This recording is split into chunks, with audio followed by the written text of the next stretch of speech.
Kleiman was responsible for the construction of the entire Federal Psychic Special Forces. Dr. Lee, please introduce the situation to Minister Kleiman. Of course. The head of the research department stepped forward and said, "We have conducted detailed blood tests and residual analysis on the first batch of testers and found no trace of drug residues or abnormal reactions in their bodies, confirming that the drug has the lowest level of hazardousness. In addition, with the assistance of the drug, the testers' physical qualities have significantly improved, and their ability to withstand psychic training has also been greatly enhanced." Kleiman listened to the report from the team leader with a furrowed brow and interrupted, "Please wait, are you saying that after taking the drug, the testers' physical qualities were immediately enhanced, leading to soldiers being able to withstand higher levels of psychic training?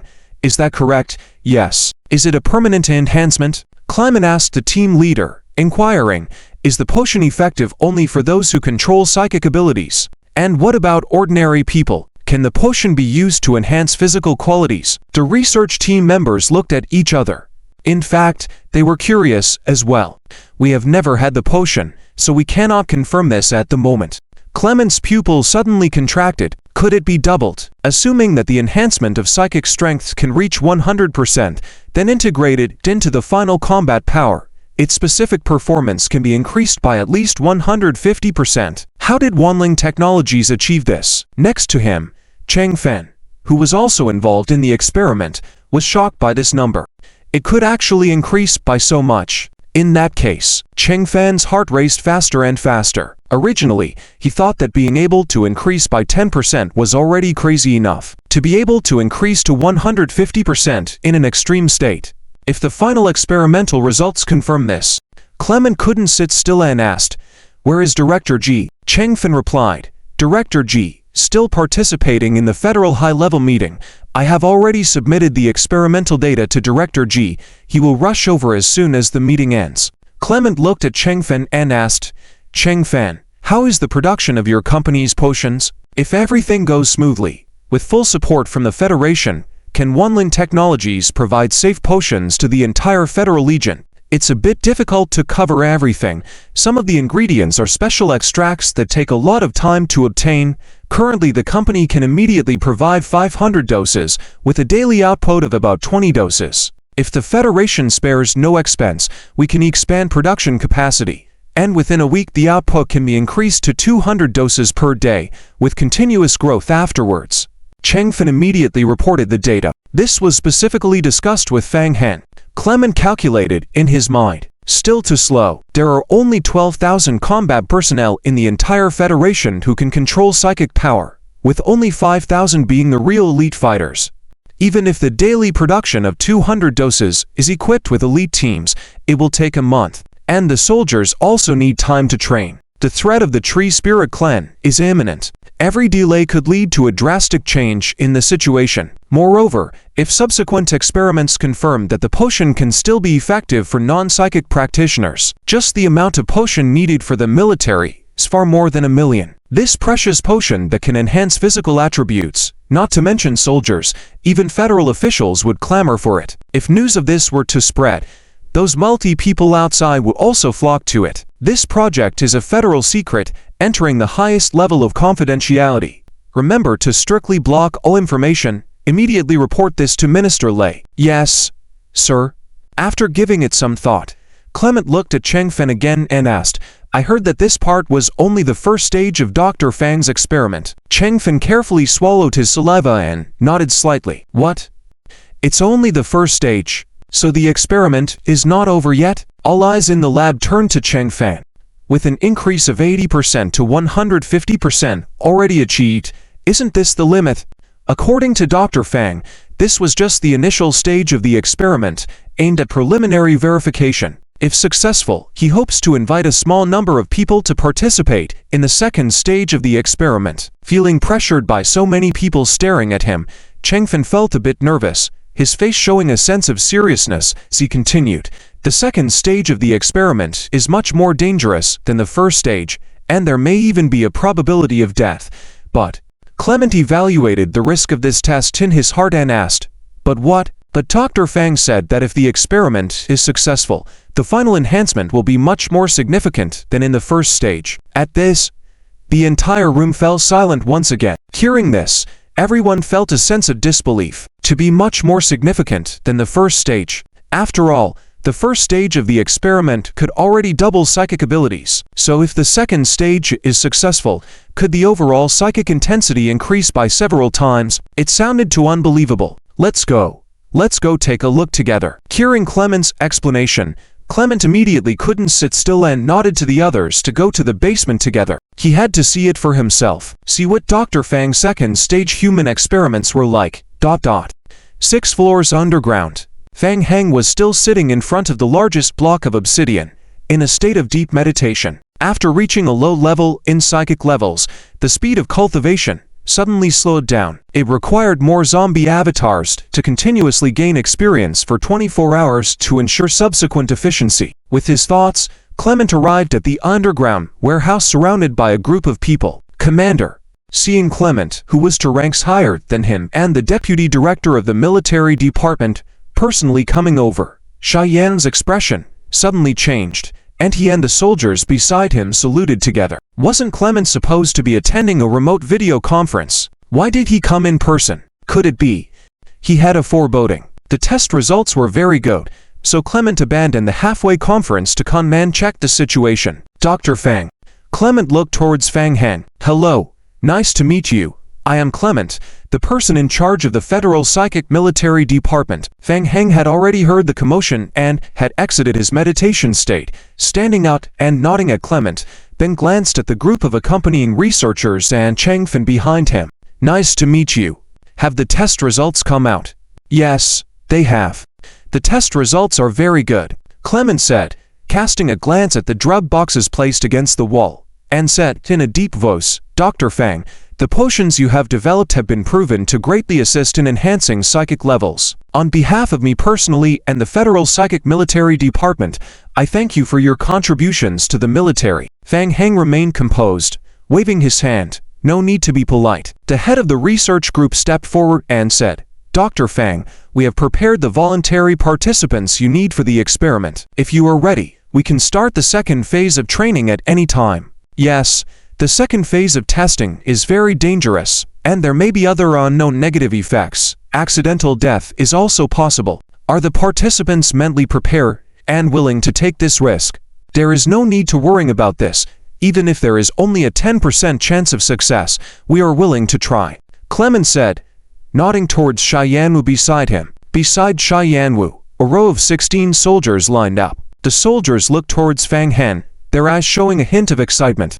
Limited slots. Just now, a piece of news leaked out through a small channel, saying that the first phase of the experiment had unexpectedly good results. Didn't you see that even the direct superior officer, Kleiman, came over in person? It is said that currently the quantity of developed medicine is limited, only enough for a small group of people to use. As for the quantity of testing medicine in the second phase, it is even more scarce, and the limit of mental strength boost is much higher than in the first phase. Right now, participating in the testing is an excellent opportunity for enhancement.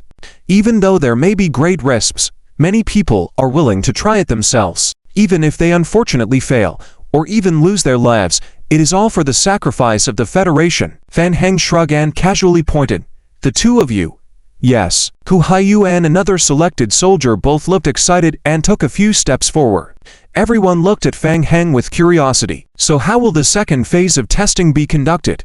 Are there any new potions that have not been revealed yet? Fang Heng didn't make any other movements, just turned his head to look at the Blood Prince Gale who had been following behind him, nodded, and said, Gale, let's begin. Everyone involuntarily turned their gaze towards the tall middle-aged man standing next to Fang Heng. Gale had entered the game world through the blood-transmitting portal not long ago and had been following Fang Heng ever since. Cheyennewu once again focused his attention on Gale, feeling a strange force emanating from him. Even in private, he had someone investigate Gale's identity. Strangely, this person was not found in the Federation's database for comparison. So who is he really? Gale was looking with interest at the two Federation soldiers selected to participate in the second phase of the human trial. From the blood sense of the Blood Clan, these two Federation soldiers were too weak. Their physical prowess was comparable to that of a child. Oh, it's you two. Good.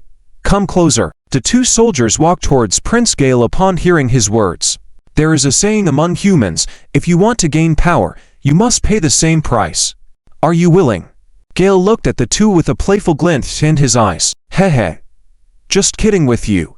Before the two could answer, Gale chuckled softly and pointed a finger at each of them. TCH, TCH. The two soldiers participating in the human trial suddenly felt a surge of immense power entering their bodies through their foreheads. At the same time, a dark red light condensed on their foreheads. Fang Heng quietly watched. There were two methods he could think of for rapidly improving physical attributes in a short time. Qiu Yaokang's developed potions, and the inheritance of the blood clan. Through the potions, each person could improve their attributes by about 15 points. He had confirmed this with Gale. By accepting the blood transformation personally imparted by a blood prince, a human could directly increase their basic physical attributes by 100 to 120 points. It was even normal to reach a total of 200 points in attribute enhancement after entering the blood altar for blood baptism. Of course, it wasn't easy to enter the blood altar. The two trial participants felt their blood boiling rapidly within their bodies, and their pupils were rapidly covered by a layer of blood red. They were surrounded by an endless sea of blood. A hot stream continuously rose from the core source within them, spreading throughout their bodies following the circulation of their blood. This warm and comfortable feeling made them feel like shouting out loud. The two almost simultaneously closed their eyes. The blood clan transformation was completed, and Gale nodded lightly to Fang Heng, standing by his side. After a moment, the transformation was finished. Fang Heng looked at the two Federation soldiers who slowly opened their eyes and asked, "How do you feel?" Hu Haiyu and the other soldier who completed the blood clan transformation looked at each other. After the blood clan transformation, their physical attributes had greatly improved in a short period of time, giving Hu Haiyu a very strange feeling. He felt that the whole world seemed to have changed compared to before. Everything was clearer. The two didn't know exactly what had happened to them, but when they looked at Fang Heng, they vaguely felt the overflowing power from him, even had an illusion of wanting to submit to him. It seemed that everything Dr. Fan had said was instinctively something they didn't want to go against. Hu Haiyu didn't know what had gotten into him and said, "I feel great. I have never felt this good before." Fang Heng nodded, pointing towards the obsidian stone in the hall. "You two, begin. You can now start sharpening your minds through the obsidian stone." Upon hearing this, Hu Haiyu and the other soldier headed towards the largest obsidian stone in the center of the hall. "Wait." Fang Heng stopped them, saying, "Use the two smaller obsidian stones next to it. They will have a smaller temporary impact." "Yes." The two nodded and went towards the smallest leftmost obsidian stone in the hall, sitting cross-legged in a meditation state. Fang Heng quietly asked Gale beside him, "How is it, Your Majesty? You can rest assured, apart from using the power, their basic attributes have now reached the level of an average Viscount, and resisting the fluctuations from the small obsidian stone will be no problem." "Well done." In front of everyone's gaze, Hu Haiyu and the other soldier sat in meditation in front of the obsidian stone for mind sharpening. Time passed by minute. The two remained motionless in front of the obsidian stone as if they were old monks in meditation. An hour passed. From the initial doubt on everyone's face, to the later surprise, and now it had become somewhat bizarre. Meditating continuously for an hour. How could they endure it for so long? Wouldn't they suffer from negative effects of mind sharpening? Fang Heng yawned, looking somewhat tired, and said, "It seems it's about time. Chairman Ji hasn't arrived yet, has she?" This. Obviously, the laboratory supervisor couldn't make the decision on such matters and involuntarily looked towards Klein. "Of course, you can take it with you now, and the formalities can be completed afterwards." Klein's gaze towards Fang Heng had already changed. At other times, it wouldn't be impossible for Wanling Technology Company to borrow the obsidian stone for research. It's just that the approval process step by step would take at least half a month. But now, special treatment. Develop the potential of psychokinesis as soon as possible, enhancing the overall quality of the Legion. The sooner, the better. Klein didn't mind giving Wanling Technology Company the green light in this matter, waving his hand to signal his subordinates to go and handle the procedures. "Thank you." Fang Heng looked towards Chen Fin again. "Notify me immediately after it's delivered to my lab." "Okay. Dr. Fan, I will take you back first." The crowd watched as Fang Heng and his team departed. Only federal personnel remained in the basement warehouse. The laboratory supervisor glanced at the two still in the state of psychic training and then at Klein, cautiously asking, "Sir, do we need to wake them up first?" "No need. Let them continue," Klein said, looking at his researchers and asked, "Why can they maintain the state of psychic training for so long?" According to Dr. Fang's theory, the physical strengths of the test subjects had been significantly enhanced in a very short period of time, allowing them to surpass their limits and endure the short-term negative effects of psychic training. Are you suggesting that they are completely immune to the negative effects of psychic training? Yes. Based on our calculations, it would require at least 3 times the physical stamina of an average person to be completely immune to the short-term negative effects of psychic training. Klein's expression changed. Are you saying their physical abilities have tripled? Just now, yes. The head of the research group looked at the two still in the state of training in front of the obsidian stone, nodding and continued, "It's indeed hard to believe, but data doesn't lie. After it's finished, I will immediately start physical testing, and we will provide feedback on the specific data immediately after they complete the tests." Klein couldn't help but be shocked, then asked a very important question. How did he manage to do this? Enhancing a person's physical abilities significantly in a short period of time. With the current technology of the Federation, the only thing that can be done is mechanical modification. However, the Federation has gone through countless tests before, and mechanical modification has no effect on the psychic training of psychokinesis. Everyone looked at each other. No one present could answer Klein's question, thinking back to the person who followed Fang Heng before. Just by pointing a finger at the two from a distance, then the physical abilities of the two have undergone a qualitative enhancement. Isn't this unbelievable? What means did Dr. Fang use that they couldn't see? Find out what kind of person this girl is. Understood. The Central Federal Assembly ended by noon. During the meeting, Ji Haiding was almost always distracted and in contact with the outside world. He was the first to learn through Chang Fan's message about the huge breakthrough on Fang Heng's side. After preliminary testing, the laboratory concluded that theoretically, following Fang Heng's second phase experiment, the two testers could increase their psychic abilities by at least 10 times after reaching the limit of psychic training. The lab estimated that it could increase abilities by 1,220%. Seeing the numbers in the report, Ji Haiding initially even thought he might be seeing things wrong. With this development, human progress in psychokinesis was skyrocketing, and they could even see the shadow of the Aaron family ahead. After carefully reading the report, Ji Haiding was even more shocked. How did Fang Heng manage to significantly increase the soldiers' physical strength in such a short time? Quickly ending the meeting, Ji Haiding prepared to return to the lab immediately. He wanted to clarify everything as soon as possible. Just as he was getting up and hadn't even left the meeting hall, two senior federal officials came over. "Mr. Ji, Minister Lei requests your presence." The Federation was also anxious. How far had Wanling Technology Company's psychokinesis experiments progressed? How did such a huge breakthrough suddenly occur? Could their newly developed elixir be used for mass-scale transformation of the entire Federation's forces? Could they keep up with production? And could this key breakthrough in psychokinesis serve as a life-saving straw against the Aaron family? Shortly after, Ji Haiding met Minister Lei in a small meeting room next door. "Chairman Ji, I heard there has been a major breakthrough in psychokinesis recently. You have given us a huge surprise all of a sudden." "Well done." Lei Changhong was the deputy minister of the military. The psychokinesis legion established by the Federation falls under his area of responsibility. After getting the news, Minister Lei personally took action, showing how much importance the Federation placed on this event. Lei Changhong smiled and said, "But it seems your security measures are a bit too well done, aren't they? I only found out about this just now. How long have you been developing this? You don't need to be so guarded toward us, right?" "Minister Lei, you're joking. As it happens, I was just about to report this to you," Ji Haiding said with a wry smile. Things happened too suddenly. He had only learned recently of the significant breakthrough Fang Heng had made in psychokinesis.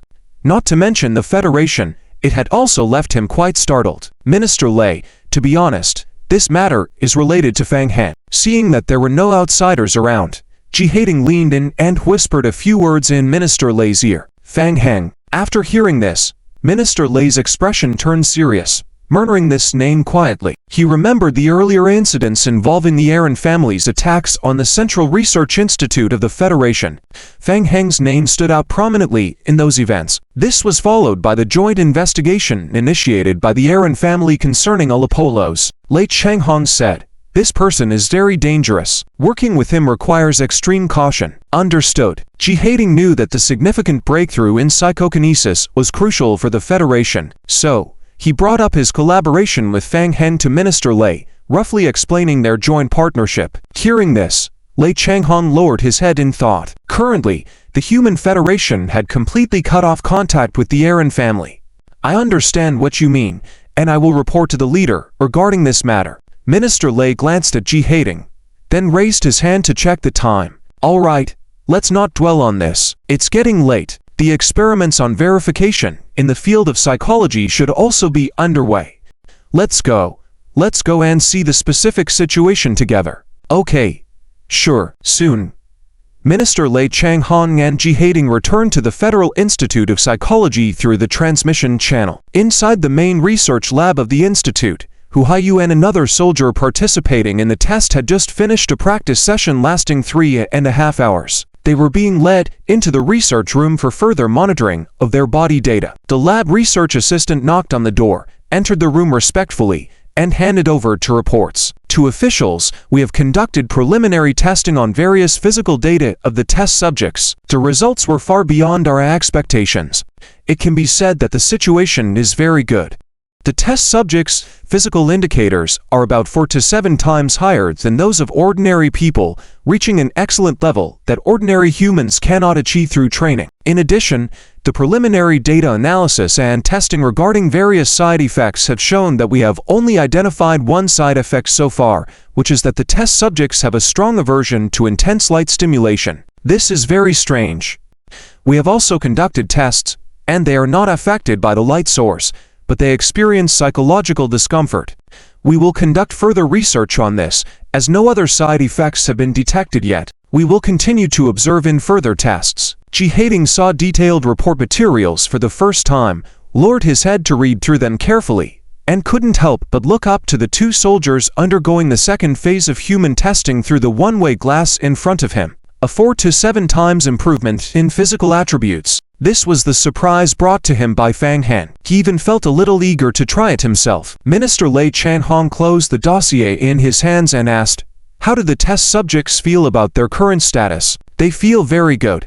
After a continuous 3.5 hours of practice, according to the two subjects, they have made significant breakthroughs in psychology. They themselves feel physically fine, excited in their mental state, and believe that they are still far from reaching their limits. They are eager to continue their mental cultivation practice and can't wait to see where their limits lie." Lei Changhong and Ji Hating looked at each other. Standing beside them, their companion Sha Yanu secretly agreed. He understood the soldiers' feelings very well.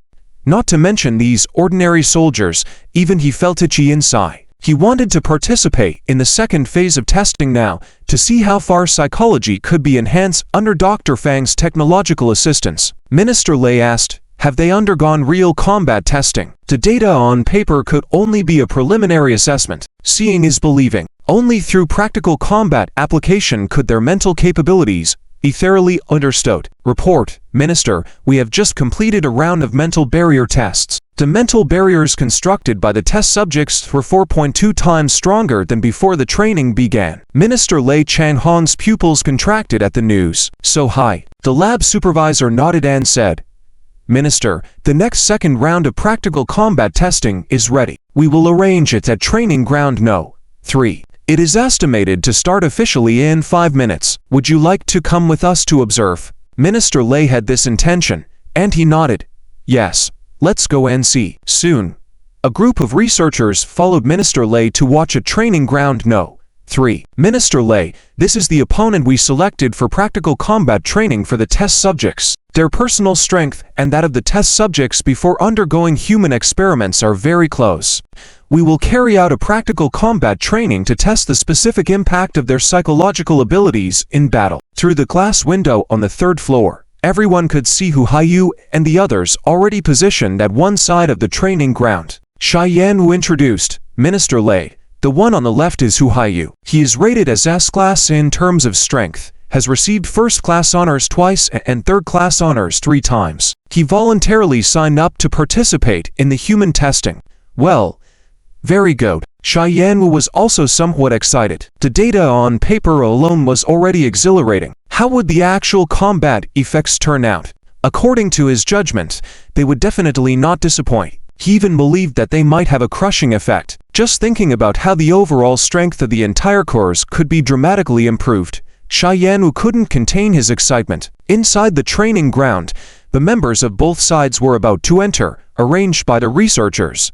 Just as they were about to start the test, an assistant hurriedly entered from outside the viewing platform and whispered to Minister Lei, "Minister Lei, Minister Robel and his team have arrived." Robel was also one of the deputy ministers of the military department, with responsibilities different from Minister Lei's, primarily overseeing the semi-mechanized army of the Federation. It seemed that Robel had also received the news. Minister Lei already had an idea in mind and nodded.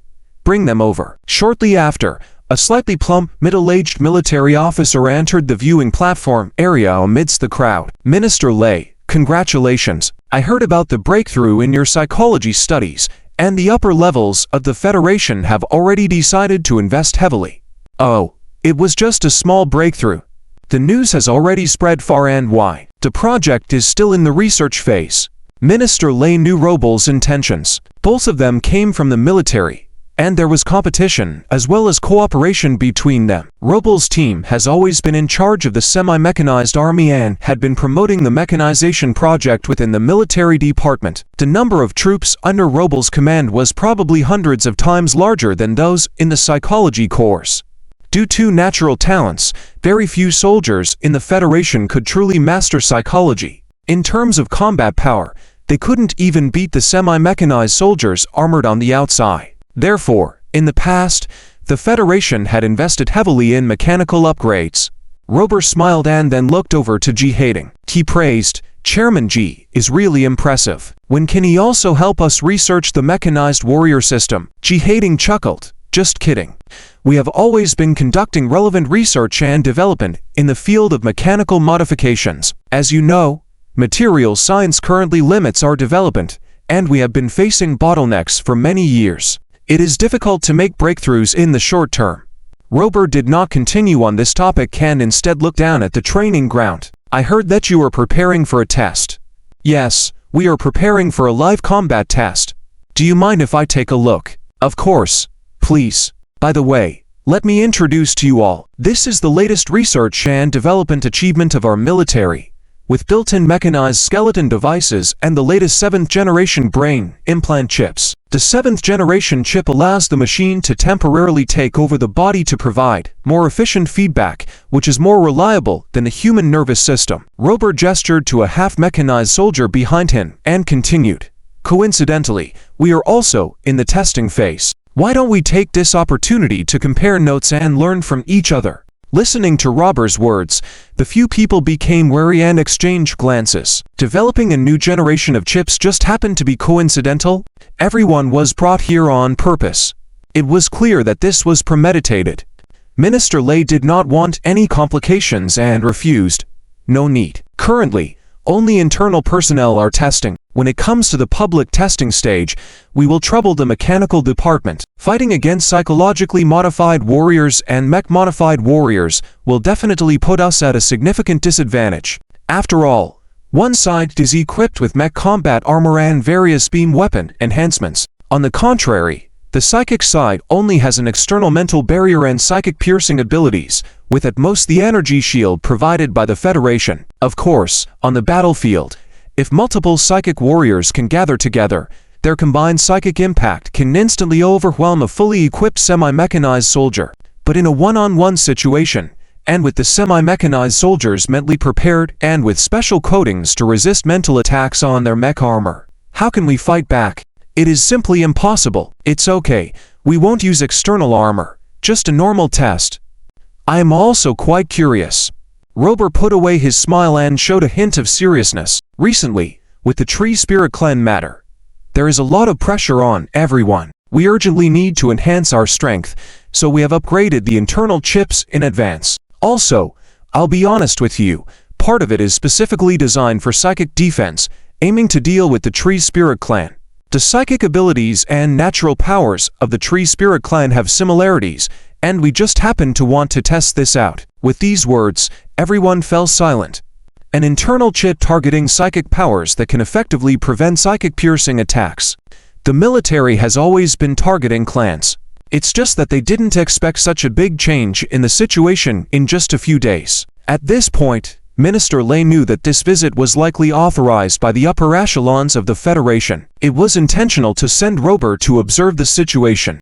Minister Lei glanced at Ji Hating beside him and asked, "Mr. Ji, what do you think?"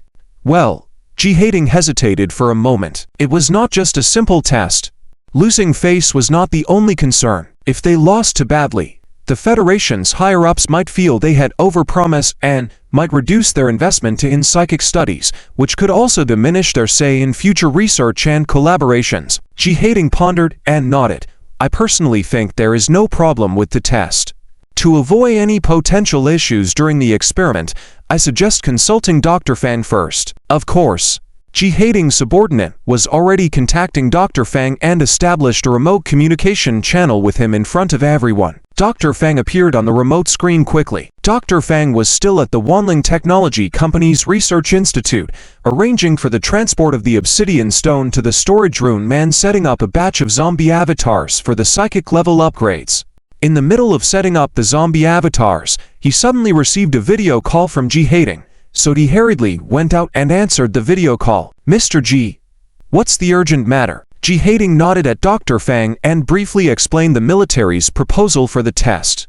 "Dr. Fang, will the test have any negative impact on our research?" "It won't have an impact, but," Rober interjected, thinking Dr. Fang was worried. "Rest assured, the test process will be monitored throughout, and everyone will stop at the agreed point. It will not cause serious injuries. It's not that, I just feel that conducting the test without armor may be a bit unfair." On the other end of the screen, Dr. Feng also smiled, waved his hand, and said, "Forget it, it's fine. I have no objections.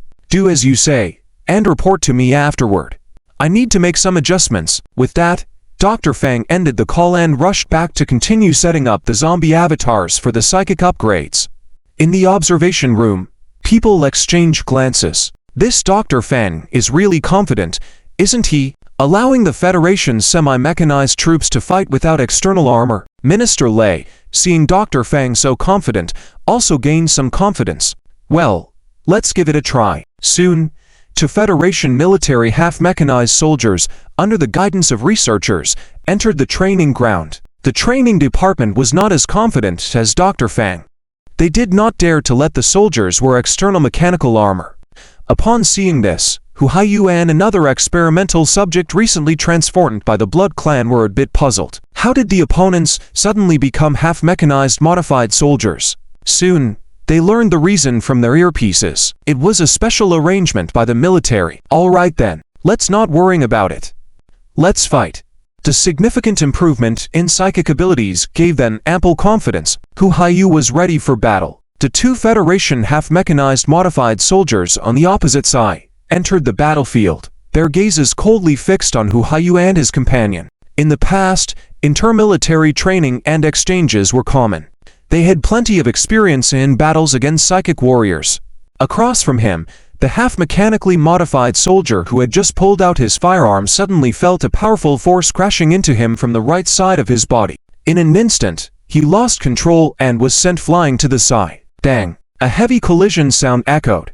On the third-floor observation room, the crowd fell into a moment of silence. The impact was unexpected. No one expected the fight to end so quickly. At the beginning of the battle, two semi-mechanized modified soldiers were thrown out by an invisible psychic force, crashing heavily on the alloy glass. Over just a few hours of training, the psychic warriors were able to completely overwhelm the semi-mechanized soldiers. With just a raise of his hand, the two soldiers were unable to retaliate before losing their ability to fight back. Hu Haiyu stood on the training ground, watching the two struggling federal semi-mechanically modified soldiers trying to stand up, feeling unprecedented delight in his heart. The psychic control had proven to be 3 times more powerful in combat than before. Originally, Lifting an object weighing about twice the weight of his body using mental power was his limit. Now, it felt effortless. With a slight lift of his hand, the semi-mechanically modified soldier across from him was completely lifted from the ground and suspended in midair. It seems like the fight is over. With complete concentration of his psychic power, the semi-mechanically modified soldiers were no match. From the viewing platform, the crowd watched as the semi-mechanically modified soldier was effortlessly lifted into the air, their expressions becoming strange, with some occasionally casting doubtful glances at Robel. The mechanized soldier was completely overwhelmed. What happened to the strong resistance of the new generation chips against psychic power? It seems they had no effect at all. Brol stared below, his eyes filled with unimaginable surprise. What's going on? Their new generation of embedded chips didn't seem to have any interference with psychic abilities. No, there was interference, but it was very limited.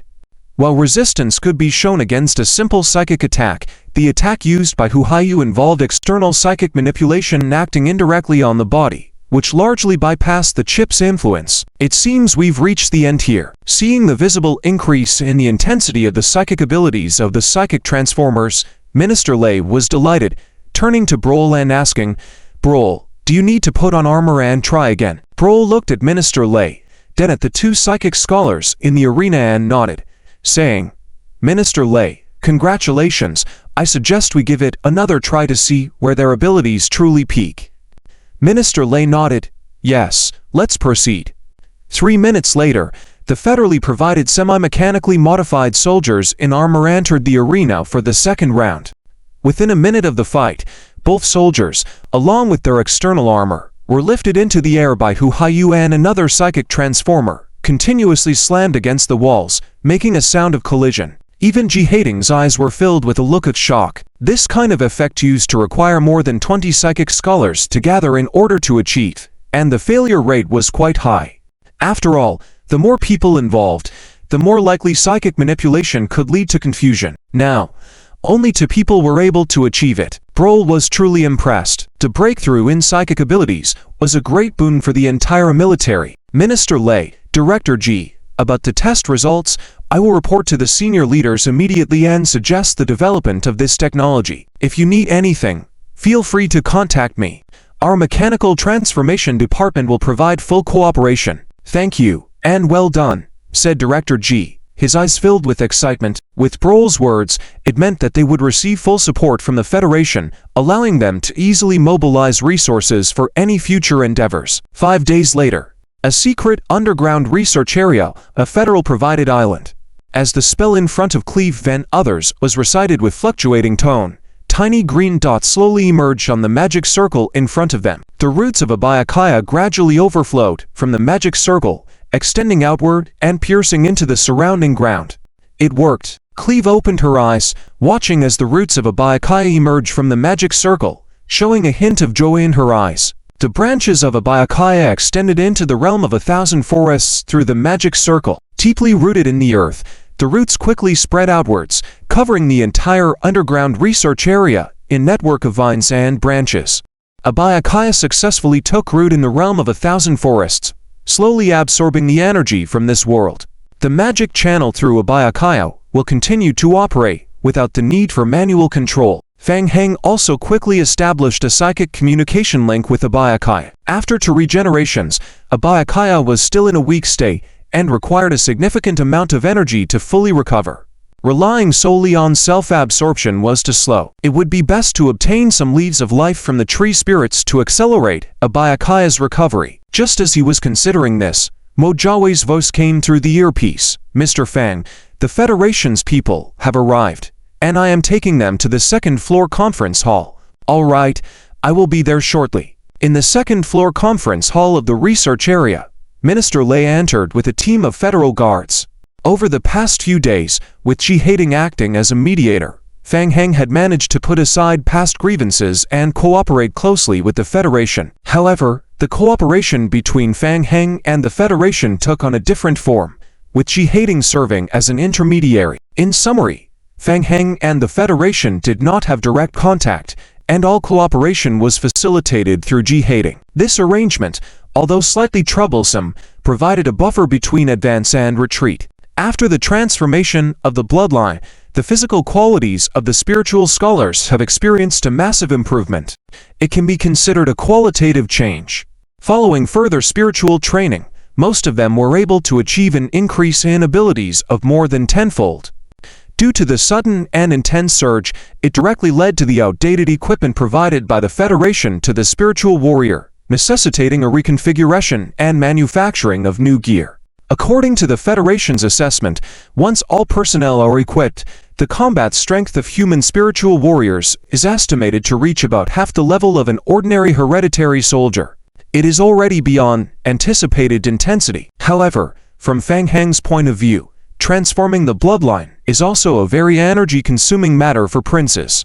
Under normal circumstances, transforming 3 individuals a day is about the limit. Even lower-level bloodline dukes can also transform humans, but post-transformation, the strength increase in basic attributes is only about 1/3 to 1/7 that of a prince, a huge difference. After discussions, the Federation decided to first establish an elite team, at least to ensure the top-tier combat capability. Consequently, for bloodline princes, having consumed their innate power, consecutively transformed a total of 100 elite spiritual scholars chosen by the Federation within 5 days. Subsequently, the exhausted bloodline princes retreated temporarily back into the Blood King's coffin for rest. The Federation is unaware that the transformed spiritual scholars look identical to humans but have become bloodline creatures themselves. In the world of bloodlines, hierarchy is strict. Players can resist the suppressive nature of bloodlines and rise through the ranks. However, NPCs find it challenging to do so. Perhaps one day, if conflict between the Federation and Fang Heng arises, these transformed bloodlines might directly rebel. The Federation remains ignorant of this. They only believe that the cooperation with Fang Heng is reliable, especially given the mediation of jihading, which has facilitated smooth collaborations. All right, anytime you need assistance, we are ready to communicate. There is another matter for this visit, Minister Lei said, as he handed a document to Fang Heng. We have analyzed the recent appearances of the Trine clan in certain areas. These areas show signs of significant Trine clan activity. Additionally, there have been reports of attacks in various Federation regions. After compiling the reports, we have identified suspicious elements in some areas, and this is the report we have organized. We are preparing for a small-scale exploratory operation against the Trine clan in the near future. The targets will be selected within the circled areas, and I have already applied for approval from superiors. We will officially test the comprehensive strength of the team that underwent spiritual transformation in combat, which will serve as an official field test. Minister Lei looked solemn as he stood up and said, Dr. Fan, on behalf of the Federation, I invite you to participate in guiding this operation. Prior to this visit, the upper echelons of the Federation had already agreed to fully support the development of spiritual warriors. However, some legislators still had some doubts. Demonstrating the results of the spiritual warrior transformation to them might consolidate their resolve, saving a lot of trouble. So, the Trine clan seems quite active recently. Fang Heng took the report handed over by the soldier and carefully studied it. It was quite strange. Not what he had anticipated. He thought that the recent goals of the Trine clan were focused on nurturing the world trees, with more conflicts among different factions. Now, it appeared that within the inner world, the Trine clan lived peacefully among themselves, while experiencing attacks from various Trine factions in the human world. Moreover, the locations of human attacks were scattered, puzzling him about the Trine clan's intentions. What are the Trine clan up to? Shouldn't they be focusing on nurturing the world trees? Why do they keep attacking human territories seemingly randomly? The document he held made Fang Heng increasingly baffled. The Federation, too, found it puzzling and had yet to discern the aims of the Trine clan. Therefore, they set up an investigative team explicitly devoted to this task, but had made little progress so far. Coupled with the Federation's insufficient power and the majority of the space jump network being disabled, they were frequently caught off guard by Trine clan attacks and remained in a weaker position. The significant strengthening of the spiritual transformation team gave them hope. The Federation was preparing for a small-scale counteroffensive operation to test the combat effectiveness of the transformed soldiers. Currently, we have prepared several preliminary operation targets, and these areas are under the control of a specific faction within the Tree Speakers Alliance, Minister Lei said, as he circled a few areas on the Research Institute's large map. We maintained restraint for a while and never actively explored regions after they were captured. It's time to strike back. Hint: players to obtain relevant information, complete the mission, track the movements of the Wood Clan. Hint: players can submit the Federation data collection to the Leaf Clan in exchange for mission rewards. Hint: players can further investigate or gather more information on specific locations in the document to enhance mission rewards. Fang Heng lowered his head and studied the specific locations of the circled areas on the map along with the adjacent annotations. The towns occupied by the Tree Speakers Alliance were scattered on the map, seemingly with no significant connection. Those close to the primeval forest had slightly higher density. Are you ready? Where do you propose to strike? This is what we wanted to discuss with you today. We want to choose one of these 5 areas, Lei said. Fang Heng pointed to one of the locations on the map. What about this one? All right, that works, Lei agreed. Looking towards Fang Heng, is there a specific reason for choosing it? The Wood Clan occupies that region, and I've heard they might be easier to handle, Fang Heng replied. For the Federation, the 5 selected areas showed no significant differences, so they decided to follow Fang Heng's suggestion. Very well, the decision is made. We will make the arrangements now. Fang Heng paused for a moment, then asked, when do we strike? Tomorrow, at 2 o'clock in the morning, Lei answered. It was already 8 at night, leaving 6 hours until the operation. Fang Heng cautioned. The Tree Clan's power has been rapidly increasing during this time. We need to be extra careful. We are aware of that. This operation is a joint effort. We are fully prepared. We have our insiders within the Tree Speakers Alliance, and the guards of the Tree Clan in the town are sparse with lax internal defenses. All right, I will accompany you to oversee it. Personally, Minister Lei furrowed his brow. Initially, he was just considering remote command with Fang Heng, as approaching the combat zone in person was extremely dangerous. The small town controlled by the Tree Speaker Alliance rebels, the Federation is in position ahead of time, lurking outside the town. Each team is ready for battle. The psychic warriors are fully armed. Hu Haiyu is also in the team. After days of intense training, his psychic power has been honed to the limit his body can bear. He believes his strength has undergone a qualitative transformation. This is his first mission after the improvement. Failure is not an option. Not only him, but all members of the 50-member elite psychic team led by Sha Yan were filled with fierce fighting spirit in their eyes. The whole team has been adjusted to the best state, waiting for commands from the headquarters.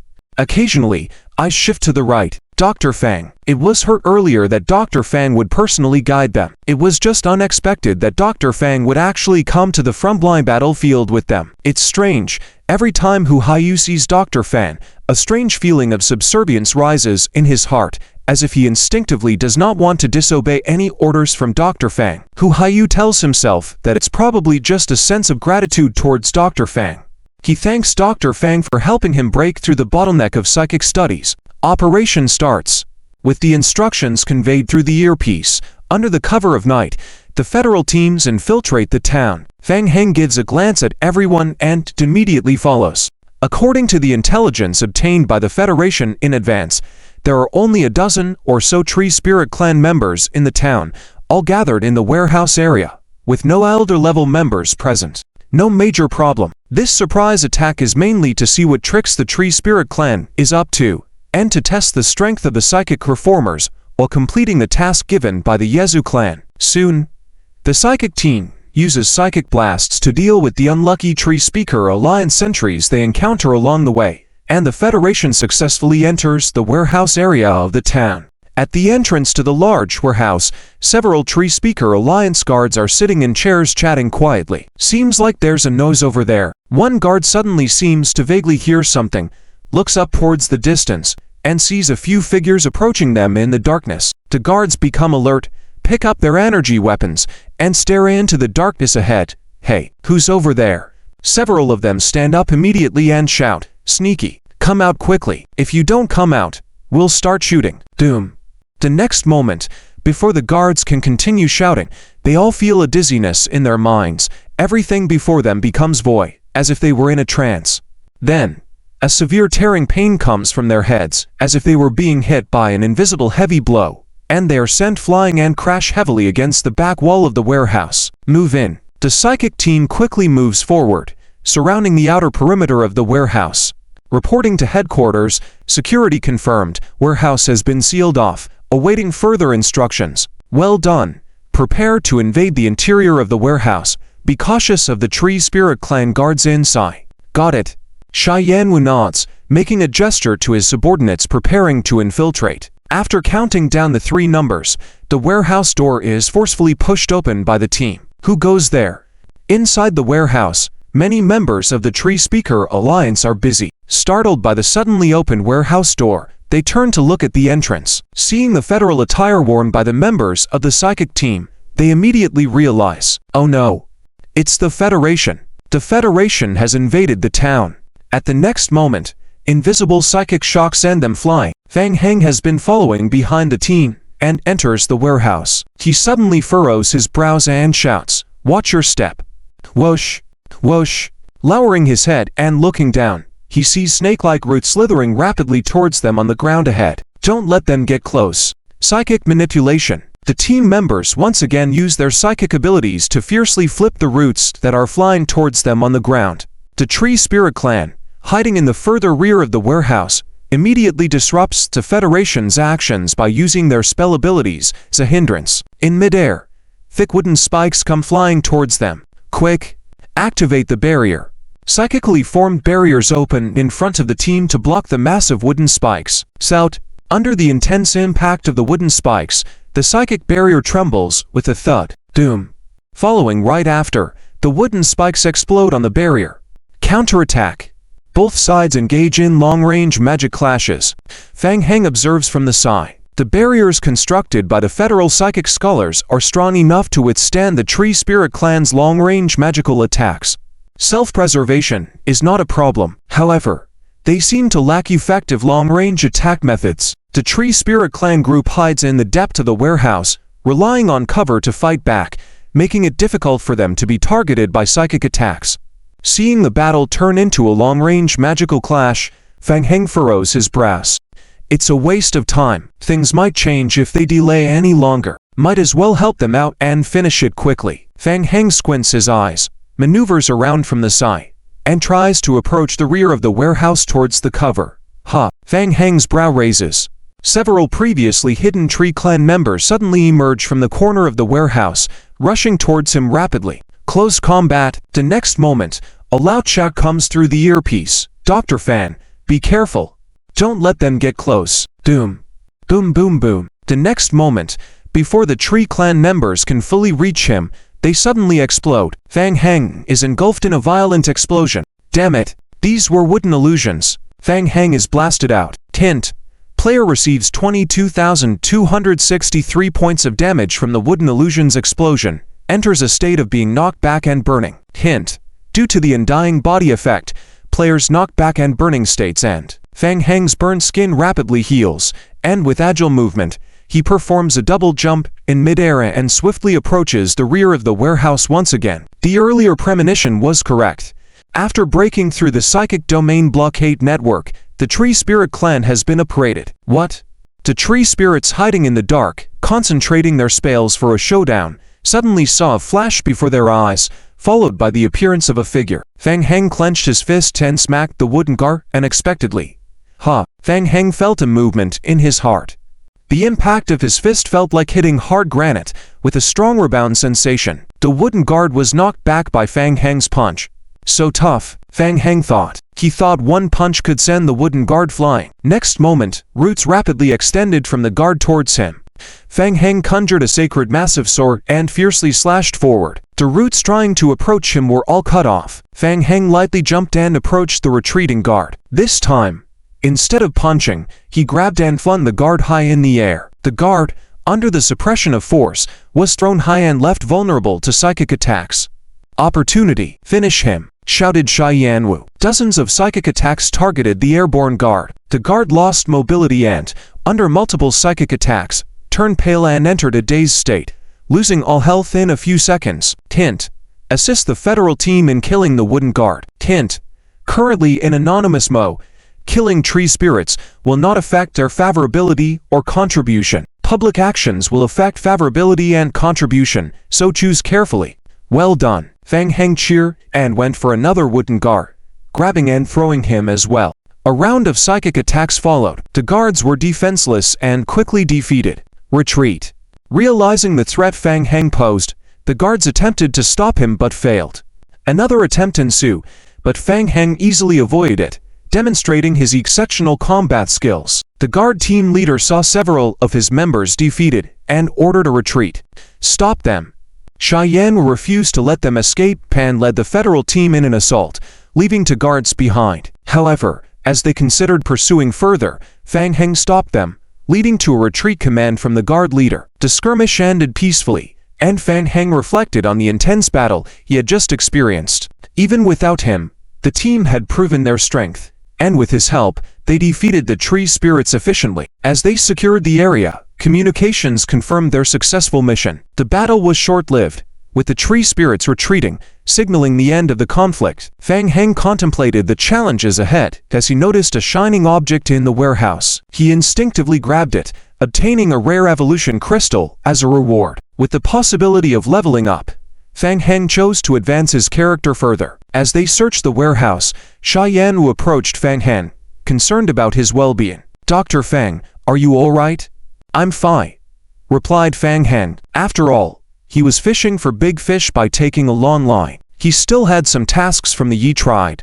And he was also curious, why would the Mu tribe people attack the human town for no reason? What tricks were they playing behind the scenes? Cheyenne did not know what Fang Heng was thinking. He withdrew his gaze and began to assess the layout of the warehouse.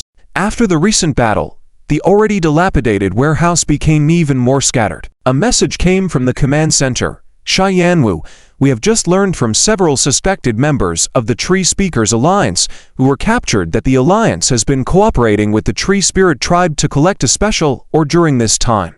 The ore should be in the warehouse. Please check if there is any ore in the warehouse." "Understood." Cheyenne looked up at his subordinates and asked, "Have you found the ore?" "Yes, over there."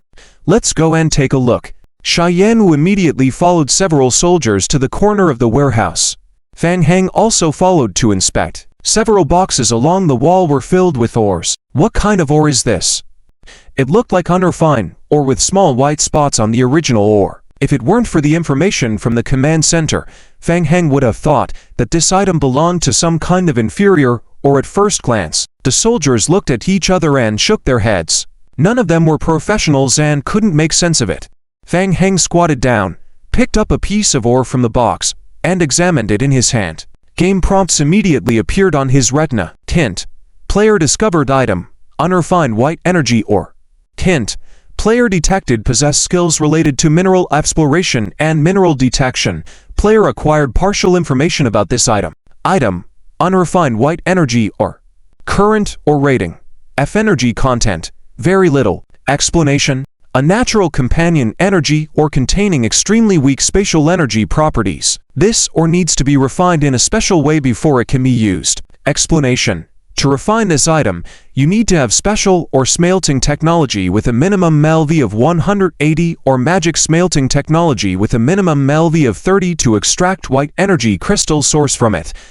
Seems like it's an energy ore. A thought struck Fang Heng. The Tree Spirit Tribe occupied this place for energy ore. Indeed, whether it was the Tree Spirit Tribe, the Yi tribe, or humans, everyone needed energy minerals. It couldn't be said to be a problem. "Dr. Fang, do you know what kind of ore this is?" Fang Heng turned his head to look at Cheyenne beside him and nodded. "Yes, it's a special kind of ore that can become an energy source after extraction." Energy ore. Cheyenne couldn't help muttering to himself. As if he had realized something, he contacted the command center through the walkie-talkie again. "Command, we have found a suspected energy ore left by the Tree Spirit clan in the warehouse. We request an investigation to see if the recent attacks by the Tree Spirit clan are related to the energy ore mining area." "Understood. We are gathering information.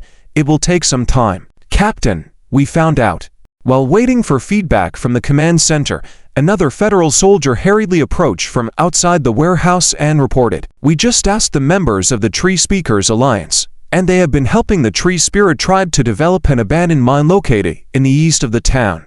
It is said that the Tree Spirit Tribe only needs this kind of ore with white frost spots. The mine frost ore has been temporarily transported to the warehouse. It is said that every noon, the Tree Spirit Tribe will personally transport the ore back."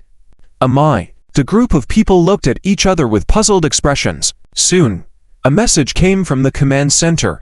Team of mine study, we have found relevant information about the town's mine. The eastern mine is called the Red Rock Mine and belongs to the private property of the town. It was completely abandoned after federal approval 12 years ago.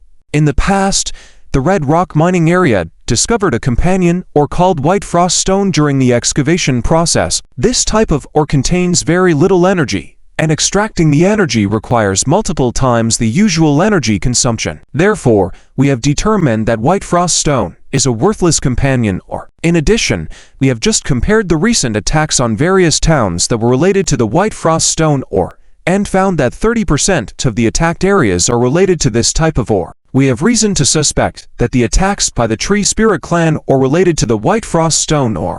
Upon hearing the response from the command center, the group of people fell silent once again. White frost stone. So, does white frost stone still have some mystery unknown to them? Fang Heng suddenly had a thought and came up with a guess. Could it be that the energy of the white frost stone is used to nourish the god tree?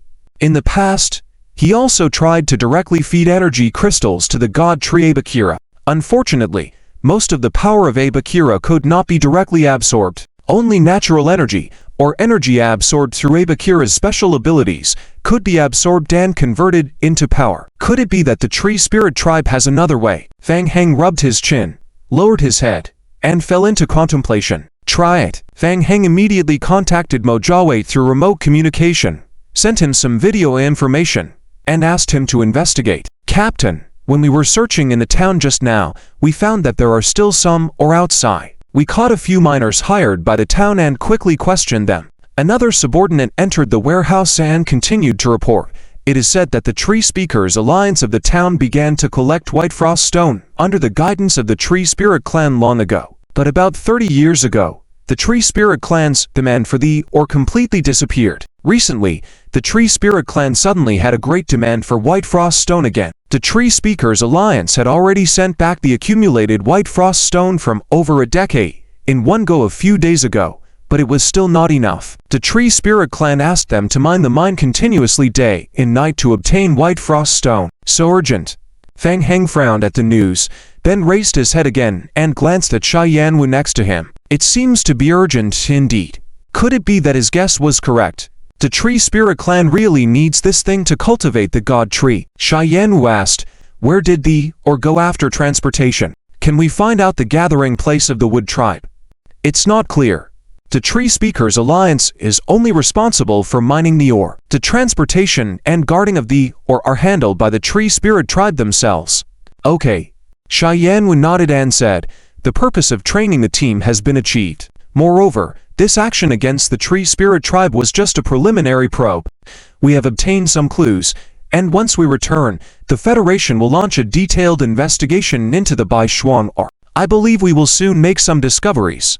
On the other end of the communicator, Minister Lei's voice came through. Dr. Fang, if the ore is extremely important to the Tree Spirit tribe, they may return after receiving the news, potentially leading to larger conflicts.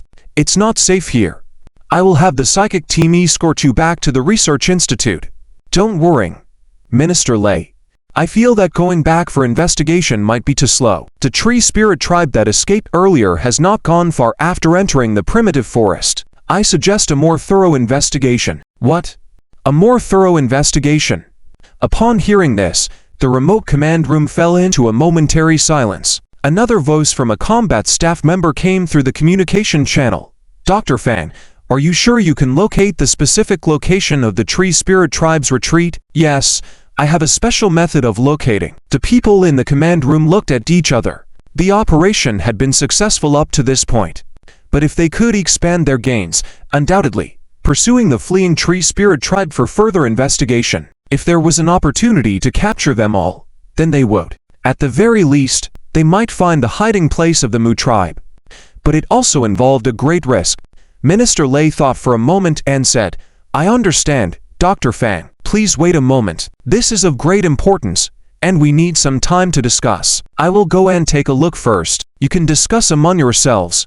With that, Fang Heng picked up a few pieces of Baishuang ore and stuffed them into his backpack, leaving the federal team to clean up the remnants and evacuating first. Whether or not the Federation would participate, he was determined to go. It concerned the cultivation of the sacred tree. If the tree spirit tribe really had a way to trigger the energy inside the Baishuang, or for the sacred tree then Abe Chia could not be left out.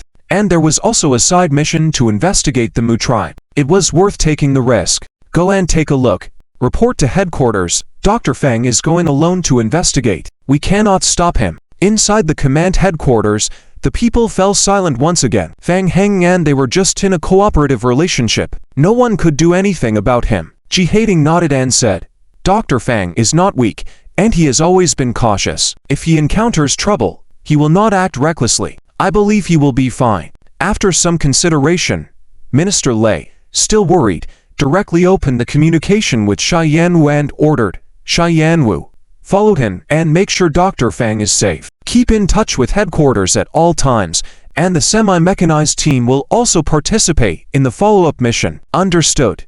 After leaving the town, Fang Heng followed the location of the tree spirit tribe all the way, keeping the federal communicator open for tracking his location. After half an hour of pursuit, he was about to enter the primitive forest area. Fang Heng realized that several marked Mu tribe members had been in the primitive forest for some time. They were not far from here. It seemed that there was a gathering point for the Mu tribe there. See. After a burst of electric noise from the communicator, Mo Jiaowei's voice came through. Boss Fang, we have feedback on the Baishuang or investigation. Let's discuss it offline. Okay. Fang Heng stopped in place, and a blood-red magic array appeared under his feet before going offline. As soon as he disconnected, Mo Jiaowei's personal phone call came through. Boss Fang, I just looked at the image data related to the Baishuang or with the people from Starfish Company. They said it's a kind of special or called energy white matter crystal. If extracted successfully, it's very valuable. This stuff is somewhat similar to cosmic crystals, providing a large amount of energy, but it's more rare than cosmic crystals because it contains a small amount of spatial power. Therefore, its price on the market is higher. However, it's not as versatile as cosmic crystals and not as widely demanded. Generally, it has remarkable effects when used to power large space-based magic arrays. Mo Jiawei flipped through his notebook and continued. Also, the kid Lian Long said that the professional team at Starfish Company analyzed it, and the energy value contained in this mineral is very low, belonging to a very inferior category of ore. Even their professional mining companies, like Starfish can refine a perfect energy white matter crystal from a dozen tons of similar ore. But since this ore was found in this world, it means there are probably other mining areas in the world. They are willing to cooperate with us for ore collection, with the same old arrangement of a 20-80 split, 8 for us and 2 for them. Fang Heng shook his head after some thought and said, let's decline the cooperation for now. We don't have the time for it at the moment. We can consider it later if there's an opportunity. Sure. No problem. Mo Jiawei ended the call, and instead of going back online to the game immediately, Fan Heng pondered with his head down. Something felt off. Was this really for powering large space-based magic arrays? Did he guess wrong? Wasn't this supposed to provide energy for the sacred tree? Fang Heng went back online again before dawn. Through his headset, the voice from headquarters came through once again. Dr. Fang, can you hear us? Yes, I can hear you. The Federation has decided to launch a follow-up pursuit operation against the Mu tribe. The various action teams are on their way. Please keep the communication open so we can link your position. Alright, the Mu tribe members have not entered the primitive forest, so we will catch up soon. Fang Heng temporarily cut off the communication, relying on his perception to track Han entering the primitive forest area. After about half an hour of a fast pursuit, Fang Heng could sense that he was getting closer to the location of the marked individuals. Suddenly, Fang Heng sensed something was wrong. Multiple long spears like wooden spikes shot out continuously from the dense forest ahead. Not good. The sentries of the Mu tribe did not find Fang Heng's figure after the explosion. They couldn't help but feel puzzled and looked at each other. Just moments ago, they clearly saw the intruders being engulfed by the explosion, so how did they suddenly disappear? What method did they use to escape? The Mu tribe guards carefully observed their surroundings, confirmed that there were no traces of the intruders, and reluctantly dispersed again, hiding once more in the dense forest. At this moment, Fang Heng had already entered a secondary spatial projection state and hidden in the outer area of the forest. The Tree Spirit Clan's ability to conceal themselves had greatly improved. Even the Blood Clan's sense of blood could not detect them. It was quite troublesome. Fang Heng muttered to himself. Upon careful observation, he noticed more than 10 new tribe members hidden in the forest ahead. And this was just the ones he could observe. Dr. Fang, please be careful. The federal headquarters, through a miniature camera on Fang Heng's body, witnessed the previous battle and was suddenly shocked, fearing that Fang Heng might have an accident, and quickly reminded him to be more cautious. All operational teams are on their way and are expected to arrive in 15 minutes. Understood. Fang Heng nodded, left the Tree Spirit Clan's alert range, found a safe place to conceal his presence, took out a ghastly mask from his backpack, and thought to himself, wait for the Federation to arrive passively. That won't do. Let's try attacking proactively. With that thought, Fang Heng put on the ghastly mask. The face slowly melted away, as if sculpted out of wax by the artifact's mimicry ability. Passive innate skills activated. Magic circles converged and condensed around Fang Heng. Swoosh, swoosh, swoosh, swoosh. Liquors emerged rapidly from the magic circles and immediately rushed towards the front of the forest. What are those things? The Mu tribe guards concealed in the forest were all witnessing this creature, called a liquor, for the first time. Unlike ordinary liquors, the ones Fang Heng summoned were covered in a dark metallic sheen. They were transformed from the original devouring creatures. Stop them! Seeing the black liquors rushing towards them, the Mu tribe guards shouted lightly, focusing their mental energy and launching wooden thorns as a counterattack. Doom! Boom boom boom! The impact of the wooden thorns triggered a series of explosions. The leading group of liquors was blown away by the exploding wooden thorns. The impact caused cracks in the black keratin layer on the liquors' bodies, quickly using black liquid from the cracks to repair the outer layer. Swoosh! Swoosh swoosh! The liquors were blown away by the explosions, but before they hit the ground, they used a double jump skill in midair, a mysterious acrobatic fast return, and once again lunged towards the Tree Spirit Clan. They are tough. Suddenly, the Mu tribe guards frowned, and their expressions became serious. What kind of creature was this? The formidable defense of the liquors posed a threat to the Tree Spirit Clan. In the depths of the primeval forest, the Mu tribe people noticed the disturbance in the external alert zone and hurried to support, using natural elemental skills to intercept the intruders from the rear.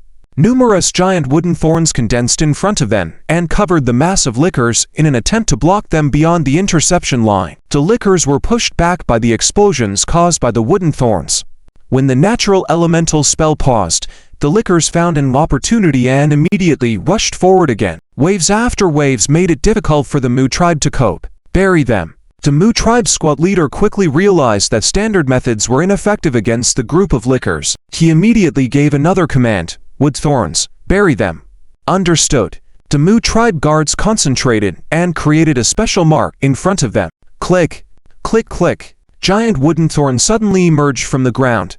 As the liquors crawled swiftly close to the ground, they were suddenly lifted into the air by the rising wooden thorns. The sharp wooden thorns pierced through the liquors' bodies, impaling them on the massive wooden spikes. The liquors struggled frantically to break free, but to no avail. Plant vines and small thorns surged out from the wooden thorns, entwining and locking the liquors in place until they were taken underground, disappearing completely. Tipped. Your liquors have been affected by the special skill, Wood Thorn Burial, and are directly killed. On the other side, Fang Heng slowly revealed himself in the thickets, his brows furrowed. Another advanced decisive skill. Once successfully executed, it could ignore health points and kill instantly. The Tree Spirit Clan was still difficult to deal with. Fang Heng snorted lightly. The advanced gaming world was indeed not simple. However, he also had improvements. Over the past 5 days, through continuous mental training, Fang Heng's psychic abilities had reached high intermediate level, and his spiritual and volitional attributes had greatly increased. As for advancing to the next level of high-level psychic abilities, it would require completing a special advancement task. The trigger for the advancement task was still unknown. In any case, aside from various psychic means, the increase in spiritual attributes allowed Fang Heng to have a significant improvement in controlling his zombie minions. Then let's have some fun. Fang Heng concentrated and remotely controlled the liquors in battle. Swoosh!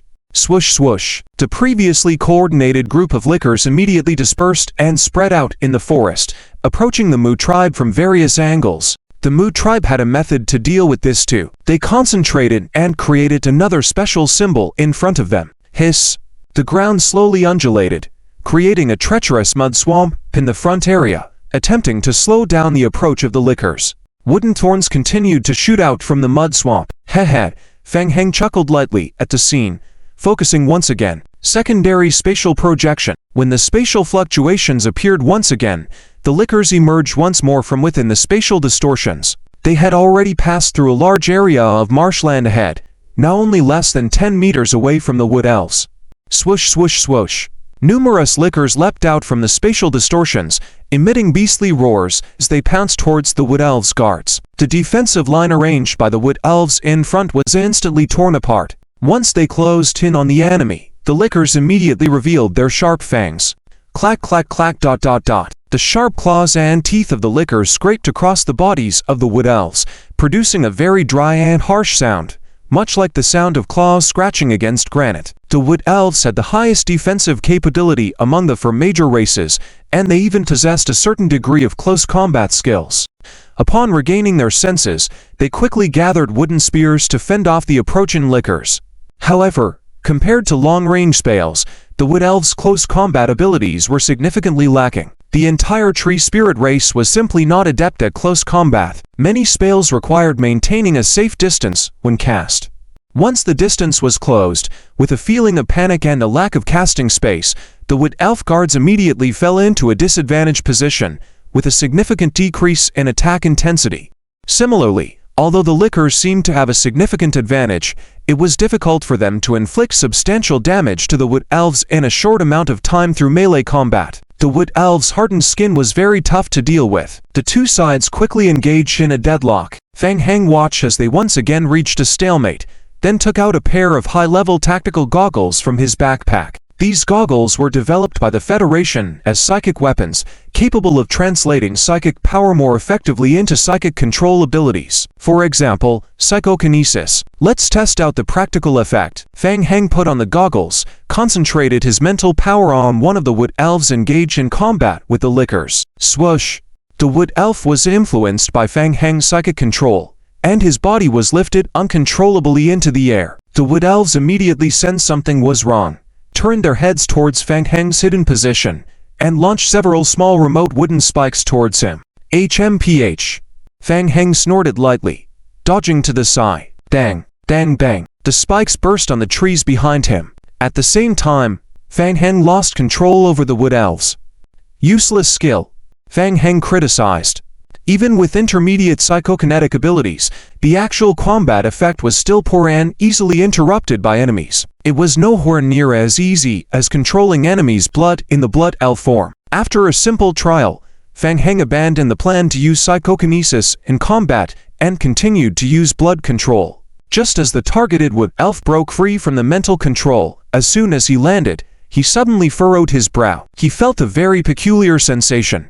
His blood seemed to be influenced by some force, accelerating uncontrollably. He had to hold his breath, trying to control his body's abnormality. However, it was ineffective. At the same time, the lickers around him were rushing towards him. Nice effect, Fang Heng observed as the wood elf's blood was burning and his health slowly dwindling under the siege of the lickers. Just as he was about to find the next victim, a message from the Federal Command Team came through his earpiece.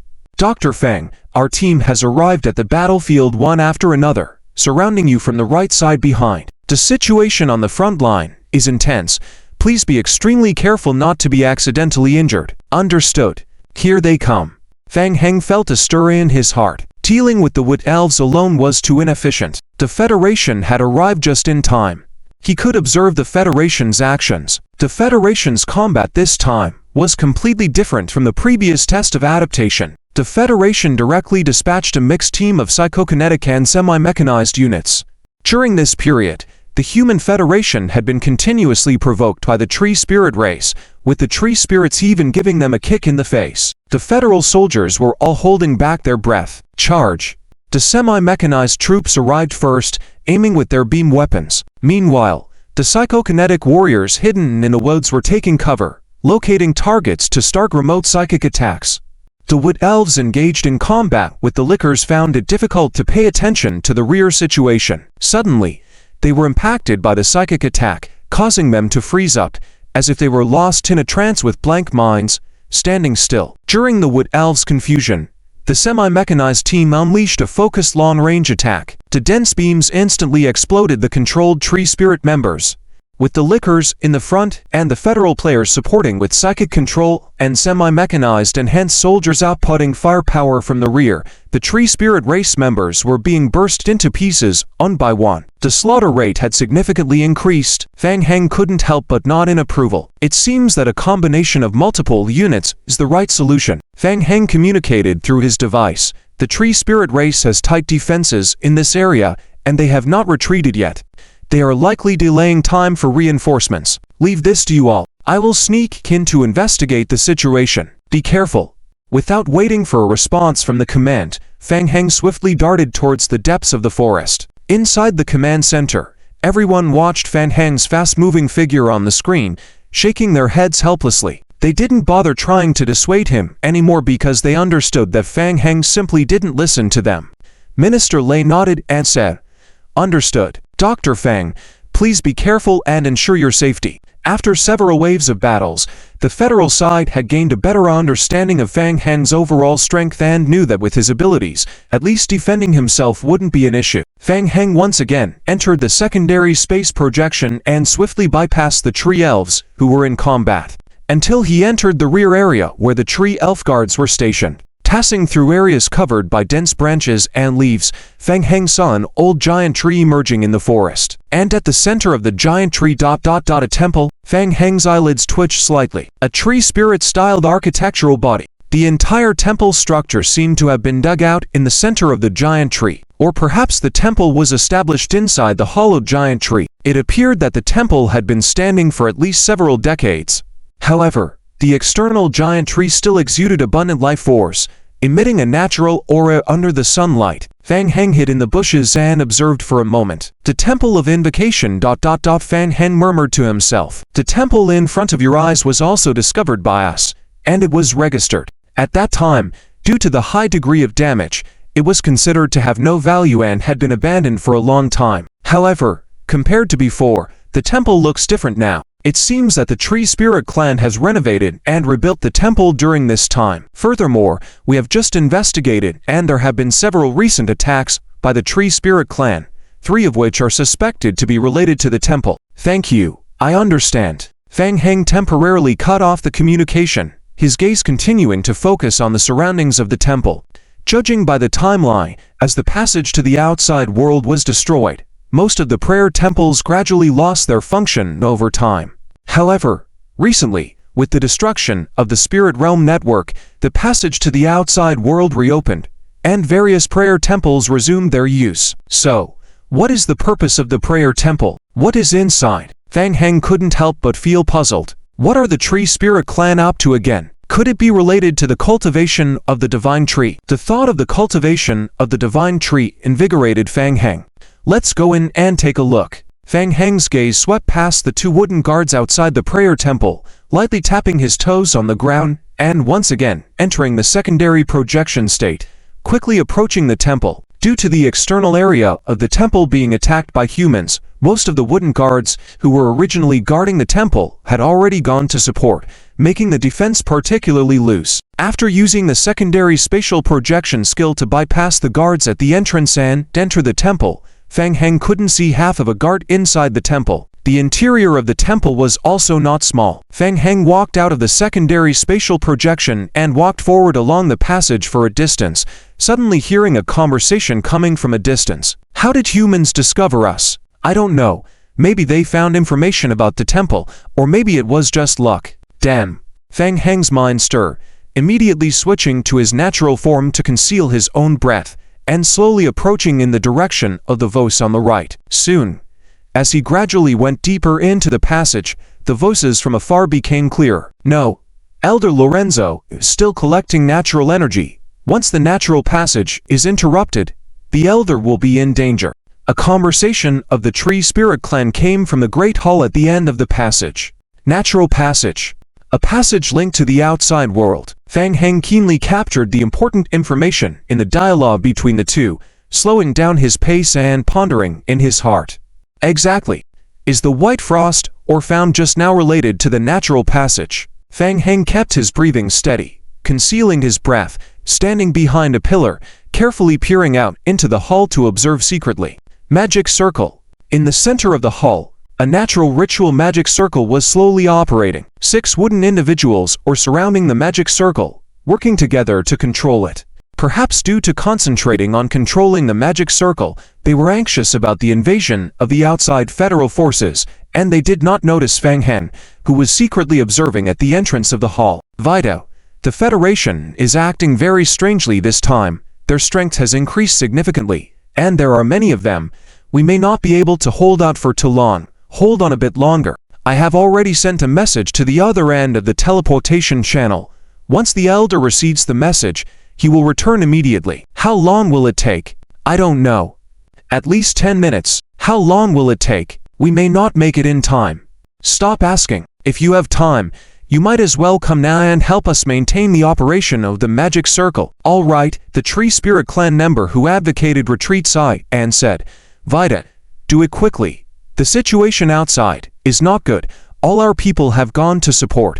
Once the Federation enters the outer perimeter of the temple, we have to give up immediately. Shut up. Vita glared at his companion, stopping him from continuing. The entire hall fell silent again, and the 6 Tree Spirit Clan members concentrated all their mental power on controlling the magic circle. Fang Heng hid in the dark, observing the large magic circle in the center of the hall from afar. Being too far away, he was afraid that using the eye of all-knowing to observe the magic circle would attract the attention of the Tree Spirit Clan, so he just stood far away and observed. Fang Heng could judge that this magic circle was not the teleportation magic circle from the divine tree branch extracted by Cleve. Strange. Is the teleportation channel not leading to the outside world? Fang Heng couldn't help but wonder. Where does it lead to? Squinting slightly, Fang Heng moved further back along the passage until he confirmed that he was out of the perception range of the Tree Spirit Clan, and then reopened the communication channel with the federal headquarters.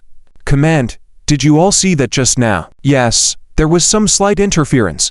The images were a bit blurry, but the voice was clear after processing. Inside the command center, a staff member next to Minister Ray said, Dr. Fan, based on the recent voice and video, we believe that the ritual magic circle of the teleportation channel is closely related to the recent activities of the Tree Spirit Clan. Yes, I think so too. Fang Heng nodded and asked again, how's the situation outside now? The Tree Spirit Clan is still resisting stubbornly, but we have gained the upper hand and are adopting a cautious pace to avoid casualties. We should be able to resolve the battle in at most 10 minutes. At this point, the people in the command center couldn't help but feel encouraged. The overall strength of the Tree Spirit Clan has risen significantly. In the past, they would have retreated directly. It was the drastic improvement of the Soul Warrior's mental transformation by Dr. Fang that gave them confidence. Dr. Fang, we judge that the magic circle is dangerous.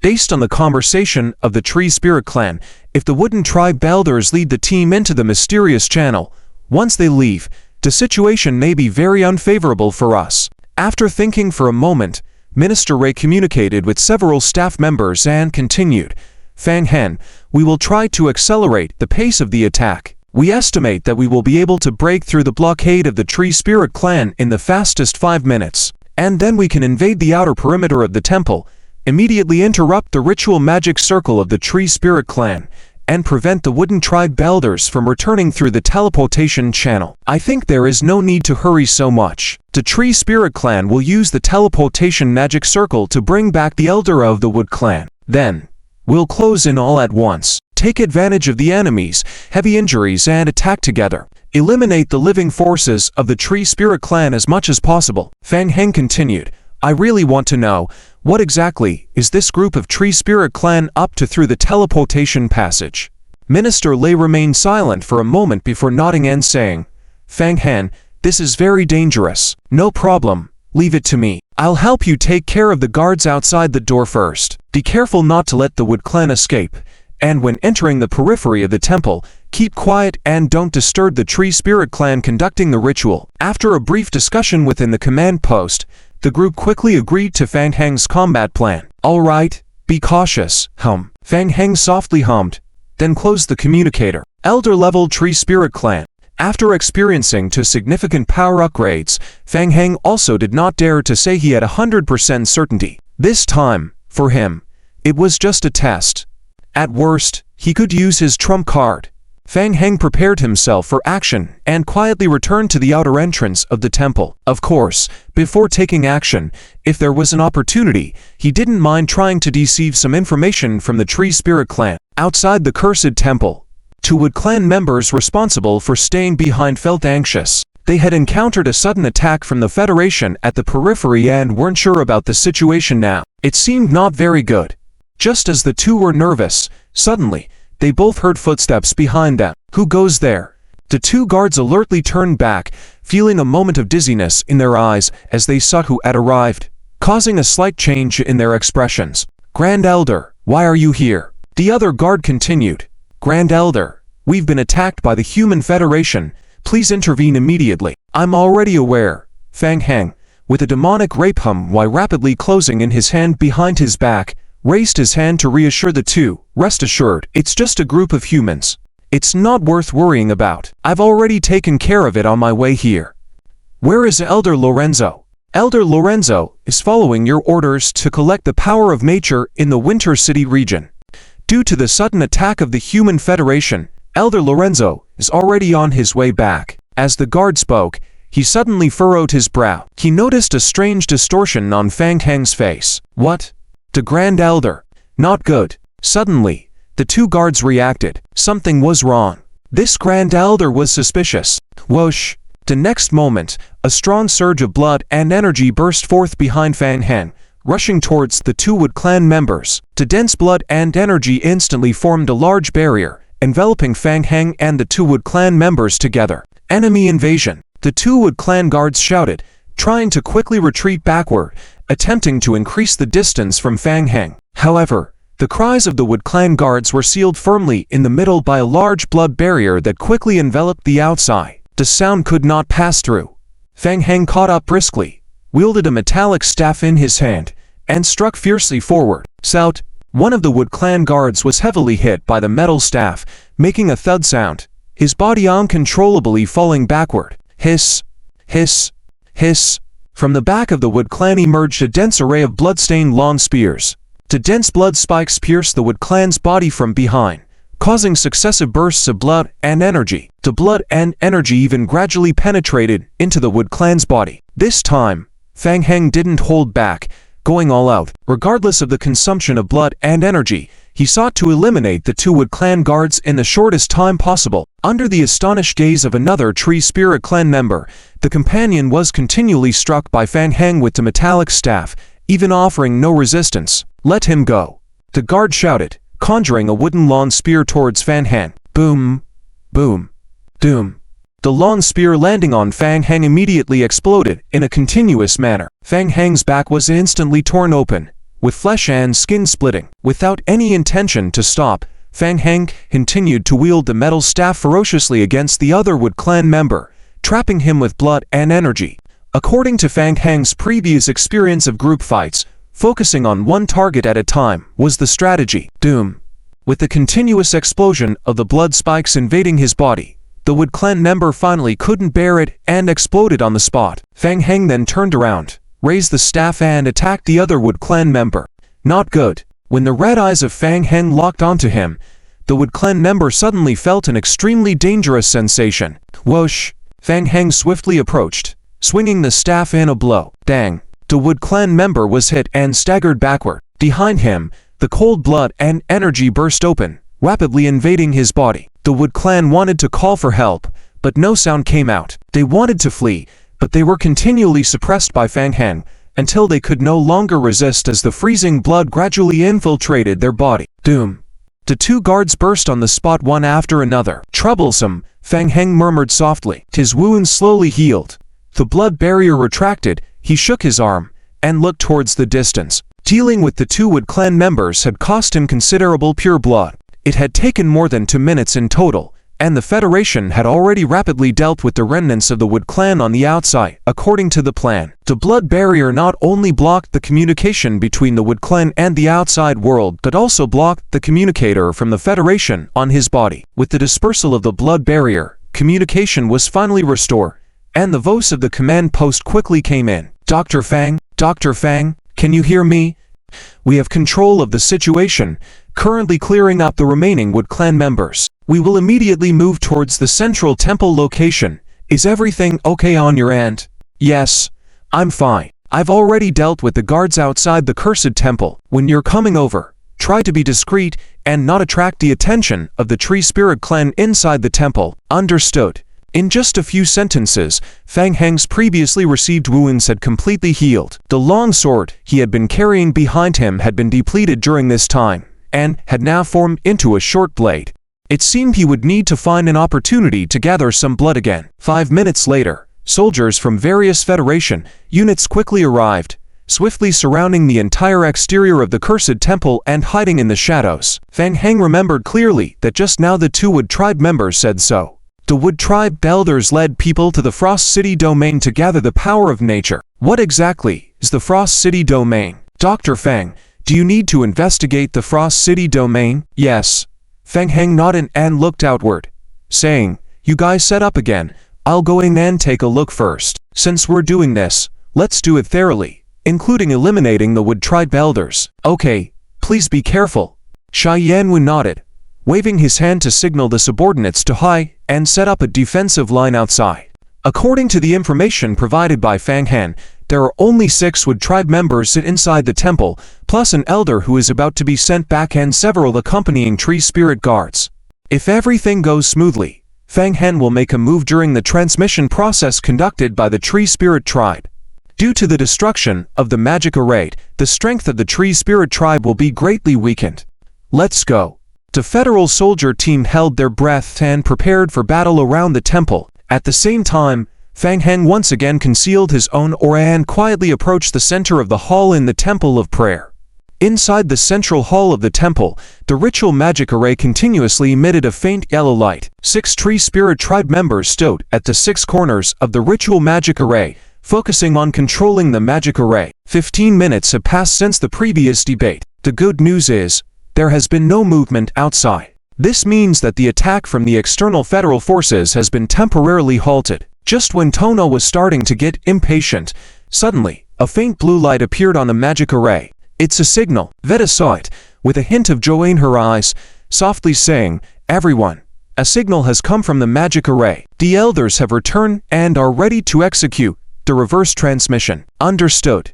Tono quickly closed his mouth and, along with others, focused their attention and infused their spiritual power into the magic array to prepare for transmission. Their spiritual power was extracted and infused into the magic array. The magic array entered the second phase under the drive of spiritual power, continuing to operate.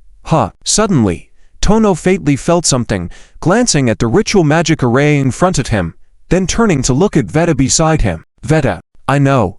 Veta had already noticed the anomaly in the magic array. At this moment, she was also staring at the magic array with a puzzled look in her eyes. It was indeed still under everyone's control, but strangely, whenever she was a little distracted, the magic array would accelerate on its own. Somehow, the speed of the automatic operation was increasing. It seemed as if an invisible hand was manipulating the magic array in secret. What's going on? Suddenly she began to gather everyone's strength to suppress the accelerated operation of the magic array, but it was already somewhat out of control and still slowly accelerating. Veta, what's happening? Tono panicked. Why did this unexpected situation happen now? Before she knew it, Veta had broken out in a cold sweat on her forehead. I don't know. There's nothing wrong with the magic array. Maybe there is trouble on the other end of the transmission. Don't panic. The magic array is still under control. Focus and stabilize. We can do this. Understood. The group once again concentrated their mental energy to control the magic array. However, it was in vain. The speed of the magic array continued to accelerate uncontrollably. It was like a truck on a highway out of control, still accelerating. Unable to prevent it, Veta had to spend more mental effort to control the direction of the bus and keep it safely driving, to prevent any problems from occurring in the short term. As the magic array gradually operated, a transmission channel condensed and floated above the hall. The three figures gradually appeared above the transmission channel. Just as the transmission was about to be completed, suddenly, Vita's expression changed drastically. Oh no! The magic array began to spin out of control, crazily absorbing their spiritual power. What's happening? All this time, Vita had been in charge of controlling the magic array. For so long, she had never encountered such a situation. Hold on a little longer. Vita's expression became extremely serious, large beads of sweat continuing to slide down from both sides of her face, trying her best to slow down the operation of the magic array. But it was impossible. Their spiritual power seemed to have no effect on the magic array at all. It was completely out of control.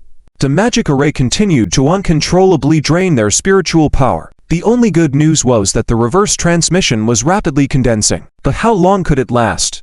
Tono shouted. Vita, quickly think of a solution. Before the words could fully leave his mouth, the magic array reached its limit. At the same time, the figure that had been condensed in the center of the magic array suddenly exploded. Doom!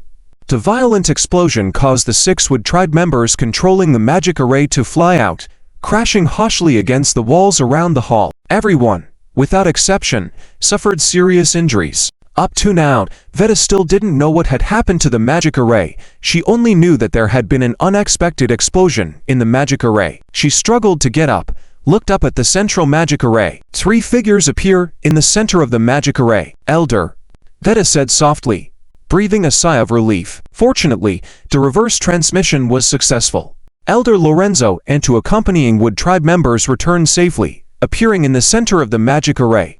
Fang Heng was hiding behind a stone pillar near the entrance of the hall. At this moment, the magic array rotating in his right eye gradually dimmed. Fang Heng stared fixedly at the 3 figures in the center of the magic array. The elder, who returned through the transmission, and the 2 Wood Tribe members beside him each held a pale gold jar in their hands. The jars were about half a meter tall and looked like vases. What?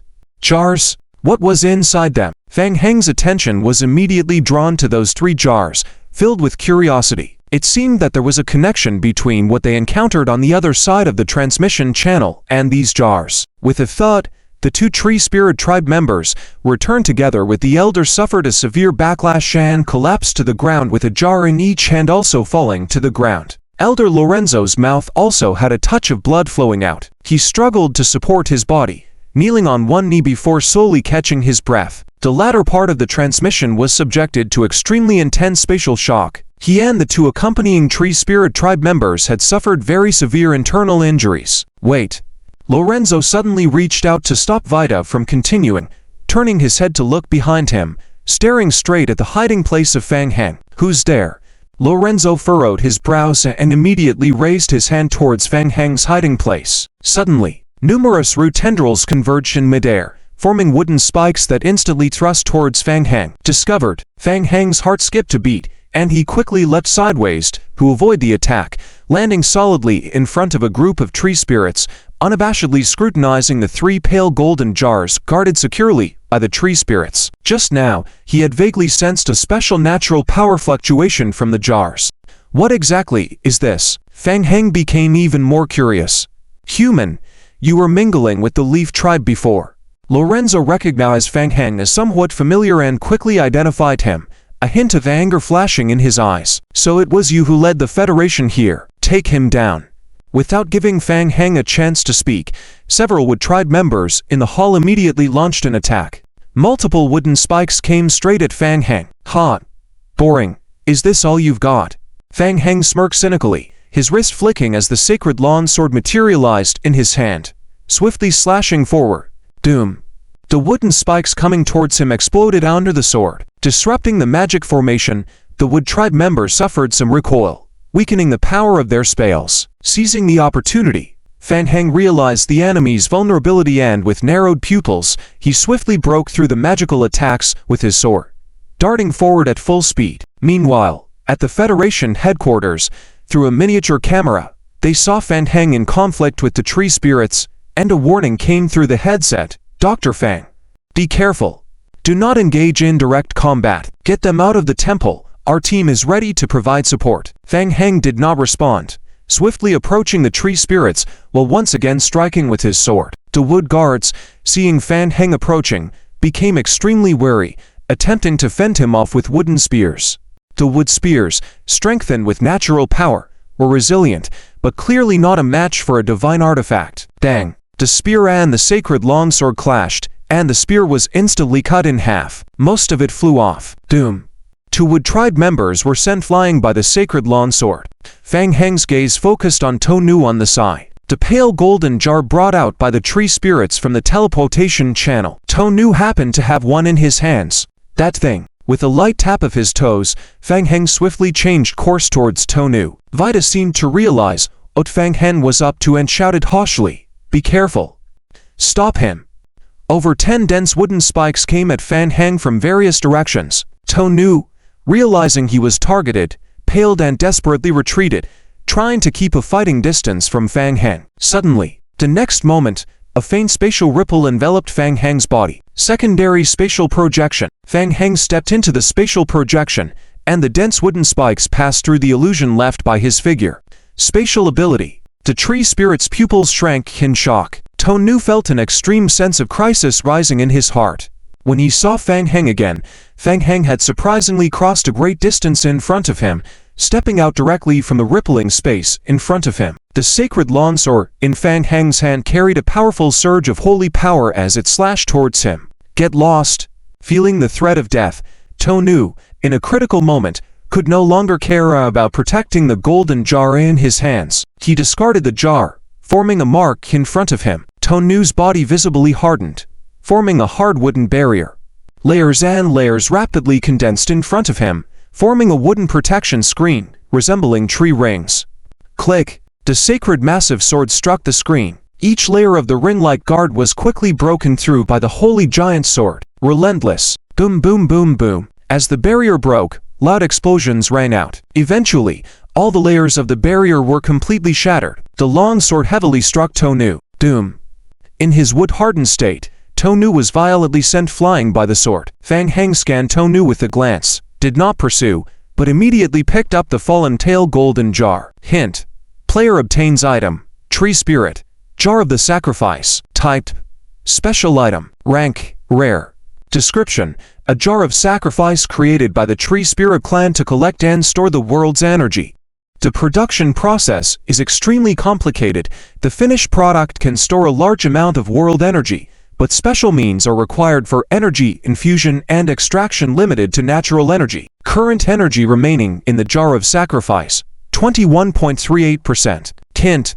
Detection that the player currently possesses advanced natural studies. Through relevant rituals, the player can absorb the energy inside the jar of sacrifice. Hint. This item is a special item and the player can choose to spend 50 main god points each time to store it in the bag, and the item must drop upon death. What's this? Looking at the game hints, Fan Heng's mind stirred. Something that can store natural energy. Can natural energy be absorbed? Is it for the god tree? A fortune to be made. Several thoughts raced through Fan Heng's mind. Before he could figure it out, he suddenly sensed something rapidly approaching from behind, and at the same time, a great sense of crisis welled up in his heart. Not good. Fan Heng's pupils locked in, instinctively flipping his wrist to tuck the jar of sacrifice into his backpack. Hint. Player consumes 50 main god points. Tree Spirit. Sacrifice jar stored. Delaying for a moment, as he turned around again, a huge wooden fist had already crashed in front of him. Unable to dodge. In the final moment, Fan Heng raised the sacred giant sword in front of him in an attempt to block the fist's attack. Doom. The huge fist slammed into the sacred longsword. Fan Heng felt a tremendous impact rushing towards him, sending him flying backward. The scenery in front of his eyes rapidly receded. A series of intense explosions.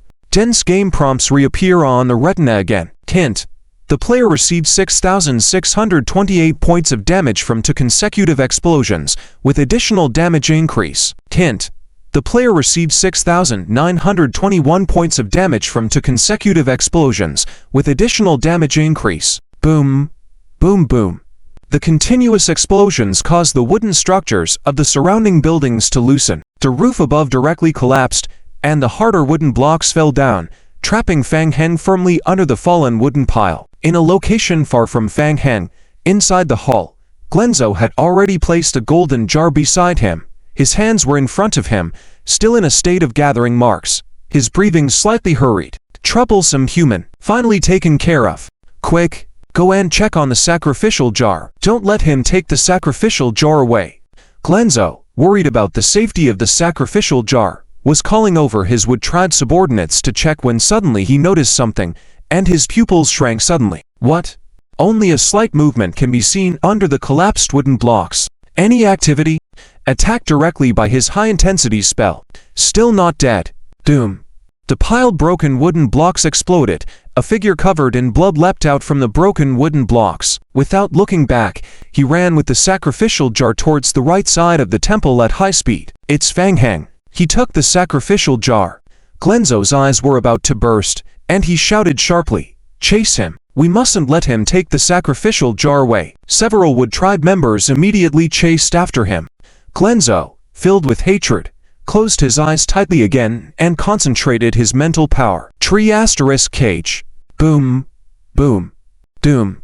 Next moment, dense wooden spikes burst out from various crevices in the Great Hall. The enormous destructive power caused the entire temple to become precarious in an instant. This is too exaggerated. Fang Heng ran forward, shouting internally that he had stirred up trouble. Countless huge wooden spikes kept stabbing out from all directions in the passage. He had to continuously jump and dodge in the extremely narrow space, while also escaping forward, occasionally dodging the large wooden arrows continually piercing towards him from behind.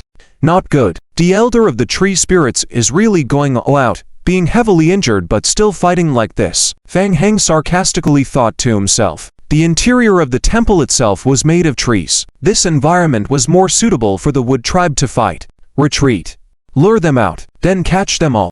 Thinking, Fang Heng provocatively looked back at the few Wood Tribe members chasing him, sneered, and accelerated towards the outside of the temple. Stop. Put down the sacrificial jar. Don't let him get away. The prayers of the Tree Spirit Temple. The federal combat troops had already ambushed around the perimeter of the temple, quietly surrounding the entire temple. Isn't this a bit too much? Feeling the slight vibration under their feet and hearing the continuous explosions coming from the front of the temple, the federal soldiers couldn't help but feel a bit nervous, tightly gripping their weapons. All squads, attention. Professor Fang is guiding the tree spirits out of the temple. Prepare for attack. Ensure Professor Fang's safety at all costs. Roger.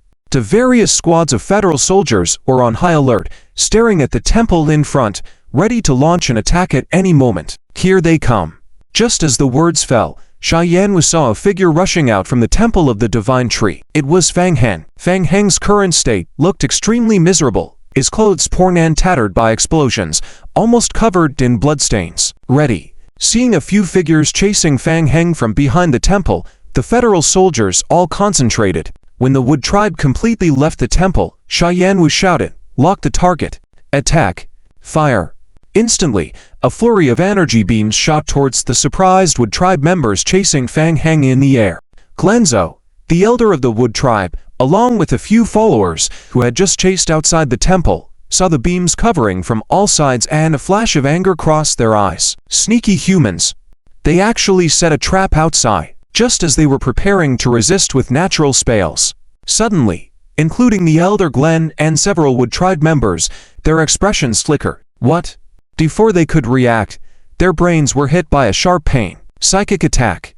Mental piercing. The entire psychic elite group led by Stone Yan simultaneously released the mental piercing attack. This move was extremely effective against the Wood Tribe, who had been continuously drained and heavily injured. Several Wood Tribe guards rushing out of the temple were directly stunned by the psychic attack. Even the Wood Tribe elder Glenzo felt a moment of dizziness and seemed momentarily lost control. Boom. Boom. Doom. Doom. Almost at the same time, the Wood Tribe members were completely covered by a barrage of dense energy beam weapons. Taking advantage of this delay, Fang Heng had retreated to the rear of the Federation and immediately controlled a second wave of lickers to surge forward. The federal energy beam weapons launched remote covering concentrated attacks. The intensity of the attack was more than sufficient against ordinary Wood Tribes, but perhaps not enough against the elder Wood Tribe. They had already severely injured the opponent, and he couldn't let them go. Doom. Doom. Doom. Indeed, after a barrage of energy beam weapon attacks on the concentrated locations, a huge tree ring shield rose flat from the ground. The tree ring shield resembled a towering wooden mound, protecting the wood tribe elder Glenzo in the center. The outer bombardment was completely blocked by the wooden mound. Next, Fang Heng controlled a large number of lickers to charge towards the wooden shield. The lickers swiftly climbed up the wooden mound, enveloping it and continuously scratching and attacking from the outside. Keep going. Hit him hard. The various commanders of the federal semi-mechanized team all gave orders. Dense energy beam weapon beams continuously flew out. The continuous beams exploded on the tree ring shield. Glenzo, hidden behind the wooden shield, was covered in bloodstains, looking extremely miserable. Glenzo's eyes were filled with immense anger. Humans. Stone Yanwu saw that Glenzo still had some resistance left and immediately shouted, "Continue. Keep attacking him." Psychic piercing could penetrate a large part of the shield and directly affect the life forms behind it, including the wooden shield in front of him. The difference was that targeting would become more difficult. Helping the Federation strengthen the field of spiritual studies is a step in the right direction. The Earth-Mound shield can withstand external physical attacks, but is helpless against mental penetration. Glenzo's health is rapidly decreasing under the targeted attacks of 50 mind-enhanced and transformed soldiers. Without the support of the others, Glenzo not only may not be able to defeat them, but even if he tried to escape, he has no good countermeasures. Glenzo's consciousness is constantly under mental attacks, feeling like his consciousness is about to explode. Beads of cold sweat keep dripping from his forehead, and he is no longer able to control external natural spells. The wooden wheel shield loses control and collapses completely in an instant. Doom. Boom boom boom. The lickers lying on the annual ring wooden shield are blasted out by the explosions. Dense beams fall on Glenzo, causing his health to be depleted in an instant. Game prompts flash rapidly on Fang Heng's retina. Hint. Player kills the elder of the wood tribe, Glenzo. Hint. Currently in anonymous mode, player killing Tree Spirit Tribe members will not affect the Tree Spirit Tribe's favorability or contribution, but public information will affect Tree Spirit Tribe favorability and contribution. Please choose carefully. Hint.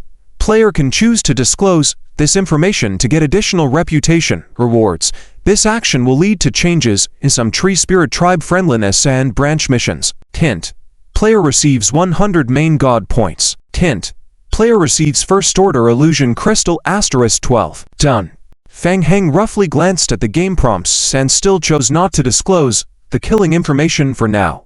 Considering that there may still be mission associations with the Wood Tribe in the future, there is no need to provoke them directly. Besides, he doesn't really care about these mission rewards. Apart from this, there is one more important thing. Swiftly, taking advantage of the federal team not yet confirming Glenzo's death, Fang Heng flew forward, quickly approaching the location where Glenzo exploded and died. Carefully searching around, found it. On the ground, two dark gold-colored bottles lay quietly in place. Hint.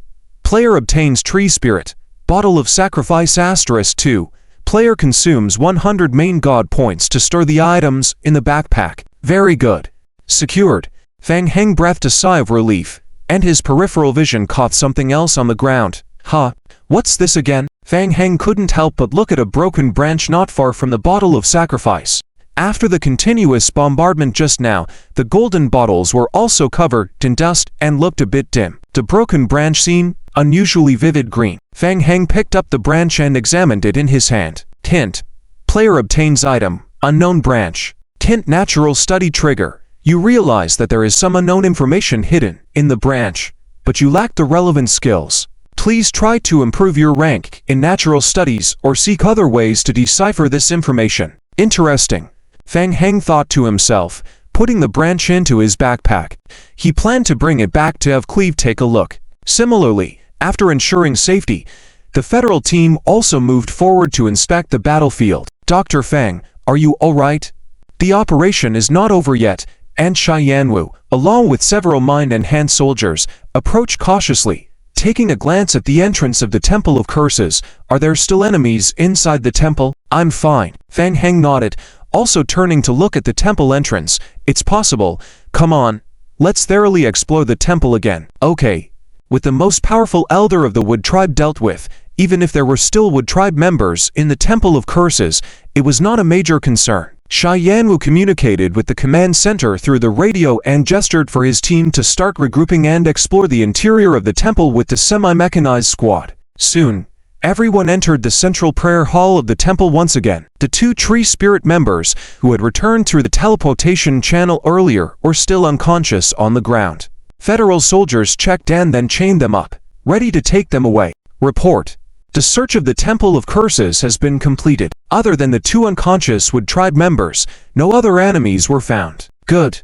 Xia Yanwu nodded, feeling relieved. With that, the operation could be considered a perfect success. The performance of the mind-enhanced team in battle was commendable. At least as the captain, he was very satisfied. Xia Yanwu surveyed the layout of the hull, his gaze quickly drawn to the central teleportation magic array. Dr. Feng, do you know about this magic array? Yes. It's some kind of teleportation magic array. Fang Heng happened to be squatting in front of the magic array, carefully observing it. There hadn't been a chance to observe it closely before, but now he could finally get a clear look at it. It seemed to be a large magic array with teleportation capabilities. However, clearly, the other end of the teleportation was not the inner world. Judging from the conversation of several tree sprites earlier, it should lead to a place called the Winter Domain. Fang Heng turned to Xia Yanwu beside him and asked, "Have there been any updates on the Winter Domain?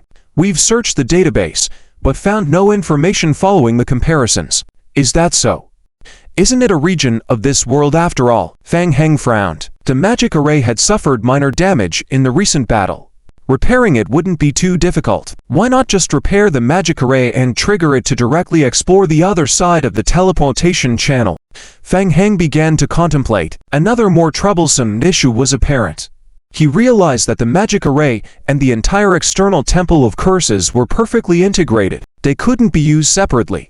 Either he would have to move the entire Temple of Curses along with the internal magic array. Otherwise, he might have to rely on Abakuya to construct an identical one. However, doing so would take more time and require Abakuya's strength. Captain, we've searched the temple and found some unused energy minerals and collected the remaining items left by the Tree Spirit tribe.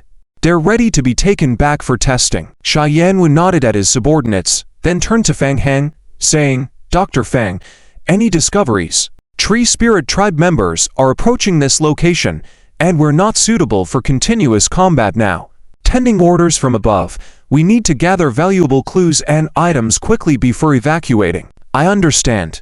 Fang Heng got up. The Wood tribe is still attached to the Temple of Curses. If they sense something wrong, they'll immediately come. Fang Heng thought the Federation's strategy was sound. There was no need to stay and fight the Wood tribe. No. Fang Heng waved his hand. "You go first, I'll take another look." Well, Xia Yanwu hesitated upon hearing this. His task was to protect Fang Heng as they evacuated back to the research institute. Now that Fang Heng refused to leave, what should they do? Soon, a message came from headquarters. "Team Xia Yanwu, well done. You can now regroup and evacuate. Dr. Fang will stay for independent action, and we will send other teams to protect him." "Yes, understood." Through this battle, the headquarters realized Fang Heng's outstanding abilities. At the very least, he could protect himself without any problem. "Good." Xia Yanwu nodded at Fang Heng. "Be very careful, Soon after, Fang Heng watched as the federal team quickly left with the collected supplies, leaving behind an empty prayer temple. Fang Heng once again walked to a secluded corner of the temple, changed to his natural form, and rested to maintain a stealth state. 2 hours later, a group of woodland people hurried into the temple area. The leading woodland elder had a grim expression. Since they received the report of the incident in the town, they had rushed to inspect it. Unexpectedly, they encountered another setback. The entire prayer temple had been destroyed. The elder who guarded the temple and the other tribespeople were nowhere to be found. Everyone knew in their hearts that their situation was dire. The federal forces. Woodland elder Clonu clenched his fists. However, he found the situation very suspicious. They were well aware of the federal strength. It was unlikely they could defeat the temple guardian elder in such a short time without launching a full-scale attack. A tribesman who inspected the scene reported, "Elder, unusual traces of destruction were found on the magic array." Clonu walked over to the magic array to observe for a moment, his brow furrowing. "So that's it. Despicable humans.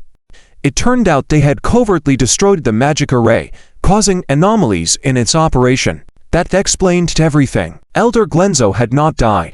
He had only been trapped by the Federal's design at the other end of the teleportation channel. It was a stroke of luck amidst misfortune. Seeing Elder Clonu deep in thought for a long time, a tribesman asked in a low voice, "Elder, what should we do now?" "Repair the magic array. Send more personnel to continue entering the prayer temple. The God Tree has absorbed some power. A new temple is under construction. We should be able to continue using it in a while. Hold on for another month." "Understood." Fang Heng listened attentively in the shadows for a while and caught the name of the God Tree, prompting his interest. The God Tree, one of his targets.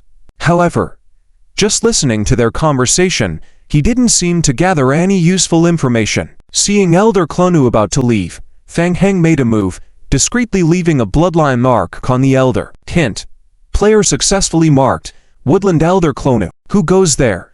As the mark struck, Elder Clonu keenly sensed something and quickly turned his head towards Fang Heng's hiding spot. Oh no! Discovered. Fang Heng's heart skipped a beat. Clonu's strength might surpass that of the previous Woodland Elder Glenzo, and he wasn't injured. Run. Fang Heng didn't dare to be careless and immediately entered a secondary spatial projection, swiftly going away. Clonu furrowed his brows, staring sharply in the direction Fang Heng had left. Who was that just now? A very strong stealth ability, nearly deceiving him. A member of the tribe asked in a low voice, "Elder, what should we do now?" "Do not pursue." Clonu stopped a few woodland members who wanted to chase Fang Heng, shaking his head. "Send more guards. Remember to protect the teleportation passage, and quickly provide backup for Elder Glenzo." "Yes, understood." Nighttime at the area of the Island Research Institute. The verdant branches gradually emitted a circle after another of bright green light in Cleve's palm. "Ah, it's a spatial code."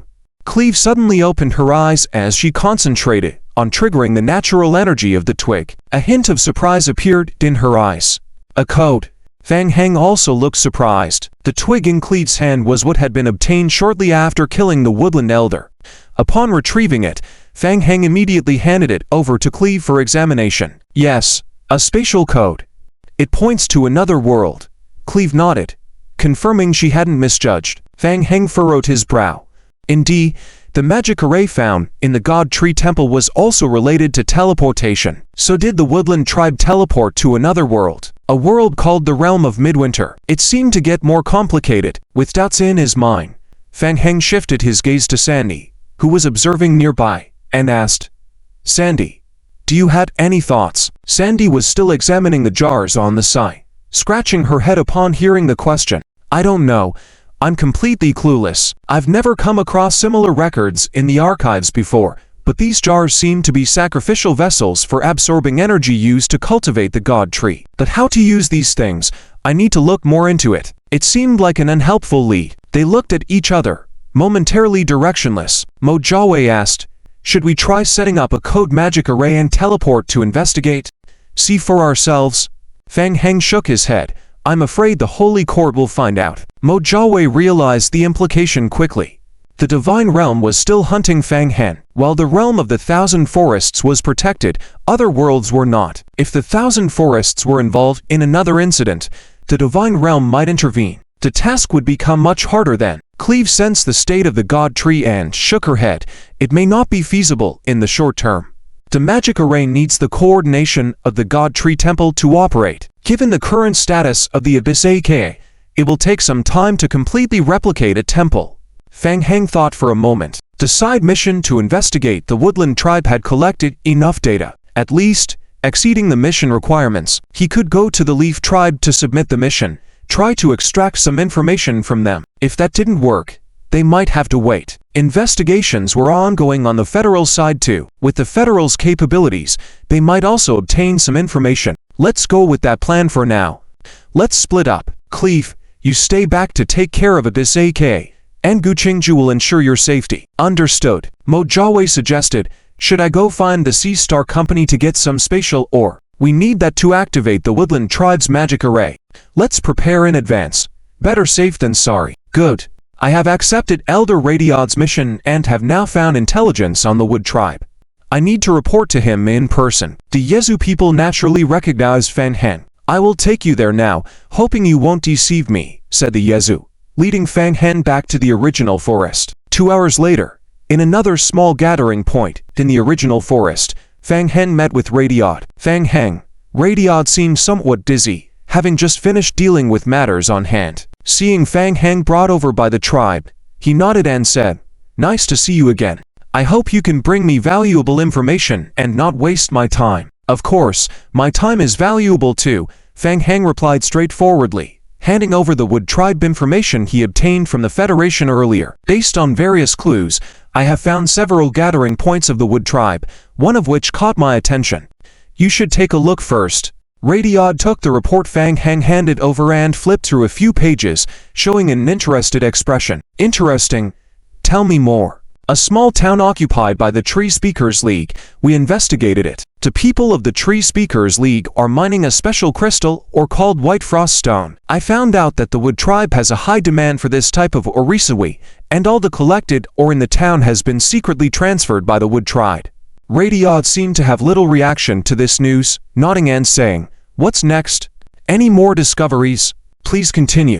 "I secretly tracked them, and later discovered that the White Frost Stone was being transported by the Wood Tribe into a temple in the deep forest." Hearing this, Radiod's expression changed instantly, a glint of sharpness in his eyes as he asked, "You found the temple occupied by the Wood Tribe? Are you sure? There are Wood Tribe guards near the temple." "I didn't get too close, but I can confirm that it is indeed the Temple of the Prayer." "Very well." Radiod nodded in satisfaction. Initially, when he used the Federation to target the Wood Tribe, it was just a temporary decision. Unexpectedly, Fang Heng was lucky enough to find a temple of the Wood Tribe. The previous incident of the Wood Tribe taking the essence of the divine tree from them was not over. This account had to be settled properly. Radiod briefly flipped through the files in his hand and asked, "The specific coordinates of the temple are not in the documents?" "No." Fang Heng shook his head. "The information was obtained through the Federation's network investigation.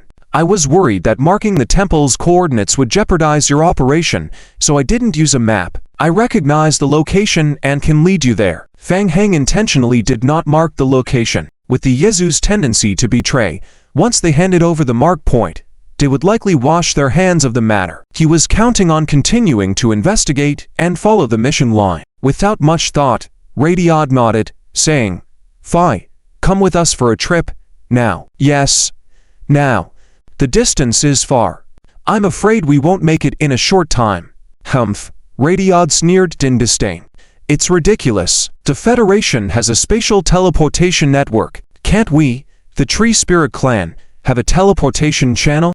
A game prompt appeared on Fang Heng's retina. Hint: player's current mission. The Wood Tribe strat is completed. Player gains 8 points of Yezu friendship, 2000 Yezu reputation, and 400 Tree Spirit reputation. Hint: player triggered mission. Pathfinder. Mission name: Pathfinder. Mission difficulty: see mission requirement. You have discovered the prayer temple occupied by the Wood Tribe. Please lead the Yezu to the exact location of the prayer temple. Mission reward: Yezu friendship degree.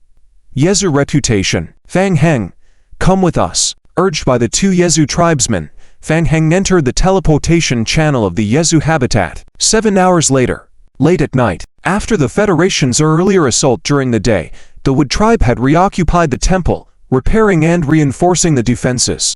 In the woods not far from the temple, Fang Heng peeked out and pointed ahead from a distance. "That's it, the Temple of Prayer. There are many Wood Tribe guards near the temple. I was discovered here during the day, so I didn't get close to investigate inside the temple," Fang Heng said, retracting his head once more. Elder Radiod assessed the temple, making a slight noise. "Wood Tribe, finally found your Temple of Prayer. It's time to settle the score from last time."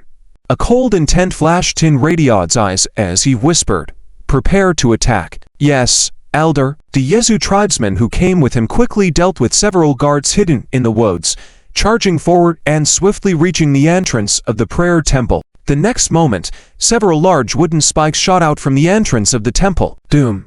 Boom boom boom. The spikes exploded continuously at the entrance, the violent shockwaves temporarily repelling the external Yezu invaders. For example, one cannot actively destroy the sacred temples of other clans, and the various clans cannot really fight each other, and so on. Now that the Elders' Council is gone, the power of these rules will only diminish more and more. But the Wood Clan never expected the Leaf Clan to come and kill them directly. They even killed their own kin. How ridiculous! Radayat scoffed, taunting. The Elders' Council told us not to fight each other. But what about when you and the other two clans took the essence of the sacred tree from my clan's hands? What did you do then? In consideration of kinship, I'll give you a way out. Take your people and leave. Otherwise, you'll stay here forever. You're delusional. City roared, massive wooden thorns extending from the giant tree in the temple, fiercely stabbing towards the Leaf Clan. Both sides had ignited genuine anger, once again plunged into intense battle. Fang Heng crouched on the side, watching the Tree Spirit clans fight. It was evident that the Wood Clan was slightly weaker overall than the Leaf Clan, and with fewer numbers as well, they quickly fell into a disadvantage. Doom. After a brief clash, the Wood Clan Elder City was subdued by Radayat, enveloped in a dense tornado of leaves and slammed hard against the giant tree behind. City, with his heavy body, stood back up, his sturdy frame now bearing deep imprints from the sharp leaves.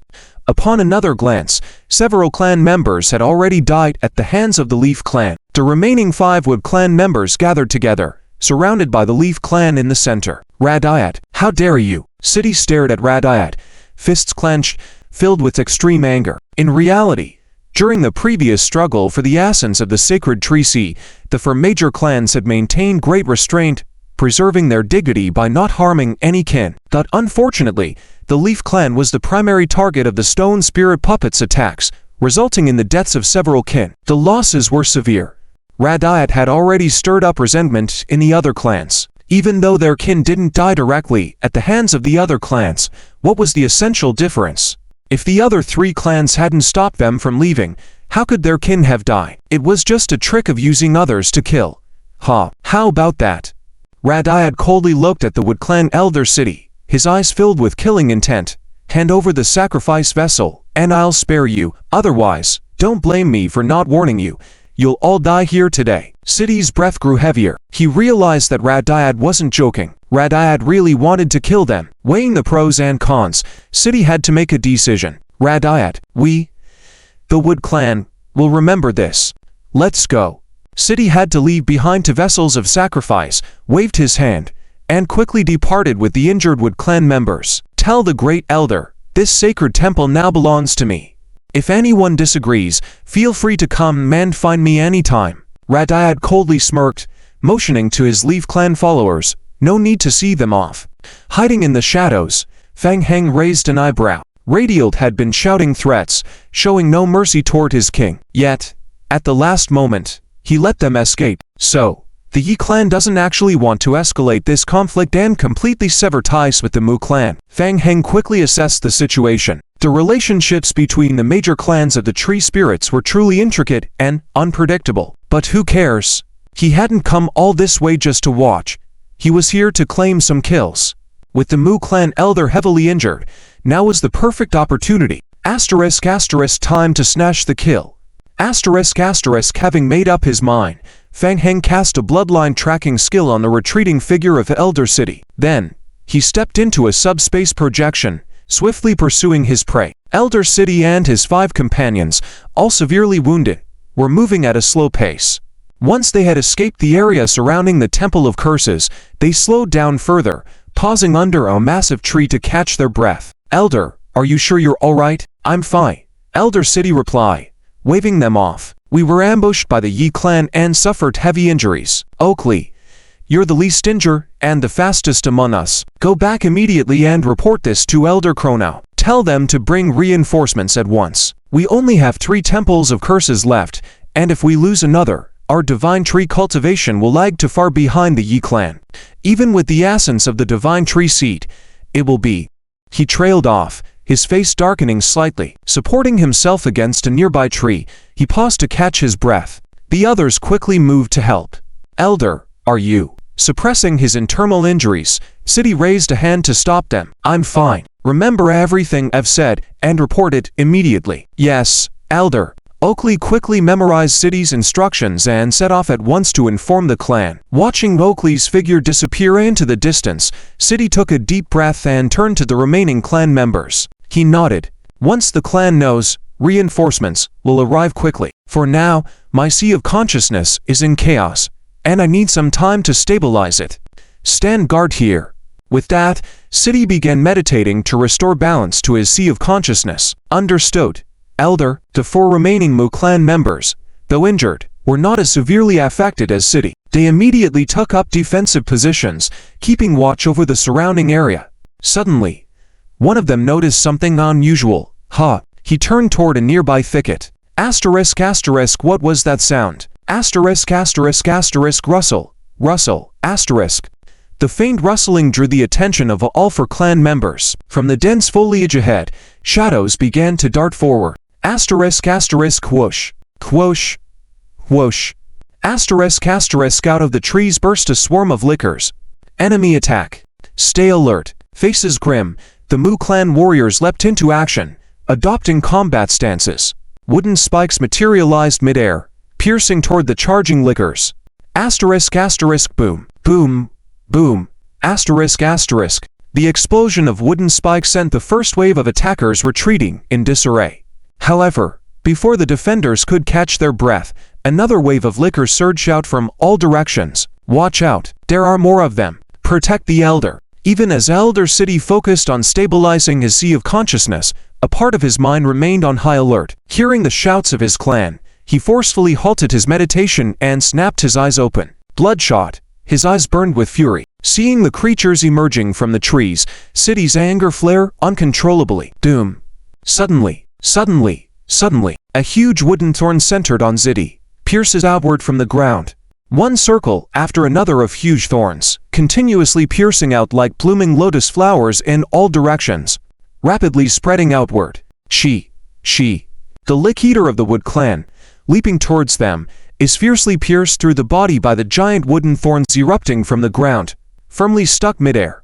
From the wounds broken open by the thorns, tiny vines and barbs extend, firmly trapping the Lick Eaters. The thorns slowly sink with the struggling Lick Eaters until completely buried in the ground. Hint: the player's zombie clone merged with the Lick Eater form affected by the special skill, Wood Thorn Burial skill, has died. The player's zombie clone will revive in 4.32 hours. Wood Burial. Here comes this instant kill skill again. Not far away, Fang Heng hides, controlling the actions of the Lick Eaters in the shadows. Seeing more than 20 Lick Eaters suddenly dying on the retina as a game prompt, he couldn't help but feel a stir. The Lick Eaters, pierced by large amounts of wooden thorns through their bodies and dragged into the ground, are then completely killed. Hey, interesting. Let's do it again. Let's see how many times you can use this move. Fang Heng sees through it. Ziddy is already on the verge of collapse. It would definitely be difficult to deal with Ziddy in his prime. But things are different now. Even with a human wave tactic, he needs to pile up corpses to defeat you. Let's see how many times this large-scale move can still be used. Following that, a continuous stream of Lick Eaters emerges from the bushes, once again rushing towards Ziddy in the center and several members of the Wood Clan. Several Wood Clan guards see the awe-inspiring Ziddy Elder destroy a large area of the Lick Eaters, barely able to catch their breath.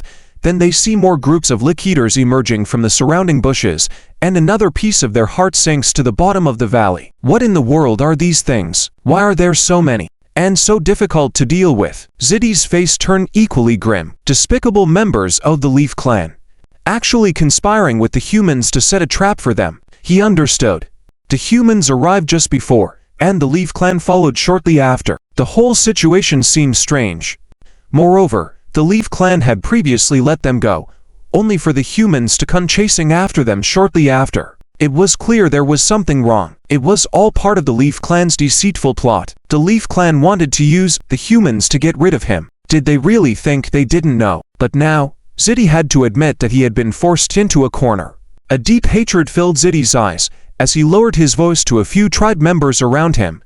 Wait for me to fight for your escape route. Take the chance to run separately if anyone is lucky enough to survive. Remember to tell the elders of the tribe that the Leaf Clan has colluded with the humans. The temple has been repeatedly attacked by the Leaf Clan behind the scenes, and my death is also related to the Leaf Clan. Several Wood Clan guards were startled upon hearing the word death and turned to look at Ziddy in unison. Elder, you ... Make sure the Grand Elder is cautious of the Leaf Clan. Remember that. With a sense of determination, Ziddy stared at the tribe members and said sharply, "Answer me. Have you all remembered?" The eyes of the Wood Clan guards reddened, and they replied in a low voice, "Yes, we remember." Ziddy looked around at the continuously emerging Lick Eaters rushing towards them from the bushes, and a seal formed in the palms of his hands. Only by sacrificing himself would there be a chance for his companions to pass on the message. Whitewood burial. Boom, boom, boom. The forces of nature are activated. The earth trembles violently with Ziddy at its center. In the next moment, large white tree trunks rise up from the ground all around Ziddy, rapidly growing lush branches and leaves, almost instantly entangling and trapping the approaching Lick Eater hordes from all sides.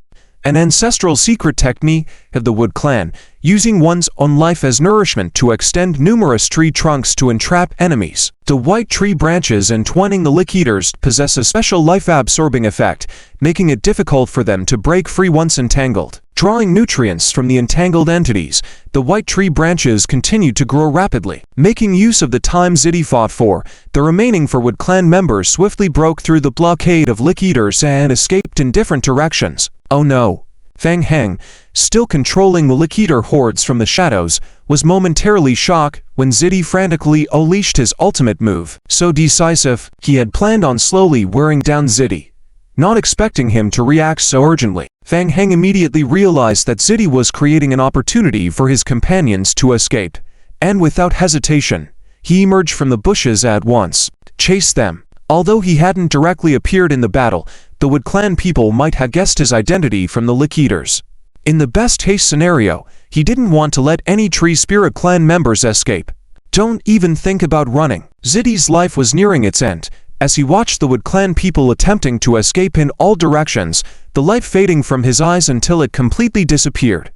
Meanwhile, Fang Heng swiftly pursued one of the Wood Clan members attempting to flee. Suddenly, the metal staff in his hand was fiercely thrust forward, slicing through the air with a sudden sound. Dang! The Wood Clan guard targeted by Fang Heng was struck by the metal staff, his body jerked, and was forcefully thrown backward. Trouble! Sensing the impact through the metal staff in his hand, Fang Heng muttered trouble to himself. The strike felt like hitting a hard granite rock. They were much sturdier than other Tree Spirit Clan tribes.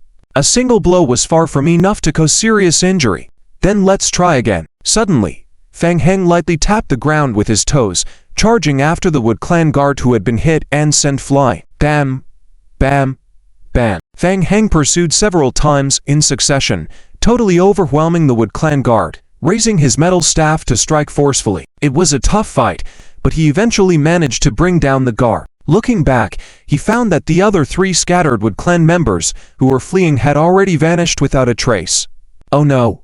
Although he could still vaguely sense the fluctuations in the vitality of a few individuals, chasing them one by one now would be too time-consuming, and if delayed further, the sensing of vitality fluctuations would quickly disappear. It was impossible to catch them all. Forget it. After a quick calculation, Fang Heng shook his head helplessly, giving up on continuing the pursuit. At least he had secured some heads. It was not a complete loss. Turning back, Fang Heng looked towards the area covered by the dense white tree growth.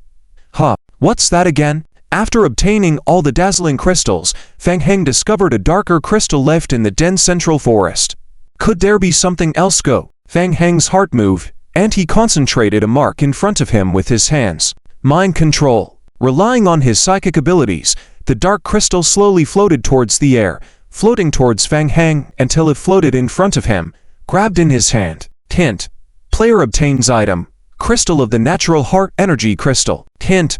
Players can submit this item to the Leaf Clan to gain clan friendship, contribution points, and prestige can also be given to other clans. So it's the Crystal of the Natural Heart, Fang Heng muttered to himself. This was the thing that the Tree Spirit Clan in the inner world was fighting over. He had obtained for pieces before, and had brought them back for Cleave to research. It was very strange, as this thing could not be directly used to activate the god tree Abasaki to absorb, so for now, he didn't know what it was for.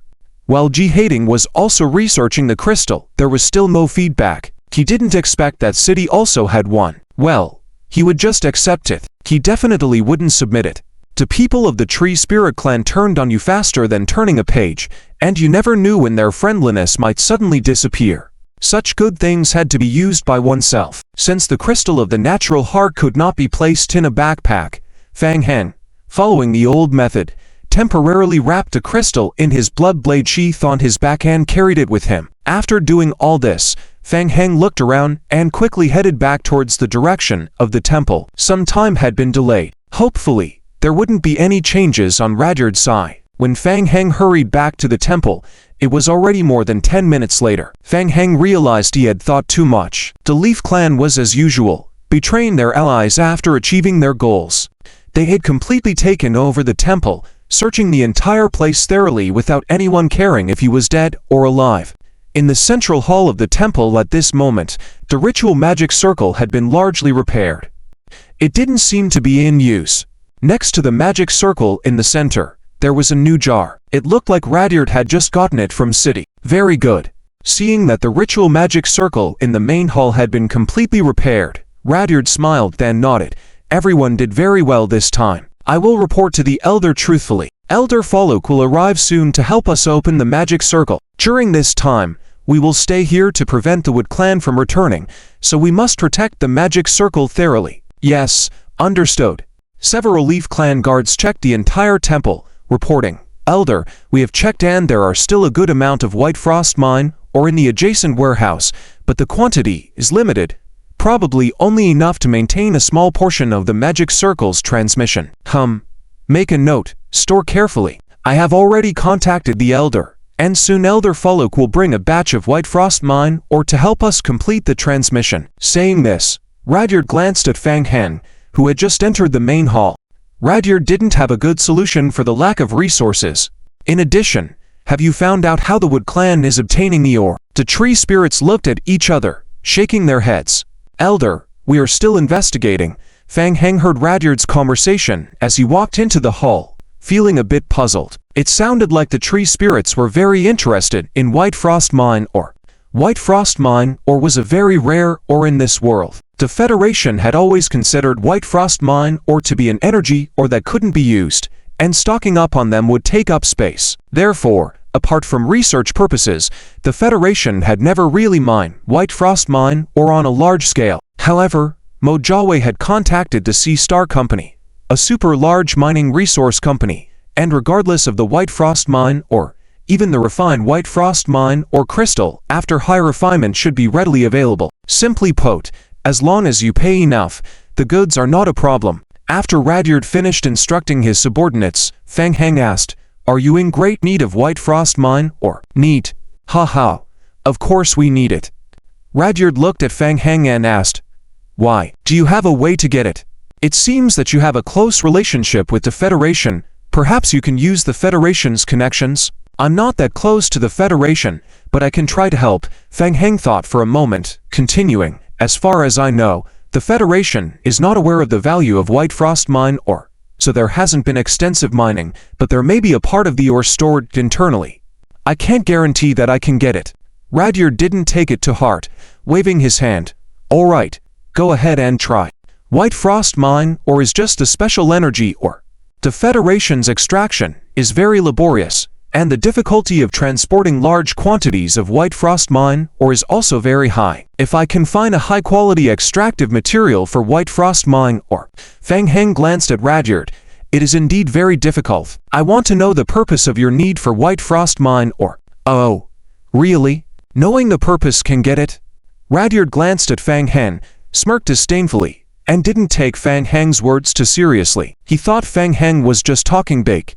White Frost mine ore needed to be collected and then purified in a special way by the tree spirits to form a usable spatial energy or body. This part was quite tricky and ordinary humans couldn't perform the purification.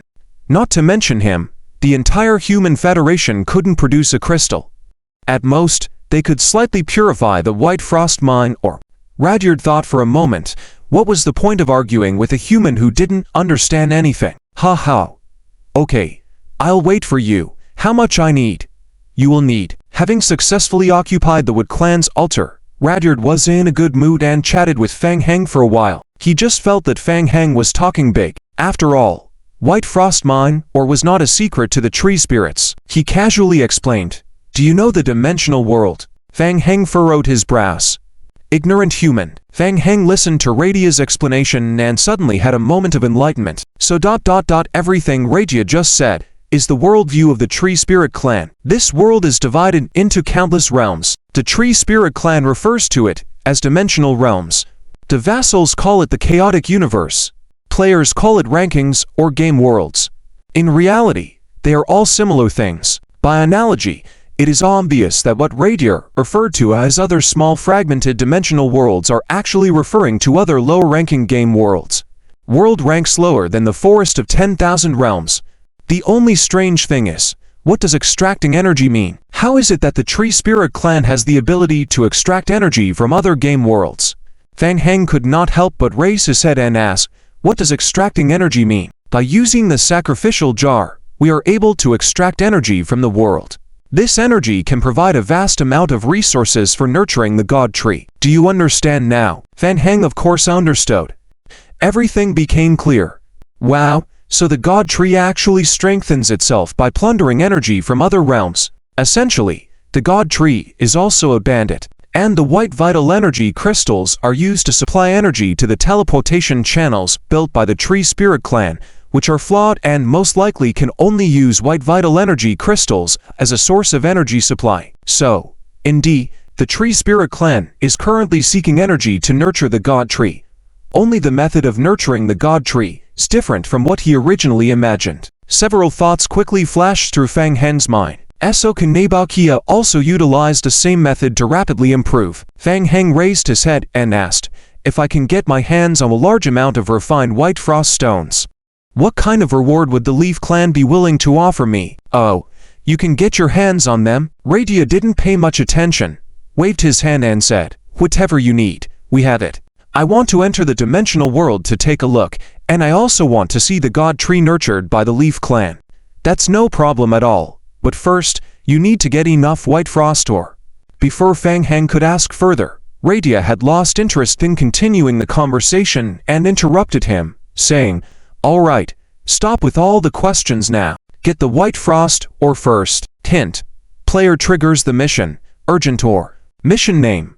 Urgent ore. Mission details. The Leaf Clan lacks a type of ore called white frost ore. If you can provide it to the Leaf Clan, they will reward you accordingly. Mission rewards. Leaf Clan friendship. Leaf Clan contribution.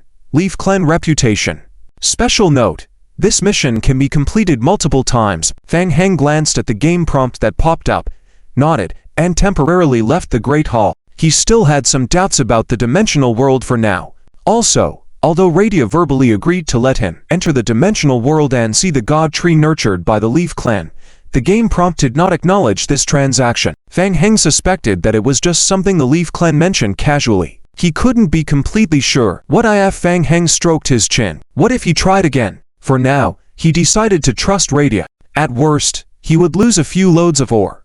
He could always make it back 100-fold later. With that in mind, Fang Heng prepared to summon a batch of zombie avatars and dig an underground passage from the outer edge of the primal forest to the cursed temple. If the Leaf Clan acted shamelessly, they would not get away with it, even if they had to resort to sneakier methods later.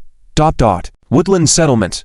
Upon hearing the news that the cursed temple had been once again occupied by the Leaf Clan, there was an uproar among the woodland community. The Leaf Clan. How dare they take direct action, even enlisting humans to kill 2 elders within the clan? No wonder. Thinking back on the events of today, the woodland community had already felt that something was amiss. Now, upon reflection, it all made sense. The Leaf Clan had long been in cahoots with humans.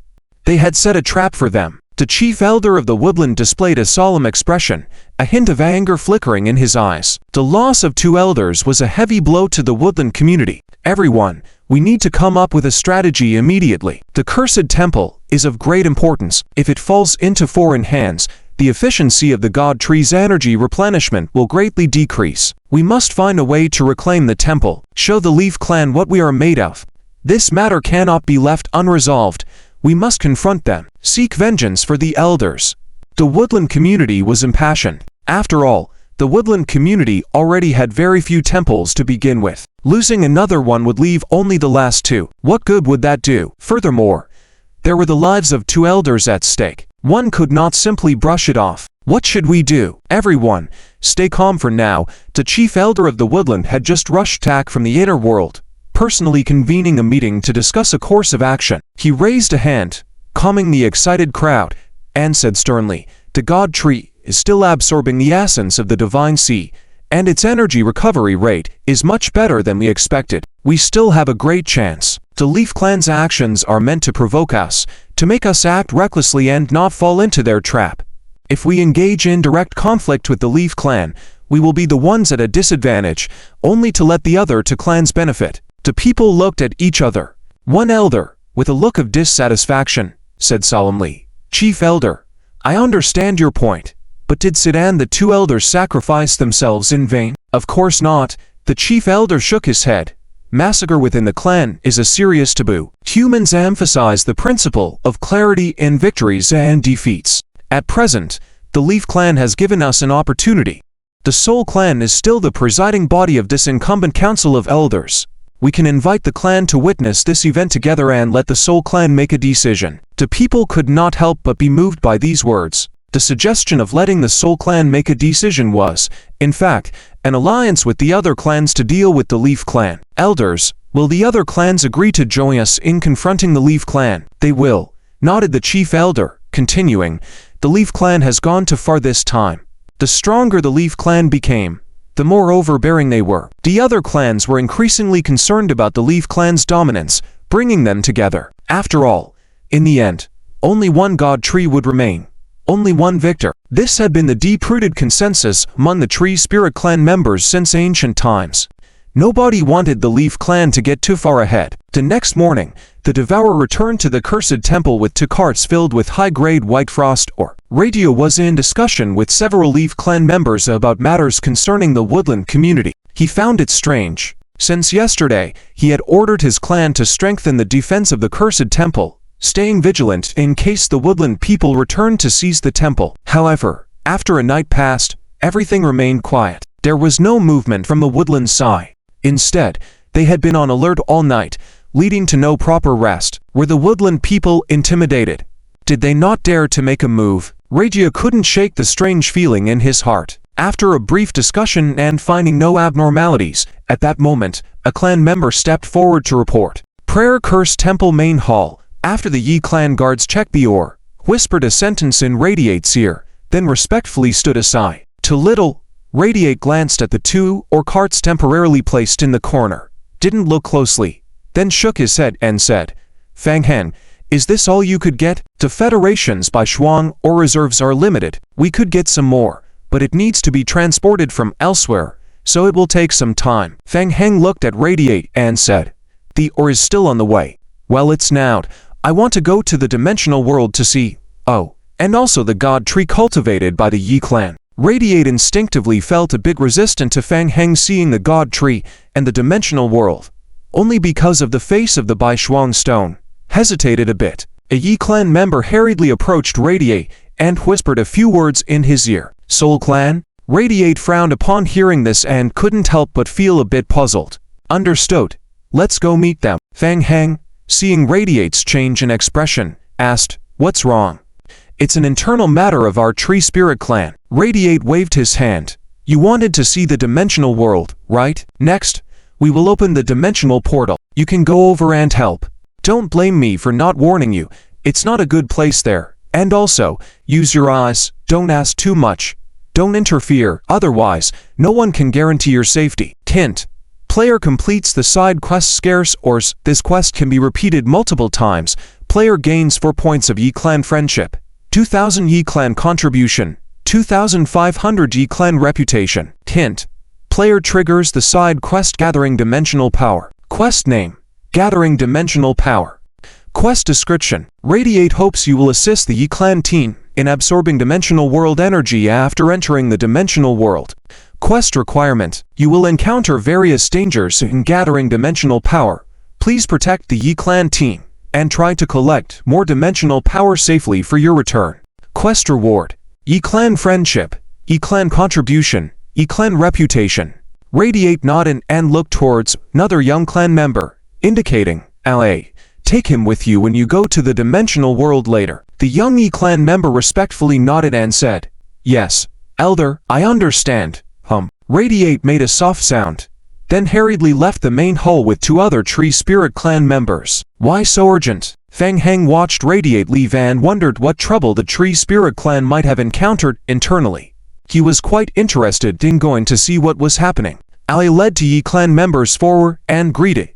Human, please follow us. The teleportation is about to start. All right. Sure. Compared to that, Fang Heng was more interested in the dimensional world. One step at a time. First, look at the situation on the other side of the dimensional world. Following LA, Fang Heng once again arrived at the central hall of the Prayer Curse Temple from yesterday. Looking at the scene in the hall, Fang Heng couldn't help but exclaim in surprise. The hall was completely different from when he left yesterday. The walls and ceilings of the entire hall were covered with lush green vines. It looked like it had been completely renovated. Several Yi Clan members had already gathered in front of the magic array in the center hall. Behind the magic array sat an old Yi Clan elder emitting a faint natural aura. Ali respectfully approached and bowed to the Yi Clan elder. Elder Faluk, I am here to open the dimensional world portal and collect dimensional energy.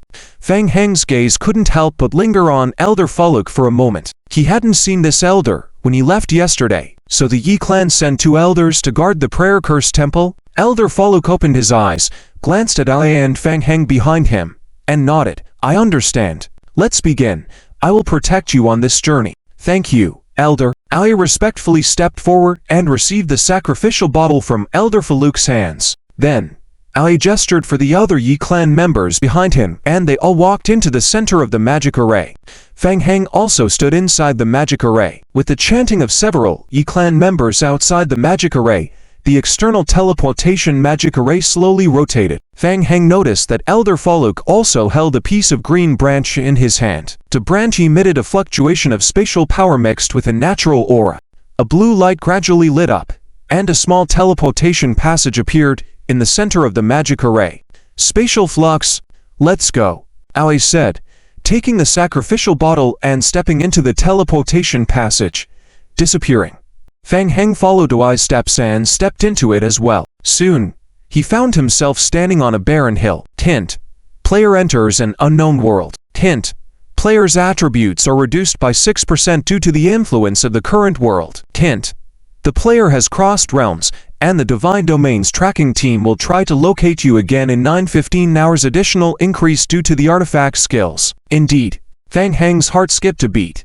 The dimensional world was like a game world as understood by the player. Moreover, the Winsen realm could even connect to external worlds. Similarly, this external world could be tracked by the Holy Court. He needed to finish the task before the Divine Realm tracked him, or it would be a big problem. Fang Heng became vigilant and quickly scanned around. Looking out, the cracked patterns on the barren sandy ground spread like dried veins into the distance. Fang Heng's gaze soon focused on a protruding rock slab on the right side of the teleportation magic array. On the surface of the rock slab were densely covered magic array patterns. Ali's target this time was the rock slab. Upon seeing it, he walked up to it, roughly checked it, and nodded to the line of Yi Clan members behind him. The Yi Clan people followed suit and formed a circle around the rock slab. Fang Heng also joined them, standing next to the rock slab and carefully observing. The rock slab had been there for a long time, even with cracks on the surface. But it had clearly undergone some repairs recently, which didn't affect the overall use of the magic array. Aoi greeted with a sentence, then ignored Fang Heng and walked forward, placing the golden sacrificial bottle in the center of the magic circle and began chanting. As the chanting continued, spiritual power was infused into the magic circle. The ancient magic circle slowly started to operate. The crystal stone in Aoi's hand triggered along with it, causing the entire ground to emit a buzzing vibration. Fang Heng stared at the magic circle with a furrowed brow. He could feel it. The natural power of this world was slowly being collected, then extracted through a special magic circle on the slab, and concentrated into the sacrificial bottle. This world, Fang Heng murmured to himself. The fluctuations of natural power were very weak, indicating that the tree spirits had extracted it many times before. Was this a deserted world? And what about the crystal stone in Aoi's hand? The heart of nature. So, absorbing dimensional power also requires the assistance of the heart of nature. Suddenly, Fang Heng felt a stir in his heart. A living being was rapidly approaching this place. The Leaf Tribe members scattered around on guard quickly realized that enemies were approaching, raised their vigilance, and looked around. While controlling the operation of the magic circle, Aoi also pay attention to the external situation. Warning, be careful, they are coming. Fang Heng looked up into the distance. Gradually on the barren land, a rapidly spreading dust storm was revealing itself. Upon closer inspection, the dust storm was actually composed of insects, a type of large insect creature, blending in with the sand in color, with irregular shapes, hard shells, and sharp protrusions, seemingly evolving into a unique form to survive in this harsh environment. The insect creatures rapidly flapped their wings, maintaining swift low-level flight. A member of the Leaf Tribe shouted, "They are sand-winged bugs. Don't let them get close and disrupt the operation of the magic circle." The sand-winged bugs closely attached their bodies to the ground, gathering in midair, and swarming towards the direction of the magic circle. Seeing the situation, the Leaf Tribe guards quickly launched an attack, gathering natural arrows in their hands, aimed at a group of sand wings in front, and fired. Swish, swish, swish. The magical arrows pierced the air with a sharp sound. Archer specialization of the tree spirits, almost achieving 100% weak point attacks, coupled with the unique natural power of the Leaf Tribe. One arrow could easily penetrate through dozens of sand-winged bugs. It seemed like the Leaf Tribe had an absolute advantage. However, in reality, the Leaf Tribe could not afford to be complacent. The number of sand-winged bugs was extremely high. Stimulated by the magic circle, a large number of sand-winged bugs continuously flooded in from all directions of the barren land. As if they were endless, the swarm of sand-winged bugs gathered and rapidly moved in midair, appearing like a rising sandstorm when viewed from a distance. We can't let them disrupt the operation of the magic circle. The Leaf Tribe guards continued to release magical arrows to intercept the impending sand-winged bugs. In the midst of battle, Fang Hen looked for a moment, muttered to himself, and raised his hand. Whoosh! A blood-colored short blade rapidly condensed out of the darkness behind him. Ching! The blood congealed into a blood spear, piercing towards a group of sand-winged bugs in the distance. The long spear easily penetrated through dozens of insect creatures, exploding in the air. Doom! A large number of insects were engulfed and devoured by the bursting blood, causing a significant loss in their numbers. But the next moment, more sand-winged bugs surged up to fill the gap left by the dead bugs. Hint: player kills a sand-winged bug. Player gains 1 point of the Leaf Tribe's prestige. Player gains 1 point of the Tree Spirit Tribe's prestige. Fang Heng raised his hand, and the energy and blood quickly recombined into a short blade shape behind him. Creatures from other worlds. Judging by individual strength levels, they seemed relatively weak, indicating the strengths of a beginner world creature. In a one-on-one fight, an ordinary tree spirit member could easily overwhelm them. Fang Heng, who had been dealing with advanced creatures for a long time, suddenly encountered low-level monsters and seemed a bit uncomfortable for a moment. There was no need to waste energy in the short blade. Instead, he could take the opportunity to gather some vitality. Though the vitality in the sand-winged bugs was weak, their large numbers posed a challenge. Moreover, killing sand-winged bugs could also provide a small amount of prestige from the Tree Spirit Tribe. Although prestige was probably unnecessary, it didn't hurt to gain some. With that in mind, Fang Heng took out the evil spirit mask he carried within, and put it on his face. However, because the passive effects of the talent could affect the gathering of energy and blood, Fang Heng temporarily disabled the passive infection ability. With the combat power of the liquors already sufficient to handle a wave of them, there was no need for the passive infection effect. Swish! Swish! The passive talent skill took effect. A large number of liquors swarmed out of the magic circle, immediately rushing towards the masses of sand-winged bugs in front of them. When faced with low-level enemies, the liquors instantly turned into killing machines. The sharp claws of the liquors could easily tear through the bodies of the sand-winged bugs. In comparison, most of the attacks from the sand-winged bugs could not break through the defense of the liquors. What was even more crucial was that the number of liquors summoned by Fang Heng was in the thousands.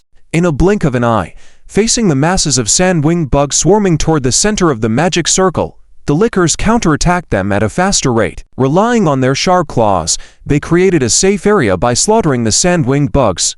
The safe zone was even expanding rapidly outwards. Several Leaf Tribe members couldn't help but cast admiring glances at Fang Heng. Even they had to admit that Fang Heng indeed had his ways of dealing with these insect monsters. Hint: player kills a sand-winged bug.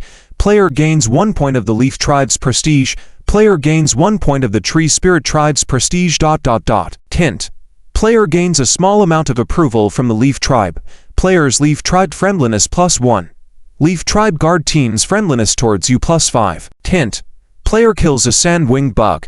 Player gains 1 point of the Leaf Tribe's prestige. As the slaughter continued, the battlefield was filled with large patches of limbs and foul-smelling blood. The blood even slowly seeped into the cracked Darren land. It was time to move on to the next step. It was like burning, with blood bubbling and continuously emitting dark green mist.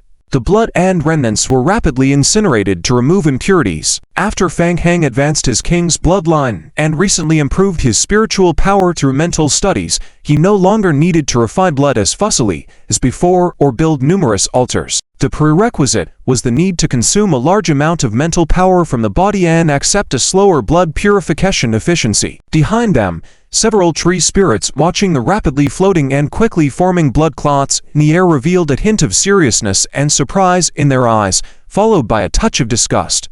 Hint: player's friendship level with tree spirits decreased by 2 points. Fang Heng glanced at the game prompt with his peripheral vision. Forget it. He's already used to it. He couldn't even be bothered to think about why his friendship level would drop. Let it drop. Keep going. The blood and energy rapidly gathered in midair. Despite the large area of blood pooling in the air, the sand-winged insect's blood itself did not contain high power, causing an unusually high level of impurities in the blood pool. It was estimated that after the complete purification, a blood fragment the size of a thumb would be considered an excellent outcome. The blood boiled rapidly in the air. Impurities burnt off to form a green mist, with a large number of debris falling from below the blood clot.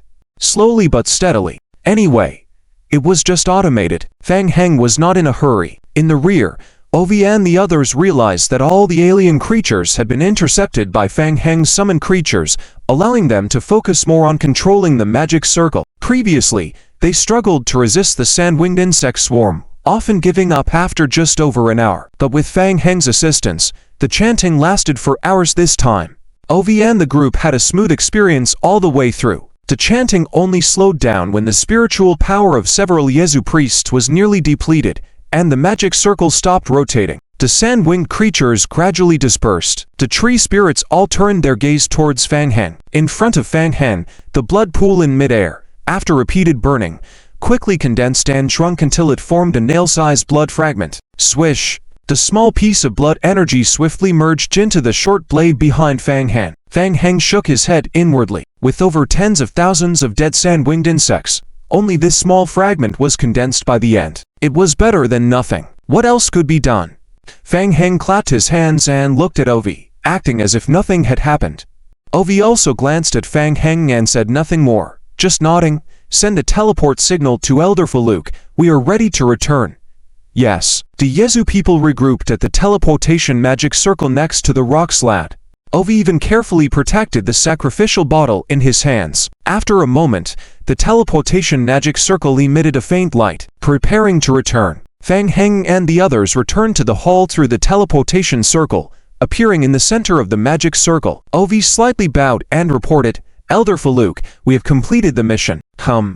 You have done well. Elder Faluk recognized that Ovi had gained considerably from this mission. He raised his hand gently, glanced at Fang Heng standing behind Ovi, and said, It is inconvenient for a human to stay here.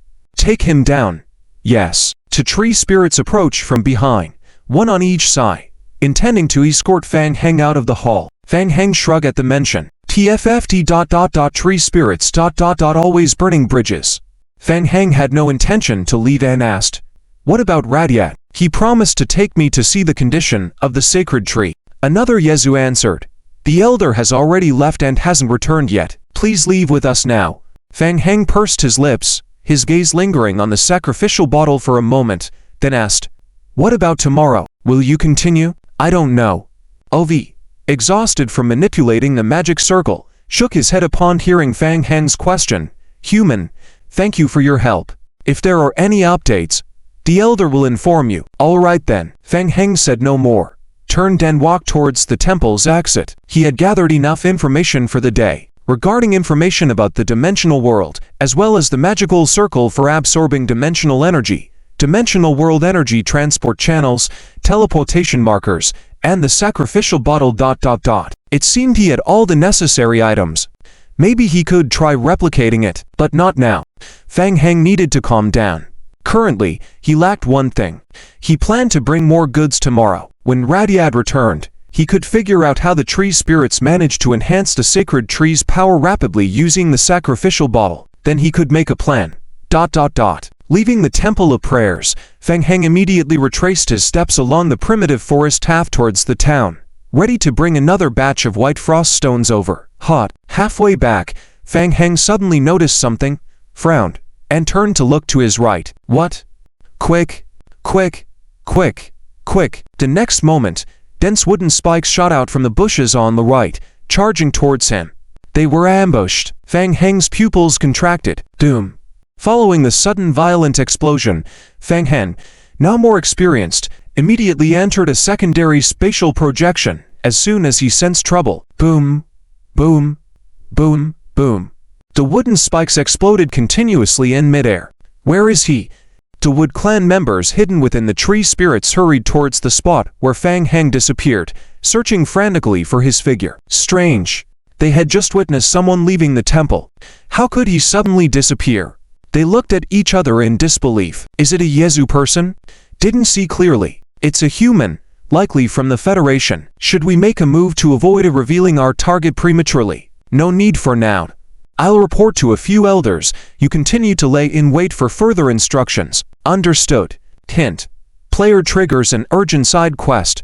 Wood Clan's Ambush. Quest name. Wood Clan's Ambush. Quest description. You have discovered the Wood Clan's covert ambush within the primitive forest, with their target likely being the Yezu. Immediately inform the Yezu of this situation. Quest requirements. Escape the Wood Clan's ambush area and inform the Yezu. Quest rewards. Yezu friendship level. Yezu reputation. Hint.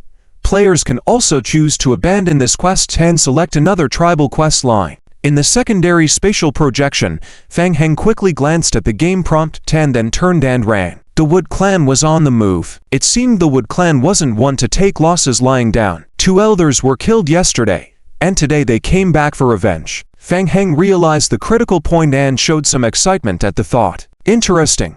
Elder Radyad happened to be away and hadn't returned yet, just when the Wood Clan decided to counterattack. It was quite a coincidence. It was hard not to draw connections. Could it be that Radyad was set up by the Wood Clan? Elder Radyad has not returned yet. Please go back. Fang Heng was already used to the attitude of the Yezu people and didn't mind. He stopped in his tracks and asked, "Where did Elder Radyad go? Are you sure he is still safe?" The expressions of several Yezu guards changed instantly. "Human, what do you mean?" "Nothing. I just encountered an ambush by the Muzu outside." Fang Heng briefly recounted the attack by the Muzu he encountered outside. Upon hearing this, the guards also realized that the situation was not good. "The Muzu. Are you sure it was an attack by the Muzu? Is everything you said true? I have no reason to lie to you. If you don't believe me, you can go and check for yourselves." The captain of the guard team's expression changed a few times. "Not good. The Muzu people may be heading towards the temple. Elder Radyad happened to be away. The defense of the temple was weak, and if the Muzu people concentrated their forces on the temple, it would be difficult to defend with their capabilities. Can you contact the elder? We haven't been able to reach him for a while.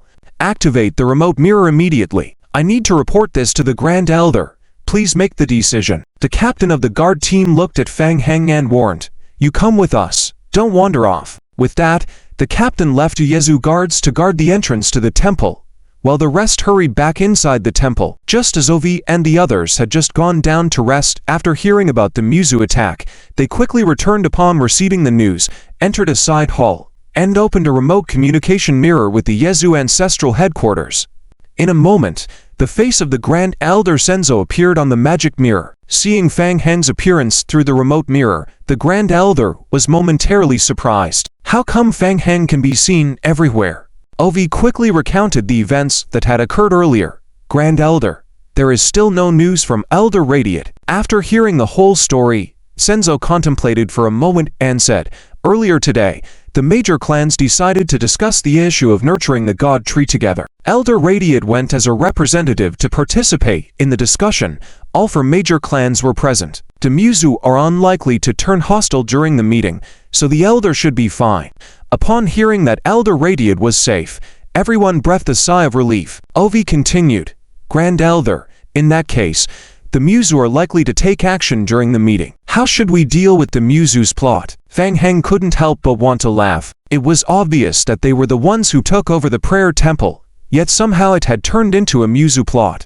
Thinking carefully, Fang Heng found it strange. At first glance, the Muzu seemed to be trying to divert attention. However, if it were him playing such tricks, they would have attacked the prayer temple immediately after luring Elder Radiate out. It had already been dragging on for several hours.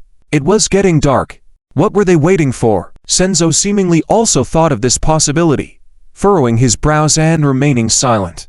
I will try to contact Elder Radiate. Later, Elder Vanus and Elder Ian will come to oversee the defense of the prayer temple through the teleportation channel. You must assist the two elders in protecting the bottle of nature and the god tree saplings. Senzo was exceptionally cautious. He thought to himself, could the Muzu be determined to have a hand-to-hand confrontation with them? This possibility was unlikely. After all, there was no deep-seated hatred between the two sides. There was no need to give an advantage to the other two major clans. Also, make sure to double-check the saplings of the god tree and the prayer temple. We cannot afford any mistakes. Since it was related to the saplings of the god tree, Senzo had to be extra careful. He decided to send two elders of combat level to control the situation. Elder Vanus had the peak combat power among the younger generation of elders. With him there should be no major problems. Considering the worst-case scenario, with two elders, plus an honorary elder guarding the saplings, even if the entire Muzu tribe came out in full force, Senzo was confident that he could hold them off for a while. Ovi and the others bowed in unison. Understood. As the remote mirror slowly dissipated, Ovi stood up and said, Everyone, Elder Vanus and Elder Ian are on their way. Get ready to use the teleportation channel immediately. Do not panic, it's just the Muzu. If they dare to come, they will pay the price in blood. Understood. Soon, everyone started to act. Ovi immediately ordered someone to rush to the side hall to prepare for the emergency activation of the teleportation channel. The Yezu guards formed several reconnaissance teams to investigate the truth of the external Muzu situation. Ovi hurriedly took a few people to the main hall to report the external situation to the honorary Elder Falurk. Just as he finished reporting and left the main hall, two Yezu members hurriedly arrived outside, their eyes showing a hint of panic. Don't worry, Ovi asked. What's the matter? It's the magic array. We just found that the energy of the emergency teleportation channel is rapidly decreasing. It must have been interfered with from the outside. Ovi's heart sank. To be interfered with from the outside for no reason. It must be the work of the Muzu. Come, take me to see the emergency teleportation magic array in the side hall on the right side of the temple. The magic array was slowly operating under the joint effort of several Yezu companions. Ovi checked the situation of the magic channel and couldn't help but feel a sinking feeling. The Yezu's teleportation channel in the outside world operated through energy injection, enabling teleportation between various locations. The Yezu's teleportation capabilities were limited in a short period. In the past, the energy could be quickly restored through the power of the god tree. However, at present, the tree spirit of the god tree of the tree spirit clan had already died. And coupled with the influence of external forces, the recovery speed of the entire magic array had been suppressed to the limit. Optimistically, one more teleportation could be made, but after that, it would be troublesome. Ovi, forcibly completing the teleportation will cause great damage to the teleportation channel, and it is estimated that it will be impossible to repair in a short period of time. We only have one chance to teleport, Ovi said in a deep voice. Don't worry about after. Forcibly open the teleportation. Honor elders did not participate in internal decision-making and were only responsible for special affairs within the clan. At present, they needed the two elders, Vanus and Ian, to come and take charge of the situation. Yes, the others did not delay and immediately began to activate the teleportation magic array. Of course, there were still significant risks in the emergency operation of the magic array. If the remaining energy in the magic array was not enough to complete this teleportation, fear nothing. face everything. As the magic array spun rapidly, the teleportation magic array suddenly became unstable, flickering. Not good. Quick, increase the energy output. OV. The magic array is unstable. Several Yezu tribe members controlling the magic array had their faces turn pale. The energy has been maximized. Fang Heng stood by and listened to the conversation of a few members of the Yi clan. He pondered whether he should intervene. It seemed unnecessary. Maintaining the balance between the Mu clan and the Yi clan would bring benefits. Plus, he really didn't want to see the face of Wanus. Just as he was thinking this, a game prompt appeared in his retina. Prompt: player triggered an emergency side quest. Maintain magic array. Quest name: Maintain magic array. Quest description: the energy of the Yi clan's teleportation magic array is being interfered with externally, which may lead to the teleportation failing. Please try to ensure the smooth completion of the teleportation by maintaining the magic array. Quest requirement: maintain the magic array to complete this teleportation. Quest rewards: OV Team's friendliness plus 50, E-Clan's friendliness plus 20, E-Clan contribution 100,000, E-Clan reputation 100,000. Failure penalty: E-Clan friendliness minus 5. The rewards are much higher this time. Fang Heng hesitated a bit. Forget about friendliness, the contribution could be exchanged for the Leaf of Life, accelerating the growth of Abe Shoei. Just as he was hesitating, another game prompt appeared. Prompt: the player's friendliness level is approaching a critical point. Decreasing friendliness may lead to the Yi clan turning hostile. Please be cautious. Stupid Yi clan. They can't even handle their own magic array, and if the mission fails, they have to deduct their own friendliness. There's something fishy about asking for help. Fang Heng immediately dismissed the idea of intervening and was about to mock them silently when another game prompt flashed in his retina. Prompt: triggered by previous quest rewards. Failing this quest will greatly increase the difficulty of future Yi clan quests. It is recommended for the player to accept this quest line. Prompt: triggered by previous quest rewards. Failing this quest will result in a significant decrease in players' friendliness with the Yi clan. It is recommended for the player to accept this quest line. Fang Heng's pupil suddenly contracted, and he quickly moved forward, placing his hand on the magic array. The game prompt was clear. The external enemies were much stronger than the Yi clan expected. Maintaining the balance between the two sides would bring greater benefits. The Yi clan's teleportation magic array must be completed. Thus, the moment Fang Heng's hands touched the magic array, a blue light appeared on the magic array. OV and others were working hard to operate the magic array, and it was about to reach its limit. Suddenly, they felt a strong mental force flowing in from the side, stabilizing the restless magic array step by step. They turned their heads and saw Fang Heng. A human could actually help them stabilize the magic array. Fang Heng's right eye's all-knowing eye quickly turned, and he shouted, "Focus." The Yi clan members quickly regained their focus on the magic array, and it stabilized rapidly. As the magic array was completed, Elder Wanus and Elder Ian, along with more than 20 accompanying Yi clan members, appeared in the center of the magic array. Crack, crack, crack ... Cracks rapidly appeared on the floor attached to the magic array, spreading outward. Dang! The whole magic array inscribed on the ground shattered with a bang. Prompt: player completed the quest. Maintain magic array. OV Team's friendliness plus 50, E-Clan's friendliness plus 20, E-Clan contribution plus 100,000, E-Clan reputation plus 100,000. Thankfully, they managed to finish it just before the magic array broke. It was so close. OV wiped the sweat from his forehead, feeling like he had just experienced a battle that lasted centuries, and he was exhausted. He turned around and looked at Fang Heng gratefully. It was a relief that Fang Heng intervened at the last moment. He felt a bit scared even thinking about what would have happened if the teleportation had failed, and Elder Wanus and his group were trapped in the chaotic space stream forever. Elder Wanus, Elder Ian, are you both alright? OV composed himself and respectfully bowed to Elder Wanus and the others. Wanus responded softly. During the teleportation, they encountered strong spatial disturbances, but luckily the impact was not significant. Please tell us about the situation here. Yes. OV quickly recounted what had happened earlier. At the moment, the Mu clan has hidden outside the Temple of the Curses. Elder Wanus, please take charge. Just the Mu clan, no rush.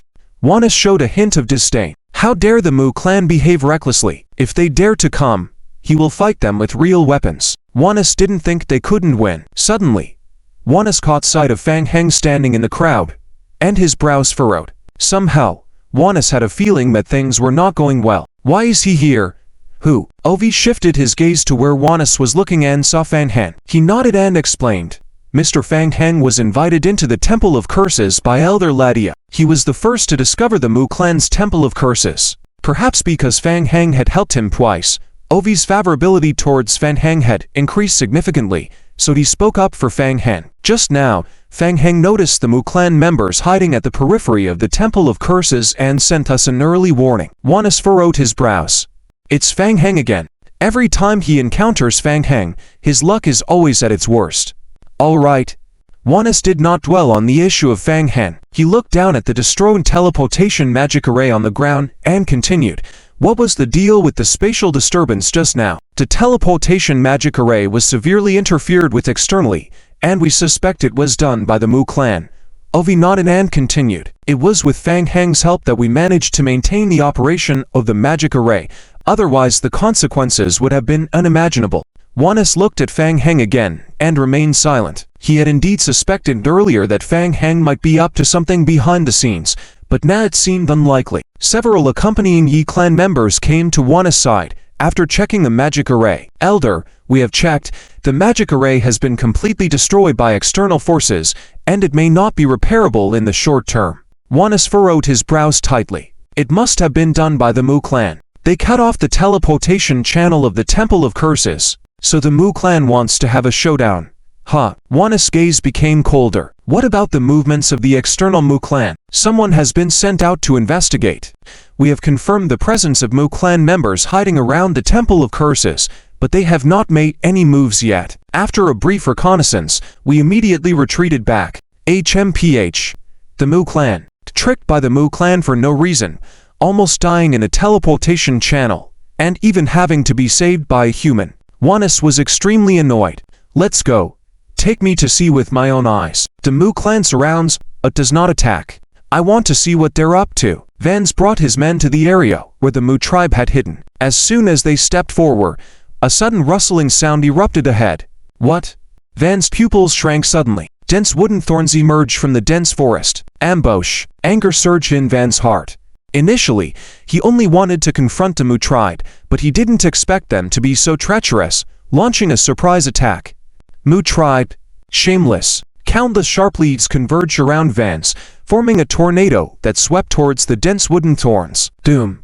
Boom boom boom. The flying leaves shredded the approaching wooden thorns into pieces, which then burst in the air. With one move, Van shattered the Mu tribe's ambush. He snorted coldly and shouted ahead.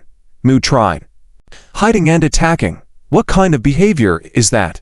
Are you brave enough to come out and face me? No reply came. Instead, more wooden thorns came rushing towards Vans. Vans was truly angered. A seal formed in front of him. Doom. More densely packed leaves flew, rolling towards the incoming wooden thorns. Since that's how it is, don't blame me for being impolite. Thinking about how he had almost lost his life in the teleportation channel just now, Van's anger flared even more, a hint of killing intent appearing in his eyes. Go. Leave none alive. The people of the Yi tribe immediately charged into the bushes, trying to find the Mu tribe members hiding within. Suddenly, the leading Yi tribe members realized something and all froze in unison. Hiss, hiss. Sounds similar to snakes came from the bushes. The next moment, Van's expression became extremely serious. Looking closely, they saw that under the covering of the bushes ahead, the tree roots were tightly attached to the ground, swiftly rushing towards their feet like snakes. Shh, shh. The roots immediately wrapped tightly around their feet upon contact, binding them in place. These were the root tribe. The tree roots swiftly coiled up along their ankles, and a few guards from the front of the Yi tribe were immediately entangled, unable to move. The unique skill of the root tribe. Touch of the wandering serpent. Other tribes had similar techniques, but the effect was nowhere near as good as the root tribes. Once entangled, it was extremely difficult to break free. Shoo. Soul pursuit. Just as Vans took a step forward to help the tribe members entangled by the touch of the wandering serpent, he suddenly felt a small dark spike flashing past on his right side, frightening him to quickly sidestep and retreat. Vans narrowly avoided the dark spike, beads of sweat forming on his forehead. Looking up again, he saw that the tribe members entangled by the tree roots had completely given up struggling. They stood there like zombies, as if their souls had been sucked away. Soul Pursuit. Among the four major tribes, the Soul Tribe's abilities were the most bizarre. While their combat abilities were lacking, their various means made them the most unwelcome by the other tribes. What's going on? How come even the Soul Tribe has joined the battle? It was only now that Vans realized they were not just surrounded by the Mu Tribe, but also the Root Tribe and the Soul Tribe. They were under attack from three major tribes. Thankfully, the enemies hiding in the bushes did not pursue them further after their retreat. Soul Tribe. Root Tribe. When did you both join forces with the Mu Tribe? Vans cautiously stood beyond the reach of the Soul Tribe's attack, coldly surveying the dense forest ahead, his eyes flickering. There were slight rustling sounds in the woods. A young woman emerged from the bushes. Fang Heng had been following at the back of the team, and his gaze was also drawn to the woman who came out of the bushes. Soul Tribe. Among the various tribes of the Tree Spirit Tribe, the appearance of the Soul Tribe was the most similar to humans. Vance, Tepi. Seeing the person who emerged from the bushes, Van's expression became extremely serious as he asked, "What is the meaning of the Soul Tribe's actions?" The Elder Council has decreed that the major tribes must not harm their own kind. We also had an agreement before. You initially cooperated with humans to attack and plunder the Mu Tribe's ancestral prayer shrine, and later killed members of the Mu Tribe, including 2 elders. This is something we cannot tolerate. Tepi shook her head and said solemnly. Van's pupil suddenly shrank, and several thoughts flashed through his mind. Killed 2 Mu Tribe elders? Before coming, Vance had inquired with the elders of his tribe about the situation, and also asked Dovi about the details. They had only mentioned a conflict between the Yi Tribe and the Mu Tribe, with fighting and casualties among the Mu Tribe members. But killing 2 elders? Was Radian so ruthless? An expression of doubt flashed through Van's mind, followed by a cold smile. He actually found Radian quite to his liking. Killed elders, hey. So what? Yi Tribe's principle was all about revenge. If you are not as skilled, being killed is just what you deserve. Ha! Not allowed to harm their own kind. It's quite a joke. Now you talk about the Elder Council's orders with me.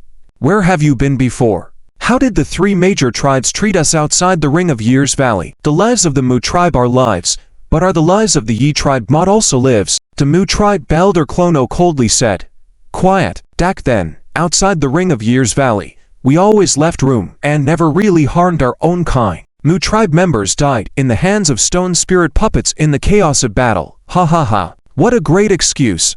Stop us from leaving. Watch our injured tribe members die at the hands of stone spirit puppets. This is what you call not harming our own kind. Dying in the chaos of battle. Remembering the situation at that time, Vans was so enraged his eyes turned red. He laughed heartily. Good. Very good. Today, the 3 major tribes are determined to unite. Ha! You Soul Tribe and Root Tribe are not good people either. You want to seize our Yi Tribe's prayer shrine. No need for so many excuses. Come at us with all you've got. Tepi gazed at the extremely excited Vans. Vans, we don't want the situation to escalate. We can discuss this. Discuss? What's there to discuss? This time they came to persuade the Yi Tribe to return the cursed temple. After all, the Yi Tribe went too far by killing 2 elders from the Mu Tribe. On one hand, the Soul Tribe wants to control the battles between clans to a certain extent, and on the other hand, they also want to limit the Yi Tribe. The Yi Tribe is already very powerful and behaves arrogantly. Occupying another cursed temple now will only make them harder to deal with. However, they did not expect that the negotiator sent by the Yi Tribe this time would be the hot-tempered Wanus. If it were someone else, there might have been a chance to have a calm discussion. But Wanus has a bad temper. With new and old grievances combined, Wanus has completely lost his composure. Elder Radiant and I are discussing future cooperation, and he is doing well now. Good. Good my foot. Wanus sneered. Since the 3 tribes have decided to join forces to swallow our Yi Tribe, there is nothing more to say. The people of the Yi Tribe will fight to the end. Suddenly, as he spoke, Wanus condensed a mark in his hand. A huge storm dragon filled with sharp leaves swept towards the crowd. The first to be injured were not the Soul Tribe and the Mu Tribe, but the group of Yi Tribe members in the center who were trapped by the Soul Tribe and the Root Tribe spells. The 3 tribes of the Soul Tribe frowned at the sight. To deal with their own people first. Is the Yi Tribe really that ruthless? Tippy's heart jumped. shouting sharply, "Stop him!" Thus, a green defensive wall rose in front. With the concerted efforts of the people, the leafy tornado hit the wall barrier, producing continuous scraping sounds, gradually dissipating. Taking advantage of this delay, Wanis quickly led the Yi tribe to retreat. Several elders from the three major clans looked at each other. Except for the Mu tribe, the other two clans did not intend to fight, but to force the Yi tribe to submit and profit on the side. It seems that the Yi tribe is more stubborn than they had imagined. Even with the three major clans united, they are not taken seriously. Elder Chrono of the Mu tribe glanced at the disappearing Wanis and the Yi tribe members and said, in a deep voice, "Everyone, you have all seen it. I've said it many times, the Yi tribe will not back down easily. It now seems as if we have done something wrong." Elder Tippy, nominally, a new leader has not been chosen yet, and the leader is still from your soul tribe.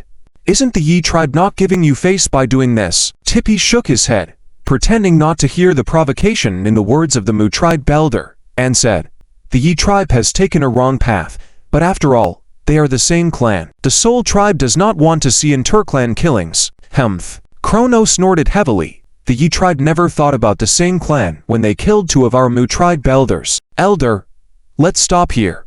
The Ru tribe elder looked at Tippy. "I believe the Soul tribe will give us an explanation." Elder Tippy, since the Yi tribe seems unwilling to hand over the cursed temple, what do you think we should do? Tippy looked at the more than a dozen captives left by the Yi tribe and said, "Since they are unwilling, then we should seize it by force. However, I still want to emphasize, do not escalate clan conflicts. I do not want to see more casualties in this meaningless battle." "Ha ha, rest assured, with your word, it's enough. We will handle it properly." Tippy sighed lightly as he listened. The Yi tribe's resolute attitude seems difficult to deal with. Once they have blood on their hands, who can say they can control the situation completely? As they spoke, a Mu tribe member reported, "Elder Chrono, the outer perimeter has completed the magical array blockade, and the teleportation magic array of the cursed temple has already failed." "Very good." Chrono nodded, looking at Tippy. "The teleportation channel is now completely closed off. It is the best time to act. Everyone, let's begin. ... Damn it, despicable Mu tribe." Wanis returned to the cursed temple with a group of escaping Yi tribe members, full of anger. The more he thought about it, the angrier he got, especially with the Soul tribe and the Root tribe trying to mediate on the side. It's particularly hateful. They just want to swallow the cursed temple they occupy and the sapling of the divine tree. They must not succeed. Wanis immediately gathered everyone to prepare for a desperate battle. When they heard about the alliance of the three tribes, everyone felt immense pressure. In any case, the cursed temple and the sapling of the divine tree must not fall into the hands of outsiders. Ovid suggested, "Elder, the Mu tribe has united with the Soul tribe and the Root tribe, greatly increasing their overall strength. It will be extremely difficult to resist their joint attack. We may need to rely on the power of the sapling of the divine tree." "Good. Go report to Elder Phalak." Wanis nodded, his eyes flickering with a hint of passion. The sapling of the divine tree is his greatest confidence. With the assistance of the sapling of the divine tree, even facing the three major clans at the same time, what can they do? He still has a chance. Moreover, Elder Senzo will definitely come to support them after finding the magic array abnormality. Just hold on until then. Elder Ian listened to the events happening outside and frowned. He regretted letting Wanis go out alone to investigate just now. It was unwise to start a war with the three major clans at the same time. But as Wanis said, the sapling of the divine tree cannot fall into the hands of outsiders. Watching the Yi tribe members discussing anxiously how to deal with the joint attack of the three major clans, and considering the extremely low level of goodwill between him and Wanis, Fang Heng did not open his mouth to ask Wanis. Until Ovid accepted Wanis's order to report to Elder Phalak, Fang Heng found an opportunity and followed Ovid out of the council chamber. After completing several side missions in a row, he managed to improve his relationship with Ovid to a good level. At least it's not hostile. He could exchange a few words. "Ovid, is there anything I can help with?" "Thank you, but it's not necessary." Fang Heng. Ovid shook his head, leading to guards to the central hall. "At the moment, our Yi tribe is facing a great crisis, and your identity is not suitable for interference. You can rest assured that we are capable of resisting the three major clans, and they will pay the price for their betrayal." Fang Heng shrugged and did not give up, continuing to briskly follow. "Are you going to report to Elder Phallic now?" "Yes, that's right." As they spoke, Ovid had already entered the main hall. Upon reaching the magic array behind, sitting upright was the honored Elder Phallic. Ovid knelt down on one knee, bowing in respect. "Elder Phallic, Elder, we have been under a joint attack from the other 3 tribes. They have released a barrier outside, cutting off our communication channels with the outside world, forcing us to hand over the Temple of Prayer. Fortunately, Elder Juanis and Elder Ian have come to support us. The 2 elders have instructed us to take care of the God Tree saplings," Ovi said, pausing and looking at Pharrak. "At a critical moment, we will counterattack, hoping to leverage the power of the God Tree saplings." "I understand. I will do my best." "Thank you, Elder." Ovi nodded respectfully and continued, "Elder Pharrak, is there anything else we need to do? Please command us." Pharrak shook his head and said, "Currently, the natural energy of the God Tree saplings is far from enough. Unfortunately, the teleportation channel has been destroyed. Please inform Juanis that even if the Temple of Prayer falls into the hands of other clans, the God Tree saplings must be protected at all costs. As for the rest, you must decide for yourselves." "I understand, Elder Pharrak." Ovi bowed respectfully once again. Fang Heng glanced at Pharrak. Earlier, Ovi had exerted a lot of effort to collect a large amount of dimensional power sacrificial vessels, which were left next to Pharrak. "So, is Elder Pharrak specifically in charge of the sacrificial vessels? And what about the God Tree saplings?" From what they said, it seems that the God Tree saplings nurtured by the Leaf Clan are currently inside the Temple of Prayer. "Is Pharrak personally in charge? Where are they? Why can't they be seen?" Outside the temple, as the sealing barrier gradually completed its construction, the 3 major clans no longer hid, gradually surrounding the Temple of Prayer from all directions, seemingly intending to besiege it. Elder Type of the Soul Clan did not want to engage in a direct confrontation with the Tree Spirit Clan. She hoped that the Leaf Clan could see the situation clearly and return the Temple of Prayer. However, judging from the posture of the Leaf Clan, it was not going to be simple. Type still held a glimmer of hope for a peaceful conversation with the Leaf Clan. Unexpectedly, as the Wood Clan people approached the temple area, the Leaf Clan struck first. Whoosh! Whoosh! The magic array traps hidden under the feet of the people outside the temple were triggered. In an instant, dense flying leaves swiftly danced in the air, forming an impenetrable wall of wind blades, converging from all directions towards the trap activation area. More than 20 Wood Clan members at the center of the trap were attacked by the dense flying leaves, unable to defend themselves in time. More than 20 Wood Clan members were severely injured, with half of them dead or wounded. At the same time, other teams also fell into the traps hidden by the Leaf Clan near the temple, causing chaos of various sizes in each group. Leaf Clan. Having suffered losses, the faces of the 3 major clans were not looking good. Ha ha. Juanis saw the traps he had set in advance successfully triggered, standing in front of the temple, laughing loudly, mocking, "You still want to snatch our Leaf Clan Temple of Prayer with just this level of ability? Dream on. Want to fight? Come on. The Leaf Clan will accompany you to the end. HMPH. Stubborn fools."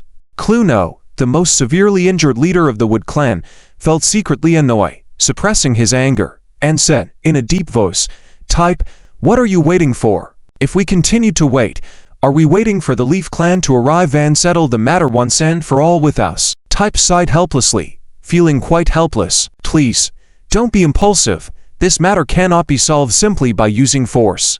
Elder Type, things are not as simple as you say. Do you see any intention for them to talk nicely? The Root Clan Elder said with a cold expression, but there was also anger in his heart. After all, the Leaf Clan's traps were aimed at all of them. The Root Clan also suffered considerable damage. Glancing at Juanis, the Root Clan Elder said, "In my opinion, we can only use force first to calm them down before we can have a proper conversation." Without waiting for Type's response, Cluno frowned, saying coldly, Time again, do they really think the Wood Clan is a pushover? Even if it means risking our lives, the Wood Clan will demand an explanation. If your Soul Clan lacks the courage of a leader, then stay here and watch," the Wood Clan Elder said, motioning for the Wood Clan people to attack the Temple of Prayer first. "Humph, we'll follow suit." The Root Clan Elder snorted softly and gestured to his subordinates. "Please be merciful, and do not take lives. tight-sighed inwardly at the situation. The damage of ordinary clan members could be tolerated, but the death of an elder would be a severe blow to the entire Tree Spirit clan. No one would be a true winner in this situation. The current situation was not what she had hoped for, so she had to cut through the confusion and quickly control the Leaf Clan first before making further plans. Let's go. We will also join in. At that moment, the three major clans simultaneously targeted the Leaf Clan. Seeing this, Juanis shouted and immediately led the Leaf Clan people to join the fray. Stage 2. Juanis's figure suddenly doubled in size, very conspicuous in the crowd, like a giant. At the same time, entering Stage 2, Juanis's various attributes rapidly improved. He even directly changed his combat mode. Close combat type. Hey, come at me. Juanis chuckled, flying forward and charging straight into the battlefield. The enhanced body attributes and natural resistance allowed Juanis to ignore ordinary natural magic attacks.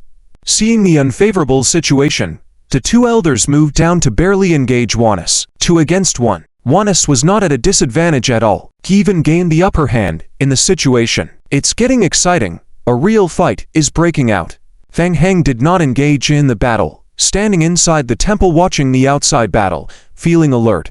Hell, Juanis' strength had significantly increased compared to last time. Damn him! Damn him! Fang Heng secretly cheered for the Wood Clan people. It would be best if they both suffered losses, so he could go pick up the pieces. Seeing Juanis so brave, the faces of the three Tree Spirit Clan clans looked unsightly, and they all entered the battle's circle one after another. At one point, Juanis even faced a siege from 3 Leaf Clan elders. It had to be admitted that the Leaf Clan's individual strength was formidable. What? It's the power of the Divine Tree. Light blue energy rapidly bloomed from the prayer temple, overflowing outward. Under the shining blue light, the verdant vines grew rapidly along the prayer temple, spreading all over the temple in the blink of an eye, enveloping it, and even spreading rapidly towards the land outside the temple. The area covered with vines seemed to have a continuous source of energy supply, sweeping away the fatigue that was originally present. Their strength immediately returned to its peak, even increasing by another level. The other 3 major clans had different experiences. The dense vines covering the ground seemed to absorb their strength, making them feel tired and weak, their powers rapidly declining. Be careful of those vines. Retreat. Several elders recognized the Divine Tree vines, shouting to signal the clan members to retreat quickly away from the area covered by the vines. The 3 major clans dared not continue to approach the territory entwined with vines for battle, retreating one after another, keeping a distance from the Leaf Clan. Leaf Clan. The elder of the Root Clan observed the forest ahead with a somewhat puzzled expression. I didn't expect them to bring the Divine Tree saplings here. He found it strange. How could the Leaf Clan store such an important Divine Tree sapling in the prayer temple? It's not hard to guess that today is different from the past. Without the protection of the old Divine Tree, gaining control of the prayer temple requires the Divine Tree saplings to be nourished again. Perhaps the Leaf Clan had no choice but to do so. I see. Everyone nodded one after another. The elder of the Root Clan then realized something and turned to look at the Wood Clan beside him. Goodness, they had known all along. So these people, their goal was not just to reclaim the temple, it was. The Root Clan looked towards the temple covered by the vine territory ahead, a hint of greed appearing in their eyes. Indeed, the Divine Tree saplings cultivated by the Leaf Clan. Who wouldn't want them? Following a brief clash with the Leaf Clan, the 3 major clans all realized that the Leaf Clan's strength had greatly increased. The overall strength of the clan was directly proportional to the strength of the Divine Tree they cultivated. If this continued, the Leaf Clan would likely be the final victor in the battle of Divine Tree cultivation. If they could seize this opportunity to divine and devour the Leaf Clan's Divine Tree saplings. The elder of the Root Clan licked his lips slightly. Friends, what do you think? It's troublesome, but we had anticipated it, didn't we? The elder of the Wood Clan, Chrono, showed no mercy in his eyes. No wonder the Leaf Clan is acting so recklessly. They are fearless because they have so much power. Can they keep this up? I want to see how much energy they have that allows them to squander the Divine Tree saplings. In the state of a sapling, the Divine Tree's power is very weak and needs external continuous supply of energy to unleash some of its power. So the most direct and simplest way is to charge straight in. Rush over. Find a way to exhaust the power of the Divine Tree saplings. Let's go together. Break through the saplings barrier.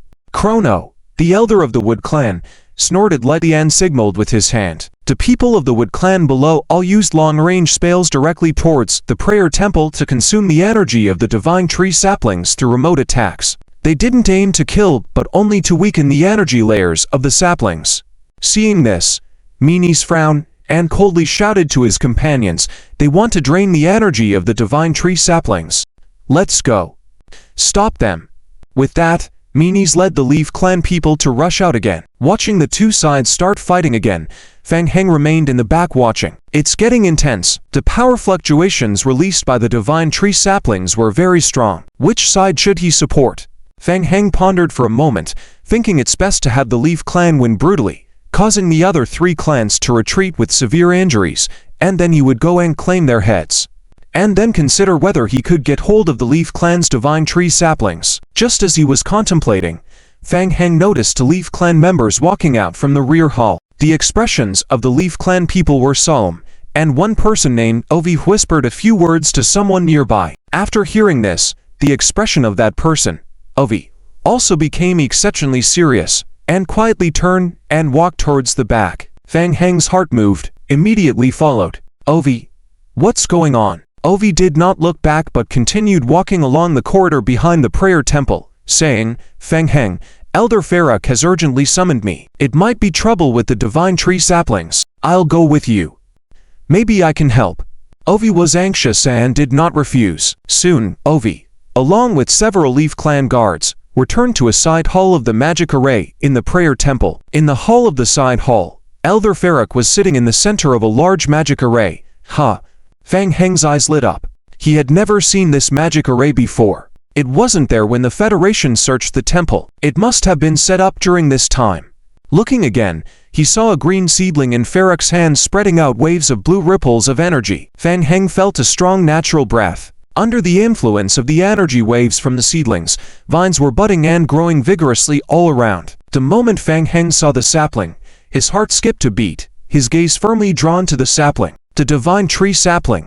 This thing is highly likely to be the divine tree secretly cultivated by the major clans. And beside Farak, 6 Leaf Clan members were sitting around the magic array, concentrating on manipulating the magic array. In the center of the magic array was a golden jar. The ritual jar. Fang Heng recognized the jar at a glance. Faint golden light emanated from the jar, forming starry dots like the Milky Way, floating slowly towards the seedling in Farak's hand. There was a hint of strangeness in Fang Heng's eyes, and the all-seeing eye in his right pupil began to rotate, combining with the magic array operating under their feet. He understood. After the ritual jar undergoes the rotation of the magic array, it can transform the energy contained in it, which the divine tree sapling can absorb, and then release it through the sapling. This was the operation. But it was very strange. How could the divine tree sapling be here? However, the other people present could not see the unique cast bar of this player. Elder Farak sensed the arrival of several people in the hall and opened his eyes. Ovi respectfully bowed. "Elder, have we encountered any trouble that you've called us here for? Please give your orders." Elder Farak sighed softly in his heart and said, "The offensive from the 3 major clans is stronger than we expected. This visit was too sudden, and the energy of the divine tree sapling is not abundant. The energy in the natural bottle was just absorbed not long ago, not much. I'm afraid it won't be able to support for long." Upon hearing this, the crowd's expressions became even more serious. If the energy cannot support, the power that the divine tree sapling can unleash will decrease significantly, and there is a high probability that the Temple of Prayer will be breached by the other 3 clans. Once in that situation, if the divine tree sapling's parts are plundered by the 3 clans, the entire Leaf Clan will suffer devastating losses. Previously, you entered the dimensional realm through the bottle of sacrifice to obtain energy. You are familiar with the situation in the dimensional realm. The situation is urgent now. I need you to enter the dimensional realm again and try to obtain a large amount of dimensional energy in a very short time to provide to the divine tree sapling parts, to buy more time for us. Yes, Elder. We will do our best. Ovi knew that it was a critical moment. Despite feeling physically and mentally exhausted, he still nodded in agreement, instructing his subordinates to prepare the teleportation magic array to enter the dimensional realm. "Elder, I need to collect dimensional energy through the bottle of sacrifice." A spare bottle of sacrifice will be lent to you. Hurry up and return. Understood. Ovi stepped forward to receive the bottle of sacrifice handed to him by a Leaf Clan guard. Just as he took 2 steps back, he noticed Fang Heng standing beside him seemed a bit distracted, so he couldn't help but whispered, "Fang Heng, okay." Hint. Player successfully obtains the recording magic array unknown. Hint. Player needs more academic skills or information to obtain more hints for this magic array. Hint. Player needs more information to fully control this magic array. Finally, at the last minute, the recording of the magic array was completed. Fang Heng breathed a sigh of relief, then glanced at the divine tree sapling in Farrick's hands, and left the main hall with Ovi. Walking side by side in the corridor, Fang Heng finally found the opportunity to ask the doubt in his mind. Earlier we saw the divine tree sapling in the elder's hands, right? Is it cultivated by your Leaf Clan? Is it used to participate in the clan cultivation inheritance battle? Yes. Ovi nodded. I see. Fang Heng's heart moved, and he continued cautiously. The situation is not good. If the divine tree sapling is destroyed by other clans, in that case, the divine tree will undoubtedly suffer serious damage. Ovi took a deep breath and continued. Fang Heng, what we saw just now was a part of the divine tree sapling. The divine tree is divided into 4 parts, 1 main body, and 3 parts. After absorbing energy, the parts will merge back into the main body, which can quickly provide nutrients to the sapling. In addition, the sapling parts also have some abilities of the main body, but if a part dies, the main body will be severely affected. The other 3 major clans are targeting us this time, wanting to seize the Temple of Prayer and the sapling parts. So that's it. Fang Heng understood. What he saw just now was only a part of the divine tree sapling. With this understanding, Fang Heng couldn't contain his excitement. Just the part emitted such strong energy fluctuations. How far can the energy store in the main tree go? If he can find a way for Abe to swallow it, wouldn't that be great? I need to come up with a plan quickly. Fang Heng bent his head to think. Speaking of which, the spirit trees of the Tree Spirit Clan have main bodies and parts.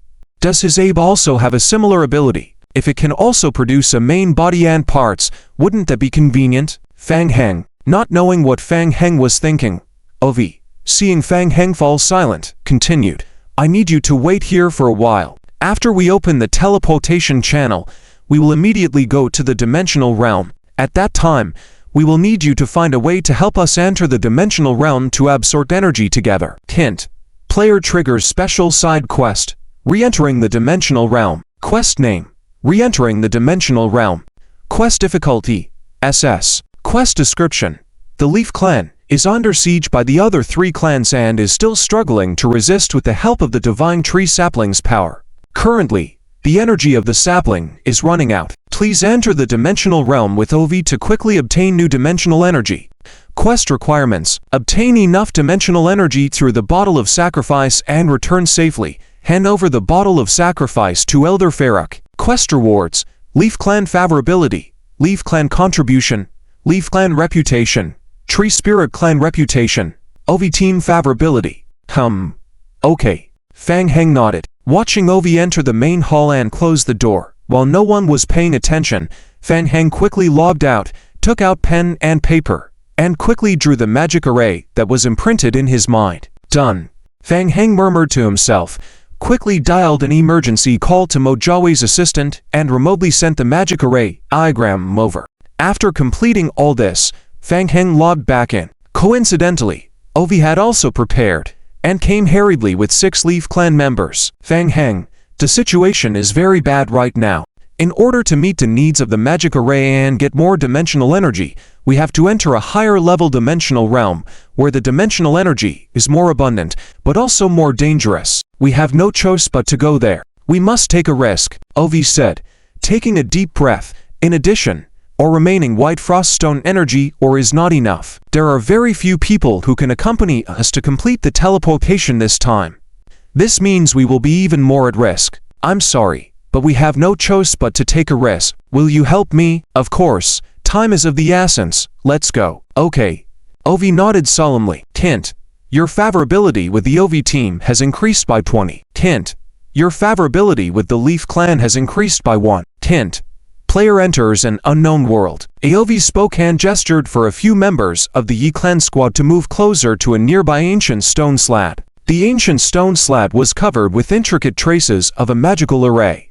AOV carefully inspected the magical array and breathed a sigh of relief. Good news, the magical array had not been damaged during this time period. This would save a significant amount of time on repairing the magical array.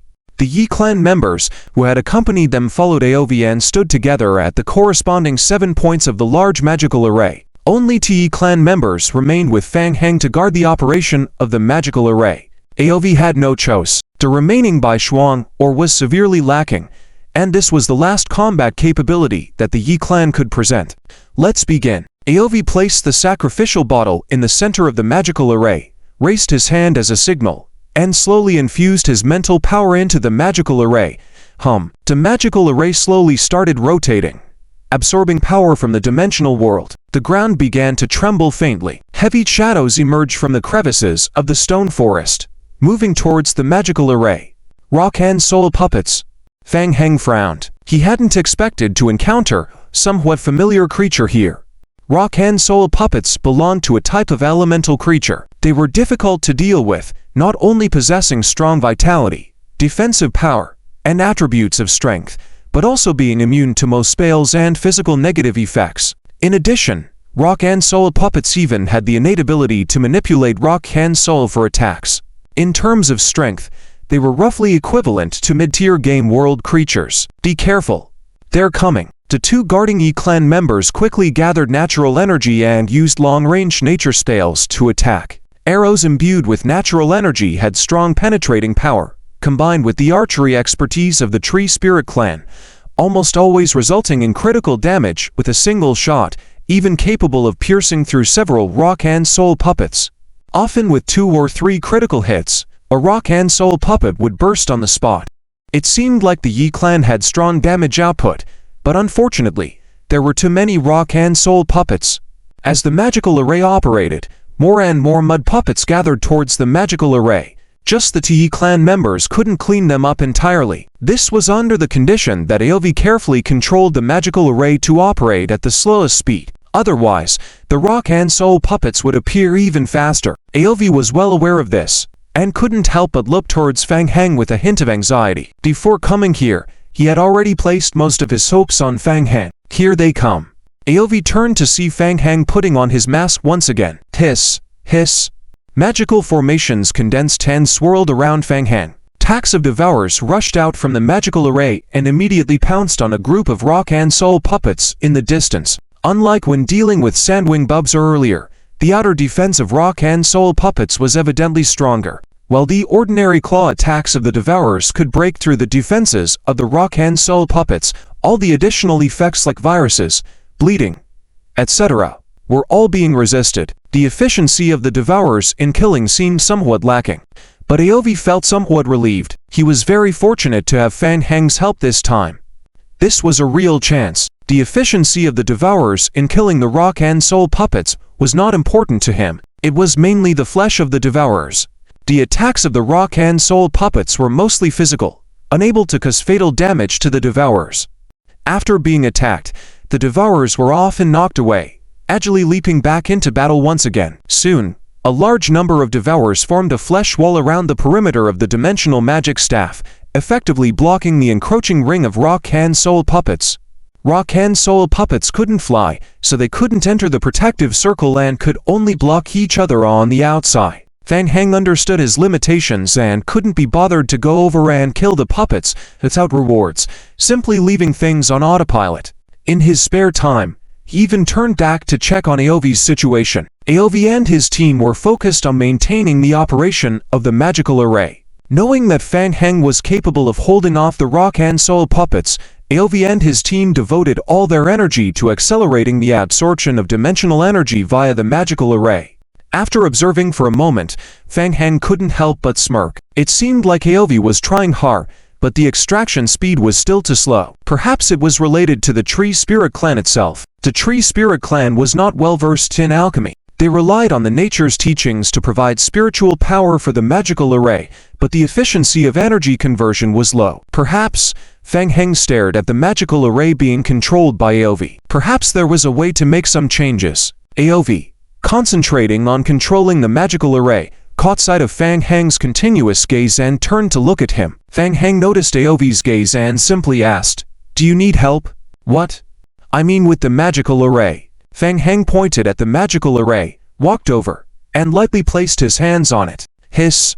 With the infusion of mental power, AOV's pupils constricted suddenly. A surge of immense mental power flowed into the magical array along with Fang Heng's guidance. Fang Heng said, "You guide me to familiarize myself with the magical array." AOV immediately understood and nodded, "Okay." Instantly, the magical array sped up its operation. Hint: player receives guidance from AOV. Player obtains partial information about the operation of the magical array... In fact, even without AOV's guidance, Fang Heng only needed to take a little more time, maybe take a longer route, to roughly understand the operation of the magical array. With AOV's guidance now, things became even simpler. Following AOV's mental guidance, Fang Heng quickly familiarized himself with the structure of the magical array. After a complete run of the magical array, Fang Heng had a clear understanding of the entire magical array. Fang Heng possesses the high-level alchemy max, combined with the alchemy scholar inheritance and high alchemy talent, resulting in a terrifying boost to the operation of the magic array. On the other hand, the Tree Spirit Clan uses natural forces to enter the magic array, with an efficiency of less than 40%. With one increase and one decrease, Fang Heng's efficiency appears particularly terrifying. Suddenly, the sacrificial jar's absorption of dimensional energy significantly increases in speed. It has increased more than twice.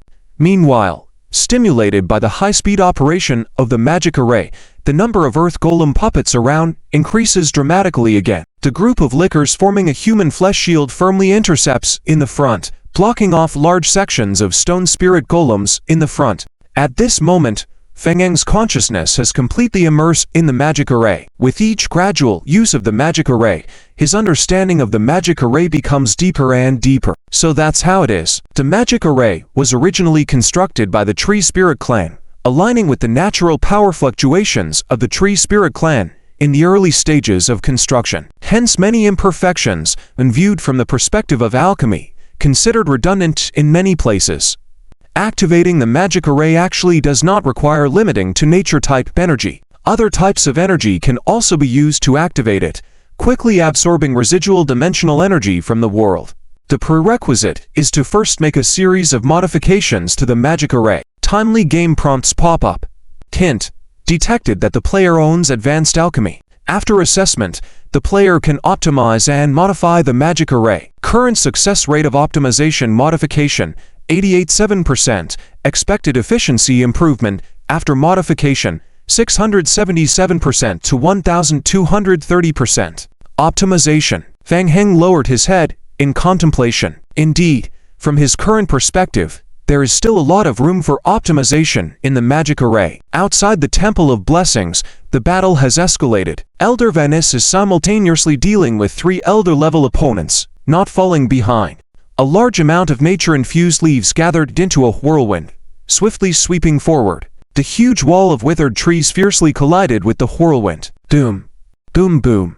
Multiple explosions rang out in the center of the battlefield, with Venice and the 3 elders simultaneously impacted by the explosions, retreating backwards.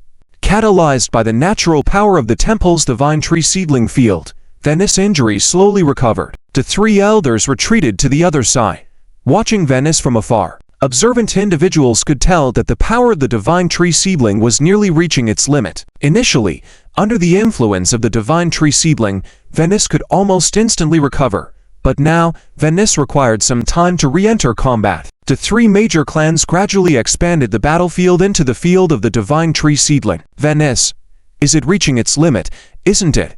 T-Pei has not joined the battle, standing behind the crowd, advising, "There's no point in continuing this meaningless fight. It's not good for our entire Tree Spirit Clan." T-Pei, stop the nonsense with him. The elder of the Wood Clan, Clono, shouted, raising his hand again to attack, sending numerous giant wood thorns towards the divine tree seedling field, attempting to weaken it further. What? Suddenly, the Temple of Blessings once again emitted a green light. The intensity of the light was several times stronger than before. Under the shining light, Venice suddenly felt a powerful force quickly infusing into his body. Power. It's back again. Ha ha ha. Even though he didn't know what was happening, Venice was excited at the moment, laughing wildly, and launching another attack. Seeing that the energy of the divine tree seedling had been nearly depleted, and then suddenly saw a substantial rise, the morale of the Wood Clan count plummeted, retreating once again. Damn the Leaf Tribe. No wonder they were willing to deplete it. It turned out they had backup dimensional power, capable of quickly restoring the power of the divine tree seedling in a short time. Thus, the depletion tactic suddenly became a very ridiculous matter. T-Pei. Clono turned to the shaman Elder T-Pei, shouting loudly, "Are you not going to act now? It's all come to this. Do you want our efforts to be in vain?" The elder of the Root Clan also turned to T-Pei. "Take action. Don't waste everyone's time, T-Pei." T-Pei shook her head, sighed in her heart, and looked once again at Venice advancing with great momentum on the battlefield. "Venice, the situation has evolved to this point. Not what I wished for. My final plea, Leaf Tribe, I hope you can consider the bigger picture and sit down to talk." Ha ha ha. Talk? Nonsense. Venice felt in control of the situation, responding loudly. "When you surrounded my clan before, why didn't you sit down and talk? Now you want to talk. It's still late." T-Pei's expression turned serious, no longer speaking much, as she slowly made a gesture forward with both hands. "What's that?" Venice felt a strong wave of power and looked towards T-Pei, where he saw Divine Tree Branch. Seeing the yellowish light emanating from the Divine Tree Branch T-Pei was holding, Venice's pupils constricted, followed by a hint of fear on his face. "You brought the Divine Tree Branch." The Divine Tree Branch held by T-Pei emitted a pale yellow light. Crack! The power of the Divine Tree seedling field shrouding the periphery of the Temple of Blessings broke with a sound like shattering glass, crumbling into pieces as the area was destroyed. Dang! The field's power instantly shattered into scattered dots. Clono shouted, "Now's the time. Attack together. Break through their blockade." Hint. Player completes the mission, re-enter the dimensional realm. Player gains 25 points of favor with the OV team. Player's favor with Farouk increases by 10 points. Player gains 5 points of favor with the Leaf Tribe. 50,000 contributions and 50,000 prestige. Player gains 30,000 reputation with the Tree Spirit Clan. You've done well. Inside the Temple of Blessings, the Elder of Honor, Farouk, nodded in approval. Ovi successfully returned with the sacrificial jar, just before the dimensional energy of the Divine Tree Seedling was depleted. They had acquired a considerable amount of dimensional energy this time, enough to sustain them for a while. Fang Heng stood on the side, his gaze still fixed on the magic array in front of Farouk, continuing to observe, trying to understand the workings of the magic array more clearly. The magic array inside the temple was several levels more difficult than the dimensional absorption magic array, and it couldn't be used directly. A specific operating method was required. Is that so? Farah couldn't help but glance at Fang Heng upon hearing this. He had indeed been a bit strange just now. Why was Ovi able to retrieve the sacrificial bottle so quickly this time? Was it because of Fang Heng that the magical array of the Tree Spirit Clan had always been passed down from ancient times? Could it really be further improved? It seemed somewhat unbelievable. Farouk looked at Fang Heng with a hint of suspicion in his eyes. It made people feel that Fang Heng might have ulterior motives. Yes. Fang Heng nodded. "I can find a way to further adjust and improve the magical array, but I need more information related to the magical array, including the structure and usage." Farouk furrowed his brow slightly. He hesitated. In the past, not to mention borrowing information related to magical arrays, if a human had proposed entering the dimensional realm, he would have slapped them away instantly. What a joke! When did humans have the qualifications to enter the dimensional realm? But times had changed, and it was a critical moment for various clans to compete for the victor who could nurture the God Tree. Fang Heng had already entered the dimensional realm twice and had proven to be helpful. Should they give him a try? Fang Heng didn't know what Farouk was thinking, but he stared at Farouk. Having just completed a special mission, Farouk's friendliness had also increased by 10 points. There was no hostility so far. Moreover, this cooperation was beneficial and harmless to the Leaf Clan. Theoretically, it had a chance of success. If they could deceive information about the magical array, they wouldn't have to figure it out themselves and could smoothly activate the magical array with a 100% success rate. Wouldn't that be great? After a moment, Farrak made a decision and shook his head. No, we can allow the sharing of the Leaf Clan's magical array information, but the information related to the God Tree Sapling's magical array must be strictly confidential. Only the Leaf Clan approved by the Elder Council is allowed to borrow this information. I can only apologize for this.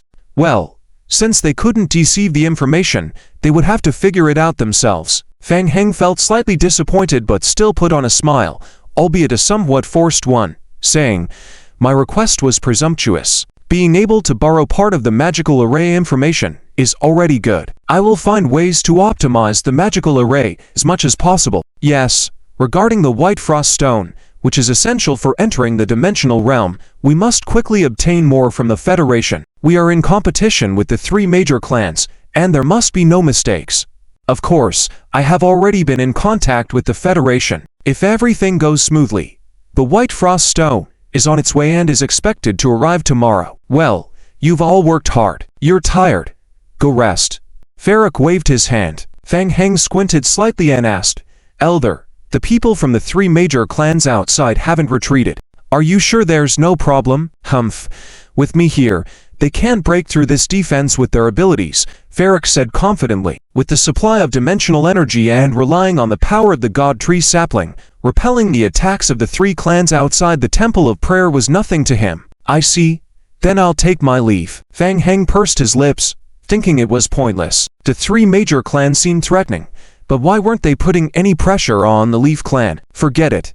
Ovi and Fang Heng nodded and left the central hall together. Fang Heng pondered that since the 3 major clans were repelled, it was probably unlikely to capture the God Tree Sapling now. Perhaps they could try to chase the retreating forces of the remaining 3 clans to gain some benefits. Fine. Once they had the opportunity, they could kill a few elders, get more Nature's Heart crystals, or sacrifice bottles, life leaves, or upgrade crystals. Ovi walked alongside Fang Heng, planning to hand over a few books related to magical arrays that the Elder Council had entrusted to him, and also to ask Fang Heng about his knowledge of magical arrays. Fang Heng, about, what is it? Fang Heng was about to speak, when he suddenly sensed something and raised his eyebrow. What?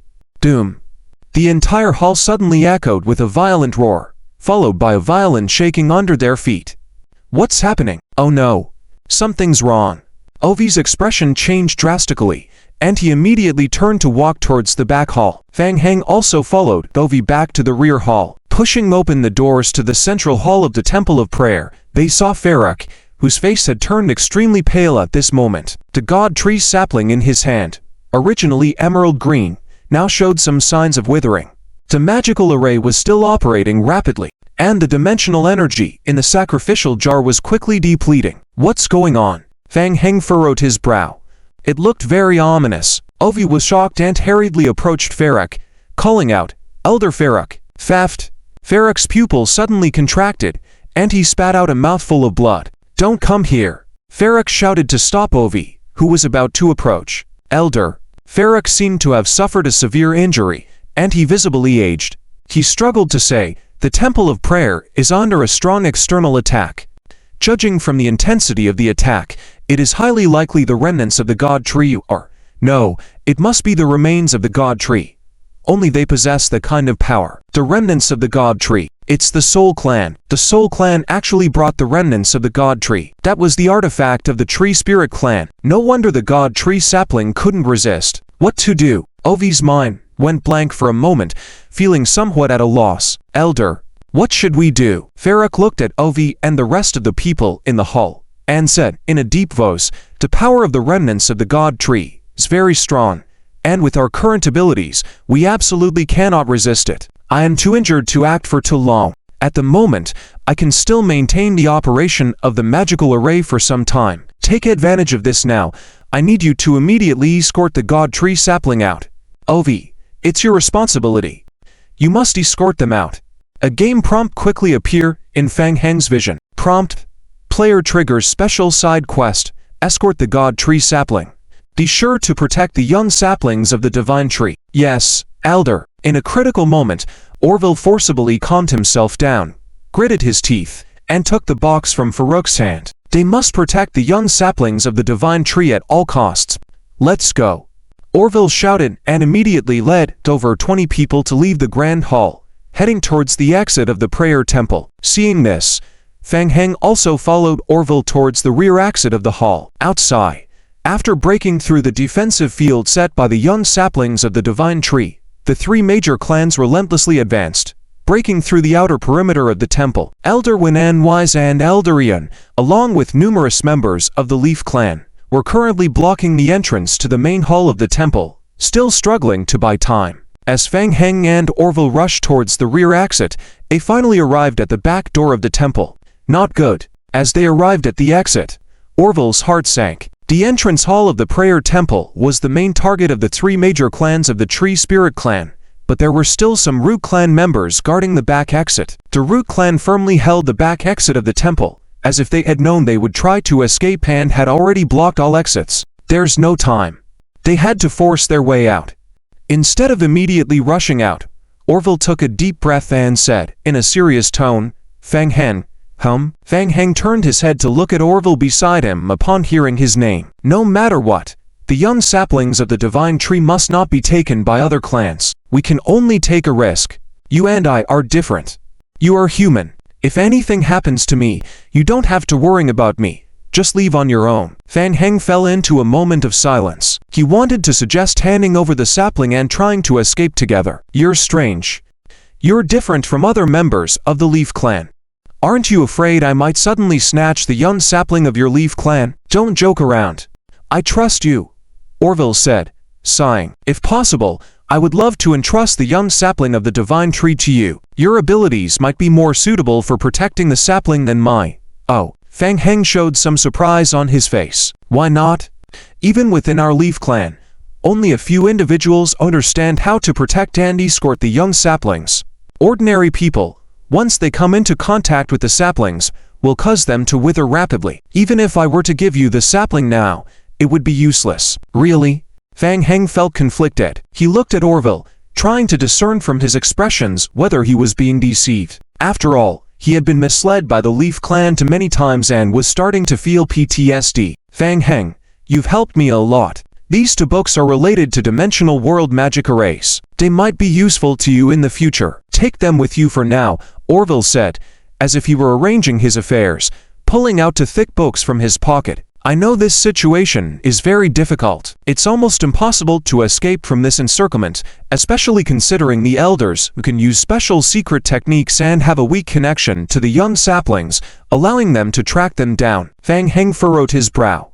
For the first time, he felt that not all members of the Leaf clan were the same. All right. Fang Heng accepted the books and nodded, saying, "Understood. I will try my best to find a way for us to escape together." Thank you. Orville patted his cheek, rallying his spirits, and called on the over 20 Leaf clan guards accompanying them. Charge.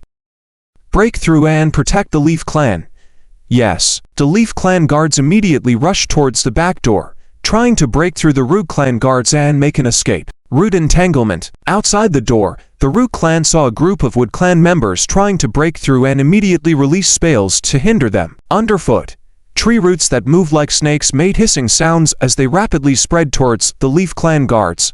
The guards dared not be careless. Once entangled by the snake-like roots, they would almost lose their ability to fight. The guards were forced to stop and exert effort to clear the snake-like roots on the ground. Two Root clan elders stood at the rear of the battlefield, coldly watching the Leaf clan being pushed into a corner. Unless they focused on sensing, they would only have a rough idea of the general location of the young sapling. Therefore, at the moment, they were unaware that the young sapling was with Orville. Members of the elder generation typically had a sense of superiority. Seeing that there were no elder-level figures in the Leaf clan group, they would naturally not readily engage. Orville charged into the battlefield, fighting with all his might. However, as he watched his companions being entangled one by tree roots, their breakthrough efforts weakening, and even with two enemy Root clan elders watching from the rear, Orville's heart sank deeper into despair. This was much more difficult than he had imagined. There was no hope in sight.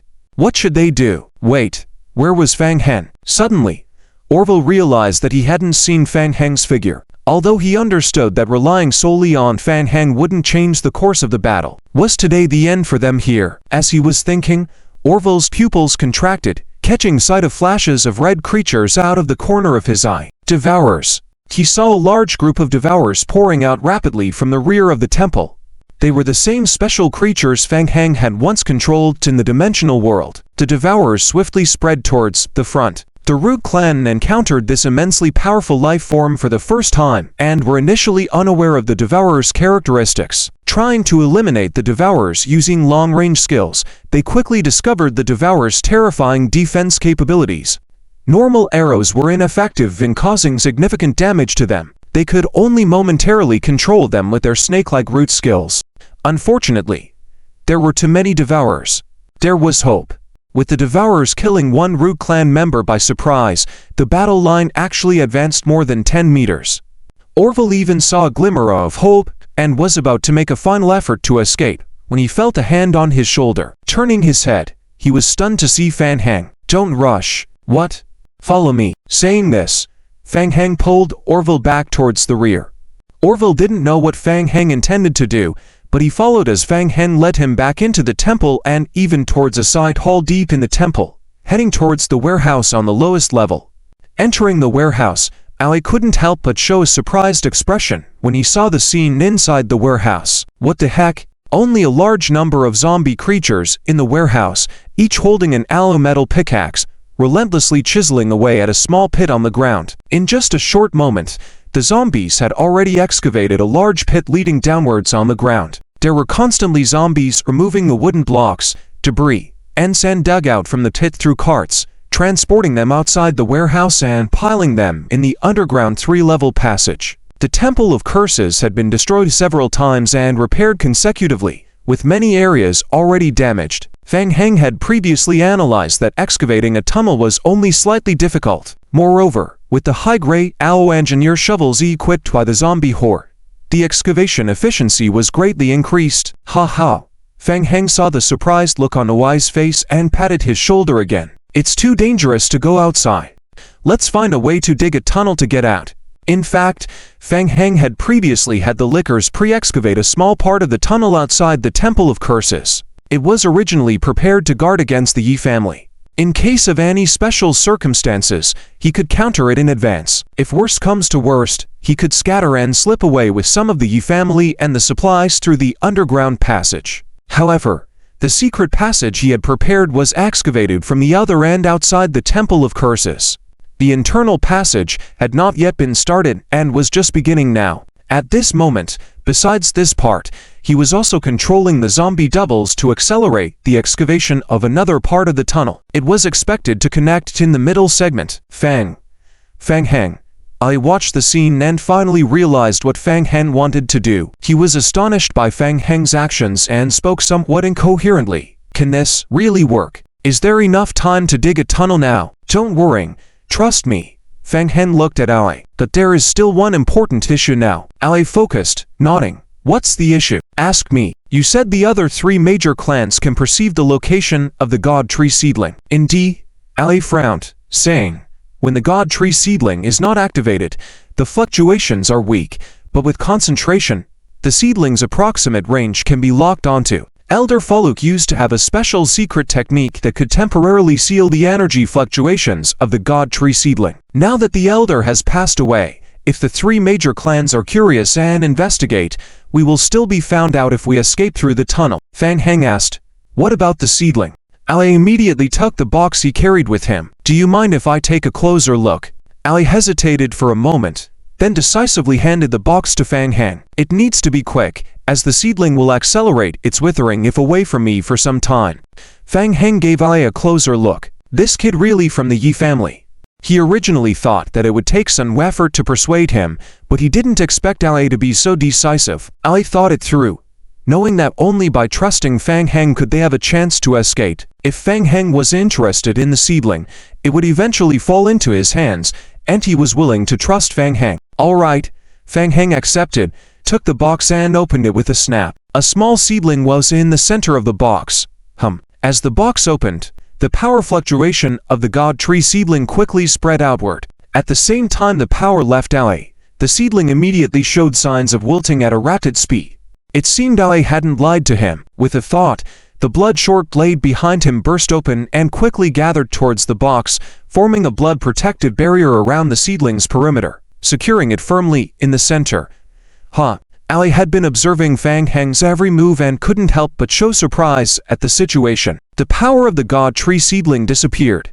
It was this strange blood power that he had seen Fang Heng use more than once. Under the external blood aura, the natural aura escaping from the God Tree seedling was immediately wrapped up and concealed, leaving only the external blood aura. At the same time, a game prompt appeared on Fang Heng's retina. Prompt: player discovers a special item, God Tree seedling. Prompt: player lacks effective control over the item. Obtaining the item will result in the rapid leakage and accelerated withering of the God Tree seedling aura. Prompt: if the player takes possession of the item, the player will incur the enmity of the Tree Spirit Clan. Prompt: the item cannot be placed in the backpack and will drop immediately upon death. It seemed Ali had not lied to him.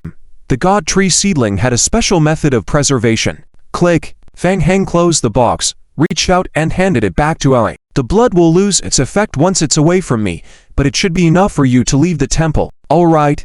Thank you. Ali came back to his senses, took the box, and carefully concealed it on his person. With the aura issue resolved, their task now was to buy more time for the zombie horde to excavate a passage. Fang Heng looked up at the warehouse exit. He hoped the Yi family outside would be more cooperative and delay a little longer. I'll go out and check the situation. You stay here.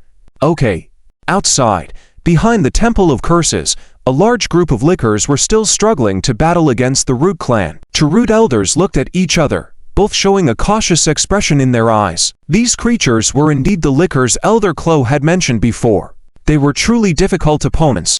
After becoming familiar with the combat tactics of the lickers, the Root clan quickly changed their strategy. Seeing that it was nearly impossible to kill the lickers, the Root clan guards all used the Root entanglement skill, temporarily binding the lickers to the ground one by one. They chose to first immobilize them. Soon, the lickers controlled by Fang Heng became trapped on the ground, struggling to break free.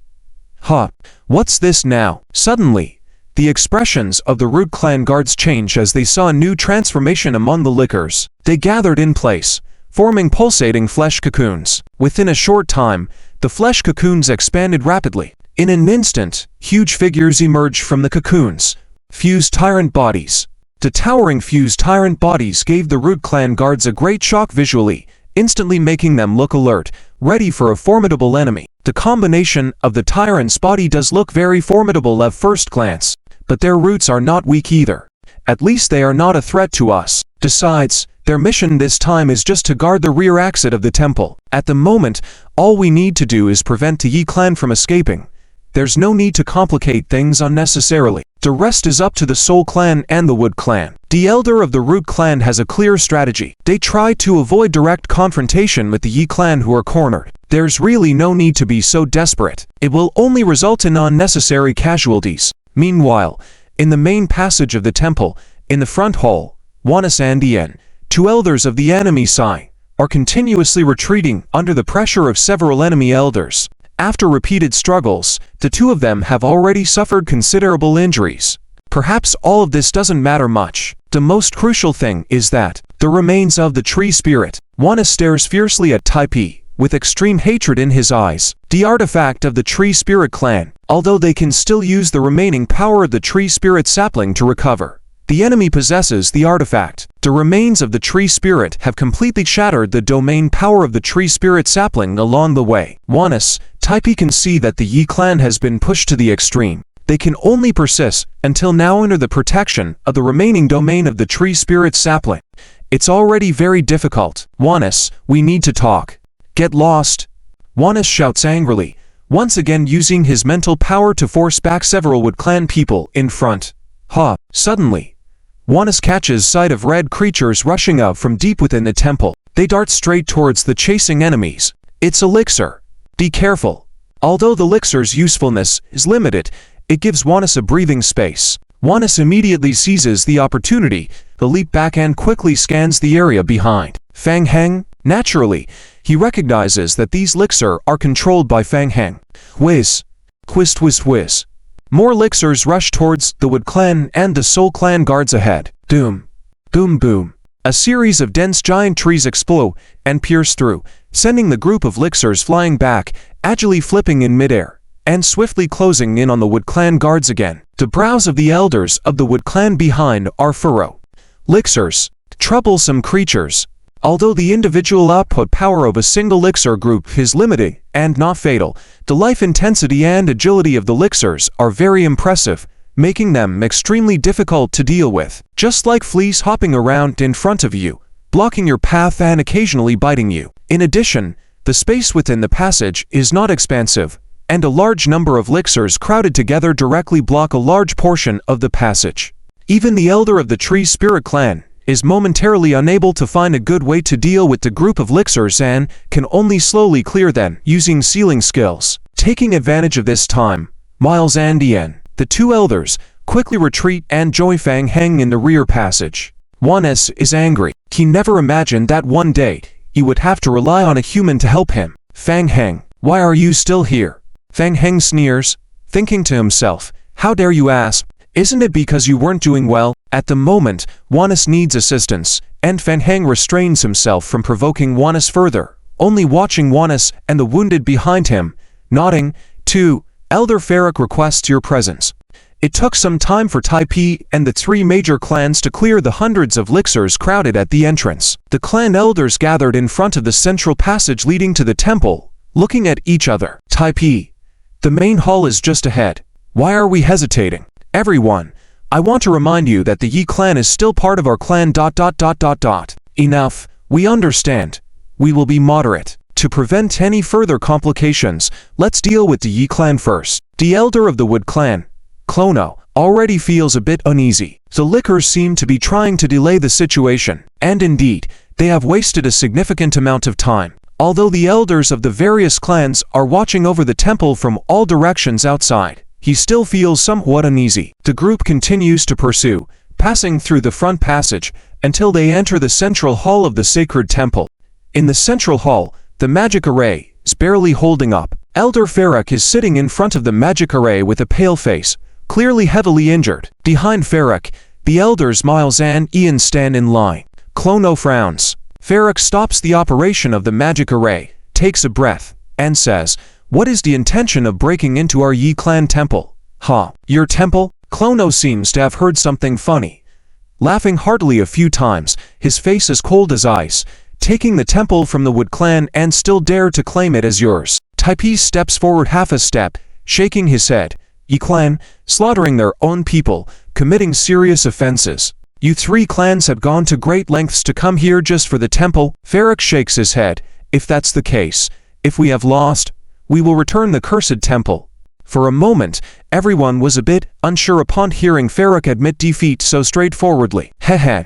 After killing people, seizing things from others, committing serious crimes, is it just enough to say my bad now, and returning the items will settle this matter? Isn't that letting you off easy? Then what do you want? With your Yi clan's unworthy behavior, naturally, you are disqualified from competing for the next leader. Clono's gaze is cold, staring straight at the Yi clan members and says, I want you to voluntarily give up your eligibility to compete for the next leader of the Tree Spirit clan. Hand over the Tree Spirit sapling as compensation to our Wood clan, and only then can this matter be settled. Shut up. Juanes couldn't contain his anger, staring angrily at Clono, as if he wanted to swallow him whole. To think they want the Yi clan to give up the sapling and forgo leadership rights. It's simply a dream. Want our Yi clan to give up competition for leadership? All right. Come and try it. Let's see if you have what it takes. With that, Juanes once again enters battle mode. Natural runes appearing on his body, he leaps forward, charging towards Clono. It's not impossible. Let's all sit down and have a good talk together. Surrender is surrender. We can hand over the seedling of the God tree. But this matter is significant. Shouldn't there be a set of rules? Let's take it step by step. For example, to whom should the seedling of the sacred tree of our Yi clan be handed over to? The Mu clan, the Soul clan, or the Root clan? Shouldn't our Yi clan have some say in this matter? Do you need to win the support of our Yi clan, or should you three major tribes discuss it first? Do the three of you need to fight first? Fang Heng thought that if he could talk some more, he could at least delay it for another half an hour. Unfortunately, everything was ruined by the foolish Vanis. The two sides once again plunged into a fierce battle. Fang Heng quickly retreated to the side secretly. Nothing else, just to seize an opportunity. Strike! Fang Heng quickly scanned the crowd besieging the Yi clan, and his gaze landed swiftly on an old man from the Root clan, Hermes. Elder Hermes was already old, his strength had declined significantly, and he was not good at close combat. He had been hiding at the back, constantly releasing skills to interfere, helping out a little. Among all the elder-level tree spirit clans, Hermes had the weakest blood fluctuations. It's him. Fang Heng's pupils instantly flashed with a layer of red light. Elder Hermes knew well that his strength had declined significantly in recent years, and he had only come along this time to mix in, so he had never really joined the battlefield. He was preparing to launch a sneak attack with his magic spell when suddenly his pupils contracted. He suddenly felt his heart beating violently out of control. What's going on? Hermes suddenly felt a stimulus, and he lost control of the magic spell in his hand, his face turning pale. Before he could catch his breath, he felt the blood in his body accelerating with the heartbeat. Tough. Hermes felt a surge of nausea and spat out a mouthful of blood. Vanus was entangled with the tree spirits, perceiving Hermes's anomaly keenly. That cunning old man, always causing trouble from behind. Vanus harbored great hatred towards Hermes. Taking advantage of the situation, Vanus immediately grabbed the opportunity, enduring two attacks from the tree spirit elders, then flashed in front of Hermes and struck out with a fierce punch, slamming into Hermes's face. Dang! Hermes was still trying to stabilize his blood flow when he saw a figure flash past him. He had no time to defend himself and was struck by Vanus's punch, crashing heavily into a nearby wall. Dang! Elder! Several Root clan people nearby rushed forward to assist. Fang Heng once again applied the effect of blood boiling to the elder from a distance. The blood in Hermes's body accelerated once more. He had just been severely beaten by Vanus, but the external injuries were nothing compared to the terrifying abnormality of his blood boiling within. What's more horrifying was that he didn't even know the source of this abnormality. What on earth was happening? Hermes was filled with doubts, not like the tricks of the Yi clan in the past. Just as he was puzzled, Hermes covered his mouth and nose, coughing uncontrollably. The two Root clan members beside Hermes looked fearful as blood continued to seep from his facial features, his body trembling uncontrollably. Hit one down. Fang Heng secretly praised from a distance. The Tree Spirit clan team, seeing Elder Hermes badly injured, not knowing Fang Heng's manipulation in the shadows, immediately went to his aid, assuming Hermes had some problem of his own. Tap exclaimed, "Quick! Take the elder down to rest." Yes. Several Root clan guards immediately took Hermes away from the battlefield. Fang Heng sighed as he watched Hermes gradually fade from sight. He thought it was a pity. If only Vanus could continue to engage the old man for a while, maybe there would be a way to kill him off completely. But Vanus and the others were already at a huge disadvantage dealing with so many elders from the Tree Spirit clan besieging them. Holding on until now was already quite remarkable. No, such a great opportunity. A senior Tree Spirit clan elder. After some contemplation, Fang Heng couldn't resist. Usually, killing a senior Tree Spirit clan elder could yield several colorful crystals. He was only lacking for crystals to level up again. Perhaps there might be some other surprises as well. With a plan in mind, Fang Heng sneaked into a secondary spatial projection nearby, quietly disappearing from view. "Elder, are you okay?" Under the support of several guards, Elder Hermes temporarily left the Temple of Blessings, arriving at the temporary camp of the Root clan outside the temple, sitting down under a large tree at the entrance for a rest. Hermes felt the abnormal rapid circulation of blood in his body ease slightly. He found it strange. Was he getting old? Having not acted for a long time, was his body unable to handle sudden activity? It couldn't be just a simple reaction, right? Finally, after leaving the temple, the abnormal blood flow quickly subsided. "I just need to rest for a bit." Hermes waved his hand and sat down to recuperate on the spot. The huge black mark on his chest from receiving Vanus's blow still hurt faintly. As Hermes sat down to recuperate, Fang Heng emerged from a distant secondary spatial projection, lurking beneath the dense trees. He finally found an opportunity after tracking Hermes all this way. There were not many guards from the Root clan nearby. Fang Heng kept his distance from the Tree Spirit clan, maintaining his hidden state and once again using the power of the Blood King's bloodline to stimulate the flow of Hermes's blood. Hermes's pupil suddenly contracted. He was in the process of concentrating to recover when he suddenly felt the blood in his body rushing aggressively. What's going on? The reaction of his blood boiling was even more intense than before. Suddenly, Hermes realized something, turning his head to stare tightly in the direction where Fang Heng was concealed. What was there? He was under the influence of something in that spot.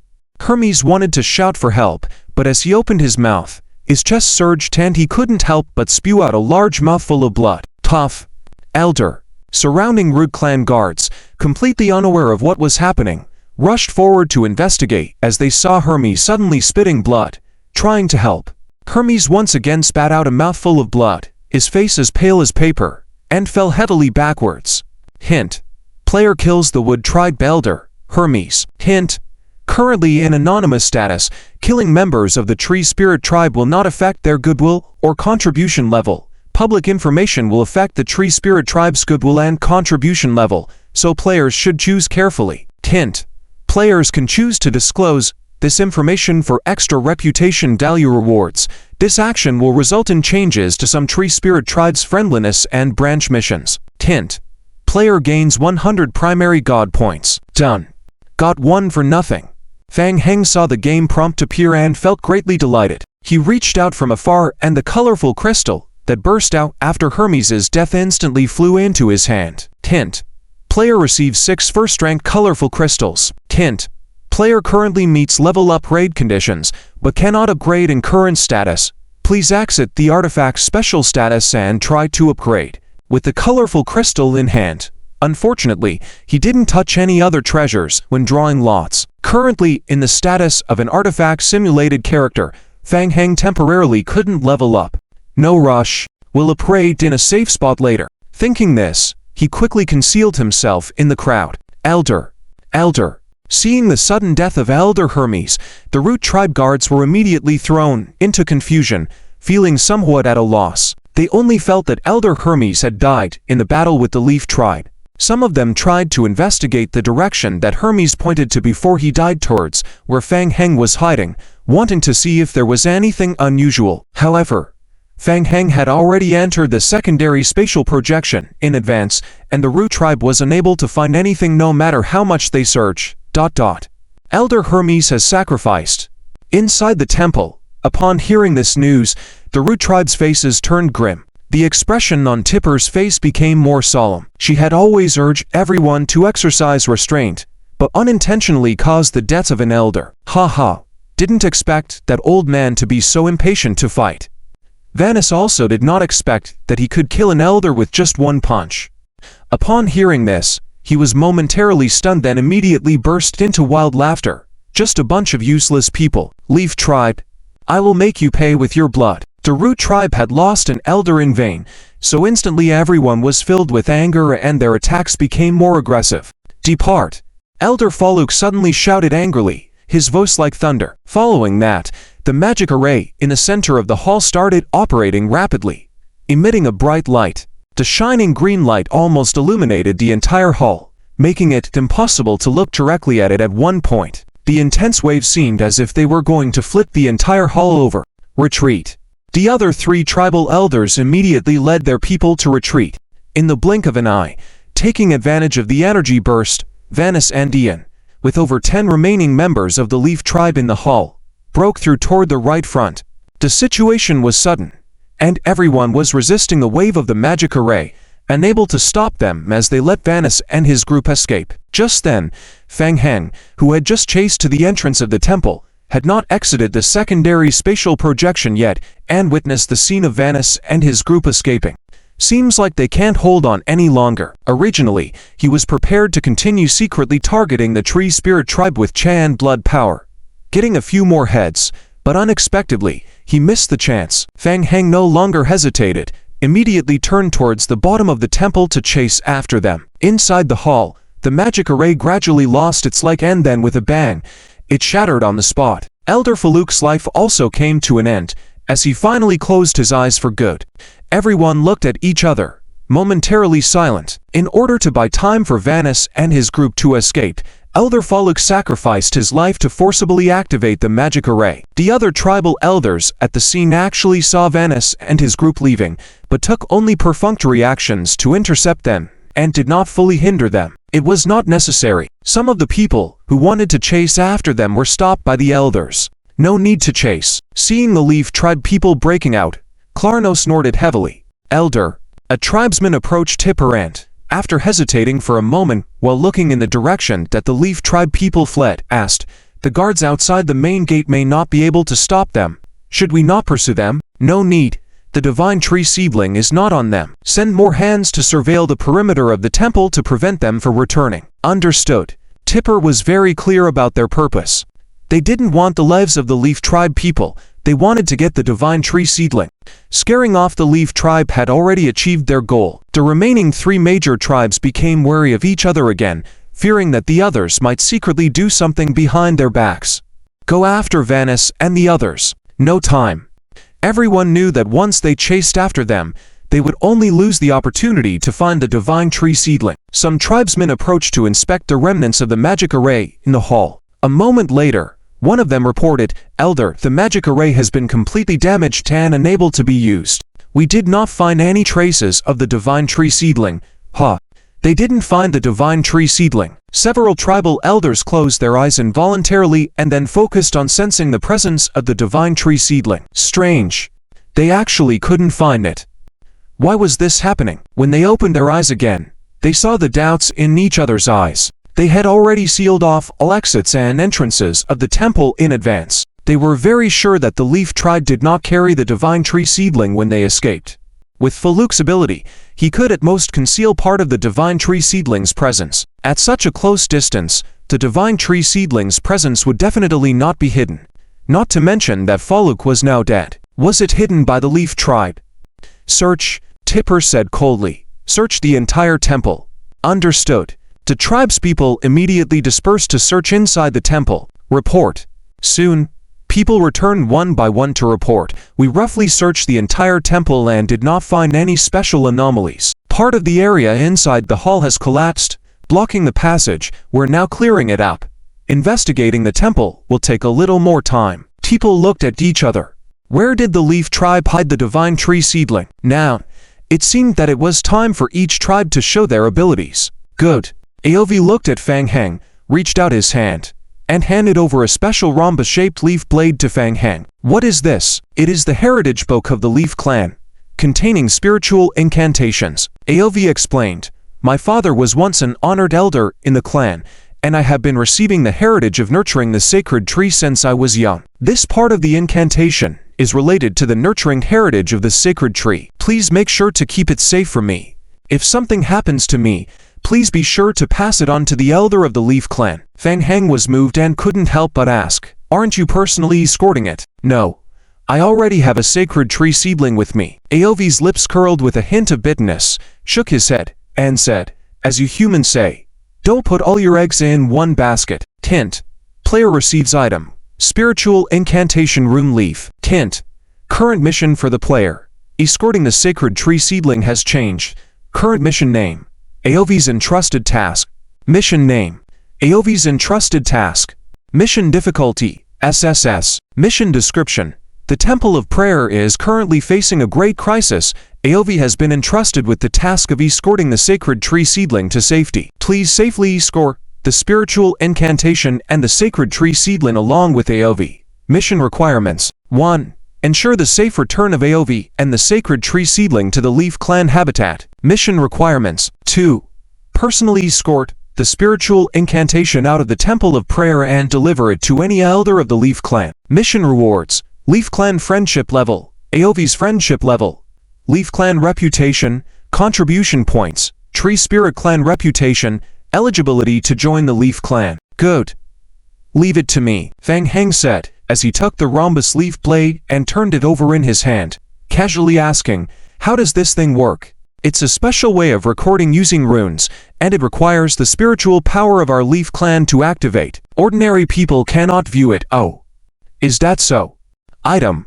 Spiritual incantation rune leaf. Description. Special rune type item. Affected by low-level sealing. Description. This item is special and will drop upon death. Hint. Detected that the rune has a low-level seal. The player has mastered high-level alchemy and mid-level sealing.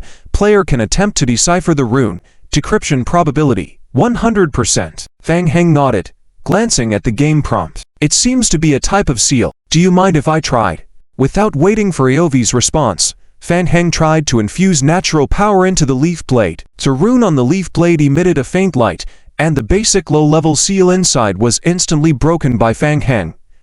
A pale blue light radiated from the leaf blade. The light directly reflected on a nearby wall, displaying rows of recorded text on the wall. This ... Aovi looked at Fang Heng triggering the spiritual incantation so easily and was momentarily speechless. Unexpectedly. Oh well, he wasn't the first one to be surprised by Fang Heng's actions. Fang Heng casually put away the leaf blade. The Tree Spirit Clan's use of alchemy and seals was still too rudimentary, easily broken by him. In his view, the methods of hiding information by the Tree Spirit Clan were also quite primitive. You go ahead, I'll take care of the rest here. Okay. Be careful. Fang Heng watched as Aovi and several Leaf Clan members escorted the sacred tree seedling into an underground passage, then looked up towards the entrance not far away, that had been piled up with building rubble, a group of zombies. With the abilities of the Tree Spirit Clan, breaking through this sandy wall barrier was not difficult. So he had to add a bit more difficulty for them. Thinking so, Fang Heng immediately commanded the surrounding group of lickers to come over and completely bury the entrance to the underground passage that Aovi had entered while the zombie group began setting up. Taking advantage of the zombies' actions, Fang Heng approached a flat rock wall, once again took out the spiritual incantation rune, infused it with spiritual power, and displayed the content of the spiritual incantation on the rock wall. Numerous zombie avatars staggered over and began reading the text and images projected on the wall. Ordinary historical records, logs, magazines, and other miscellaneous books could all be read through the use of zombie avatars, but reading them would not increase skill experience points, and a large amount of irregular content would be poured into the brain. Reading a small amount was okay, but too much jumbled information would make one's head buzz. With too much random information flooding in, most of it would be forgotten, and recalling it later would require actively consuming mental energy to retrieve the relevant information from the brain. In addition, this part of memory was hard to retain in deep memory and would be completely forgotten hours later. However, using zombie avatars to read books like these with skill experience points was undoubtedly the best choice. Soon, game prompts began refreshing on the retina. Tip: Player's zombie avatar normal form. Completed partial reading. Player's understanding of spiritual incantation plus +. Good. Let the zombie avatars be on standby. Fang Heng turned back to look at the entrance behind him, which had been completely sealed with sand. On the other side of the passage, it had been sealed off by a large amount of rock and soil. The three major clans of the Tree Spirit Clan were waiting at the entrance for clan members to clear the passage. All the collapsed areas in the Temple of Prayer had already been emptied and thoroughly inspected. No discoveries had been made. Only this three-story underground area in front of them was left. The missing sacred tree seedling must be here. As the clan members cast wood marsh technique, the sand and stone blocking the passage slowly sunk into the ground.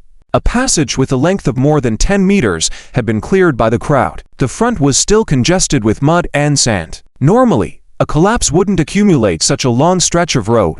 Clearly, someone had intentionally done this. Suddenly, to Tree Spirit Clan members near the collapsed area casting spells had their pupils suddenly shrink. What was it? They saw faint dim light spots flickering in front of the blocked passage. It's a spatial fluctuation. Swish, swish, swish. In the next instant, lickers emerged from the spatial fluctuation. Immediately pounced on the nearest Tree Spirit Clan members. Be careful. Hiss.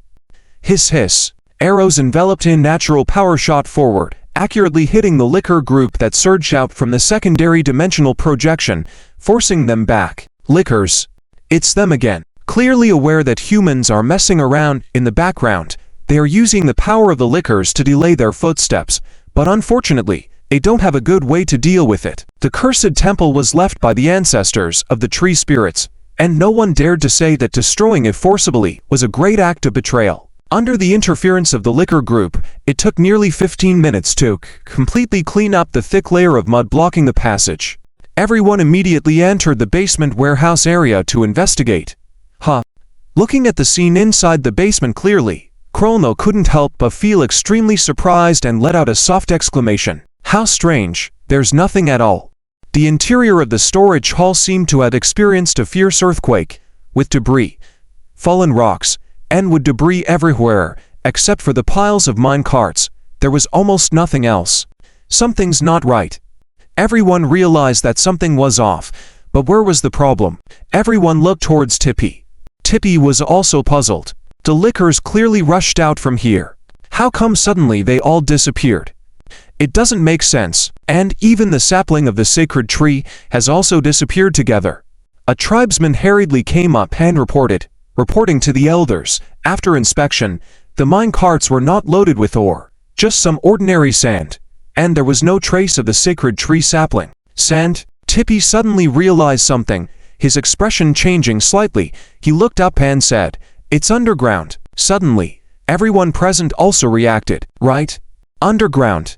The elder of the Root clan immediately formed a mark with both hands in front of him.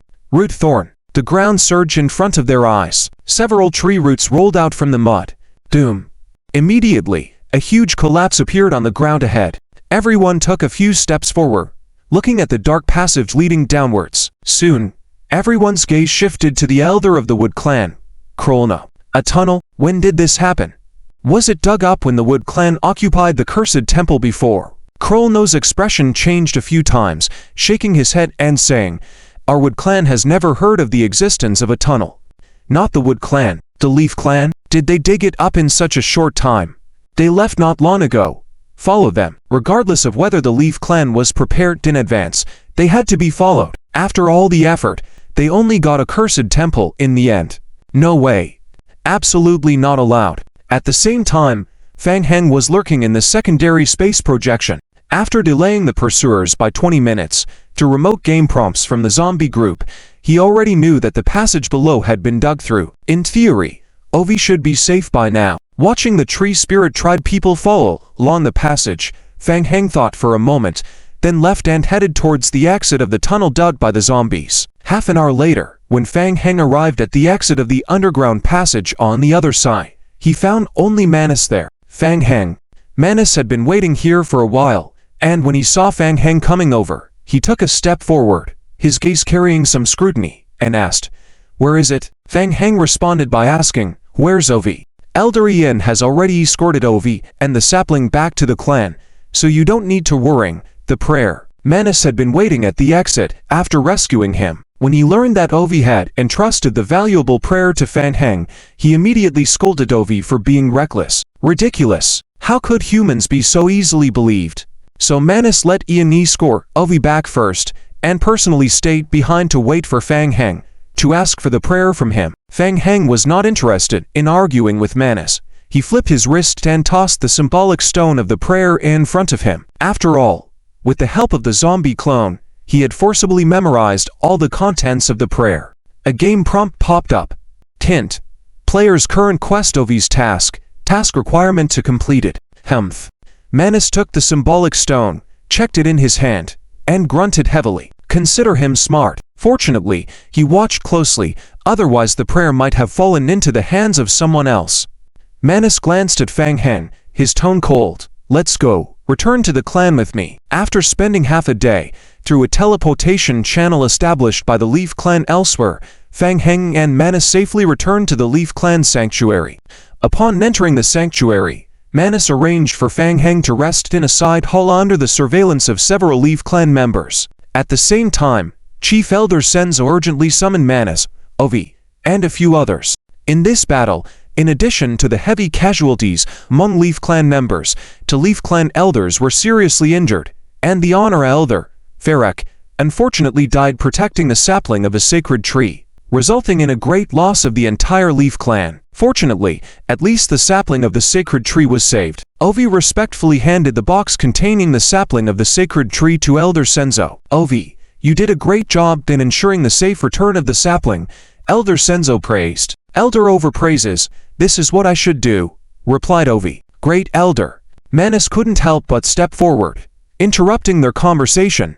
"This matter cannot be let go like this. Please allow me to lead people to the Wood clan to demand an explanation." Elder Senzo's face darkened, in a very bad mood. This time, being targeted by the three major clans together, almost losing even the sapling of the sacred tree, was a close shave. Manus, it's not the time yet, you step back first. Radiant was still under the control of the three major clans, and the most important thing now was to find a way to rescue people.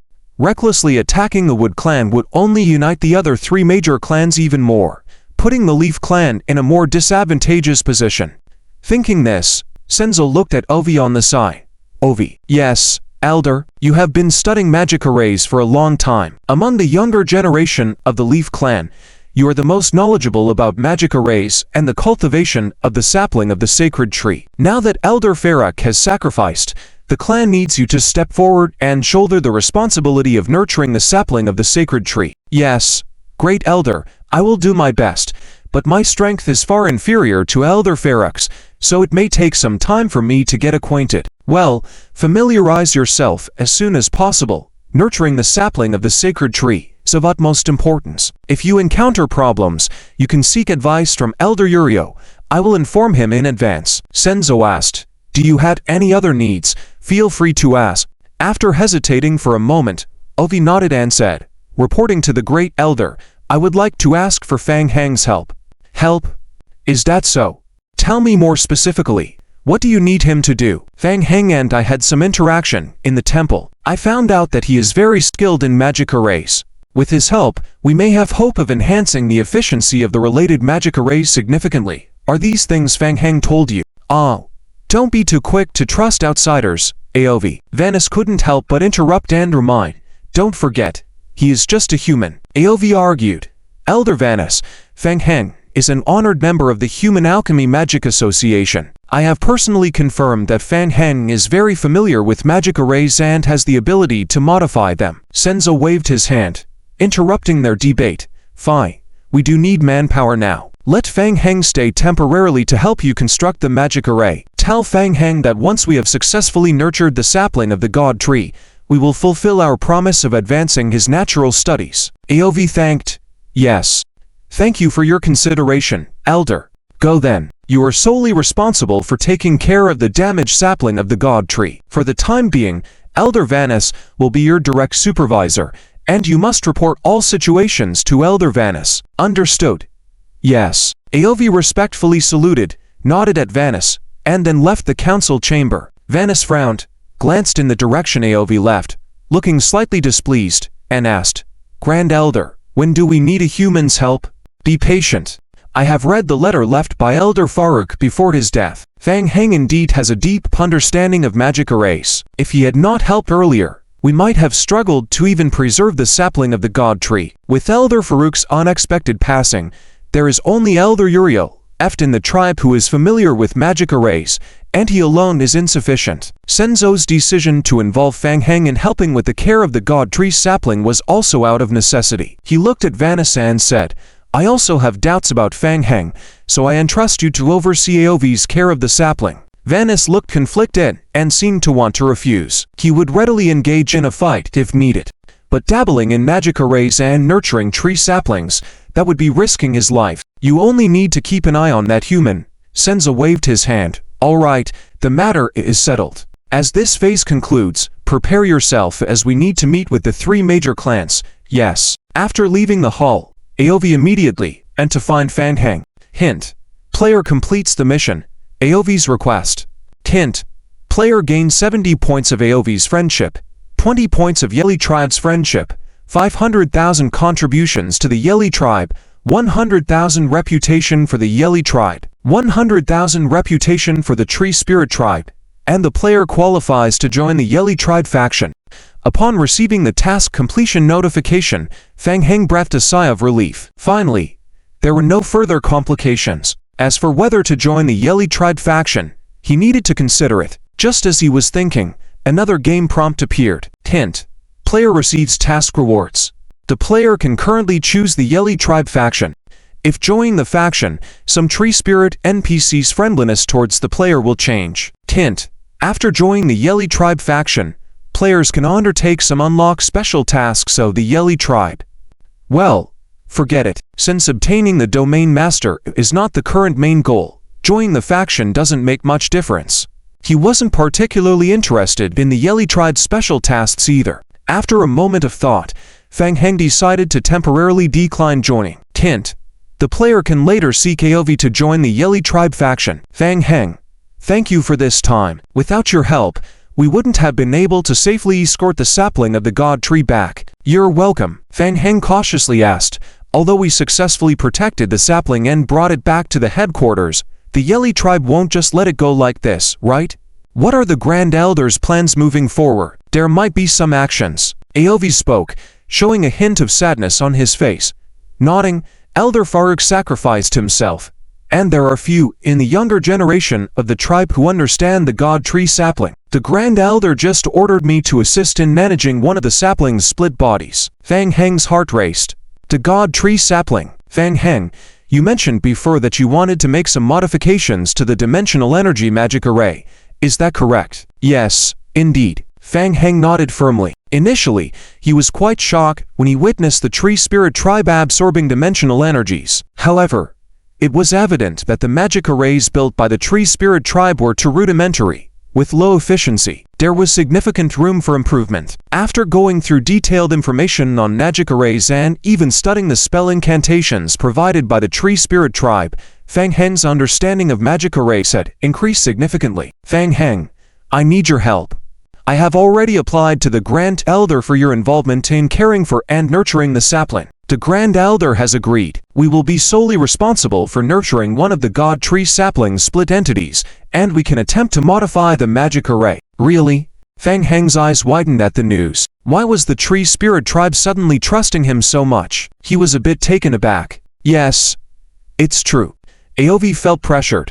After all, his experience was still limited. Successfully ensuring the safe return of the sapling had greatly contributed to the tribe. Additionally, the tribe needed people who were proficient in magic arrays and capable of looking after the God Tree saplings. This opportunity could potentially lead to his promotion as an elder. Let's go.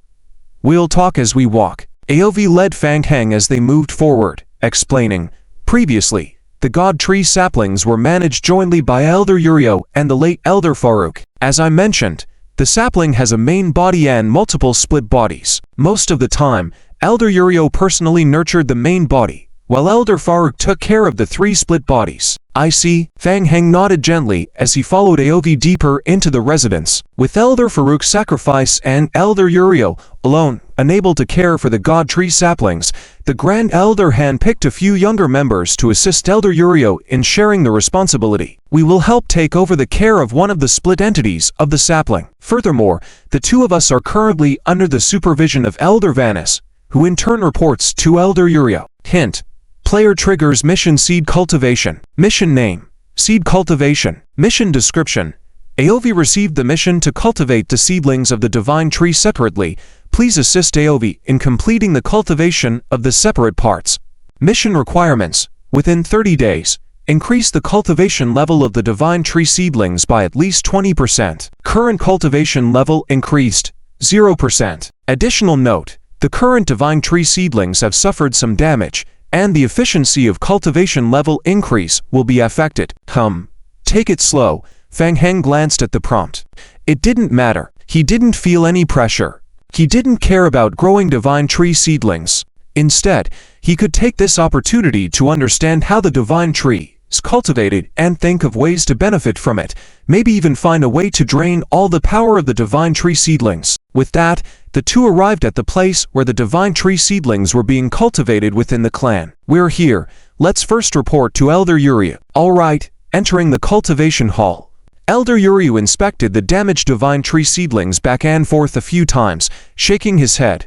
The situation is very bad. The Divine Tree seedlings have suffered some damage, which will greatly affect the efficiency of absorbing dimensional forces in the future. To solve this situation, Elder Uriel furrowed his brows, shook his head. It's difficult. It will take time to recover slowly. 20 minutes later, AOV and Fang Heng bid farewell. Leaving the hall, the 2 smiled at each other, a hint of helplessness on their faces. Elder Uriel went around in circles saying a lot and also gave many details on caring for the separate parts of the Divine Tree seedlings. In general, The divine tree seedlings were affected. This effect couldn't be solved for now, they could only overcome the difficulties. Let's give it a try for now. Aovi perked up a bit. I'll figure out how to collect the resources needed for the magic array reconstruction. And Fang Heng, you'll have to think of ways for the Bai Xuan ore. There's already a batch of ore on its way. As for the magic array reconstruction, it'll take some time. I need to think carefully. We'll need to continue with field testing for a while. When can we go back to the Shrine of Curses? We'll leave in the afternoon. Aovi, Fang Heng said with a serious face, I've thought it over carefully. If we want to truly transform the magic array and significantly improve efficiency, what we have now is definitely not enough. I need more support. All right, tell me what you need, as long as it's feasible. Fang Heng nodded lightly and continued. Firstly, I need to move the divine tree seedlings away from here. What? The next morning, Juanis personally escorted the divine tree seedlings away from the headquarters of the tree spirits and into a shrine of curses located on the edge of the primal forest. Juanis thought the Grand Elder and Aovi were going crazy. They actually believed this human's nonsense. To improve the efficiency of nurturing the seedlings, they actually agreed to Fang Heng's proposal to transplant the divine tree seedlings to the shrine of curses outside the headquarters. In the past, divine tree seedlings were tightly protected within the headquarters. They would only be temporarily taken out in special circumstances. For instance, this time Elder Falug transferred the seedlings to completely take over the Shrine of Curses of the Wood Clan. But now they have run into big trouble. After guiding the two accompanying elders to settle the seedlings in the Shrine of Curses, Juanis felt even more amazed. My goodness, it's already. The people of the Leaf Clan were boldly reforming the shrine. Judging by the momentum, it seemed like they were planning for major changes. Juanis called for a drawing and looked at it. Though he didn't quite understand it, he was greatly impressed. The entire structure of the Shrine of Curses had been completely changed. Do they really need to do this? Who allowed you to do this? Juanis looked around at everyone. The clan members exchanged glances, shrinking their necks. Aovi stepped forward. Elder Juanis, it was me, with Fang Heng, who came up with the plan for the reconstruction. We are confident we can complete it. Juanis stared at Aovi for a moment, suppressing the anger in his heart. He really wanted to twist Aovi's head open and see what's inside. Aovi was definitely fooled by Fang Heng. He actually believed in such a plan. They were practically demolishing and rebuilding the Shrine of Curses. It's ridiculous. The magical array that had been handed down for tens of thousands of years at the Shrine of Curses needed a human to come and make drastic changes. Forget it. There's no need to be angry. Juanis' mind was not focused on this at the moment. Now that the divine tree seedlings had been safely escorted, he needed to rush back to discuss with the Grand Elder about dealing with the three major tribes. Aovi, where's Fang Heng? He had urgent matters to attend to. I heard he's preparing the next batch of Bai Xuan are required for teleporting. When Aovi was about to leave after finishing his explanation, Juanis took a step forward and handed over a list. Elder Juanis will be handling most of the construction of the shrine. And during this time, we'll need life leaves and a large amount of rare ores. We'll need support from the clan. Juanis took the list and looked at the series of densely packed rare materials, feeling a sudden headache. He didn't understand, but a few of the high-value materials stood out. It was not until he saw the requirement of over 20 life leaves on the list that Juanis thought of Fang Heng and said, Aovi, do you know the value of these materials? I understand, but these materials are required for the reconstruction of the magic array. You weren't duped by that kid Fang Heng, were you? I warned you to be careful. Without waiting for Aovi to continue arguing, Juanis raised his hand. All right, I got it. I can make the decision on this matter. I will report to the elder. You can go for now. As Aovi left, Juanis nodded and instructed the two remaining Leaf Clan elders who were guarding the divine tree seedlings. Both of you, keep an eye on Fang Heng when I'm not around. If he does anything unusual, inform me immediately. Understood. By this time, Fang Heng had already left the primal forest and returned to the Wanling Technology Company, where he was working with Cravier and others to research several related magical arrays, trying to get a Bachia to make a Shrine of Curses as well. Progress was swift.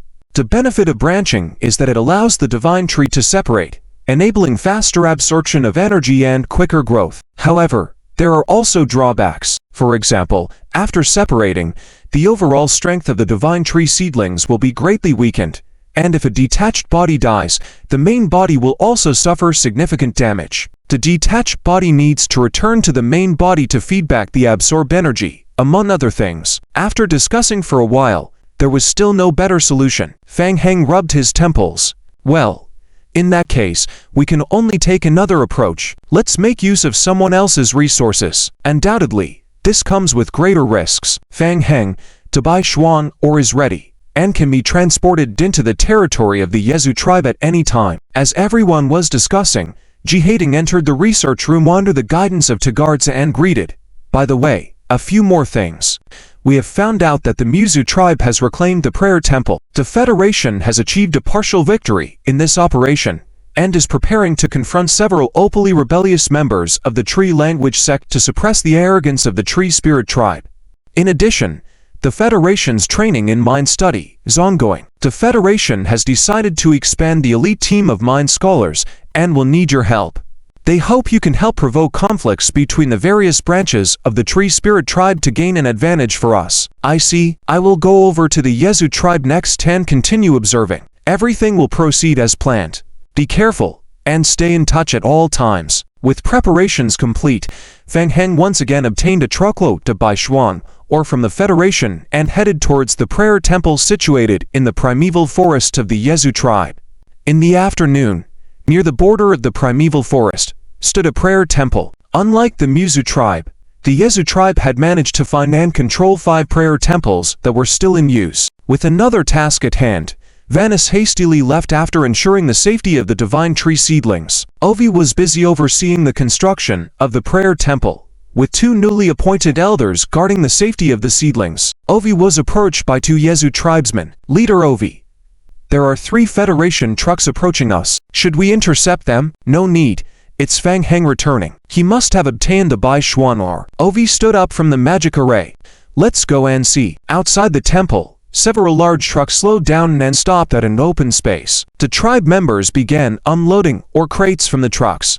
Fang Heng jumped down from the driver's seat and waved at Ovi. "I've brought back the Bai Xuan ore as requested." "Fantastic." Ovi walked up, and together they entered the prayer temple. "Fang Heng, the magic array has been adjusted according to your instructions, but there are many parts we still don't understand. We're not sure if any mistakes were made during the modification." "No problem. I will double-check everything." Fang Heng nodded lightly and carefully observed the prayer temple. "Is it safe here?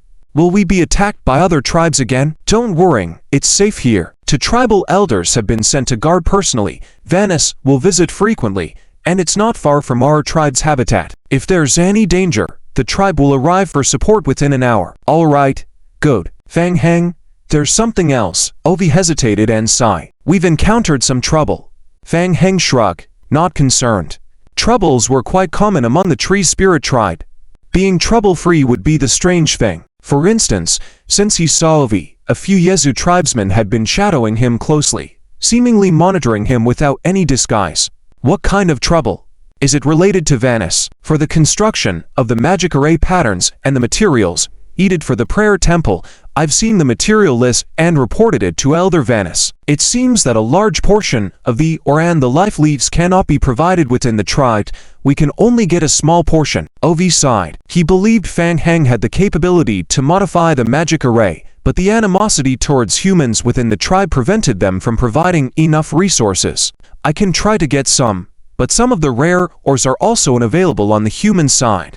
Moreover, there's the issue of life leaves, for which I have no other source." Fang Heng also felt helpless. Life leaves were an essential consumable for the magic array modification and maintenance. Ovi felt a bit indebted to Fang Heng. He had gone out of his way to provide the resources, but the tribe's reluctance posed a challenge. With determination, Ovi gritted his teeth. "All right, Fang Heng, let's combine our efforts. You list the ores you can obtain, and I will figure out the rest.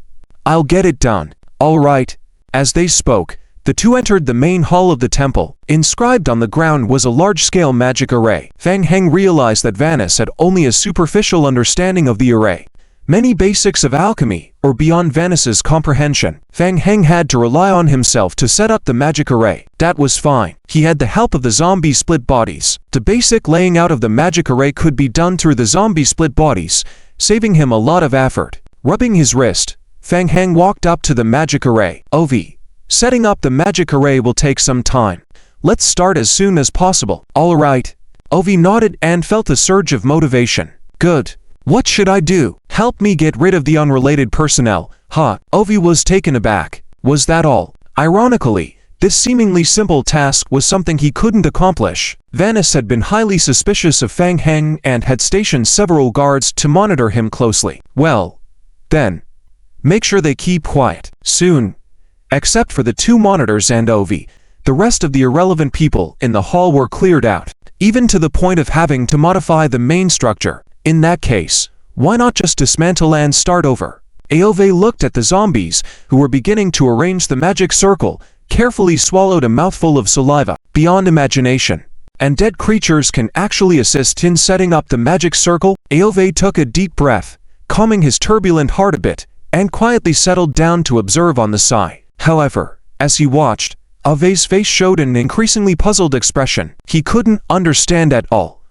Not to mention the ordinary tribal people outside, even he, someone who had knowledge of magic circles, completely couldn't comprehend the new magic circle set up by Fang Heng. It felt like after Fang Heng's modification, the original magic circle had completely turned into a new one. He was completely lost, only able to judge that it was a comprehensive giant magic circle. Time passed second by second. Several hours later, the main part of the giant magic circle was roughly constructed. Fang Heng looked up at Aove, who was already drowsy in a corner. Similar to doing math problems, couldn't understand anything. The more he looked, the more tired he felt. "Aove, I can handle things here alone. We're short on time. You can help out with the other two magic circles downstairs. The blueprints are in the box against the wall." "Oh, okay." Aove, who was a bit drowsy, was awakened by Fang Heng and somewhat dazed, walked to the box in the corner of the room, opened it, and took out several blueprints inside. Several medium-sized magic circles. Relatively simple. With Ave's abilities, he could probably understand about half of it.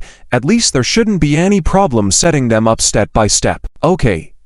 I'll go arrange them now." Watching Aove leave, Fang Heng looked around the hall again, looking at the two tribal people, who were monitoring him closely. "Are you two staying as well?" The two exchanged a look. "Elder Vanis has ordered us to assist you throughout the magic circle arrangement." "Assist?" Fang Heng asked back, then shook his head. Talking about assistance throughout, with these two who clearly knew nothing about magic circles, wasn't this obviously just surveillance? Fang Heng sneered in his heart. He was willing to trust Aove, willing to provide Aove with a cooperative opportunity, but he was not willing to trust the Yi tribe. Considering the Yi tribe's consistent habit of burning bridges after crossing the river, he had to plan ahead. "All right, I suggest you wait for me outside. The magic circle fluctuations will be significant. Don't get hurt." Without waiting for the guards to answer, Fang Heng turned away, clutching a cosmic mineral crystal in his hand. Swift. A magic circle rapidly rotated in his right eye. Following that, the main part of the magic circle in the hall was instantly stimulated by the cosmic crystal energy source. A force gathered, spreading rapidly outward in circles from the magic circle at the center. The two tribe members felt the incoming energy impact, their faces slightly changing. The magic circle's fluctuations were actually several times stronger than before, and the energy fluctuations were very strange. They could feel the pressure coming from the energy fluctuations. "Out!" Fang Heng coldly shouted, turning to the few people. "The energy fluctuations on your bodies are interfering with my magic circle arrangements. Leave now." "Okay. We'll wait for you at the door." The two tribe monitors could only make concessions, leaving the hall and waiting outside. Finally got rid of the troublemakers. After all the Yi tribe guards had left the room, Fang Heng used the Blood King's additional skill to create a blood shadow clone standing in place, then closed his eyes. Just to prevent any similar accidents, he secretly mixed and integrated several small space magic circles in the giant magic circle. With the help of the space magic circles, he could easily complete short-distance rapid teleportation between the various space magic circles within the Temple of Curses. Swift. A spatial power fluctuation.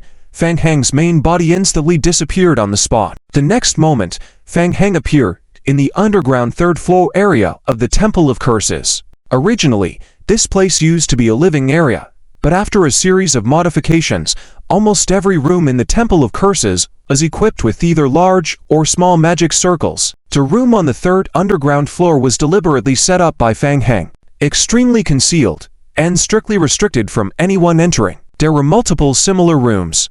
Around him, the zombie clones under Fang Heng's control staggered towards the center.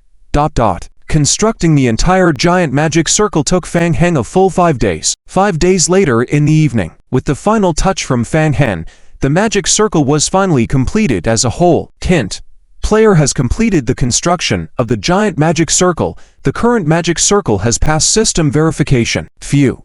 Looking at the game prompt, Fang Heng let out a deep breath. It was finally done. With the system prompt, many tedious checks could be avoided. Aove followed behind Fang Heng, surveying the magic circle in front of him. The dense patterns made him a bit dizzy. After Fang Heng's modifications, the original main magic circle in the hall had been transformed into an extra large one. In addition, the magic circles in the other rooms were even connected, forming a giant magic circle network. Aove couldn't help but look at Fang Heng with a bit of admiration. For the past 2 days, he had witnessed how Fang Heng had diligently worked tirelessly, working around the clock for 24 hours, concentrating on constructing the magic circle, pushing himself to the limit. And in the process, their entire Yi tribe group also got swept up. Fang Heng, do you need to rest for a while? No need. Fang Heng shook his head. He was feeling quite energetic now. There was absolutely no need to waste any more time. They could start the testing phase right away. Let's get started as soon as possible. Okay. Aove nodded, his expression also becoming more spirited. It was time to move on to the next testing step. In Aove's view, with such a vast network of giant magic circles, just constructing them without a break had taken 5 full days. Ensuring smooth operation without any issues was impossible. And according to experience, troubleshooting magic circles could take even longer. No rush. There's a process. Discover problems slowly. Solve them. The 12 Yi tribe members stood in position at the various corners of the magic circle under Aove's guidance. Aove placed a sacrificial jar in one of the grooves of the magic circle, then turned to the 2 newly appointed elders in the corner of the hall, nodding at them. Elders, please. The magic array inside the cursed temple lit up one by one, rapidly connecting and spinning, until the entire giant magic array network was triggered. Aove's pupils shrank several times in an instant, looking at the magic array in front of him somewhat unbelieving. It actually completed its operation successfully in one go. Swift. The giant magic array completed activation, and a blue light once again blossomed. Elders, the magic array has been triggered. Please act quickly. The 2 elder guards released their protection control over the god tree seedling upon hearing this. In the next moment, the dimensional energy within the sacrificial bottle was quickly drained. The dimensional energy floated in midair, and after the magic array's effect, it was slowly absorbed by the god tree seedling at the center of the magic array. The seedling absorbed the dimensional energy and emitted a faint glow. It succeeded. It actually succeeded on the first try. Not just Aove. Even the 2 elders who had been guarding the god tree seedling closely couldn't hide their astonishment. They could clearly feel that after the modification, the efficiency of the magic array's activation had greatly increased. As there was only a small amount of dimensional energy left in the sacrificial bottle, the dimensional energy was completely converted and absorbed within less than 2 minutes. It was impossible for everyone to determine exactly how much the overall efficiency of the dimensional energy conversion had increased. But it was certainly not low. It was estimated to be at least 3 to 4 times. To confirm the specific effectiveness of the magic array, they needed more dimensional energy. The magic array slowly stopped running under Fang Heng's control. Aove immediately approached Fang Heng, his tone carrying a hint of excitement, asking, Fang Heng, how is it? Any issues with the magic array? Well, the basic operation is fine, but unfortunately, the testing period was too short just now. The magic array, still in the startup phase, and its efficiency is far from reaching its maximum. Many problems and flaws have not been exposed during operation. Fang Heng nodded and explained, after scanning the crowd present. Thank you all for your assistance. The magic array has been successfully activated, and now we need to conduct more tests.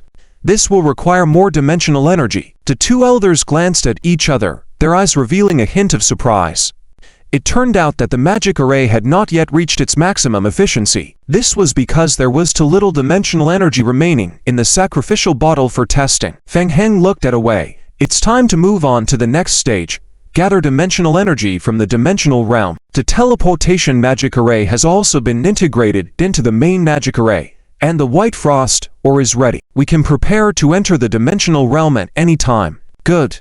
No problem, Away said excitedly. The progress was faster than he had expected. Let's continue. Feng Heng, take a break first. I will arrange the manpower to enter the dimensional realm. Later, we will immediately start the next phase of testing. Away hurriedly selected the personnel to enter the dimensional realm. Suddenly, footsteps were heard from outside the door. Looking back towards the entrance of the hall, they saw Wen Nisai with a grim expression, accompanied by several guards from the Yi tribe walking in from outside. These past few days, the Yi tribe had been negotiating with the other 3 tribes regarding the temple that was taken away and the elders who were held captive. There had been several conflicts during this period. Finally, under the mediation of Chief Elder Senzo and various tribal leaders, Elder Radiod was able to return to the Yi tribe. A new agreement was reached among the major tribes regarding the bottom line of their conflicts. If anyone were to cross the line, they would face joint resistance from the other 3 major tribes. When Nisai had just returned to the tribe and learned from his subordinates that there had been new developments at home. Away. That kid. He had taken a large amount of rare or life leaves from the tribe without Wen Nisai's consent. All for this pointless magic array reconstruction and experiment. It emptied half of the tribe's warehouse of resources, including the crucial life leaves. It must be that human who had once again fooled Away. Away saw Wen Nisai angrily approaching, his expression changing instantly. This was bad.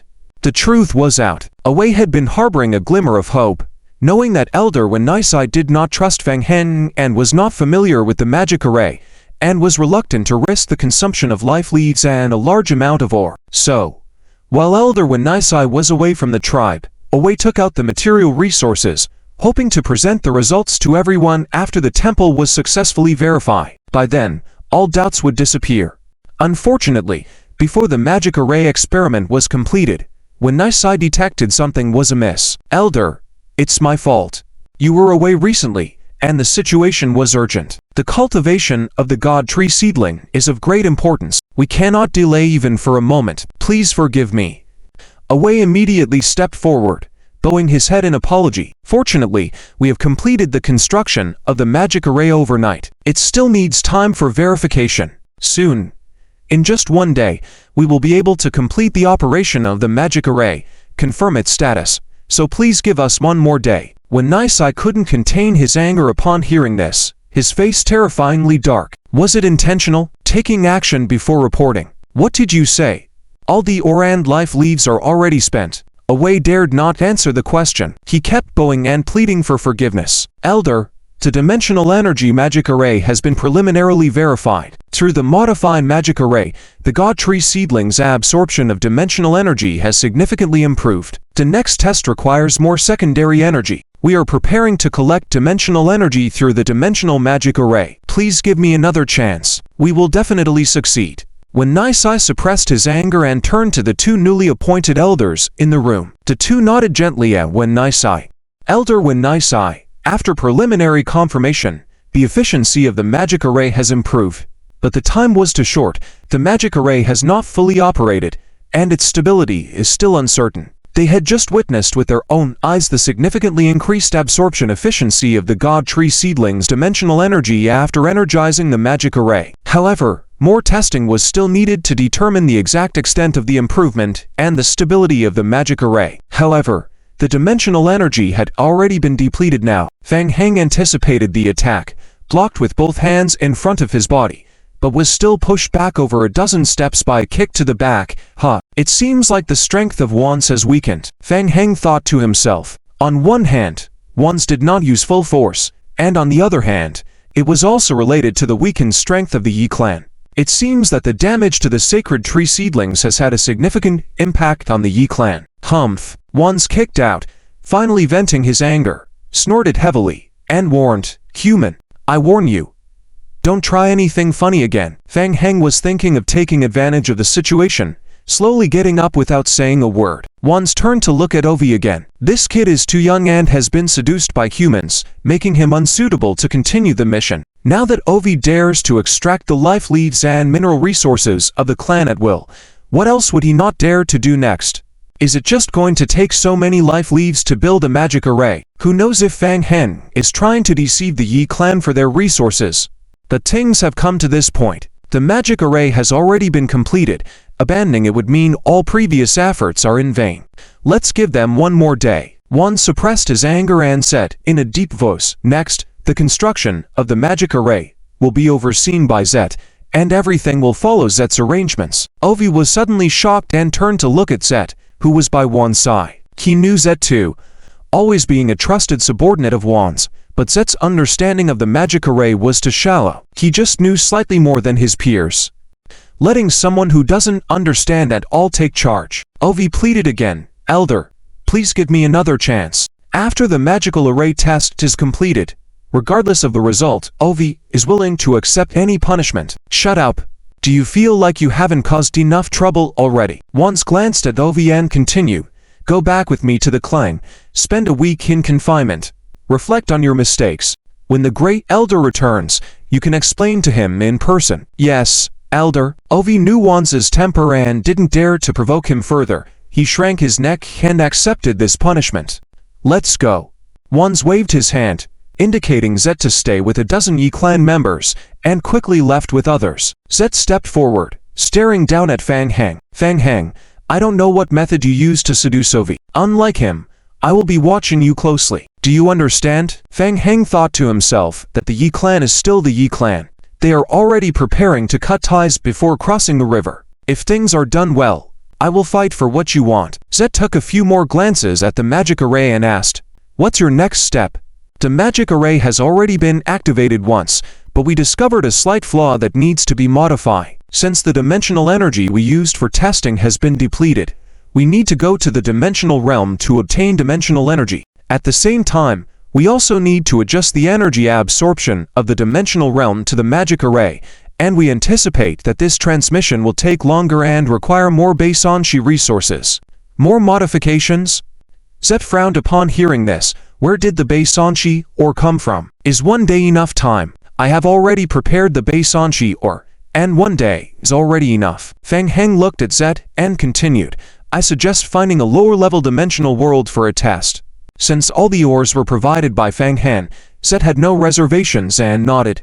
Very well, let's start as soon as possible. But remember, you only have one day. Zet gestured for the Yi clan members inside the temple to continue preparing for the transfer. Watching the Yi clan members preparing for the dimensional transfer with great enthusiasm, Fang Heng's eyes shone with excitement. Next, he could prepare to test Abachi's absorption of dimensional power. An hour later, the transfer magic array was ready. Including Zet, a group of 20 Yi clan members embarked on the journey with Fang Heng. A faint white light radiated from the magic array under their feet, slowly spinning. Gentlemen, we are about to go to the Misty Land. Get ready to depart.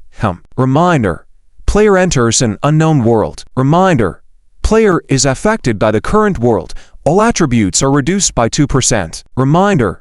Player has crossed realm positions. The pursuit team dispatched by the Divine Domain will attempt to track your location again in 9+15 additional increase due to Divine Artifact skills hours. Opening his eyes again, Fang Heng found himself in an area shrouded in thin mist. Under his feet was a soft marsh. As far as the eye could see, sparse forests were shrouded in a dense mist. Magic array slate. Found it. Fang Heng quickly focused his gaze on a large ancient slab on the right of the transmission point. Under the watchful eye of Zet and the others, Fang Heng walked up to the slab and squatted down to carefully observe the magic array on the stone slab. To Ov, Zet only had a little understanding of alchemical magic arrays, but to Fang Heng, Zet was completely clueless. Zet's main purpose of this trip was to monitor Fang Heng and prevent any abnormal behavior. After waiting for more than 10 minutes, seeing that Fang Heng seemed to be standing still observing the slab in front of him, Zet grew impatient and coughed lightly, asking, "Are you not done yet?" He couldn't understand why there was so much to look at on a piece of stone. "I was a bit engrossed, but it's almost done," Fang Heng said as he stood up and looked around. "We need to set up a temporary camp here and then move the slab to the center of the camp." "What? Set up camp?" Zet furrowed his brow. Fang Heng, this is the dimensional realm. Every minute spent here will consume a large amount of base qi or energy. This was a joke. Setting up a temporary camp was meaningless. Once the dimensional magic array was activated, numerous indigenous creatures in the realm would be stimulated to flock there, and the camp would definitely be affected. The key was that base qi or was a rare mineral, and they didn't have so much or to waste here. Even if all the or provided by Fang Heng, setting up a temporary camp like this is simply ridiculous. Fang Heng shook his head, no longer paying attention to Zet, reaching into his backpack to take out a mask and put it on. Since Zet was not cooperative, he decided to do it himself. Chi, where everyone stowed, the mud beneath their feet churned. Lowering their heads, accompanied by whales, a group of zombie duplicates crawled out of the mud, dispersing in all directions. Fang Heng summoned nearly 1,000 zombie creatures with this move. Zet's face turned serious. It was the first time he had seen Fang Heng summon so many creatures at once. What astonished him even more was that these summoned creatures actually took out their axes and began chopping down trees, gathering rocks, and other materials. This is... Zet quickly realized, squinting his eyes once again. The zombie creatures controlled by Fang Heng were able to cooperate to complete some simple material collection and construction tasks. A member of the tribe, standing next to Zet, asked softly, "Leader, what should we do? Give him a day to see what he can come up with." Zet stared at Fang Heng's every move, continuing, "Keep watch around the perimeter, and watch Fang Heng closely. Report any abnormalities immediately to me." Understood. With things having come to this point, Zet and his accompanying group of tribal members started helping to build the temporary camp. Fang Heng opened the game control interface on the spot and started remotely controlling a group of zombies for the next steps. The magic array belonged to a comprehensive magic array, and to improve efficiency, a camp was necessary. Most importantly, underground the temporary camp, he would dig out the first 10-second levels, and even the third and fourth levels below. The dawn spread through the forest, casting a light blue mist in the air under the sunlight. A temporary camp was set up in the center of the forest, taking Fang Heng more than 8 hours to build. 3 layers above ground.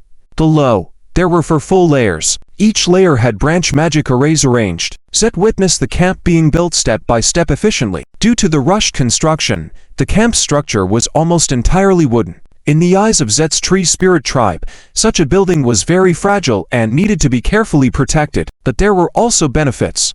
As long as the shelter was not damaged, when they re-entered the Misty Realm, the temporary camp would bring them great convenience. Moreover, the camp could be continually reinforced in the future. Zet had to admit that building the camp had its advantages. The tribal members worked together to move the magic array slabs to the center of the temporary camp. Suddenly, Zet noticed that Fang Heng's trace was missing and couldn't help but ask, "Where is Fang Heng?" He was just arranging magic arrays in the lower level. Lower level?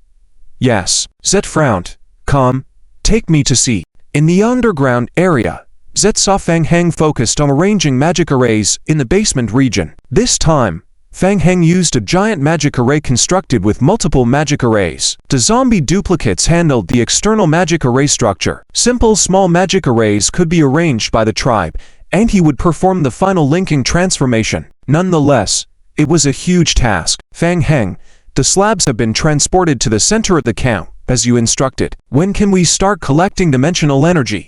After completing the final linking of the last 2 magic arrays, Fang Heng saw Zet and his group coming in, nodded and said, "It's almost ready. We can start soon." The slabs themselves are too fragile. Modifying them could potentially cause irreversible damage to the magic arrays. To be safe, we need to add magic arrays to the periphery to expand the overall effect of the magic arrays, which is why we had to establish the camp. Fang Heng paused, turning to Zet. "In other words, we need to guard the entire camp." Zet did not object. Hearing this, he took a few steps forward, looking down to see the magic array Fang Heng had just arranged. He observed it carefully but couldn't understand it fully. Nevertheless, it seemed fine at first glance. "We will ensure safety, so you don't need to worry." "How long until the magic arrays are completed?" "If everything goes smoothly, at most half an hour." "Good. I will wait for you outside." The air in the basement was getting stuffy, so Zet gestured for a few tribal members to keep an eye on Fang Heng and left with the group first. As Zet and his group left, A cold smile crept up Fang Heng's lips. He told the truth but didn't finish it. Building the camp indeed significantly enhanced the overall efficiency of the magic arrays. Of course, he had a more important purpose. An hour passed.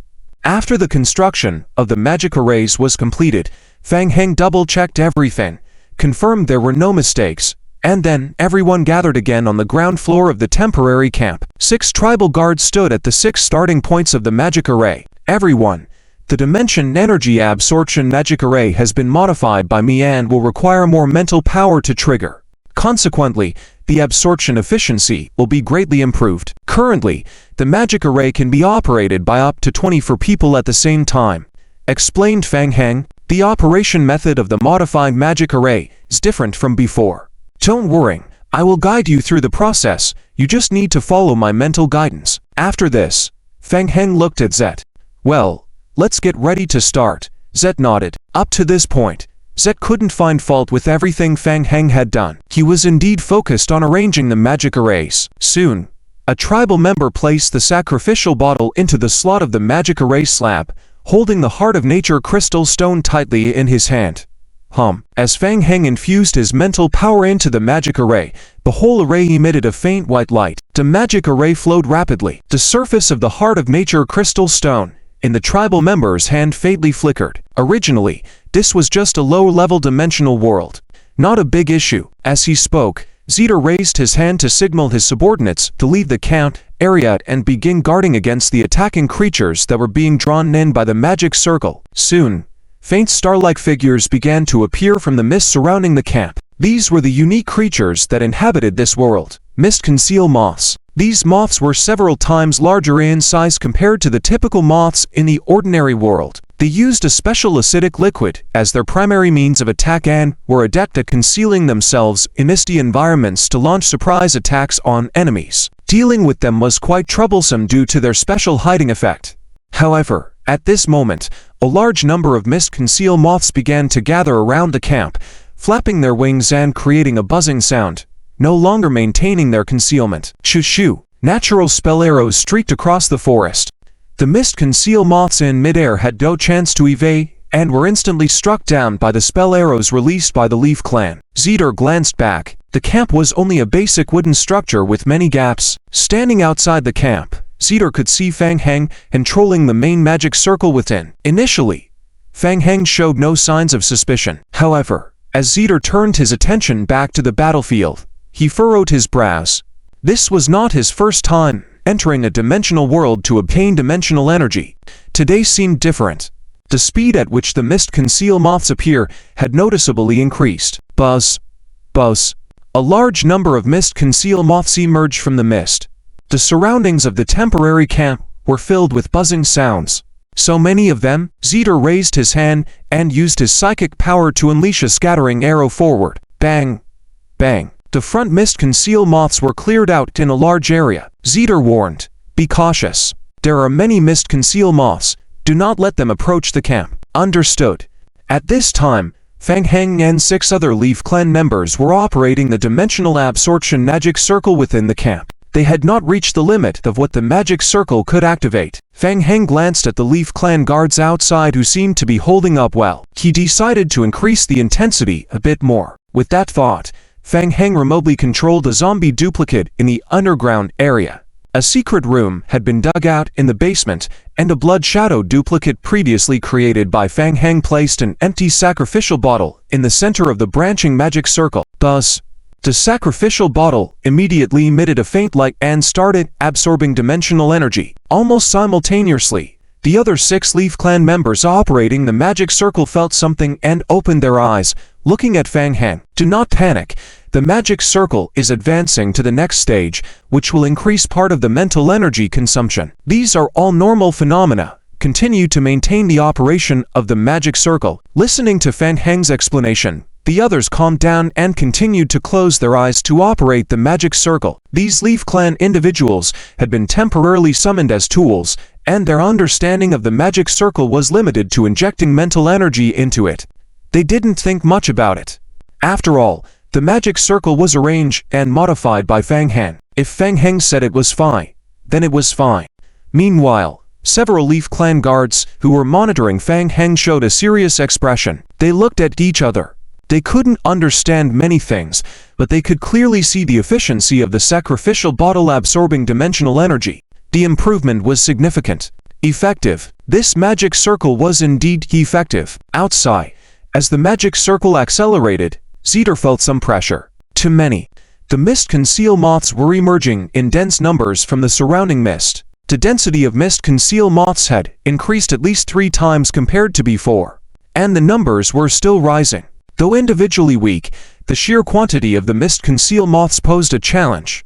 As the enemy numbers increased, the mental energy consumption of the Leaf Clan guards would also rise. They could hold on for a short while, but seeing the trend of the mist conceal moths increasing in number and accelerating, it was not looking good. If this continued, their mental energy recovery speed might not keep up. Zeter realized he had been a bit overconfident. Some Leaf Clan members had already started taking pills to accelerate their mental energy recovery. Zeter turned to look in the direction of the camp and signaled to one of the guards monitoring Fang Heng. The guard left the camp immediately and came back with a report. How is the situation? Fang Heng is still operating the magic circle, and there doesn't seem to be any abnormality at the moment. The Leaf Clan guard had observed the operation of the magic circle firsthand, admired it, and nodded. Roughly speaking, the efficiency of the modified magic circle's absorption is about 5.5 times greater than before. 5.5 times. That much. Zeter's pupils constricted suddenly. The various clans had a huge difference in their speed of absorbing dimensional energy. If their Leaf Clan could improve the absorption efficiency by 5.5 times, it would be a significant advantage. Zeter's breathing became heavier, and he nodded. Well done. Continue monitoring. Observe closely. Yes. Turning back, Zeter looked around again. The situation was not looking good.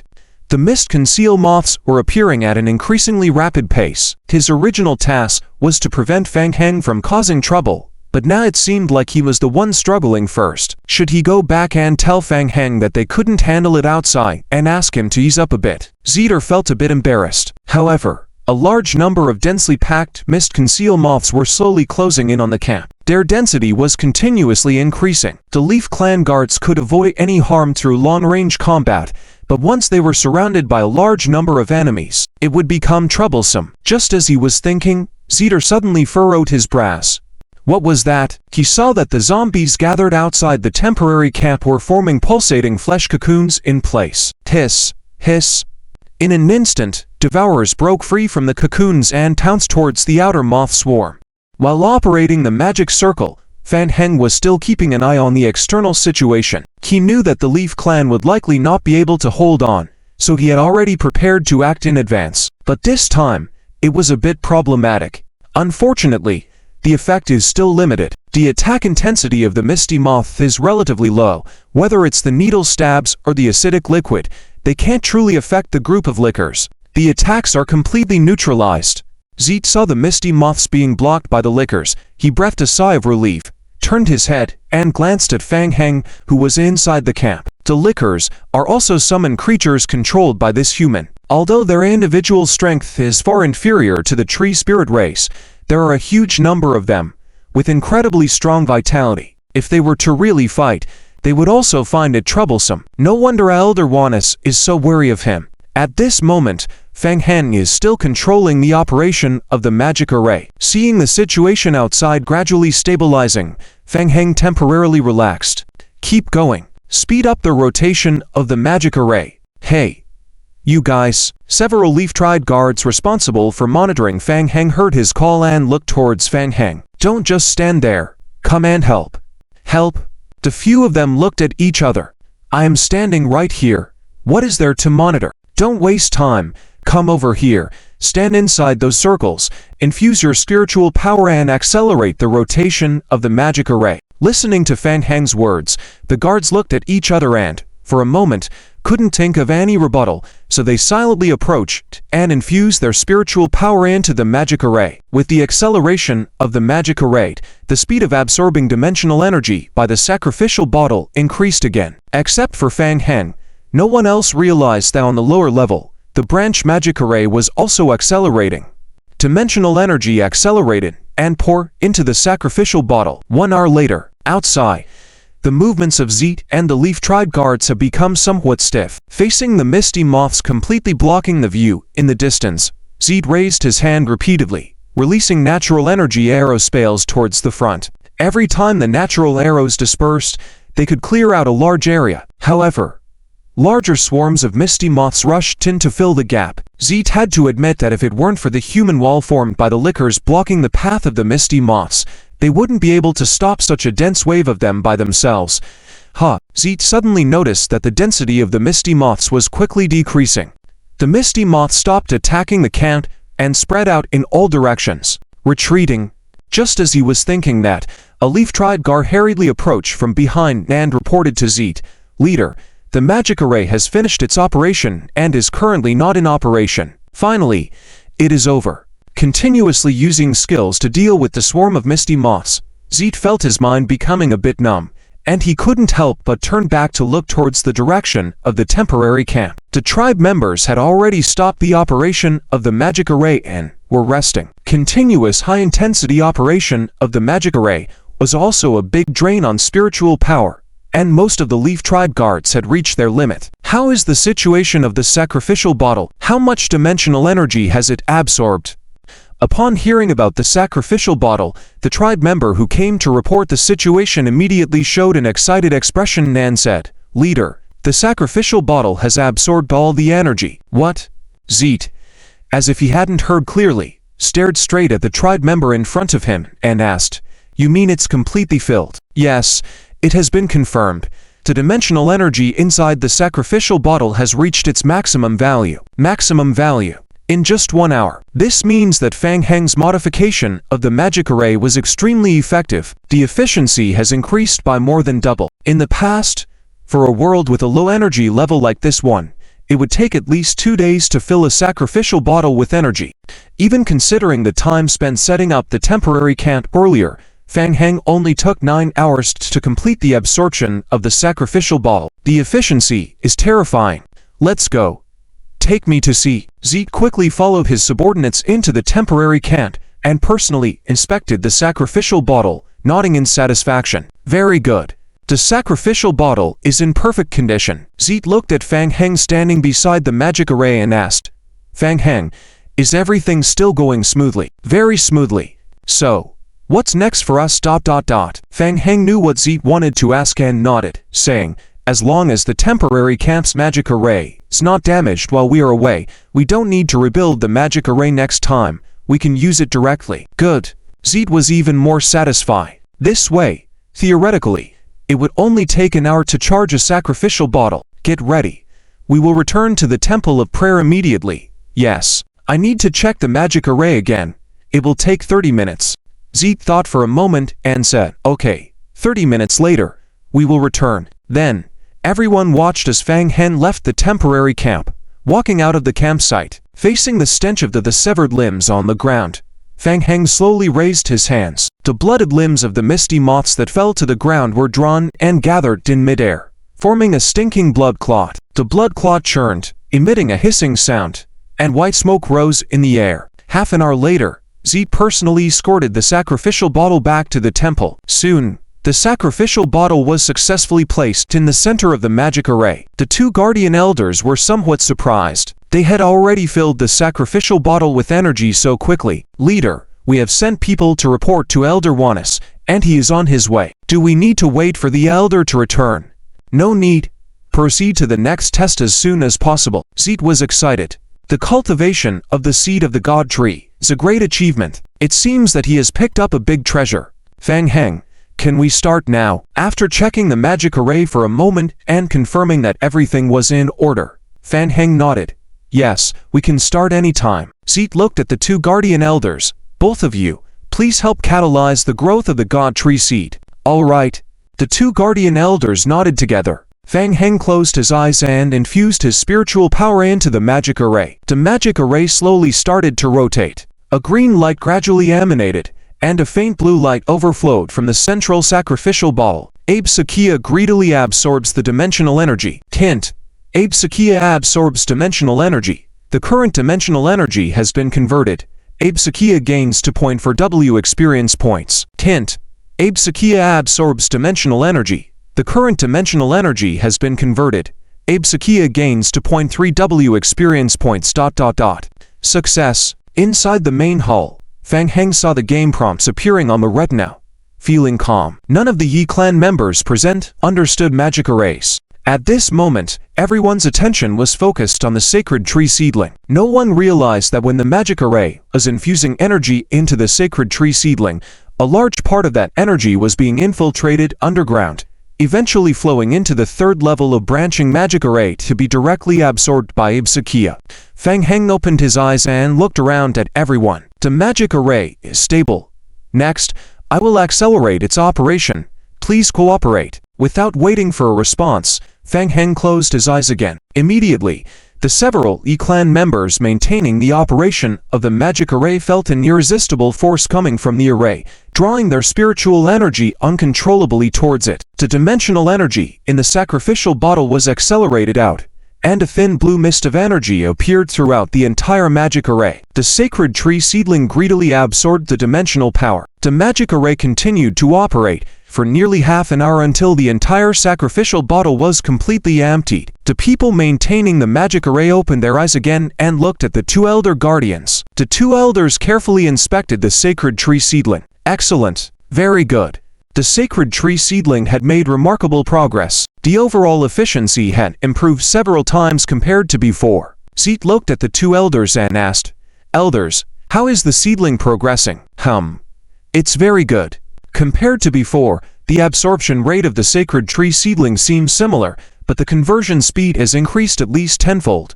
The two elders were extremely satisfied with the current results. Knowing that the sacred tree seedling they were responsible for had suffered some damage, the efficiency of energy absorption had been relatively low. Just then, Vance hurriedly arrived with more than 10 subordinates. "How is the situation?" Vance rushed back immediately upon receiving the news. Originally, he did not hold much hope for Ovi's claim about enhancing the conversion efficiency of the seedling, just hoping Fang Heng wouldn't damage it. He never expected the sacred tree seedling to give him such a huge surprise. He was currently at a critical moment for his promotion to the clan's chief elder. Taking care of the sacred tree seedling was a bonus point, determining whether he would gain the recognition of his people. Well done. Vance felt much better upon hearing Zeet's report and nodded, saying, "Zeet, from now on, put aside all your other tasks and prioritize the nurturing of the sacred tree seedling. Come to me immediately if you encounter any issues or need anything." Zeet was also excited and promised, "I understand. I will not disappoint the elders' trust." Fang Heng stepped out from the side of the magic array and looked at Vance, asking, "What about Ovi? Ovi, you concern yourself with him. Ovi used clan resources without authorization, misusing the life leaf. He is currently reflecting. He will return once his reflection ends." "All right." Fang Heng shrugged. How the clan handled Ovi was the Yi clan's business, and he wasn't interested in arguing. He simply said, "The sacred tree seedling's absorption of dimensional power requires the use of the life leaf. I still need some, and when absorbing dimensional power, the crystal of nature's heart is also required." Until now, Fang Heng finally understood why the Tree Spirit clan had fought for the crystal of nature's heart in the Elder's Court before. Permanently absorbing dimensional energy in the dimensional realm required this item. Furthermore, the crystal of nature's heart was a special consumable. The energy contained in one crystal of nature's heart was not infinite. At present, the remaining power in the crystal of nature's heart held by Zeet was not much. It would likely be exhausted after some time. Thus, taking the opportunity to get some of the Yi clan's crystal of nature's heart and life leaves was crucial. The final converted dimensional energy would be split into two parts. One part would be provided to the sacred tree seedling of the Yi clan, and the other part would be absorbed directly by Sakia. Kill two birds with one stone. You don't have to worry about the consumables. I will communicate with the Great Elder. As long as you can ensure the efficient nurturing of the sacred tree seedling, I guarantee that your advancement in natural studies will be completed. Fang Heng realized that Vance's attitude had somewhat changed, and continued, "Also, the white frost stone. I can try to get some, but the consumption rate is too fast, and it will likely run out soon. I will handle that." Vance nodded in response. White frost, or was a consumable. There was still a portion left in the warehouse. They had the highest efficiency in cultivation here, so they should use it first. This would all contribute to the merits he needed to become the Grand Elder. It all came effortlessly. Vance had already planned to use up all the stock of White Frost ore. Furthermore, Fang Heng. Vance looked at Fang Heng. During this period, do not wander around. Prioritize nurturing the sacred tree seedling. Once the seedling is successfully cultivated, we promise that your advancement in natural studies will be fulfilled. Hey, coming to paint bigger promises again? Hearing about the promise from the Tree Spirit Clan, Fang Heng felt annoyed. Despite this, he maintained a smile on the surface. Okay, whatever. Everyone was deceiving each other for their own ends. The Tree Spirit Clan thought he wanted advancement in natural studies, but what he truly wanted was the egg-laying rooster. After Vance and his people left, Zed approached Fang Heng and said, Fang Heng, let me have someone take you down to rest. No need. Fang Heng waved his hand and continued. There's a slight flaw in the magic array that I need to adjust. If you want to send someone to monitor, you can do so, but it shouldn't interfere with me arranging the magic array. Understood. Perhaps because Fang Heng inadvertently helped him greatly, Zed's attitude towards Fang Heng improved slightly. He then followed and gestured to his two followers. The two immediately followed. Fang Heng entered a room on the second floor of the underground chamber of the prayer temple, and after seeing the two behind him, he said, I will perform maintenance on the magic array. You two wait at the door. It is a type belonging to the comprehensive magic array. Fang Heng added a small part of teleportation energy to it. Swish! A rapidly rotating magic array was reflected in Fang Heng's right eye. The teleportation magic array in front of him quickly triggered its function. Whoosh! A beam of light flashed, and Fang Heng instantly disappeared into the magic array, teleporting to the third underground floor. Abe Sakia, the third underground floor. A secret room newly renovated in the Cursed Temple. Several roots and vines overflowed from the magic array in the center of the room. There are many empty rooms with magic arrays similar to this one, and the Leaf Clan themselves are not sure how many there are, and they don't have time to send someone to guard each one. So Fang Heng was given the opportunity to take advantage of it. Abe Sakia followed Fang Heng's instructions and had not expanded yet, only absorbing the dimensional power overflowing from the magic array on the ceiling. Very good. Everything went smoothly. Now, on to the next step. Fang Heng flipped his wrist.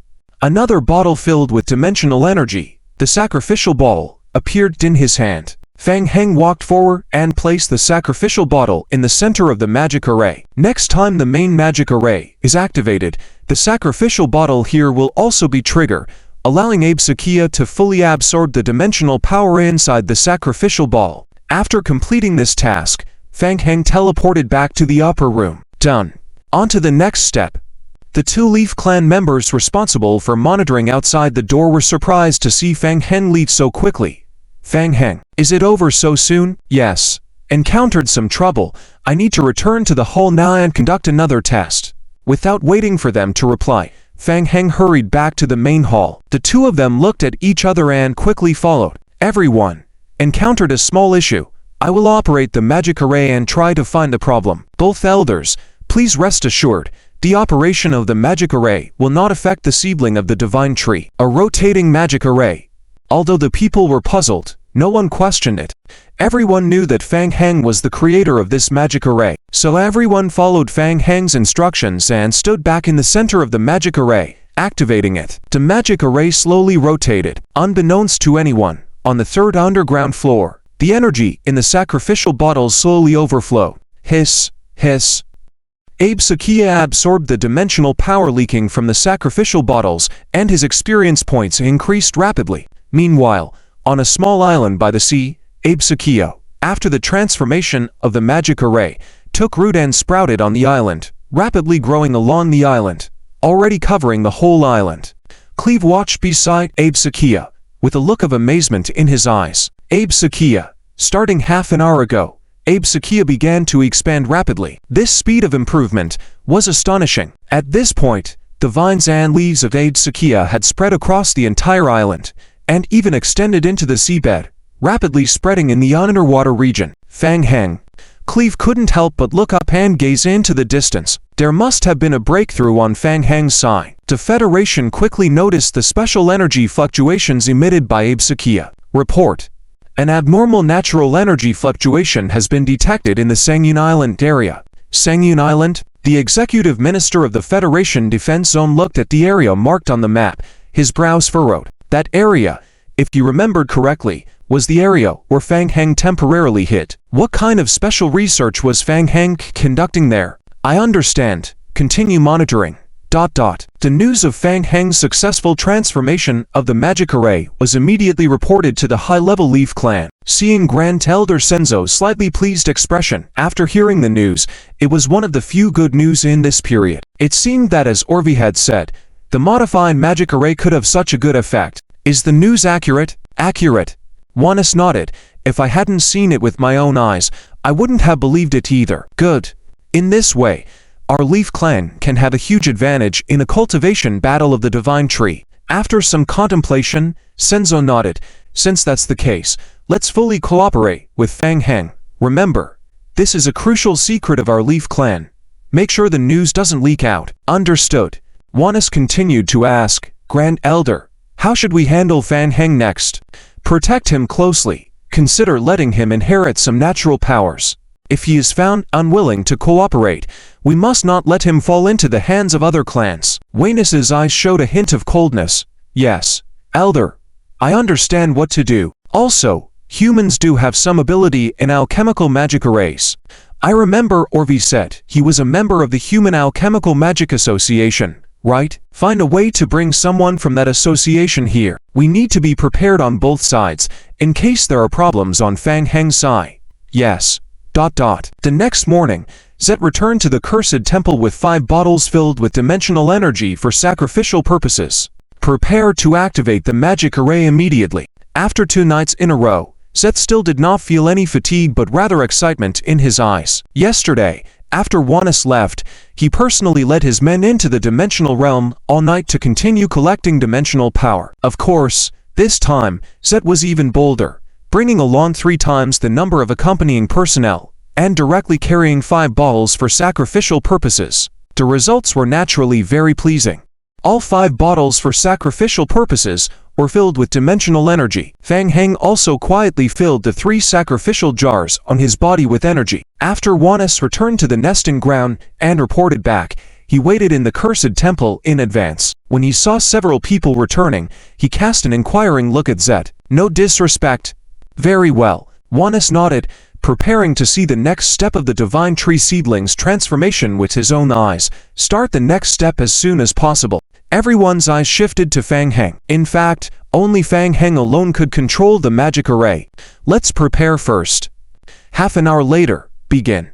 Before starting, I need to check the operation of the magic array again. With that, Fang Heng began to check the magic array alone. The 2 Leaf clan surveillance personnel immediately followed. Although they were said to be monitoring, most of the time, they were blocked outside waiting. Half an hour later, as Fang Heng secretly placed the sacrificial bottles in the hidden room on the 3rd underground floor and the central magic array started to operate again, the energy drawn from the 5 bottles, dimensional energy, was already greatly enhanced. The overflowing dimensional power almost filled the entire magic array. Fang Heng's heart stirred. In an instant, he absorbed about 5 shares of the power of the world. Abe Akira's strength increased so rapidly that it exceeded imagination, to the point that Abe Akira quickly returned to his former peak state in a very short time. At the same time, a blue light burst out from the island.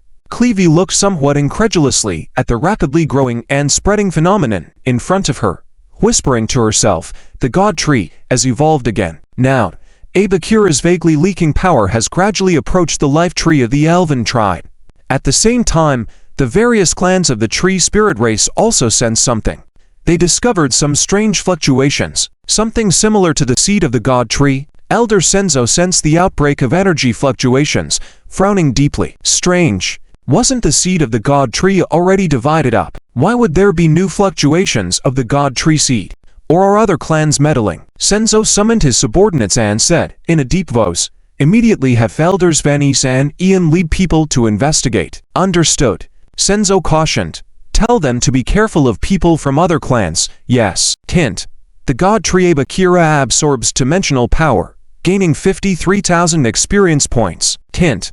The God Tree Abe Akira absorbs dimensional power, gaining 53,000 experience points. In front of the magic array, Fang Heng opened his eyes. In fact, a long time ago, The growth period, Abakira's experience points had already reached a peak state. He could continue to absorb energy, but the experience points would not continue to increase. It was like reaching a bottleneck. Just as Fang Heng had originally speculated, the breakthrough point of Abakira's bottleneck was in the realm of Wansen. Now, entering the growth period again, Abakira broke through the bottleneck, and his experience points increased rapidly. In just one night, he went from LV 40 to LV 43. Abakira's attributes and skills visibly strengthened. Great. The next step is a real level up. It wasn't in vain to have worked so hard for so long. Just as he was about to continue, Fang Heng heard a commotion coming from outside the temple. Was something happening?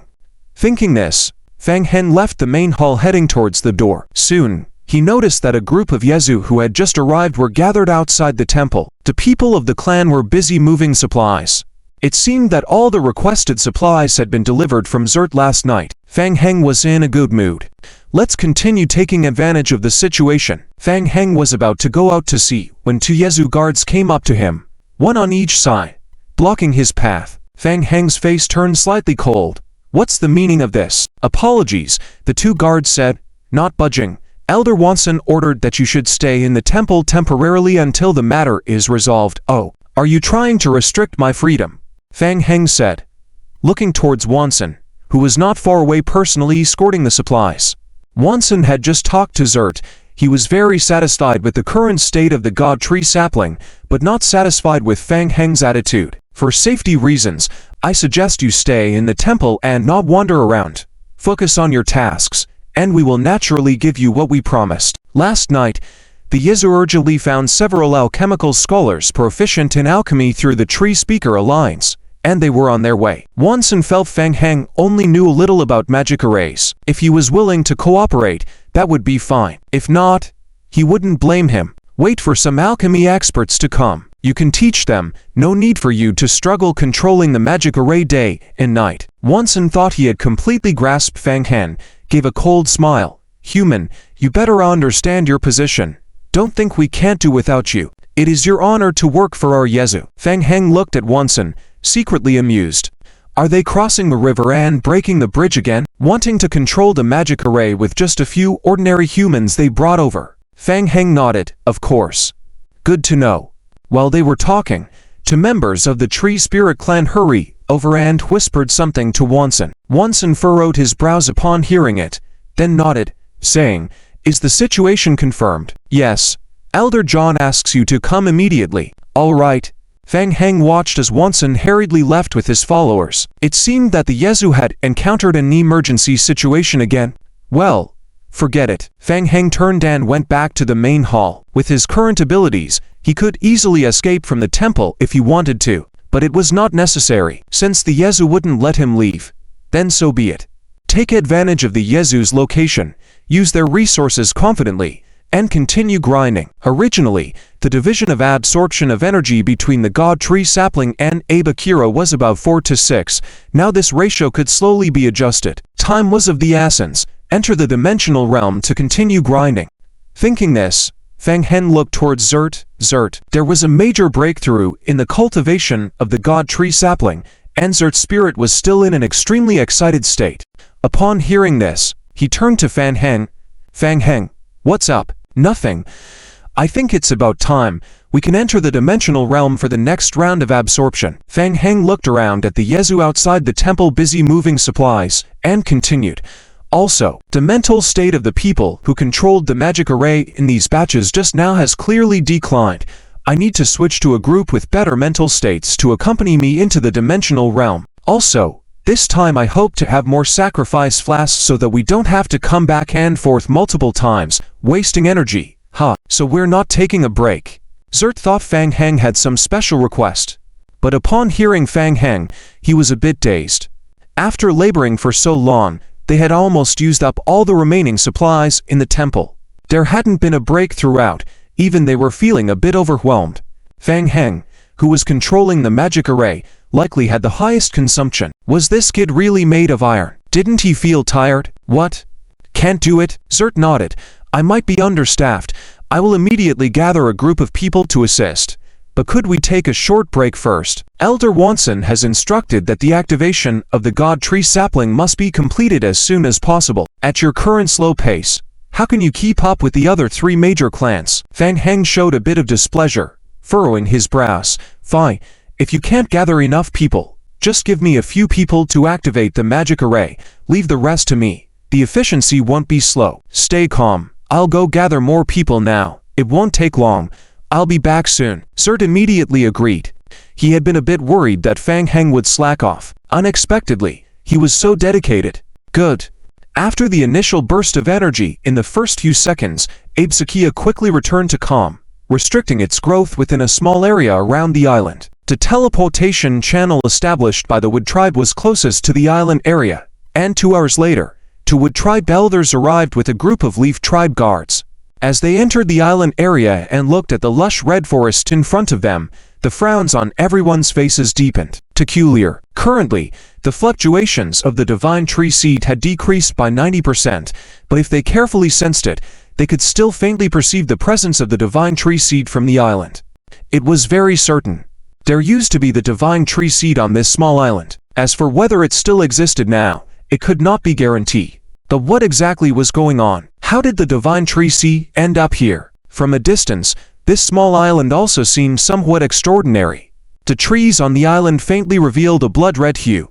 Wood Tribe Elder Clono waved his hand and signaled, "Search first, and once the divine tree seed is found, evacuate immediately." Yes, the Wood Tribe guards agreed, about to disperse into the small island when a loud shout interrupted them. Wait. Just as the Wood Tribe was about to enter the island, Vanis and his subordinates arrived hastily. Enemies meeting. The anger in Vanis's heart was ignited once again. What do you think you're doing? The divine tree seed is not something your Wood Tribe can tamper with as you please. The Wood Tribe elder saw Vanis and immediately scoffed, retorting, "Humph, how ridiculous. According to your logic, is the divine tree seed supposedly owned by your Leaf Tribe? Who gave you the right? Ha ha. No one gives face. It is earned. Enough talk. Last time's battle wasn't satisfying. Let's finish it this time, no stopping until one side falls." Vanis's battle intent was high, eager to start a fight. Due to significant progress in magical array research on Fan Hai's side, Elder Senzo had repeatedly advised not to act unless there was a major upheaval affecting the situation. But Vanis couldn't care less. Seeing that they were Wood Tribe members, he would strike first and ask questions later. Clono, upon hearing the potential fight, also felt a headache coming on. The Leaf Tribe's strength already exceeded that of everyone present. Vanis's personal strength was considered top tier among the elders. Humph, what? Wasn't Senior Elder Senzo from Wood Tribe present when he personally promised to cease internal conflicts within the same tribe? Now, you Wood Tribe members are simply disregarding his words. Heh. Vanis sneered coldly. Of the same tribe as me, are you even worthy? As both sides were talking, the Soul and Root tribes arrived successively to see both the Wood and Leaf tribes at odds, standing ready to face each other. They immediately guessed what was happening and gathered around. The 4 major clans once again took up positions in their respective corners. The situation was not yet clear, but each of the 4 major clans had their own plans. Clan Elder Type from the Soul tribe glanced at the island area. The whole island was neither large nor small, and a thorough search would take nearly half a day. Type said, "Everyone, why not listen to me? We've all sensed the presence of the divine tree seed here to claim it for themselves. Instead of wasting time here, why don't we come up with a fair distribution plan?" Vanis sneered repeatedly. Fair. Is there truly absolute fairness in this world? With your hot temper, perhaps it's better to hear what Elder Type has to suggest. Many were wary of Type. After all, last time, Type brought the divine tree branch, a potential advantage. If a fight broke out, they would all be at a loss. Type looked around at the crowd. In my opinion, each clan should select 10 tribal members below the elder rank to enter the island in batches for exploration. Regarding which clan ultimately finds the divine tree seed and brings it back here, that will depend on each clan's abilities. No one present is allowed to interfere further. What do you all think? Type intended to limit casualties within a certain range and prevent a large-scale conflict between the clans, as they did last time, which caused more damage to the Tree Spirit tribe. After all, fighting among regular tribe members was one thing, but if the elder generation clashed, it would be a serious matter. The clan elders looked at each other and nodded in agreement with the proposal. They didn't want significant casualties either. Clono was the first to nod and said, "Elder Type's proposal is good." And the Wood Tribe agrees. "What about the rest of you?" Miles glanced at Type. Type might or might not have brought the Divine Tree branch this time. They wouldn't have the upper hand in a forced confrontation. Following Type's proposal, the Leaf Tribe also had a chance to acquire the essence of the Divine Tree. The Leaf Tribe has no objections. Very well, let's begin. The various clans immediately selected 10 tribal members each, pairing up in batches to enter the forest on the island for search. Meanwhile, beneath the island, Clay and others captured the outside situation clearly through hundreds of hidden cameras. "They've arrived," Mojave said. "Currently, all research personnel have evacuated in advance via the teleportation system, taking all research data with them. Now, there are only 3 of us left on the island. It's strange. It seems that several clan elders of the Tree Spirit Tribe have not entered. If it's just regular Tree Spirit Tribe members, I can distract them for a while." Guqingju looked at the screen and asked, "What about Fang Heng? Is there any news from his end?" Mojave whispered, "Not yet. The Tree Spirit Tribe seems to have followed the scent of Abe Sakia over, so there's no need to stay here. Shall we run?" Clay nodded and felt Abe Sakia's emotions, saying, "After Abe Sakia recovers his strength, he's been quite excited. I want to stay a little longer to see how things develop. If things turn sour, I'll immediately reverse summon Abe Sakia for evacuation." "All right, that works too." The Tree Spirit Clan can only sense the aura of the god tree seed leaking from the island. As for the specific location, they can only estimate that it is in the center of the island, not knowing that the true Abakia is in the underground region. The younger generation of the major clans entered the forest area in batches, and soon battles broke out. 2 members of the Leaf Clan and Wood Clan engaged in a direct confrontation. In fact, the Leaf Clan had set up an ambush beforehand in secret. When they saw the Wood Clan stepping into the ambush area, they immediately launched a surprise attack. When enemies meet, no reasons are needed. The Wood Clan, realizing they were being ambushed, immediately used earth elemental spells to counterattack. Dang! A member of the Wood Clan was hit by the Leaf Clan's hidden ambush, with his body continuously scratched by leaves, and then carried backwards to tornadoes created by the Leaf Clan until he hit the large tree behind him. Tough! The Wood Clan member suffered heavy injuries, spitting out a mouthful of blood. Having been ambushed by the Leaf Clan earlier, he was now internally wounded, struggling to support his heavily injured body to stand up and help his another teammate, suddenly furrowing his brows. What's this? Suddenly, he noticed that the trees he leaned on behind him seemed to come alive. Thin needles pierced out from the tree trunk. These needles were as hard as steel needles, piercing through his skin instantly, causing intense pain. Along with the sharp pain, the Wood Clan guard immediately felt a strong sense of weakness spreading throughout his body. Poison? He struggled to break free, wanting to help his companion, but his body felt as heavy as if weighed down by 1,000 caddies, almost unable to move. What? The Wood Clan guard was astonished to find that the layer of soft fallen leaves under his feet was moving. Hiss! Hiss!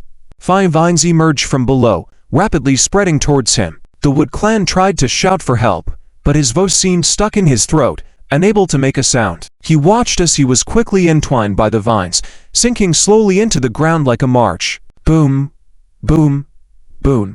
Not far away, 2 members of the Leaf Clan severely injured a Wood Clan guard through an ambush, continuing to fiercely attack another Wood Clan member. With a 2-against-1 situation, the remaining Wood Clan member quickly fell into a disadvantage. After taking some time, the 2 swiftly dealt with the Wood Clan guard and turned to the heavily injured Wood Clan member. Where is he? When they turned around, they found that the heavily injured Wood Clan member, who was ambushed, had disappeared.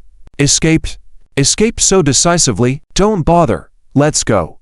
The 2 looked at each other, disregarding the fleeing Wood Clan member, and quickly retreated together. Hiss! Hiss!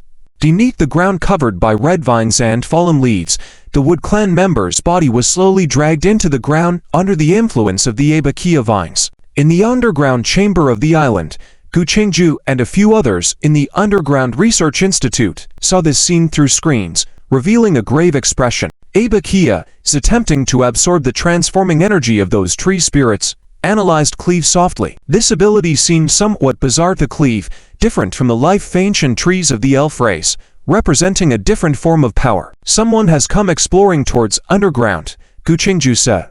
Looking towards another screen monitoring the underground passage, you stay here, I will find a way to deal with them first. Okay. Cleve nodded. I will have Abakia assist you. Hint. Abakia successfully absorbed the Wood Clan guard through the skill Blood Nutrition, converting 12,938 experience points. Hint. Player zombie duplicate normal state obtain 1 inferior White Frost or through excavation. Hint. Player zombie duplicate province in mental tempering gains experience in psychology. Hint. Abakia related game hints flashed on Fang Heng's retina display. However, due to the overwhelming amount of game hints, sparse information about Abakia was lost in the sea of information and did not catch his attention. At this moment, Fang Heng had just returned from the dimensional space. Counting on the sacrificial bottle provided by the Leaf Clan, this wave of entering the dimensional world absorbed a total of 10 bottles of dimensional power. During the gap when the Leaf Clan was arranging the magic array and the dimension bottles, Fang Heng secretly placed 2 bottles with dimensional power he had absorbed into the secret room on the 3rd underground floor. Seeing there was still time, Fang Heng took a brief break online, checking the situation of Abakia on Mojawei's side. Offline at the current location, Fang Heng checked his phone, only then realizing that his phone was about to explode with notifications. Seeing several messages, Fang Heng immediately called Mojawei's assistant. What's the situation? Mojawei quickly logged off to answer the call, swiftly narrating the events happening on the island. The people of the 4 major clans are now gathered at the outskirts of the island. They sent a group of clan members to explore the small island. Abakia and Gu Qingju have managed to delay them, but it seems they won't be able to hold them off for long. Fang Heng listened with a furrowed brow. How did the Tree Spirit clan find them? Oh well, since the island has been discovered, then it can be abandoned. Currently, although Abakia had been upgraded, it was still not suitable to engage in a direct confrontation with the Tree Spirit clan. They needed to evolve a little more. When their strength was about the same, they could find another location to open a teleportation channel and send Abakia over. As long as Abakia's main body was not severely injured, it would be fine. Okay, I can't return right now. I'll leave it to you. You can delay them a bit longer, but if the situation turns dangerous, immediately close Abakia's magic array and wipe out all traces. Understood. Leave it to me. Ending the call, Fang Heng quickly returned to the game world once again. Re-entering the game, Fang Heng used the magic array to teleport to the 2nd underground floor of the Cursed Temple. He heard some movement outside the room. People were whispering something outside the door. Fang Heng stepped forward to open the door, seeing Zeta and a group of people standing outside the room. These were all new faces to him, people he was seeing for the first time. As they saw Fang Heng, they immediately stopped their conversation and directed numerous curious gazes at him. Fang Heng glanced at the line of yellow following behind Zeet. There were also several humans among them. When Zeet noticed Fang Heng's gaze, he explained, "These few are sent by the Tree Language Speakers Alliance. They are from the southern branch of the Alchemy Magic Association. Elder Vance hopes they can join in the modification and operation of the magic array." Huh? Fang Heng was taken aback. The Alchemy Magic Association? What is that? Noticing the surprise on Fang Heng's face, Zeet asked with a hint of amusement, "Aren't you a member of the Alchemy Magic Association?" "Oh, right." After Zeet reminded him, Fang Heng suddenly recalled. The Alchemy Magic Association is a human organization in this world. They are known for studying alchemy magic, with records in the Federation. When they first entered the Wen-Sen realm, Sandy found related information, and they initially thought it could lead them to a breakthrough. But after further examination, it turned out the Alchemy Magic Association was just a group of amateurs, a very grassroots organization with limited capabilities. When falsifying personal identity information, Fang Heng's affiliation with the Alchemy Magic Association was added to the federal database for the sake of detailed personal information. He vaguely mentioned it in conversation with Ovi before regarding his knowledge of magic arrays, using the association as a shield. It was just a casual remark, but Ovi probably took it seriously. A relatively elderly man stepped forward from the crowd and greeted Fang Heng. "Hello, Mr. Fang Heng. Nice to meet you. I am the president of the southern branch of the Alchemy Magic Association, Tondi." The invitation of the Alchemy Magic Association by the Tree Spirit Clan initially gave them a sense of being honored. After all, on the human side, alchemy magic has always been considered niche. Their activities mainly involve researching related ancient texts, experimenting with low-level magic arrays, and most newly discovered or produced magic arrays are often seen as trendy brands believed to contain unknown powers. It's more like a kind of occultism. This was quite satisfying. The fact that their Alchemy Magic Association gained recognition from the Tree Spirit Clan. The association president immediately bought a plane ticket to come over. Upon receiving the news, President Tondi had a group of people to come and see the situation. In fact, since most humans do not understand how to control spiritual power, their understanding of magic arrays is similar to that of the Tree Spirit Clan, or even less. Before meeting Fan Heng, Tondi and his party had already seen the large-scale magic array set up in the main venue of the Temple of Incantation. The dense magic array secret patterns and the large number of unprecedented magic rune structures left them in awe. However, the members of the association did not particularly perceive Fan Heng as being very capable. Ignorance is bliss. In their eyes, Fan Heng was probably just modifying the magic array based on existing patterns. If encountering something they didn't understand, it would mostly be through guesswork. In any case, there was a high probability that the magic array could be activated in the end. As for the effects of activation, that was another story. It was mostly reliant on occultism. They were used to operating in this manner. Assist me? Fan Heng looked at Tondi and asked, "Do you want to go inside to take a look?" Tondi thought Fan Heng was from another branch of the association and nodded, saying, "Yes, we need to first look at the subsidiary magic array, and then proceed with an initial planning of the magic array." Fan Heng interrupted, "Sorry, I refuse." Tondi was puzzled. "Why?" "No reason." Fan Heng shrugged, glancing at the others. "Now, we are about to activate the magic array. Please do not disturb me." Zeke frowned. He did not expect Fan Heng's reaction to be so strong. It was a bit difficult to handle. Zeke shifted his gaze to Tondi, the president of the Alchemy Magic Association branch. Inviting this group of people over was to prevent Fan Heng from making any moves secretly. Of course, ideally, it would be best to directly override Fan Heng. But if Fan Heng wasn't present, could they activate the magic array with just their group alone? Not very stable. It was too risky. All right, let's finalize everything after Elder Van's returns. Let's go set up the magic array first. Zeke thought for a moment and agreed to Fan Heng's conditions for the time being. He turned back to the group and nodded. "I'm very sorry. Please wait outside the temple for a while." The group members looked at each other. They were quite unhappy. Several members of the Alchemy Magic Association showed signs of displeasure on their faces. Tondi stood in front of the group, blocking those who were a bit annoyed, and said, "Well, we'll leave first." As they were being driven out of the Temple of Incantation to wait outside, the members of the association were somewhat disgruntled, furrowing their brows and asking, "Mr. President, are the Tree Spirit Clan being unfair? We came over eagerly at their invitation, and now with just a word, they've kicked us out." "Yeah.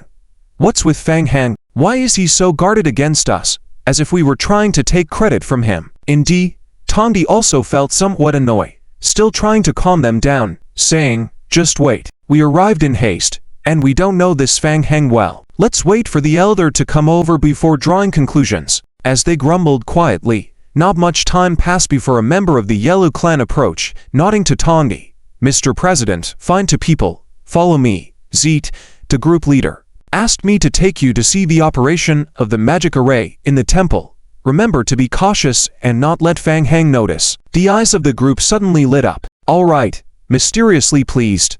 "Let's see what Fan Heng is up to." Inside the Temple of Incantation, under Fan Heng's guidance, the Yellow Clan people slowly activated the magic array once again. The two new elders stayed close to guard the young divine tree sapling, only lifting the protective barrier when the sapling officially absorbed dimensional energy. Fan Heng supervised the operation of the magic array. The arrival of the Alchemy Magic Association made him sense a hint of danger. The Yellow Clan had never trusted him. It seems he couldn't continue to rely limitlessly on borrowed power.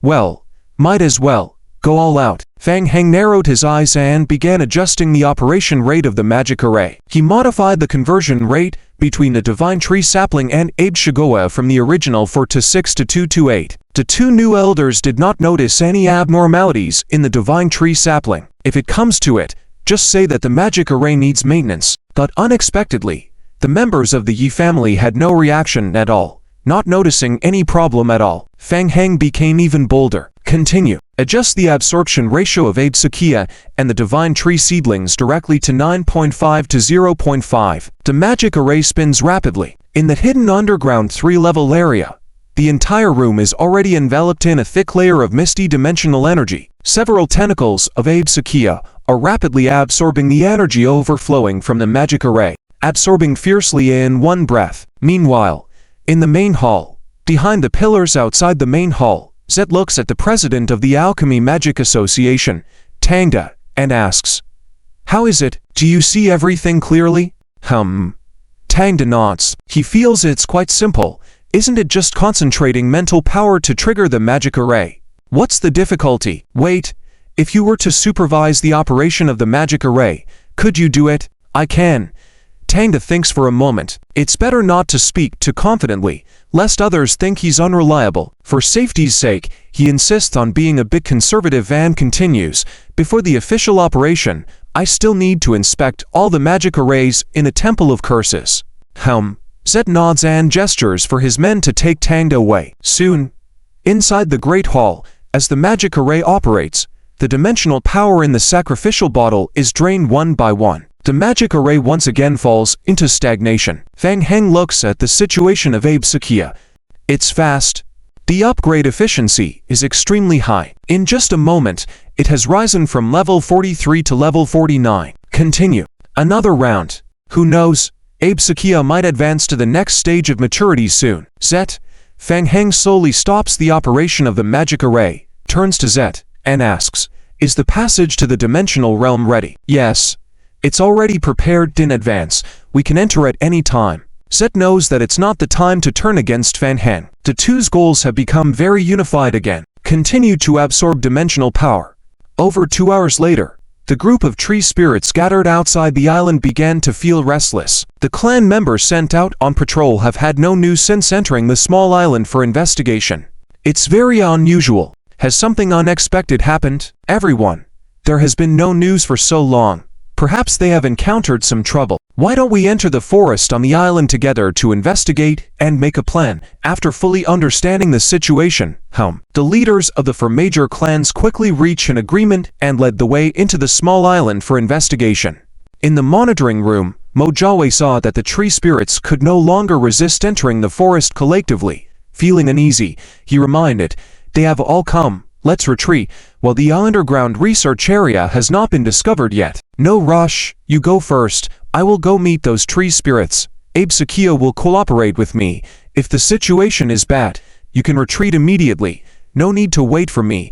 I have my own means of escape." Kuchingju wanted to test the strength of the elder tree spirits again and left the research institute. Meanwhile, the tree spirits slowly followed the direction sensed by the divine tree seeds.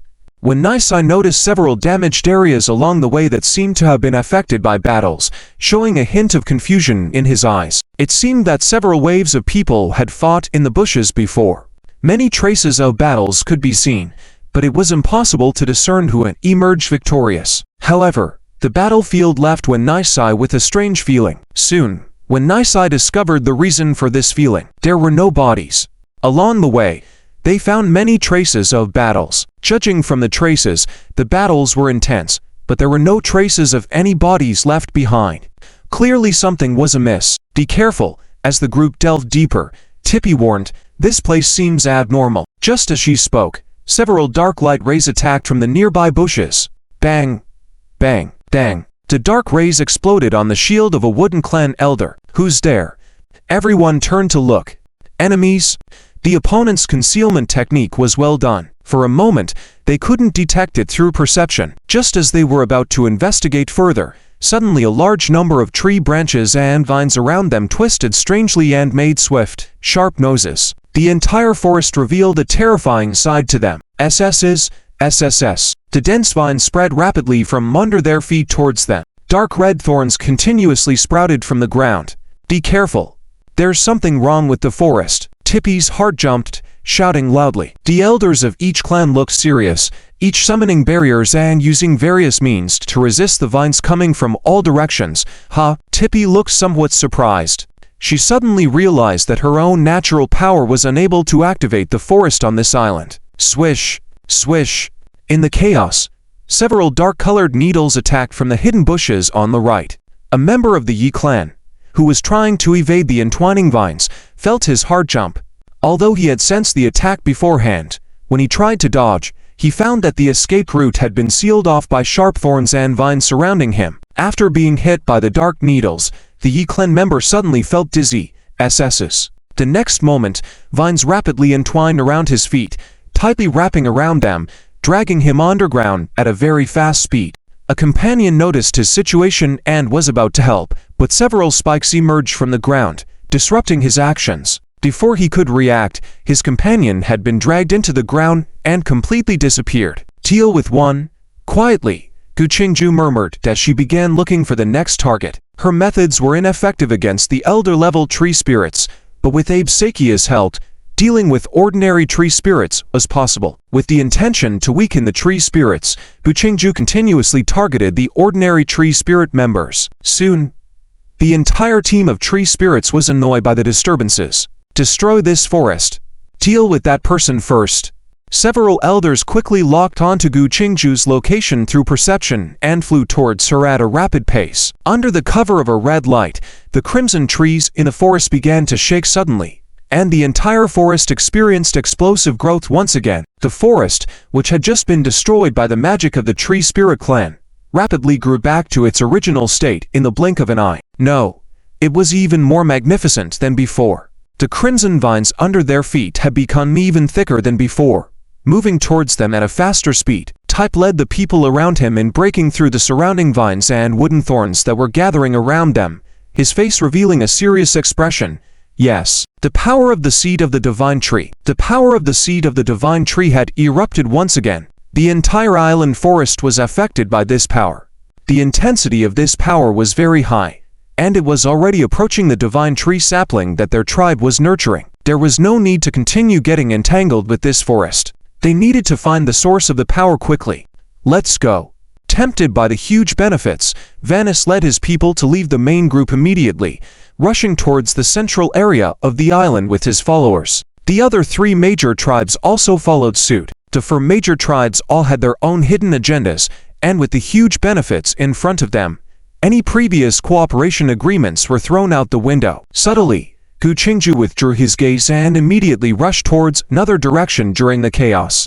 Vanis took the lead, swiftly clearing the way of vines and thorns with his followers, rapidly approaching the central area of the island. As they neared the location where the seed of the divine tree was about to erupt, he suddenly furrowed his brow. What was going on? The sense of the power of the seed of the divine tree seemed to rapidly weaken after the initial eruption. Not only that, even the entire island forest was rapidly shrinking at a very fast pace. What was happening? What was going on? Vanis had to slow down his pace, becoming more cautious. Even when they arrived at the central area of the island, 99% of the forest on the entire island had disappeared. Gone. The members of the Tree Spirit clans watched helplessly as the last remaining bit of the forest in front of them withered away, turning into powder in the air. The essence of the seed of the divine tree they had sensed had also completely vanished. The elders sensed that something was amiss and immediately closed their eyes to sense the aura of the seed of the divine tree. It was gone. Strange. The fluctuation in the aura of the seed of the divine tree that they had just sensed was very intense, but inexplicably, it had completely disappeared in the blink of an eye. Something was wrong. Suddenly, Type sensed something, opened his eyes, raised his head, and looked into the distance. The aura of the seed of the divine tree hadn't completely disappeared. It seemed more like it had been transferred to another location. That location was closer to the original forest. The other elders also opened their eyes. They all sensed the same thing about the seed of the divine tree. The seed of the divine tree suddenly disappeared, only to reappear in another location. They looked at each other. No one said a word. Let's go. Despite the doubts in their minds, they all hurried towards the location where the seed of the divine tree had appeared. Elder Ian, did you feel it too? Vanis furrowed his brow, not acting immediately, but looking at Ian beside him instead. Yes. Ian nodded, his expression serious. Among the many tree spirit clans, only he and Ian had the deepest doubts. Strange. The location of the aura of the seed of the divine tree, they had just sensed, seemed to be near a prayer temple of their clan. Meanwhile, at the prayer temple, magic was rapidly circulating. Hint: Abeshia absorbs dimensional energy. Current dimensional energy converted to experience points plus 8.8 W. Hint: Current Abeshia blood form, filthy form has entered the growth stage LV 50, meeting the conditions for advancement. Hint: Due to Abeshia absorbing the essence of the seed of the divine tree, Abeshia's form has the direction of potential evolution, dimensional form. Hint: Abeshia has autonomously selected this condition for evolution. Abeshia is undergoing dimensional form evolution. Warning: Current form transformation is irreversible. Hint: Abeshia is trying to break through the growth stage. Hint: Breaking through the growth stage requires absorbing a large amount of energy. Hint: Absorbing dimensional energy can greatly enhance the speed of Abeshia's form evolution. Game prompts rapidly appeared on Fang Heng's retina. It's here. The advancement to the next stage of maturity. Fang Heng had not expected this moment to come so soon, thinking there would be some twists and turns, but the density of the dimensional power was extremely high, providing a huge amount of experience points to Abeshia. In less than 2 days, Abeshia had fully absorbed the energy and entered the next stage, dimensional form. Fang Heng couldn't help but mutter. It was still unclear about the specific function and cause of this form, possibly related to Abeshia absorbing dimensional power. Fang Heng opened his eyes, a hint of worrying crossing his face. Trouble. Breaking through the growth stage required a large amount of energy, but where could he get so much energy in such a short time? Furthermore, there was an even more difficult problem at present. When Abeshia advanced to the next stage, the hidden aura had been revealed. Since the magic array of Abeshia on the island had been deactivated, the main magic array of this world had shifted to the prayer temple. He had to let Abeshia temporarily grow in a small area on the 3rd floor underground of the temple. Currently, Abeshia was continuously emitting aura from the lower 3 floors. Not good. Ordinary tree spirit clans might not be able to sense it, but elder-level tree spirit clans would definitely discover it. Fang Heng glanced at the 2 elders guarding the divine tree saplings. The 2 elder guardians had indeed noticed a special divine tree sapling fluctuation and turned their gaze towards Fang Heng. Fang Heng, what's going on with the divine tree saplings fluctuations? Hearing their inquiries, Fang Heng's mind raced. The divine tree saplings fluctuations, right? Fang Heng suddenly realized.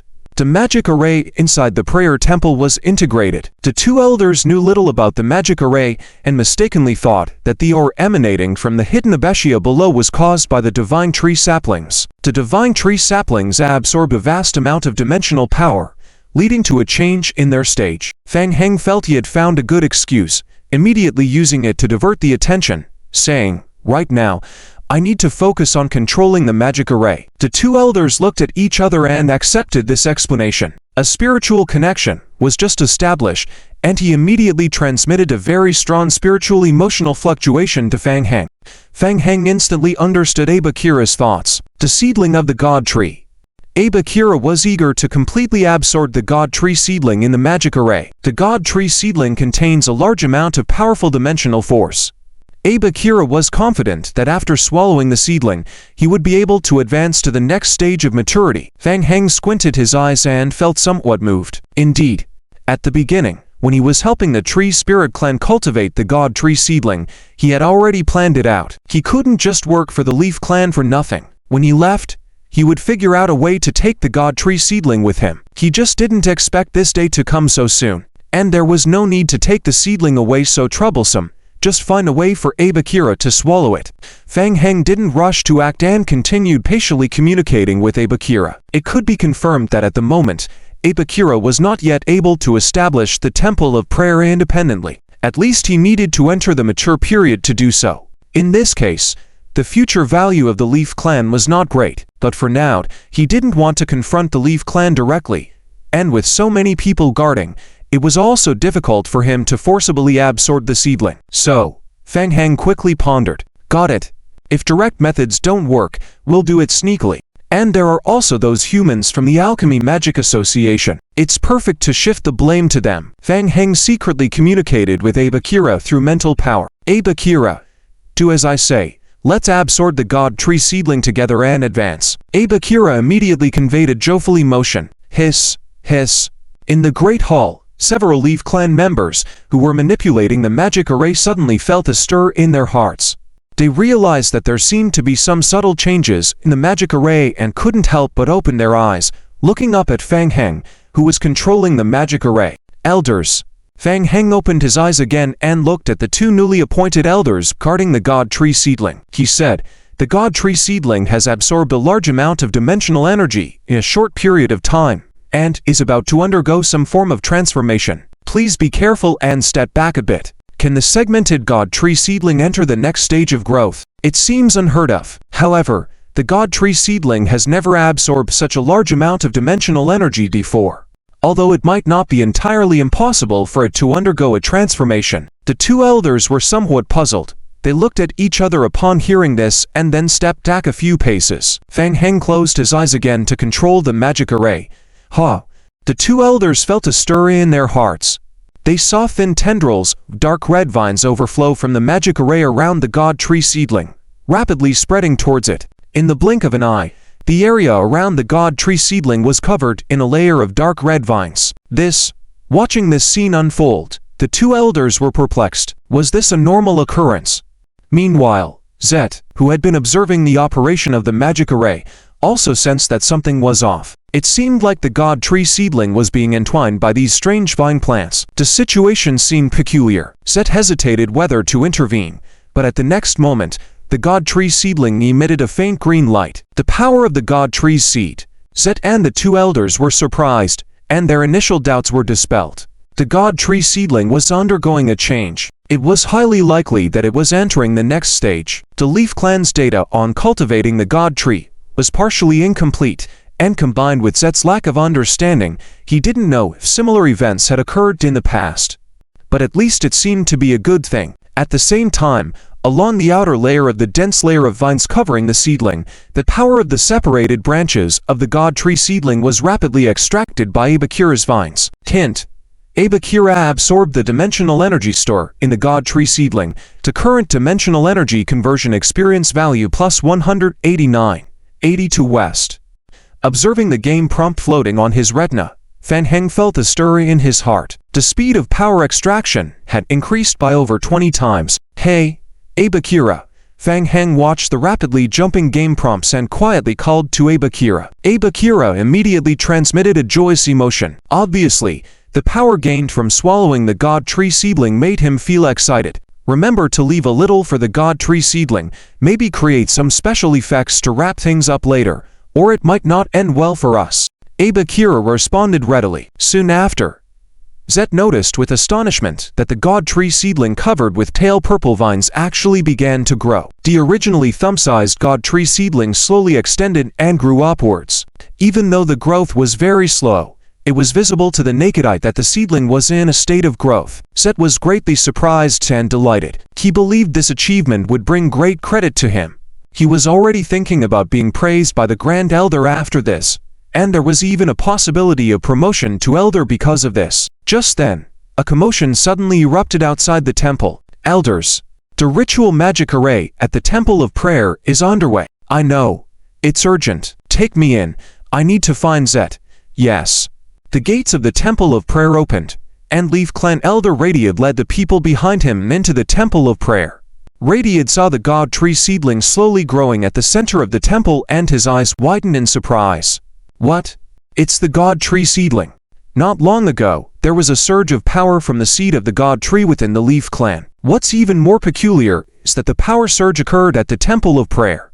So Radiad was immediately ordered to bring people over to investigate. Now, it seems that the power surge of the seed of the God tree is related to the God tree seedling. Radiad felt even more puzzled. Elder, why are you here? Came to take a look. What's up with the seedling? Zet immediately approached and quietly explained to Radiad about the recent abnormal growth of the God tree seedling. Radiad furrowed his brows. He wasn't very knowledgeable about the abnormality of the God tree seedling. And why did the God tree seedling release the vibrations of the seed of the God tree? It was all very strange.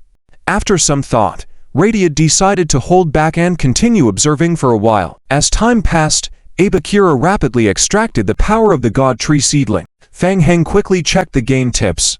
After Bakura advanced to maturity, the original 12 skills seemed to have no change at all, except for an additional dimensional form description, and the level cap was broken through, allowing him to continue to gain experience points for level upgrades.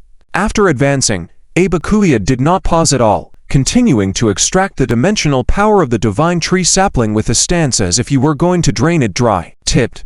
Bakura absorbs dimensional energy. Current dimensional energy has been converted to experience points plus 399.8W. Tipped.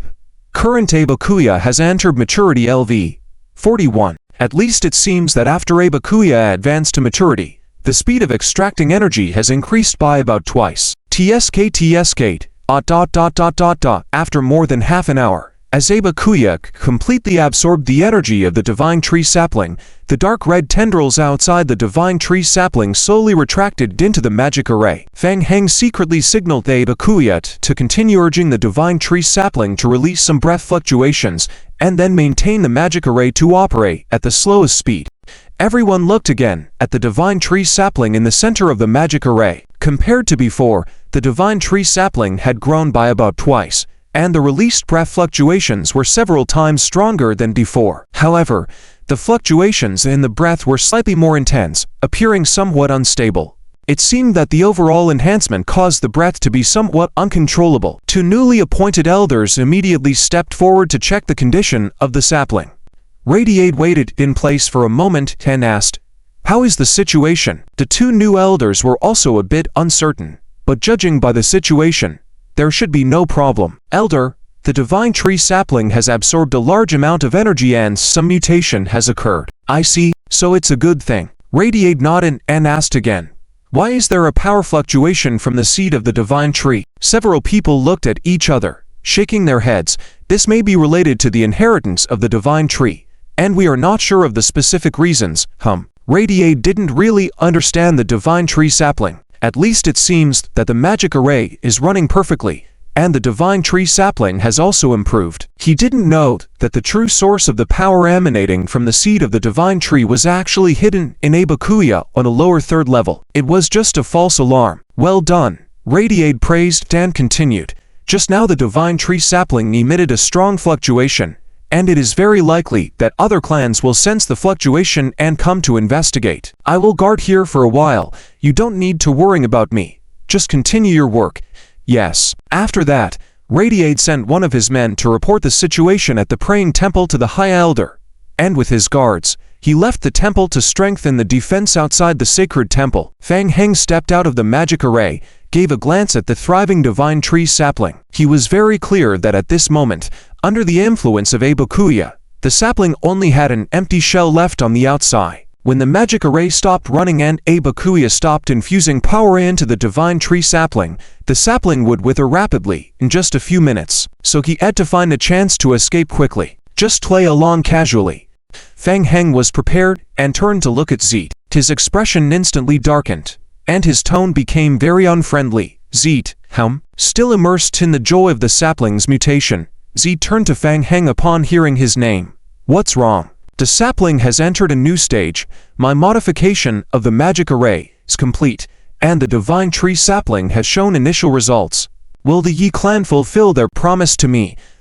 Zeet hesitated for a moment and said, "Fang Heng, I am not aware of the agreement you made with Elder Wands, so it will have to wait until Elder Wands returns to make a decision." "Well, since it wasn't you who made the promise to me, then why was there a group gathered just now?" Fang Heng pointed outside the praying temple.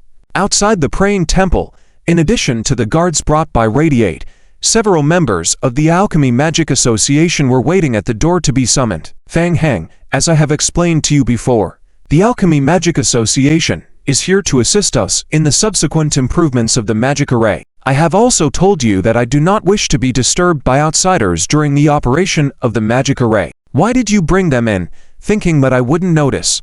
Zeet's face turned cold. He had not expected Fang Heng's perception to be so strong that he could control the magic array and still sense him bringing in outsiders to investigate the magic array. What made him even more displeased was Fang Heng's confrontational attitude. "Fang Heng, are you questioning me?" Zeet said coldly. This is a matter of our Yi clan, and there is no need for us to explain to you. You just need to do your own thing. Take care of the divine tree sapling. Take care of the magic array. Do you understand? Huh? Fang Heng sneered. Perhaps you are mistaken. I only cooperated with you because of Ovi's face. Now that Ovi is detained by you and you are reluctant to fulfill the conditions you promised me, and even brought in members of the Alchemy Magic Association, are you trying to replace me? Fang Heng stared at Zete, asking, do you think I'm easy to bully? Zete's face grew increasingly indifferent. Fang Heng, don't be too presumptuous. Well, since you have found members of the Alchemy Magic Association and they have all witnessed the operation of the magic array, I will leave the rest to the Alchemy Magic Association from now on. Our cooperation ends here, and I'm leaving, Fang Heng said, stepping forward and about to leave. Zete immediately stepped forward, standing in front of Fang Heng. What? You won't let me go? Fang Heng gave a cold glance at Zete. I'm tired. I want to go back and rest. Zete said in a deep voice. Elder Wands has given an order. You cannot leave here. Is that so? Are you planning to imprison me? Fang Heng sneered, looking at Zete. Interesting. Do you think you can stop me with confidence? Swish. Zete's pupils suddenly contracted. What? Fang Heng suddenly raised his hand and pointed it towards the direction of the divine tree sapling. Be careful. Protect the sapling. Swish. Several streams of vital energy instantly stabbed towards the sapling. The people present had a drastic change in expression and immediately gathered around the sapling. Two elders quickly cast natural shields. Asterisk splutter. Splutter. Asterisk what's going on? Hearing the commotion outside, the guards under Lady Ott who were protecting the temple rushed into the main hall to inquire. Nothing. Everything's fine. Zete waved his hand. He was an elder under Vance. It was embarrassing to have a falling out with Fang Heng. He felt there was no need to report to Lady Ott to avoid unnecessary complications. Fang Heng had run off, but he still had members from the Alchemy Magic Association, and the magic array could still operate. At this moment, Fang Heng did not escape the cursed temple, as Zete assumed, but instead returned to a secret room on the third underground level of the temple, standing next to the magic array summoning Abuke. First, he collected all the sacrificial bottles. Then he got ready to leave at a moment's notice. Of course, before leaving, he had to take another look to see if he could gain more benefits. Outside the cursed temple, several members of the Alchemy Magic Association led by Tondi were waiting. Two members of the Yi clan came out of the temple and approached Tang's group, nodding. Leader Zete requests your presence. Please follow us. The group looked at each other and hurriedly followed. Zete remained in the main hall observing the operation of the magic array. With Fang Heng gone, he had to clean up the mess. Fortunately, Elder Vance had the foresight to send the Alchemy Magic Association in advance. Zete asked, how long will it take for you to take control of the magic array? Tondi glanced at the running magic array and thought to himself, what's so difficult about this? Can't they just infuse spiritual energy into the array for it to operate? Though this was what he thought. On the surface, Tondi pretended to observe for a bit longer, showing a bit of seriousness, and nodded. We will do it as soon as possible. Before that, we need to check the operation of the entire magic array, including the branches set up in the temple. We have limited time. Please hurry. Zete raised his hand, indicating his men to lead Tang's group to inspect the magic array. He also had troubles to deal with. Over at the dimensional world, the dimensional power was officially collected with the help of the Devourer summoned by Fang Heng. Now, to maintain this efficiency, more members of the Yi clan were needed to guard the operation of the magic array in the dimensional space. However, this would consume more White Frost Stone energy source, which was a significant loss. Zete decided to try venturing into the dimensional world with his men alone to collect dimensional power. Even if the efficiency was slightly lower, it was acceptable. Let's go, teams 3 and 4, with me to the dimensional world to continue gathering dimensional power. Yes. With the teleportation magic array activated, Zete and his team entered the transfer channel once again. Half an hour later, Zete and his team returned from the dimensional world.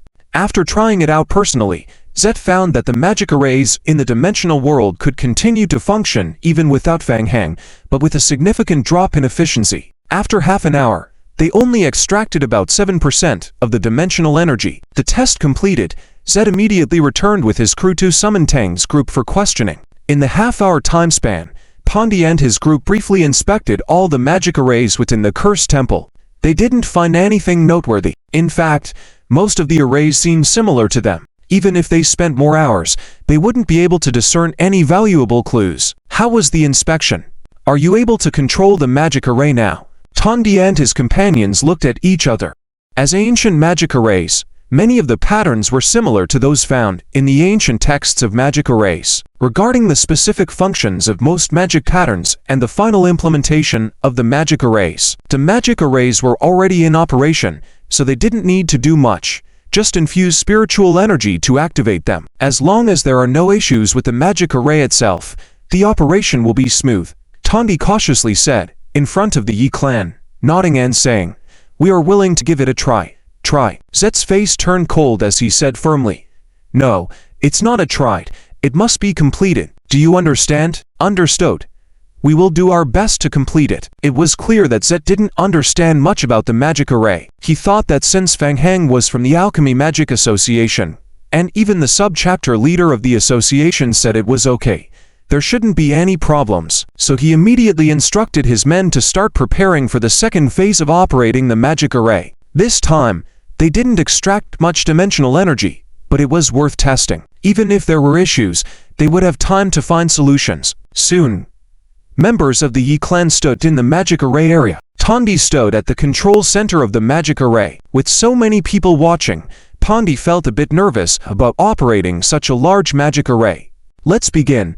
Following his understanding of the magic array, he slowly infused his spiritual energy into the array. Meanwhile, underground, Fang Heng sensed the changes in the upper array and immediately activated the array. In the main hall, the magic array emitted a faint sound, accelerating its operation. Everything appeared to be no different from when Fang Heng initiated the array in the past. Zet watched as the magic array smoothly entered the second phase of extracting dimensional energy. Nodding to himself, it seemed like there wouldn't be any significant problems. Next, they only needed to address the issue of low efficiency in extracting dimensional energy. Outside the cursed temple, a group of tree spirits chasing after the seed of the sacred tree sensed something and hurried towards the temple. However, in the process, their connection with the sacred tree seed had completely disappeared. Unwilling to give up, they continued towards the last location where they sensed the seed. As they drew closer, Vance faintly sensed that something was not right. That direction ... could it be? Was the explosive force they sensed from the sacred tree actually emanating from the sapling of the clan's sacred tree? It didn't make sense. Why would that be happening? As the familiar scenery rushed by, Vance confirmed that the location where the sensing disappeared was indeed at the cursed temple. After all the commotion and running around, it turns out it was all you're doing. So what is the purpose of the Yi tribe? Could it be to lure them over? Vanis was also puzzled, feeling like he was following a treasure map and inadvertently finding his way back home. He couldn't help but look towards Radiant outside the door. Radiant, what's going on? How are you here? There seems to be some changes in the cultivation of the divine tree seedling, indicating a sign of advanced mutation. Radiant replied cautiously, eyeing the various tribes that came with Vanis. What about you?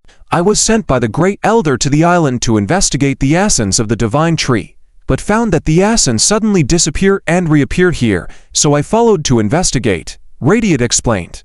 After listening, Radiant felt strange. How could the essence of the divine tree suddenly transfer like that? And coincidentally, it transferred to the cursed temple. Regardless of whether it was the essence of the divine tree or not, the most important thing now was to immediately coax this group of people away. Don't let them continue to linger in the territory. After some thought, Radiant said, perhaps this is just a coincidence. The essence you perceive from the divine tree seedlings is emitted by the divine tree seedlings. The others from the three major tribes looked at each other. Is that so? Why do I have a hard time believing it? Cloner, the elder of the Wood tribe, chuckled. We've put in so much effort to chase all the way here. Just because of a coincidence mentioned by your Yi tribe, you want us to leave? It might not be a good idea. What do you want? Vanis's face immediately turned cold as he stared at Cloner. Do you want to make a move? I know you've always been dissatisfied. If you want to make a move, we Yi tribe will accompany you to the end. Let us in for a look. If the situation is as you all say, then it's fine. Cloner's tone also turned menacing, even with a hint of threat. If we find that your Yi tribe is up to no good in the temple ... Don't blame us. The three major tribes, for turning hostile. Everyone thought the Yi tribe was up to no good. And since they had already chased all the way here, they had to go in and see what was happening. Meanwhile, inside the temple, unlike before, when the magic array was activated this time, Fang Heng made a special adjustment to the absorption rate of Abakaya's dimensional power on the third underground level. Almost a 10-to-0 absorption rate. Nearly all the dimensional energy diffusing from the sacrificial bottle was absorbed by Abakaya. Soon, the guardian elders in the temple first noticed something abnormal. They couldn't clearly sense how much the divine tree seedlings had grown, but they could still discern whether the seedlings were growing or not. It seemed like the growth of the divine tree seedlings had been temporarily halted. What was going on? Was there a problem with the activation of the magic array? And yet the energy in the dimensional bottle was still being consumed continuously. The two guardian elders exchanged a glance. Humans paused for a moment. One of them called for a stop to the operation of the magic array. Tondi was still unaware of what the problem was, looking puzzled as he raised his head to the elder, asking, "Elder, is there a problem?" "Stop the operation of the magic array," the elder replying. "Understood." Tondi waved his hand to signal the temporary halt of the magic array. Why was the magic array still not stopping? Tondi furrowed his brows tightly. Despite stopping the input of mental power, the magic array continued to operate. The other members of the Alchemy Magic Association also felt anxious, casting occasional glances at Tondi. They had already stopped the operation of the magic array, as instructed in the ancient texts. Why was the magic array suddenly unresponsive? Tondi quickly infused mental power again, trying to stop the magic array. What's going on? Why can't it stop? Tondi suddenly realized that the operation of the magic array seemed to be out of control. Not only did it fail to stop, it was accelerating. The magic array directly escaped his control, running wildly without restraint. Zeke noticed something unusual about Tondi and the others, his gaze turning sharper as he looked at Tondi, saying in a deep voice, "Tondi, is there a problem? Why haven't you stopped the magic array yet?" Tondi was sweating profusely, explaining hurriedly, "There are some flaws in the original magic array. We just need to gradually stop the release of mental power." Following Tang's explanation, the group tried to slowly reduce the infusion of mental power. However, the magic array continued to absorb their mental power. There was no sign of it stopping at all. Zeke realized that the situation was not good and said coldly, "Cut off the mental link with the magic array directly." Hearing Zeke's urging, the Yi tribe members cooperating with the operation of the magic array immediately severed the link. However, the strange thing was that even after completely cutting off the link, the magic array continued to run at a rapid pace. Thus, a dark red light overflowed from the center of the magic array, enveloping the divine tree seedling. The seedling seemed to sway under the glow. Not good. Even the divine tree seedling appeared to be in an unstable state. Tondi, Zeke's heart skipped a beat as he stared at the divine tree seedling in the center of the magic array. This was something more important than his own life. It absolutely could not go wrong. Nevertheless, it was futile. Even he could feel that the magic array was accelerating at an extremely fast pace, continuously speeding up. The magic array was already on the verge of losing control. Quickly, stop it. Stop it.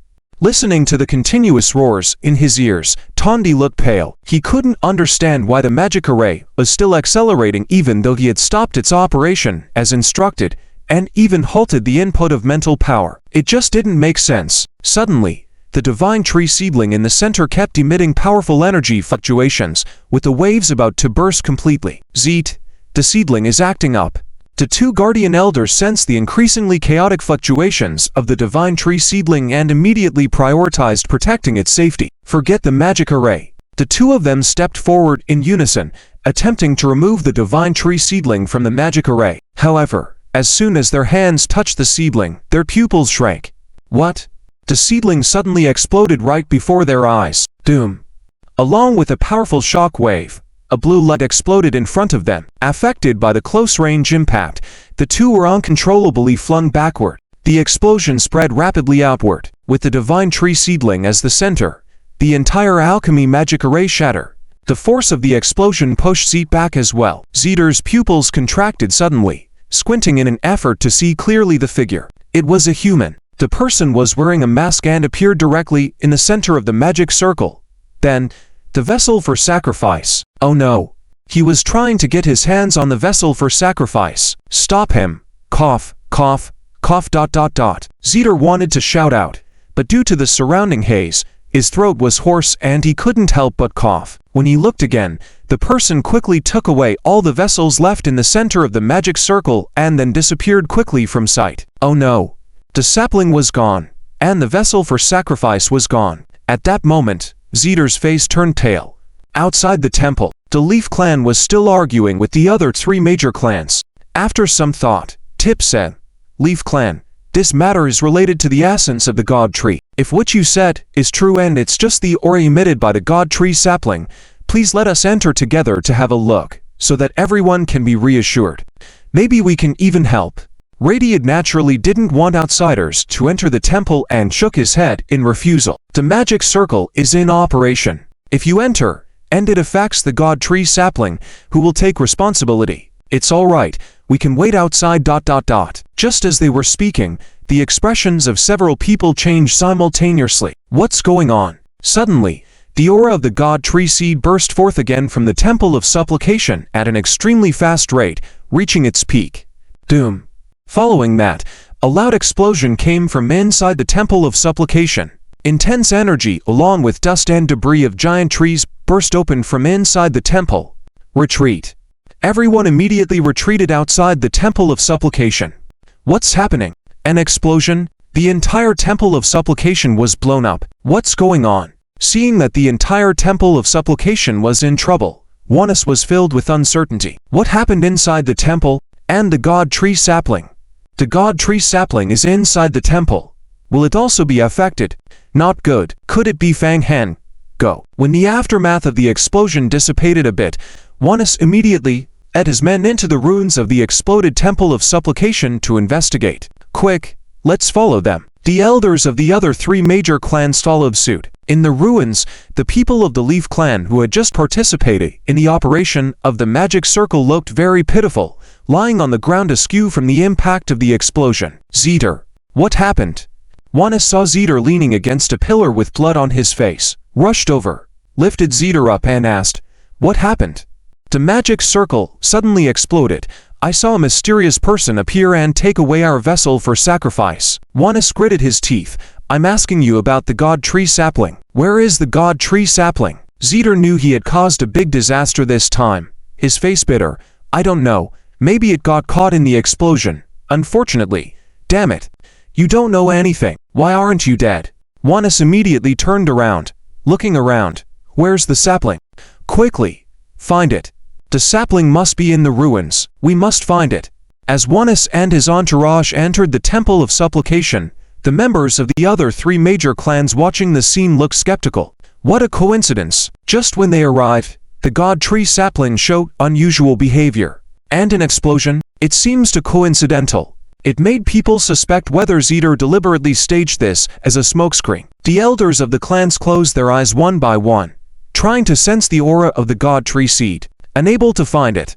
Very strange. Just like before on the island, the aura of the God Tree seed completely disappeared again, and they could no longer sense even a trace of it. What's going on again? It all felt very odd. The elders of the three major clans exchanged glances and all looked towards the Leaf clan. The Leaf clan was the most suspicious. Could it be that the Leaf clan had some method to conceal the aura of the God Tree seed, and now was attempting this stage drama to cover it up? Damn it.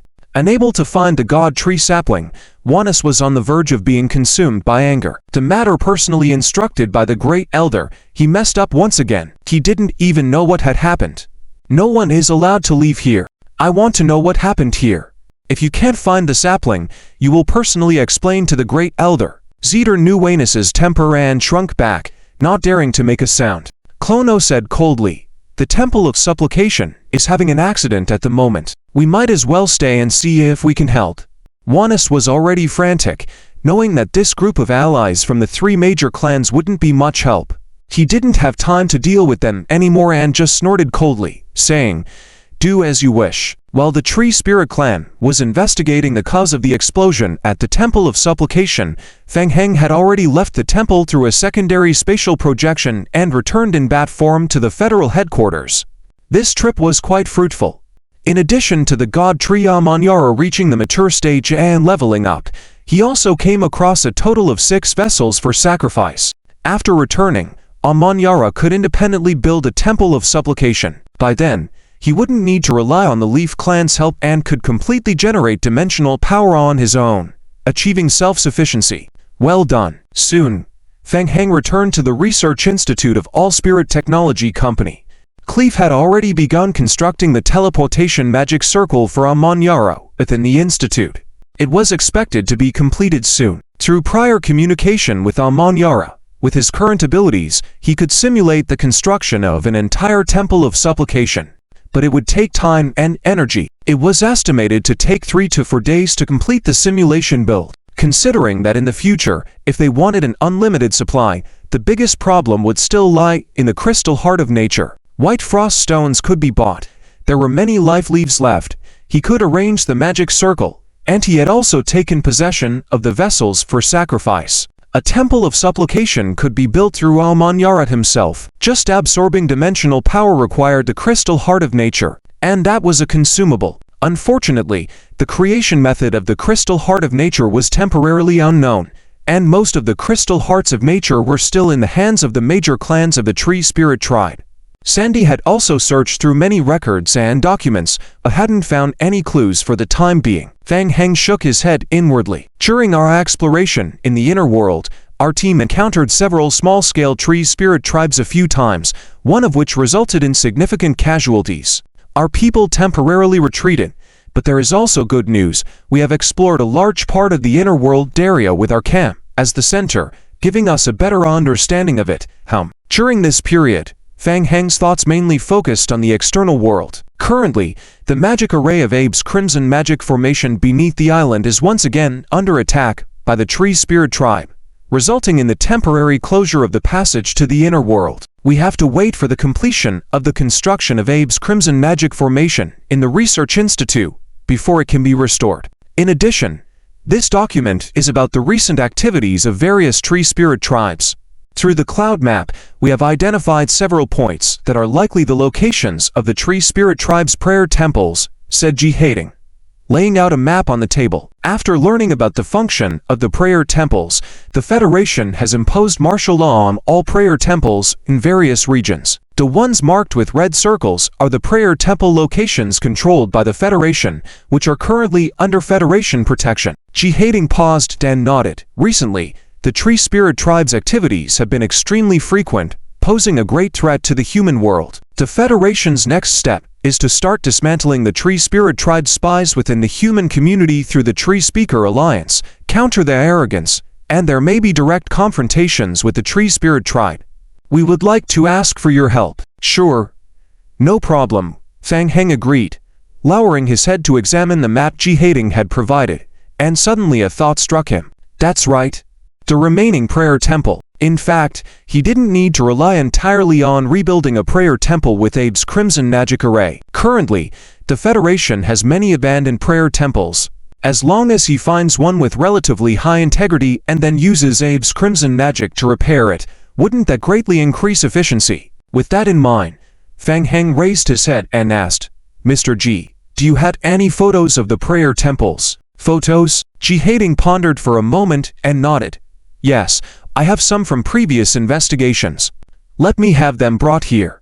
Soon, Ji Hating's assistant brought a stack of photos. Feng Heng carefully compared the locations of the prayer temples with the corresponding photos. Most of the prayer temples currently under Federation control have been severely damaged, and the majority are located near human settlements. It seems that the choice of prayer temples by the Tree Spirit tribe is targeted. After a thorough examination, Feng Heng selected a prayer temple with relatively low damage. I'll choose this one. Please contact the Federation and inform them that I want to perform some testing in a prayer temple. Ji Hating glanced slightly surprised at Feng Heng and nodded. All right, I understand. I'll go discuss with the Federation. Is there anything specific you'd like? I want to try occupying the temple. Feng Heng didn't elaborate too much. Turning to Cleve, Cleve, let's go. Let's leave the magic array here for now. Time is of the essence. Let's teleport to the temple. Okay. ... One day later, in the early morning, the habitat of the Yi tribe. After an on-site inspection, it was discovered that the sapling of the god tree was damaged, and the main god tree cultivated by the Yi tribe suffered heavy losses, resulting in a significant decline in the overall strength of the Yi tribe in a short period of time. Have you found out? Having experienced several huge changes in succession, Senzo seemed to have aged several years and asked the specific cause of the explosion at the prayer temple. It was the misuse of the magic array that caused the explosion, said Nelpi for Senzo, his eyes filled with remorse. It was his foolishness to trust those idiots from the Alchemy Magic Association. Senzo took a deep breath. He felt there was something wrong with Vanis too. How could everything have been fine at first, with good news spreading, but suddenly the prayer temple exploded? Vanis's expression froze. Stepping forward, he was filled with resentment. How could something that was originally a great achievement turn into the current situation? Elder, I believe that this matter is definitely related to Fang Heng. As soon as he left, the magic array had problems. Please give me another chance. I will investigate this matter thoroughly. Bring Fang Heng back to see you. Go ahead. Investigate thoroughly, and bring him here. Initially, the strength of the Yi tribe was the strongest among the four major tribes. However, now, after the decline in strength, they no longer held the advantage.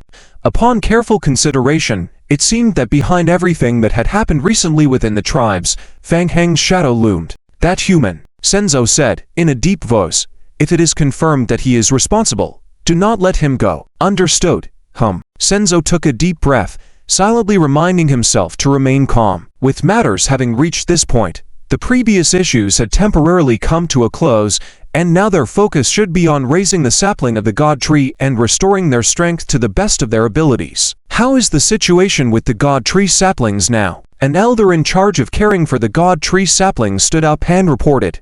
Reporting to the elder, the situation with the saplings has stabilized. Currently, we have a major problem. Before the explosion at the prayer temple, the 7 vials of sacrifice that were temporarily entrusted to Zet for safekeeping are missing. This is very detrimental to our extraction of dimensional power.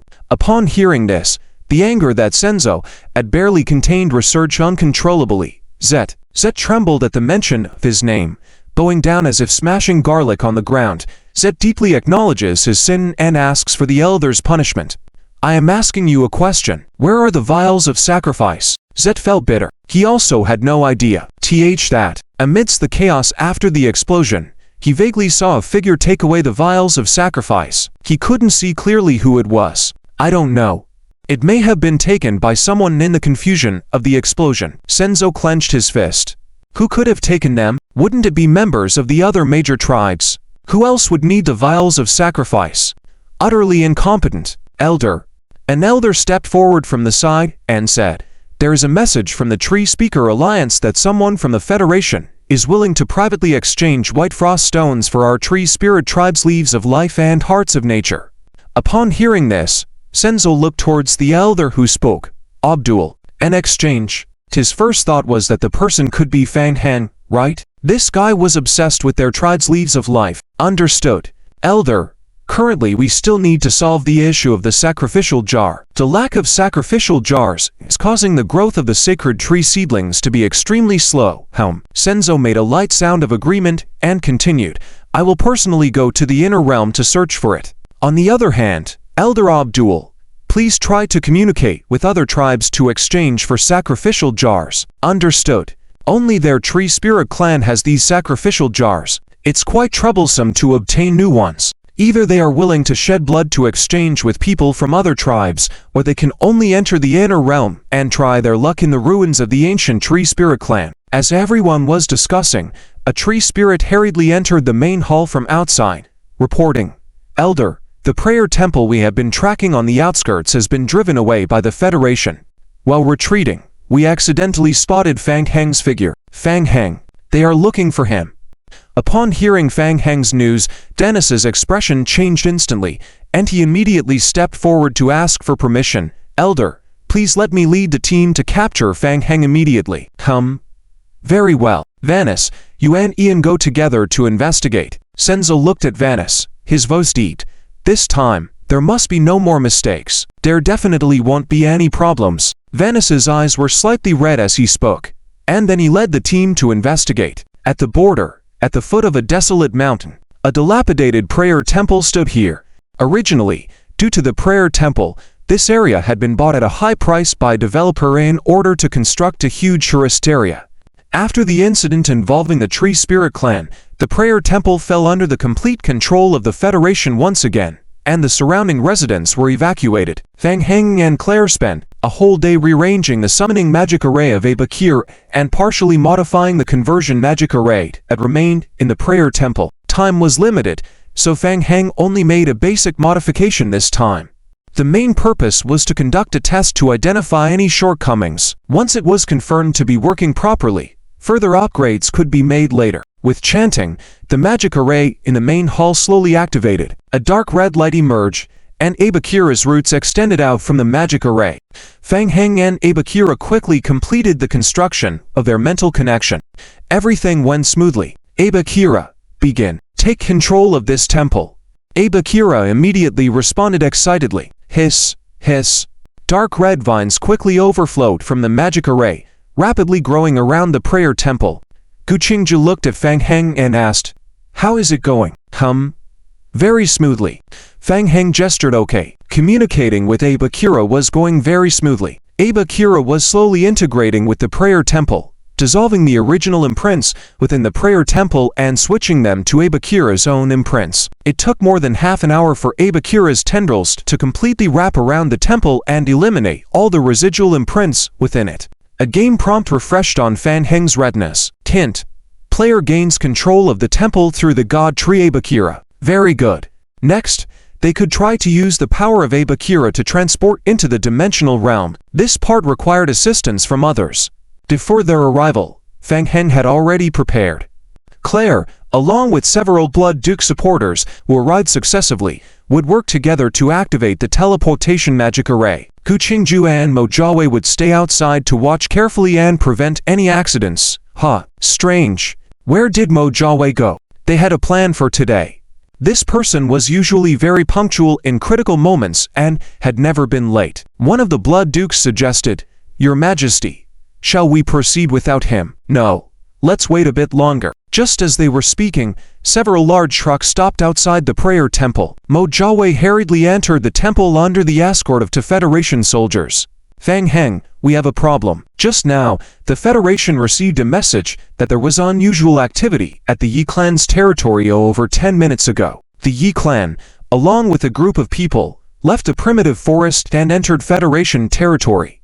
The Federation system identified the Yi clan elder Vanis, and judging from their appearance, they are likely heading towards here." "Here?" Fang Heng furrowed his brow. How did the Tree Spirit clan find their way here? Was it due to Abakira's or leaking?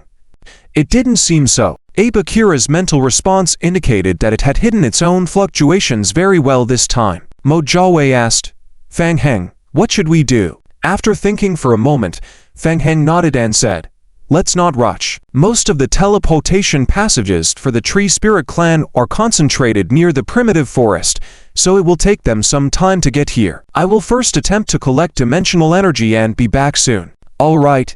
Mo Jiawei felt a little adventurous, but since Fang Heng had made the decision, it should be fine. Fang Heng looked at an ancient book Mo Jiawei was holding and asked, "By the way, what is this?" "Oh.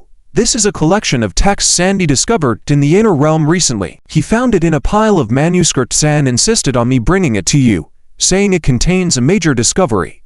"A major discovery?" Fang Heng couldn't help but become interested and asked, "Tell me more about it. What did you find?" "Well, it's okay. I think he may have exaggerated a bit. Unfortunately, there was no inheritance left for us." The two were casually chatting and laughing, when suddenly, a series of game prompts appeared in Fang Heng's retinas, interrupting their conversation. Prompt: Judgment in progress. Prompt: Assessing hidden condition 1. Player obtains relevant actual records, confirms bloodline belonging to the Tree Spirit clan heritage 1/1. Judgment pass. Prompt: Assessing hidden condition 2. Player does not belong to any faction. Judgment passed. Prompt: Assessing hidden condition 3. Player possesses the power of the same source as the divine tree. Player has completed a soul binding with Abakuya. Judgment passed. Prompt: Assessing hidden condition 4. Player possesses at least one vessel of sacrifice 10/1, a natural heart crystal 5/1, a world down marker twig 1/1, and a temple for determining bloodline clan affiliation 1/1. Current judgment passed. Prompt: assessing hidden condition 5. Player has completed reading. Spirit spell incantation 1/1. Judgment passed. Prompt: player has met all hidden conditions. Judgment passed. Prompt: player triggered hidden special main quest. Inheritor of Blood. Quest name: Inheritor of Blood. Quest description: as the ancient divine tree of the previous generation weakens, the Tree Spirit Clan will rely on the nurturing of the divine tree to select the leader of this generation of the Tree Spirit Clan. The divine tree Abakua is one of the descendants of the divine tree, inheriting the power of the divine tree in the birth of the bloodline. As the controller of Abakua, according to the ancient records passed down by the Tree Spirit Clan, as the leader of the bloodline clan, you have the qualifications to become the leader of the Tree Spirit Clan. Perhaps you can try to become the new leader of the Tree Spirit Clan. Quest requirement: 1. Establish your own clan and ensure that the number of clan members exceeds 100. The bloodline faction has been established, meeting the population requirement. Lead the clan to participate and emerge victorious in the divine tree nurturing battle. Quest requirement: 2. Obtain recognition from all Tree Spirit Clan factions. Requirement for faction approval to reach 99%. Current player faction approval 0%. Quest requirement 3. Completely control the inner world. Requirement for inner world control to reach 100%. Current player inner world control 0.001%. Quest rewards: upon completing all branches of the quest, main quest completion rate increases by 30%. Seeing the sudden appearance of the game prompts, Fang Hen, who had been chatting and laughing just moments before, suddenly froze. Well, now, reading the game prompts carefully, Fang Heng's heart began to race uncontrollably. This is unexpected, a hidden main quest line. Just like in lower-level games, the Forest of Thousands realm also has hidden quest lines. However, triggering hidden missions is extremely difficult, almost impossible. He had never thought about hidden missions before. He was ready to give up on the main quest altogether, but unexpectedly, the hidden quest suddenly appeared in this manner. After regaining his composure, Fan Heng carefully reviewed the quest description again. There is hope. In fact, it seems that the difficulty of completing the hidden quest line is much simpler than that of the standard main quest line. Just a matter of fighting, right? As long as he wins the inheritance battle with Abakua, and then directly eliminates all four major Tree Spirit Clans, he can completely take over the inner world. Indeed, the second and third tasks are essentially the same. By destroying all Tree Spirit Clans, he would naturally fulfill the tasks. It's clear.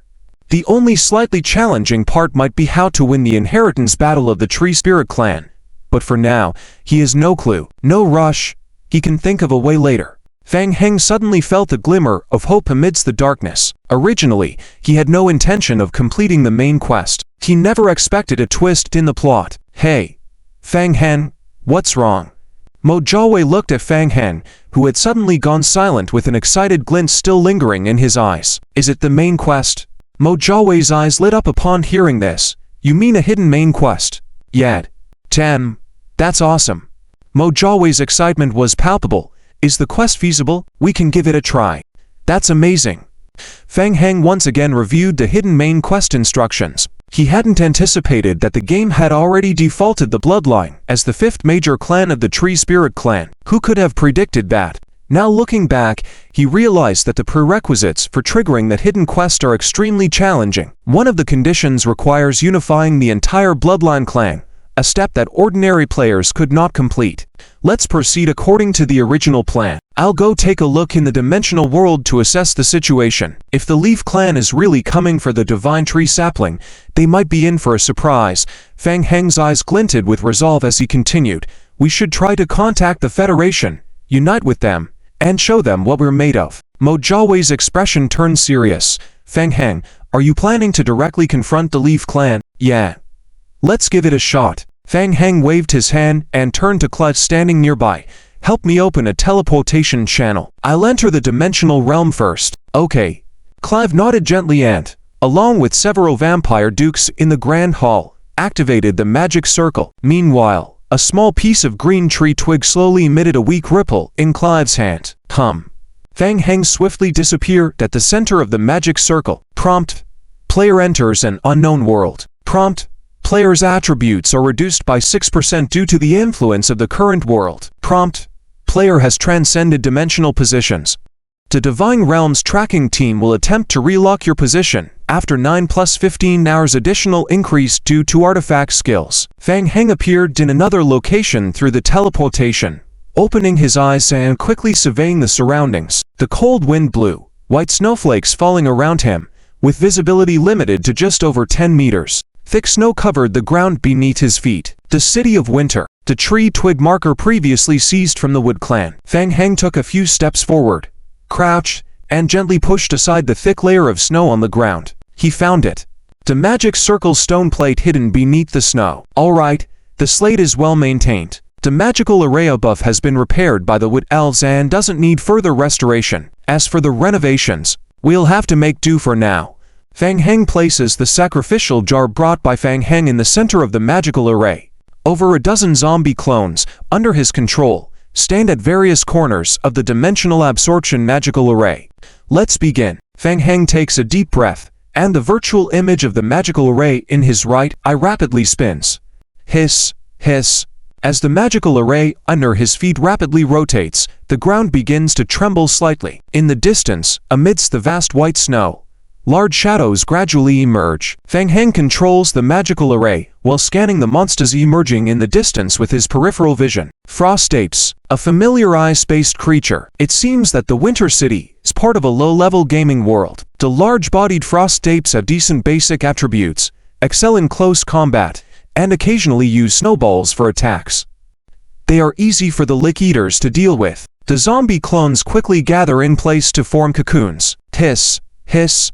In the next moment, the cocoons burst open, and the Lick Eaters swiftly scamper out, rushing towards the snowmen from all directions. Both are melee creatures, and once they close in, it becomes a fierce battle. The frost apes pound their fists at the Lick Eaters. With Fang Heng's enhancements, the Lick Eaters' basic attributes surpass the frost apes in all aspects, even resulting in some crushing. Often, when a frost ape throws a punch, the Lick Eaters are merely pushed back a short distance. Unharmed, the sharp claws of the Lick Eaters can slash through the frost ape's outer fur defenses, leaving large ruins on their bodies. Soon, the scene turns into a one-sided bloody massacre. After briefly scanning the battlefield area, Fang Heng relaxes. No problem. With the current low absorption efficiency of the magical array, the frost apes won't be able to break through the Lick Eaters' defense ring.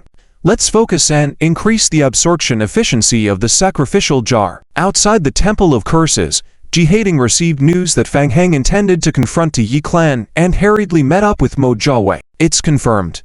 Judging by the Yi clan's marching route, they are likely heading towards the Temple of Curses. How long until the Yi clan arrives? 2 hours. If we intercept them, we can delay them further. Mo Jiawei pondered for a moment and asked, "Does the Federation have any suggestions?" Jihading nodded. The Federation advises evading direct conflict for now. They believe that they aren't currently capable of engaging the Tree Spirit Clan head-on. Of course, if Fang Heng wants to deal with the Tree Spirit Clan, the Federation is willing to assist in a fight that they can accept. Then let the Federation prepare, and let's have a direct confrontation with the Yi clan. Renovating this temple did take some effort. Knowing Fang's character, he probably won't run away immediately upon hearing that the Tree Spirit Clan is coming. How to make the Yi clan suffer a bit. Good. Jihading nodded repeatedly. During this period, they had not been idle with the Federation, focusing on the advancement of mental reformers. The elite team of mental reformers now had new equipment and training breakthroughs, and they were originally planning to invite Fang Heng to guide them. This time, they could conduct another practical test. Jihading thought and couldn't help but smile wryly. He had indeed become a bit arrogant during this time. He even dared to use the Yi clan for practice. Report. A subordinate hurriedly approached Jihading and reported, "The Federation has arrived with troops on the way and is preparing to deploy defenses outside the temple. Naval tactics won't work against the Yi clan. Inform the Federation that we don't need many people, we need the elite." Understood. Soon, the Federation combat units began to arrive and started setting up ambushes outside the temple. As the magical array in the main hull of the Temple of Curses accelerated once again, Fang Heng returned with a jar of sacrifice. Fang Heng, how is the absorption of dimensional power going? Not bad. The efficiency has slowed a bit due to the magical array not being renovated yet, but it's still good, Fang Heng said, as he walked out of the magical array and placed the jar of sacrifice down. The leader of the operation sent by the Federation, Clement, stepped forward, saluted Fang Heng, and said, in a deep voice, Mr. Fang Heng, I am Clement, the overall leader of this operation. Oneness of the Yi Clan team is approaching here and is expected to arrive in 1 hour and 10 minutes. Here is a communicator prepared for you. All right, Clement, we've met before. Fang Heng nodded, taking the communicator from Clement and wearing it around his collar. Minister Lei's voice came through the communicator. Fang Heng, I am Deputy Minister Lei Chang Hong of the Federation Military Department. Based on our remote tracking, the Yi Clan has mobilized a total of 32 people. After comparison with photos, we have confirmed the presence of dangerous figures at the level of Yi Clan elders Wanis and Ian in the team. Fang Heng frowned, feeling that the situation was getting troublesome. There are at least 2 Yi Clan elders in the team. One of them is Wanis, whose strength surpasses that of a regular elder. It's going to be challenging. However, Abakir seemed eager for the challenge. It seems that after Abakir reached maturity, he also became somewhat arrogant and wanted to test himself against the Yi Clan. We plan to set up an ambush inside the temple and launch an indiscriminate attack once they enter the temple. No. There's no need. Wait for me to talk to them first. You evacuate the Temple of Curses and lay low outside. Wait for my signal before taking action. Lei Changhong furrowed his brow. This battle plan seemed too risky. The entire program of enhancing and transforming the mental reformers is crucial, and there can't be any mishaps. But Fang Heng, your safety ... Don't worry, I have a way out. All right, please be careful. Lei Changhong decided to trust Fang Heng. The Federation attached great importance to this operation. The Yi Clan penetrating into Federation territory and targeting Fang Heng directly shows they have no regard for them. It's time to clash with them. After all, it's a battle on advantageous ground with Fang Heng's cooperation. With multiple advantages, the Yi Clan must suffer losses. The Federation Military Department immediately issued orders, dispatching various squads to the outskirts of the temple to set up ambushes for protection. Once the unrelated personnel had left, Fang Heng looked at Cleve. Get ready. We're starting the magical array. All right, Kent. The Divine Tree Abaya has been down through the Prayer Curse Temple, and Abaya is currently able to store the dimensional energy, absorts. Fang Heng saw a slightly different game hint than before, and his eyebrows furrowed. Previously, Abaya absorbed energy through the Yi tribe's Prayer Curse Temple, which was essentially a somewhat dishonorable parasitic behavior. Now, switching to a Prayer Curse Temple imprinted with Abaya's own mark, there were additional special instructions when absorbing dimensional energy. Fang Heng couldn't help but ponder. What does storing mean? Could it be that dimensional energy has other special effects besides converting experience? After storing dimensional energy, the game hints appeared again. Hint. The Divine Tree Abaya has gained dimensional energy 2130. Hint. Players can choose to use Abaya to consume dimensional energy to convert into experience points for the Divine Tree Abaya, or choose to consume dimensional energy to temporarily strengthen the Divine Tree Abaya to enhance his strength, or consume dimensional energy to be used for clan strength enhancement. Hint. Enter the Prayer Spirit Temple to enhance Abaya's dimensional level. According to the level of the Prayer Spirit Temple, the dimensional force consumption required when upgrading dimensional will be reduced. Hint. After dimensional level is upgraded to 55. 3. The next stage of dimensional level upgrade must be assisted by the Prayer Spirit Temple. Hint. The current LV one-dimensional level upgrade requires 20,000 dimensional energy. Convert experience points, temporarily strengthen the Divine Tree, and clan overall strength. Clan overall strength. Seeing the description, Fang Heng's pupil suddenly contracted. Clan. For him now, clan means bloodline. Enhancing clan strength implies an overall improvement in the strength of the bloodline. He is also a member of the bloodline, so his own strength can also be improved. Fang Heng's heart throbbed violently a few times. Looking at it this way, it's no wonder that the Yi tribe's strength increased after obtaining it. It is highly likely that the clan enhanced the dimensional level of the Divine Tree, thereby enhancing the overall strength of the Yi tribe. Fang Heng felt that his guess was probably correct. Even he had a faint premonition that the ultimate way for the Tree Spirit clan to determine the winner of the next Tree Spirit inheritance battle would also be through the dimensional level. To verify his guess, he still needed to do two things now. The first is to figure out how to quickly gather 20,000 points of dimensional energy. The second is the Prayer Spirit Temple. After reaching level 3, the breakthrough of dimensional force would need to use the Prayer Spirit Temple as a medium. The so-called Prayer Spirit Temple had been investigated by him before. It was a building of the Tree Spirit clan located in the inner world. No wonder the Root clan immediately occupied it upon its discovery, fearing it would be taken by others. It serves another purpose.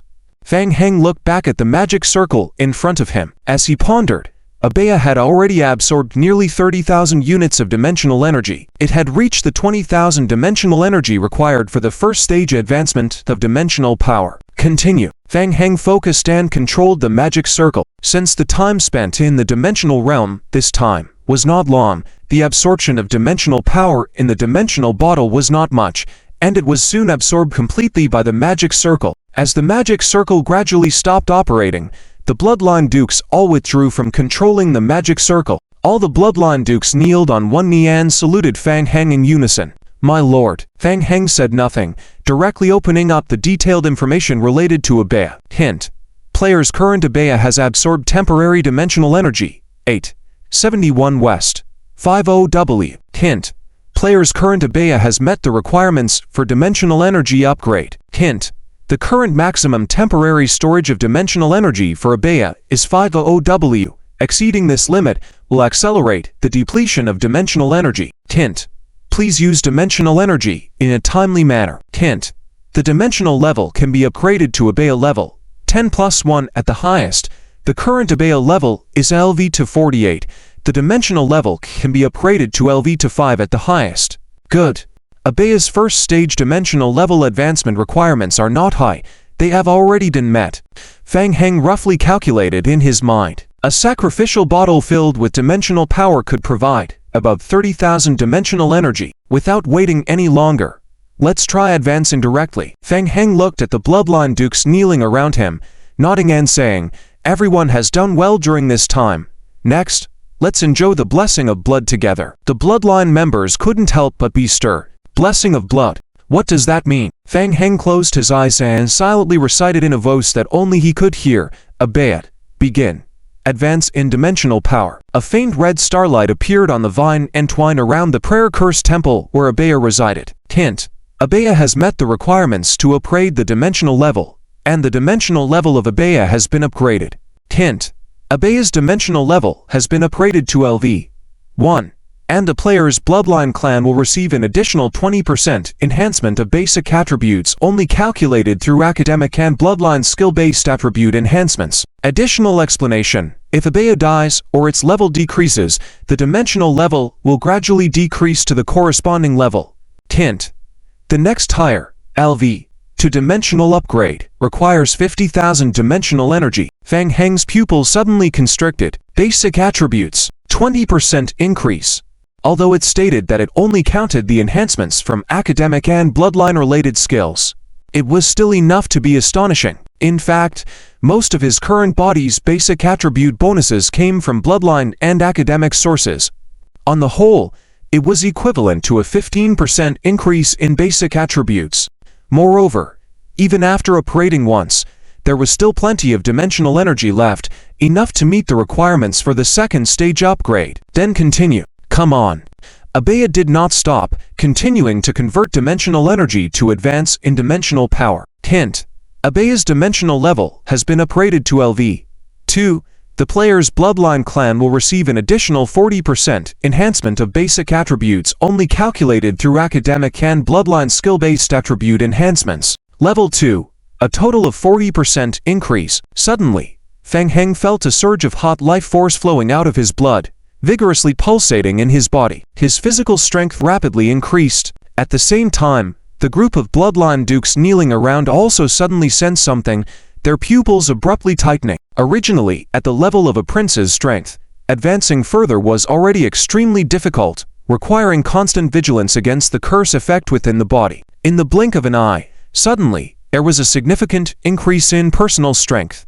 Especially, This enhanced power did not trigger a backlash of the curse within the body, but instead had a powerful suppressing effect on the curse. "Your Majesty." The two exchanged a glance and whispered softly. They both knew very well that one of the main reasons the king had entered the Forest of 10,000 was to break the curse of the vampire bloodline. It seemed that the king already had some insight. Outside the Temple of the Enchanted Prayer, the elite team of the federal psychic scholars, who were lying in ambush in the distance, also sensed changes in their bodies. What's going on?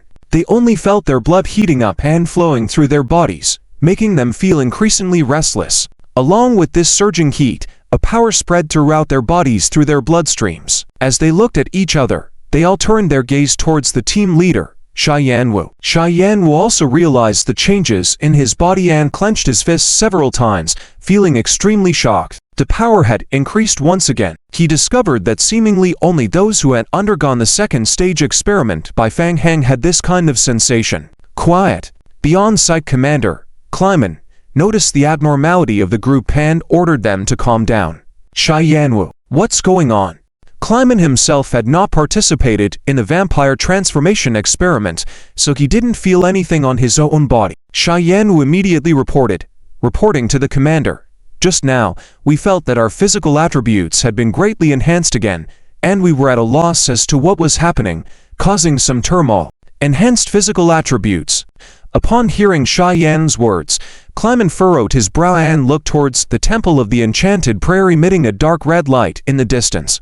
Strength increased again? Is it related to Fang Heng? By how much has it increased? Xia Yanwu thought for a moment and replied, "It has increased by about more than 30%. So much?" Kleiman, upon hearing this, looked astonished. After all, after passing through the second stage of Fang Heng's human body experiment, the test subject's physical attributes were several times that of an ordinary person, and on top of that, there was another more than 30% increase. The effect of the vampire clan was on the entire clan. Even in other gaming worlds, many players who had mastered the vampire bloodline also felt changes in their bodies at the same time. What's going on? The players were completely confused about the situation, but the increase in strength was real. There was an additional mark of dimensional power behind the character's attributes. Dimensional power. What kind of power is this? At first glance, it seemed that there had been a huge upheaval in the vampire clan. Why did it seem so calm, without any movement at all? The players didn't know what was happening, with those who had the ability trying to find a way back to the vampire world to see what exactly had happened, hoping to seize more opportunities, while those without the ability browsed the internet to find related clues. Instantly, the offline forums became extremely lively, with discussions about the vampire bloodline suddenly increasing, and the prices of rare vampire bloodline-related mission lines skyrocketing. Inside the Temple of the Enchanted Prayer, Fang Heng familiarized himself with the enhanced body attributes after the increase in dimensional power, and raised his hand slightly, signaling the kneeling vampire people around him to stand up. Tip. Abechiaki Dimensional Rank LV. 2. Current Upgrade LV. 3-dimensional energy needed for advancement 500,000. Fang Heng glanced at the game prompt. The third stage level upgrade required 500,000. Actually, it wasn't much. If you really wanted to rush it, a day would be enough. It's just that it's a bit late now. The Yi tribe is about to arrive. What a pity. Fang Heng? Clue glanced at Fang Heng carefully and asked softly, "Are you okay?" "Yes, I'm fine." Fang Heng looked outside and said, "The Yi tribe should be arriving soon, right?" Asterisk sizzling sound asterisk after a faint electric current sound. A response message came from the communicator at the caller. "Fang Heng, the Yi tribe is about 15 minutes away from arriving here." "Okay, I got it. Also, Fang Heng, there is something that needs to be verified with you." Minister Lei looked somewhat serious and asked, "Just now, there was an abnormal situation where the test subjects of the second stage of the psychological test simultaneously experienced an increase in their strength levels. Is this a normal occurrence? Should we immediately interrupt their mission and have them return to the research institute for further testing?" "There's no need. These are normal phenomena. The temple provides a special power boost. They can continue to fight. Tell them not to worry."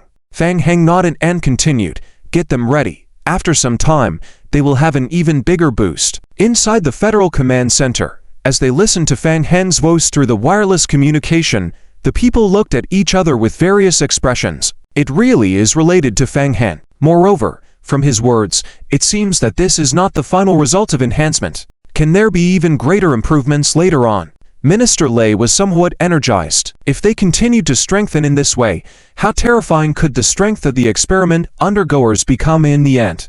Wouldn't this kind of side effect-free transformation be much better than mechanized transformation? Alright, understood. We will continue to maintain concealed ambush around the temple. Mr. Fang Heng, please be careful. Okay. Fang Heng nodded, looked towards the root of a Bechiaki inside the magic array. Are you ready? Next we have a tough battle ahead. Make sure not to lose too badly. Abechiaki's fighting spirit surged, and he immediately responded with excitement. Let's do it. Fight. Wenasei, leading the tree spirit tribe, moved boldly all the way, breaking into the area where humans were densely gathered. Along the way, several humans who tried to track them were left far behind. Insignificant humans, Wenasei simply did not care about them. Right now, he only wanted to find Fang Heng and get some answers. What exactly happened to the divine tree seedling at that time? Until they arrived outside the temple of the enchanted prayer. Wenasei and his people stopped in their tracks. This temple of the enchanted prayer. The level of damage is very high, and the repair is also somewhat uneconomic. That is why it was abandoned by the Yi family in the initial selection. What's strange is that why does it seem that the temple has already been repaired? Which other clan repaired it? Doesn't look like it. When Ni-san and Ian exchanged a glance, the temple in front of them doesn't seem to be in the style of any clan. What's going on? Is all of this related to Fang Heng? Ian spoke up. Wenise, did you sense it? Sense it? Wenise was startled by the words, then immediately closed his eyes to focus on sensing. Upon opening his eyes again, there was a hint of suspicion in Wenise's eyes as he looked at Ian, his tone carrying some doubt. The seed of the divine tree. Yes, Ian nodded, his face serious. From the temple, they faintly sensed the fluctuation of the divine tree seed's power. Very faint. But this divine tree seed fluctuation was very similar to the two previous encounters. What a coincidence. Fang Heng appears here. Could it be? Everything is related to Fang Heng. What is Fang Heng up to? I don't know. Ian shook his head. Let's go. Let's enter the temple first and be careful. The eerie scene also made Wenise raise his guard. He warned everyone to be careful and stepped into the temple. Inside the temple, Wenise walked at the forefront, slowly exploring forward along the passage. Soon, he arrived at the end of the temple before a large hall.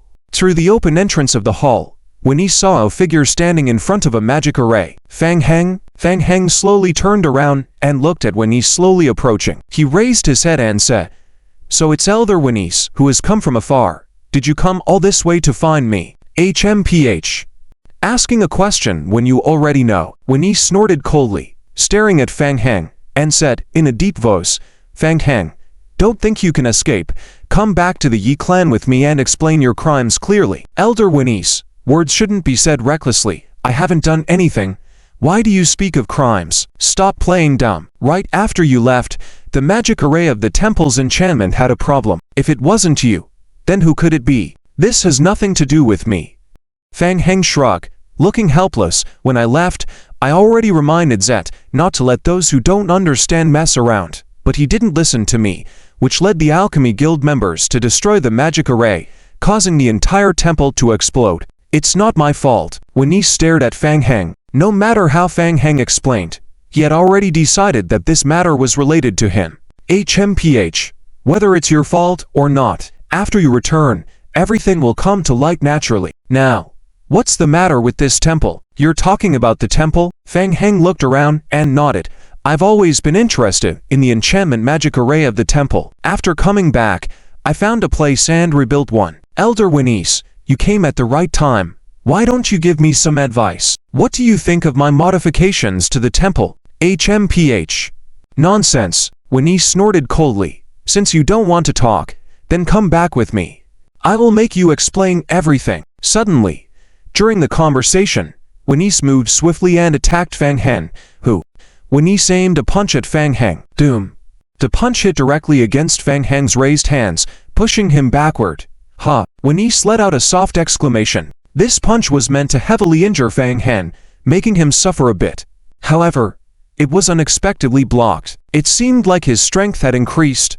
Fang Heng was pushed back and quickly adjusted his posture in midair using a double jump skill, landing lightly on the ground and rubbed the spot where Wenyi struck. It seemed fine. It appeared that the rumors were true. The Yi clan's strength had decreased after losing the divine tree sapling. With this exchange, his chances of winning increased by a few more points. Hiss, hiss. Next moment, before Wenyi could chase him, the hidden group of lickers inside the temple instantly rushed forward. At the same time, Fang Heng took out a mask from his backpack and put it on. Instantly, a dense array of small magic circles swirled around Fang Heng. More than 2,000 lickers were summoned at the same time, continuously rushing out of the magic array towards Wenyi and his group. Be careful, they're not easy to deal with. This was not the first time Wenyi had encountered lickers. Facing the overwhelming lickers rushing in, he felt some pressure and quickly formed a seal in front of him. Doom. Several intertwined leaf blades formed a tornado and swept forward. As the tornado met the sea of lickers, it exploded into countless pieces, sending them flying backwards at an even faster speed. The area in front was instantly cleared. Fang Heng, is this all the strength you have? You dare to challenge the dignity of the Tree Spirit clan with just this? It's ridiculous. Wenyi sneered. Let's go. Come back with me to the clan. Fang Heng also looked coldly at Wenyi. Hey, that's not all. Want to try something else? In the midst of the conversation, Fang Heng controlled the Abakuni Parcha to act. The remaining dimensional energy stored by Abakuni Parcha rapidly depleted. What? Suddenly, Wenyi's pupils contracted. Just as Fang Heng finished speaking, the whole temple of enchantment began to stir violently. In an instant, numerous dark red vines that had been climbing on the walls rushed towards the Yi clan people from all directions. Hiss, hiss, hiss, hiss. Sharp dark red wooden spikes emerged from the ground and the walls of the temple. Be careful, Ian shouted loudly, opening a shield to defend. The Yi clan people were treated amidst the continuous emergence of spikes and vines. At the same time, the lickers who had been thrown out earlier took advantage of the chaos and pounced once again. Wenyi furrowed his brow. This was too strange. Clearly, this move was the ability of their Tree Spirit clan. Where did Fang Heng learn this from? Before he could figure it out, Wenyi raised an eyebrow. What? Fang Heng unexpectedly initiated an attack, rapidly flying towards him. The speed was astonishing. A hint of astonishment flashed in Wenyi's eyes. Hint. The player is consuming the dimensional energy stored by Abakuni Parcha. Under the impact of a punch, Vannis did not use his full strength and suffered a big loss, being pushed back for the first time by Fang Heng's punch. Hiss, hiss. On the ground, spikes rapidly flew towards Vannis. The sharp spikes left huge wounds on Vannis's body. Crack. Until Vannis heavily collided with the wooden wall behind him. Swoosh, swoosh. The vines entwined on the wall immediately wrapped around Vannis, almost instantly, completely covering him and slowly absorbing him into the wooden wall. Vannis, Ian, another elder, who was originally pushing back a group of lick eaters while protecting the Leaf Tribe team evacuating from the cursed temple, saw Vannis in trouble and immediately gathered imprints with his hands in front of him. Unexpectedly, he found Fang Heng, a mere human, so troublesome. Don't mind me. Vannis, entangled by dark red vines, roared out, Doom. In the next moment, the natural energy that unfolded around Vannis instantly scattered the vines in a circle around his body. Stage 2 Eruption. Plant Armor. Dark green runes appeared on Vannis's body, his face cold. A human, actually forcing him to use his Stage 2 ability. During this time, due to the damage to the God Tree Seedling's body division, his strength had dropped by nearly 30% from its peak. But even so, it was not a reason to be so humiliated by a human. Vannis's body attributes surged again. He lightly tapped his toes on the ground, his body transforming into a bolt of lightning, rapidly approaching Fang Heng in midair. In extreme anger, Vannis had long thrown the elder's instructions to the back of his mind, only wanting to completely kill Fang Heng. Dang. A punch was thrown out. This punch was full force, with no room for mercy. What? A flash of disbelief crossed Vannis's pupils. He actually blocked it. Fang Heng placed his hands in front of him, and was only knocked back by that punch. Hint. The player suffered an attack by Vannis, receiving 2,891 points of collision damage, plus an additional 350,000 points of collision damage. The player's passive skill took effect, and this damage was distributed among the nearby zombie clones. Fang Heng released his hands from in front of him, also feeling a shock. Even though he fully defended against it, he still received extra shock damage. It was true as they say, Vanessa's strength was only second to Elder Senzo within the Leaf Tribe. Indeed, he was tough to deal with. Fang Heng. Seeing Fang Heng blocking his punch as if nothing had happened, Vanessa became even more furious, stepping forward again, chasing after Fang Heng and attacking relentlessly. Boom, boom, boom, boom. It was followed by continuous attacks. Each of Vanessa's punches contained immense impact. For a moment, Fang Heng was struggling to resist.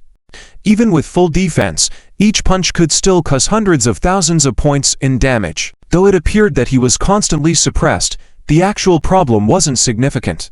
The extra skill effects provided by his talent. All damage Fang Heng received would be shared among the nearby zombie clones. With approximately over 2,000 zombie clones in the temple, each would only receive several hundred points of damage on average, and they could recover immediately due to the effect of their dead bodies. Watching as their attacks were ineffective, Vanessa's eyes showed hints of redness. What's going on? Clearly, he had a significant advantage. Why couldn't he defeat this human? Fine. You want to be stubborn. I'll see for how long you can hold on. Vanessa was getting more furious, throwing punch after punch. On the other side, Ian led the Leaf Tribe to retreat to the outside of the temple, while still swiftly clearing out groups of Lick Eaters. Soon, he realized there was a problem. His gaze focused on the faintly flickering magic array in the center of the hall. There was a problem with the temple. Vanessa, be careful.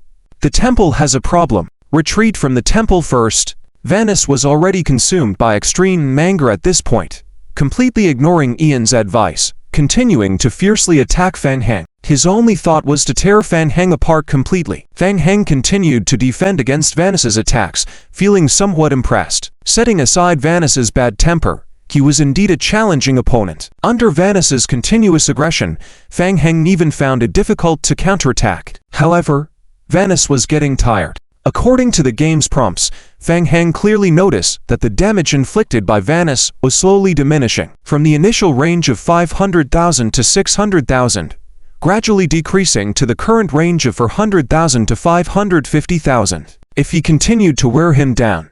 At the same time, Ibakiya sensed a spiritual transmission. This was not good. The dimensional energy was depleting rapidly. At most, in 3 minutes, it would be completely consumed. Without dimensional energy, Ibakiya's strength would roughly be reduced by half. Alright. Fang Heng's gaze swept over the main hall.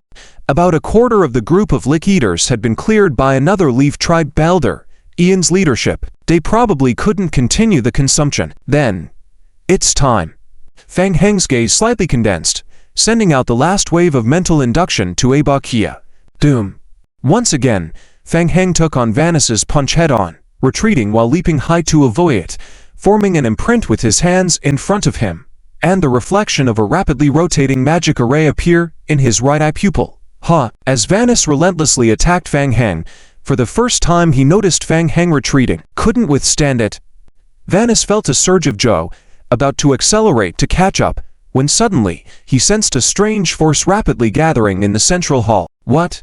The force that was rapidly converging and erupting. Ian also realized that the situation was not good, staring at the rapidly rotating magic array in the center of the hall, reinforcing his defense barrier, and shouting, Vanessa, be careful. Doom. With a loud and violent explosion echoing in his ears, Vanessa was distracted for a moment, then his body's planned armor instantly hardened, hands positioned in front of him for protection. Boom, boom, boom, boom. The next moment, a violent gust of air swept in. Vanessa was completely engulfed by it. Along with the entire large magic array, the entire building underwent a violent explosion. Hiss! A huge wooden spike shot out from beneath the ground, directly towards Vanessa, who had been flung into the air. Outside the cursed temple, Federal forces lay in ambush on the outskirts, remaining vigilant over the temple area in the distance. Almost everyone was drawn to that massive dark red spike. There was a figure hanging at the tip of the spike. It was Vance. Vance had both hands in front of him, firmly blocking the spike's piercing, but he was still being continuously pushed into the air by the spike's force. Doom. Boom boom boom. The huge dark red spike suddenly shattered. Faft! Due to the consecutive explosions, Vance couldn't help but spit out a mouthful of blood. Looking down again, a figure was swiftly approaching him. It was Fang Heng. Dare to come to your death. Vance saw the culprit, a deep hatred shining in his eyes, forcefully suppressing the internal injuries that were about to erupt, concentrating all his strength, and once again punching forward. Doom! Fang Heng and Vance clashed head-on, immediately both being sent flying back to absorb the force.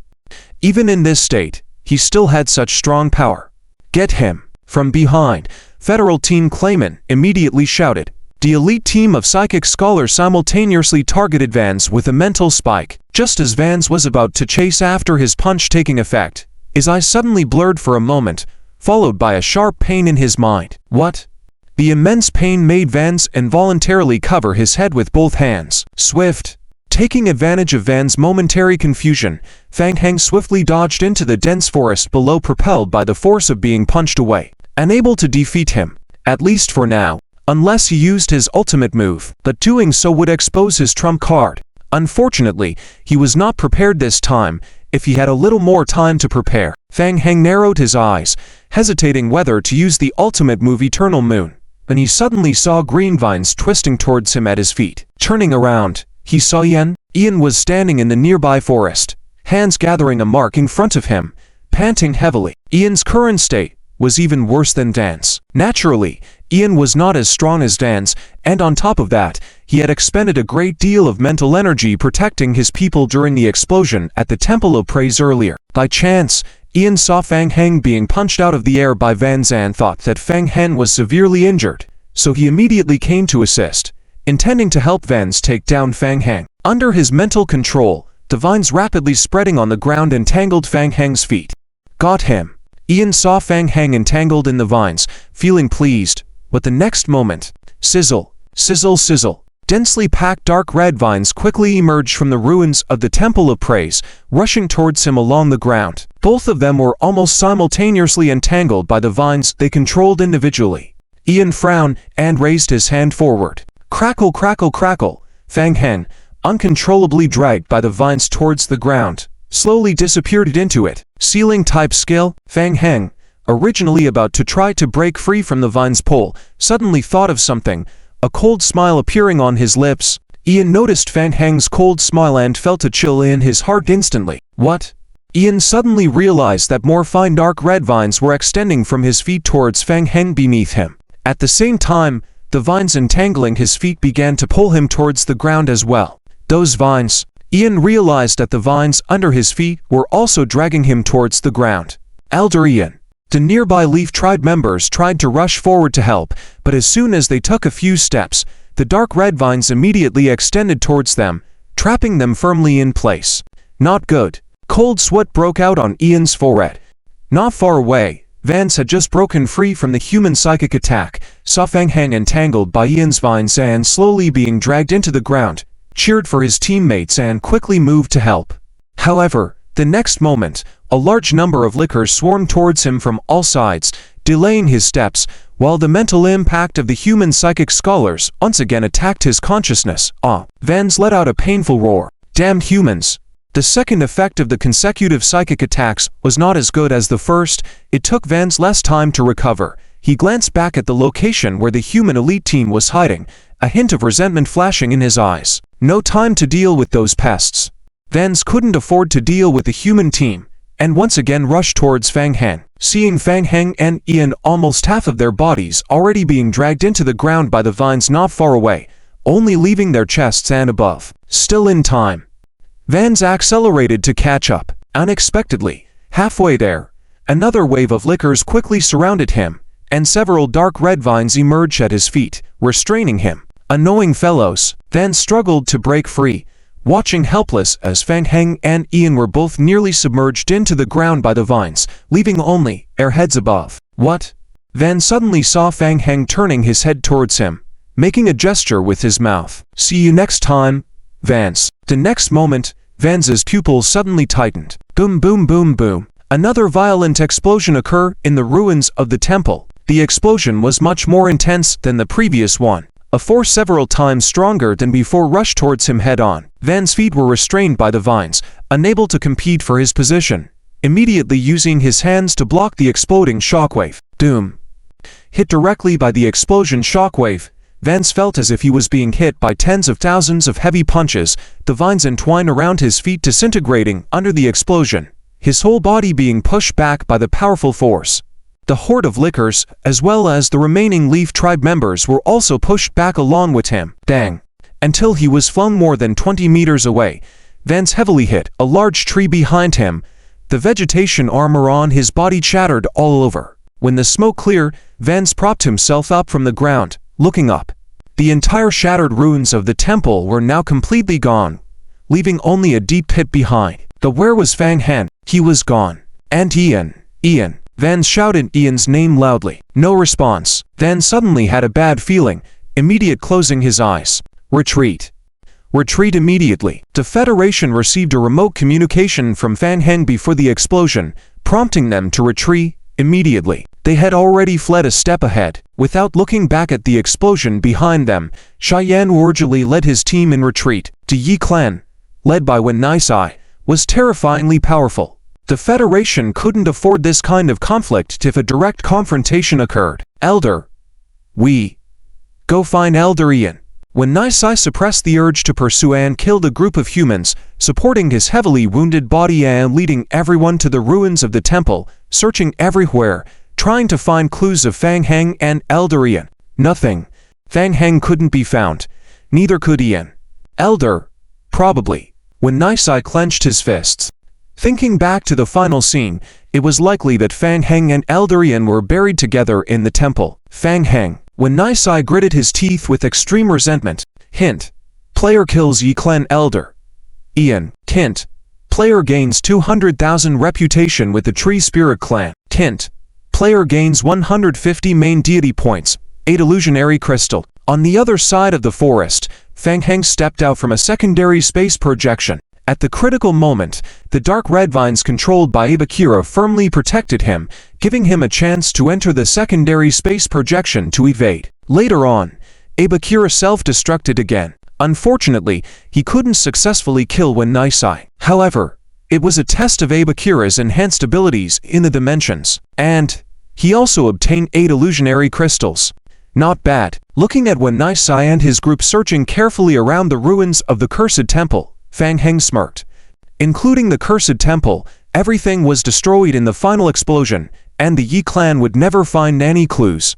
Fang Heng opened the Federation communication channel. It seemed that the Federation had also completed the evacuation. No problem. As for what comes next, Fang Heng speculated that the Tree Spirit clan likely traced the location of the Cursed Temple through some special means. Currently, if they were to repair the temple, it was highly likely that they would be tracked down again. Another round of battles with the same enemies would be too much for him to handle. It was a waste of time. It was better to change tactics.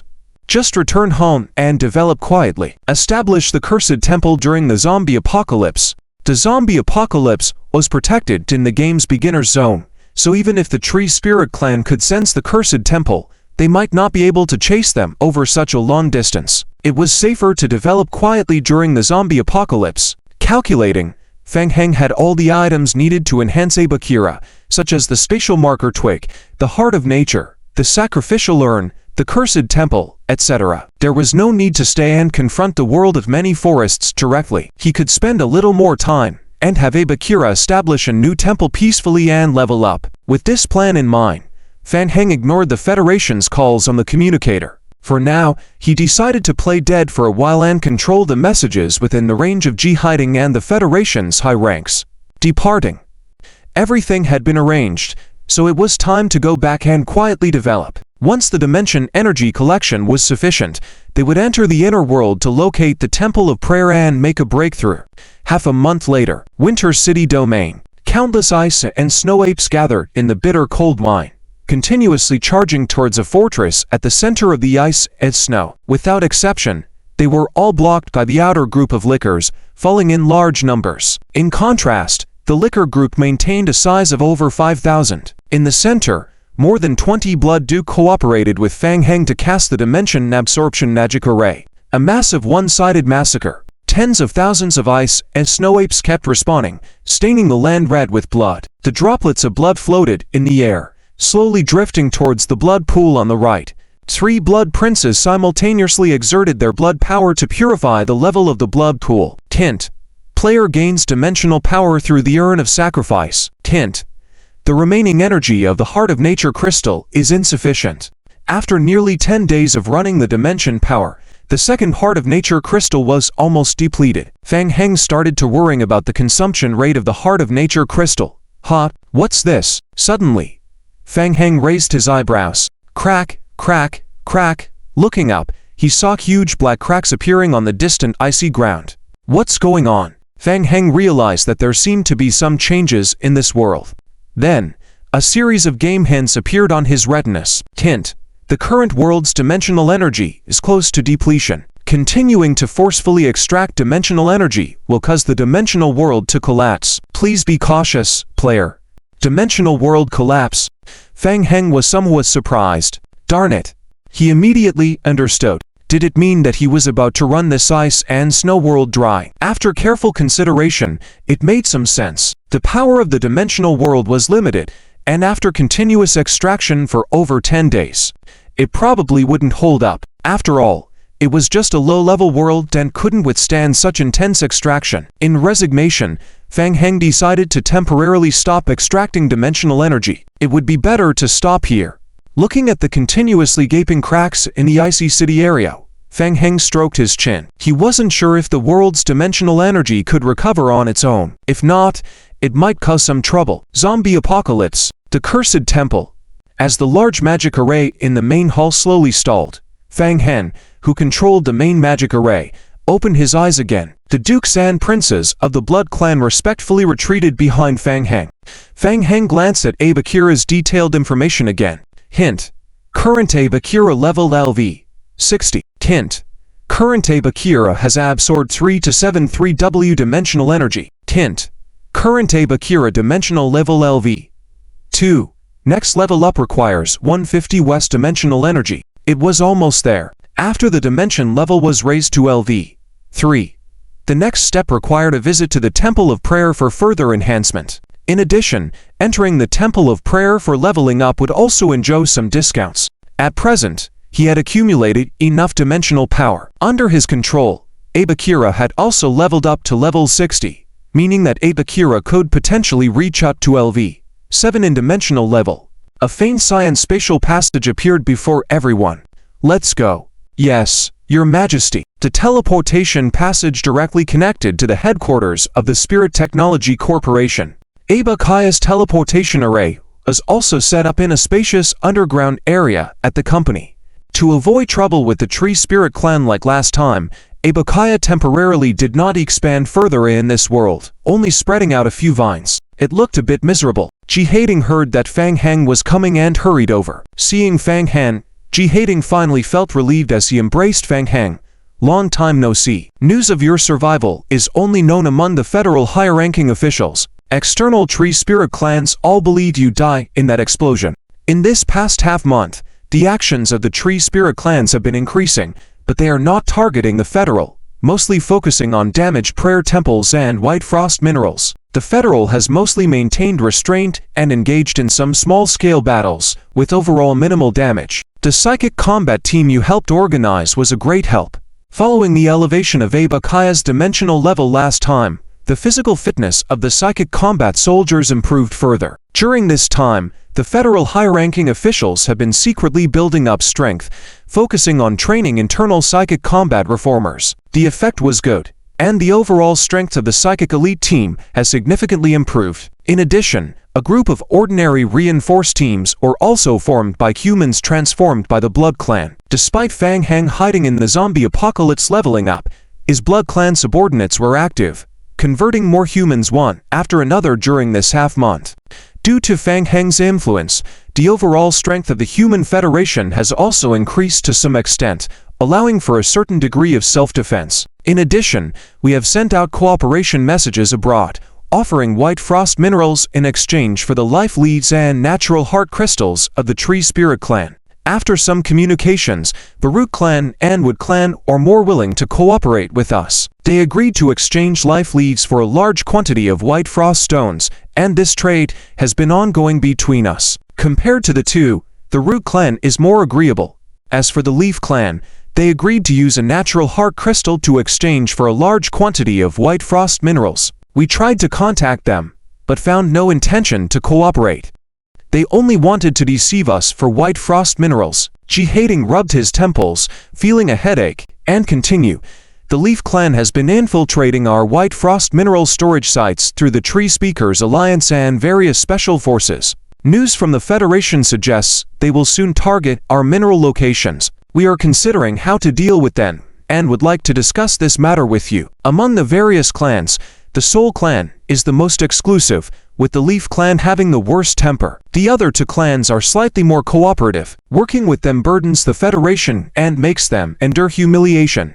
Fang Heng nodded lightly. Having endured silently for so long, it was time to strike back. Let's start with the Leaf Clan. Wait a moment. Soon after we finish the final arrangements, we will go trouble them. Fang Heng's eyes flashed with determination, and he asked, "How are the exploration teams in the inside world doing?" They are doing well. The exploration teams in the inside world have been building camps recently, slowly expanding outward. They have surveyed the surrounding areas and discovered 3 prayer temples occupied by the Tree Spirit tribe. The nearest one is held by the Root Clan.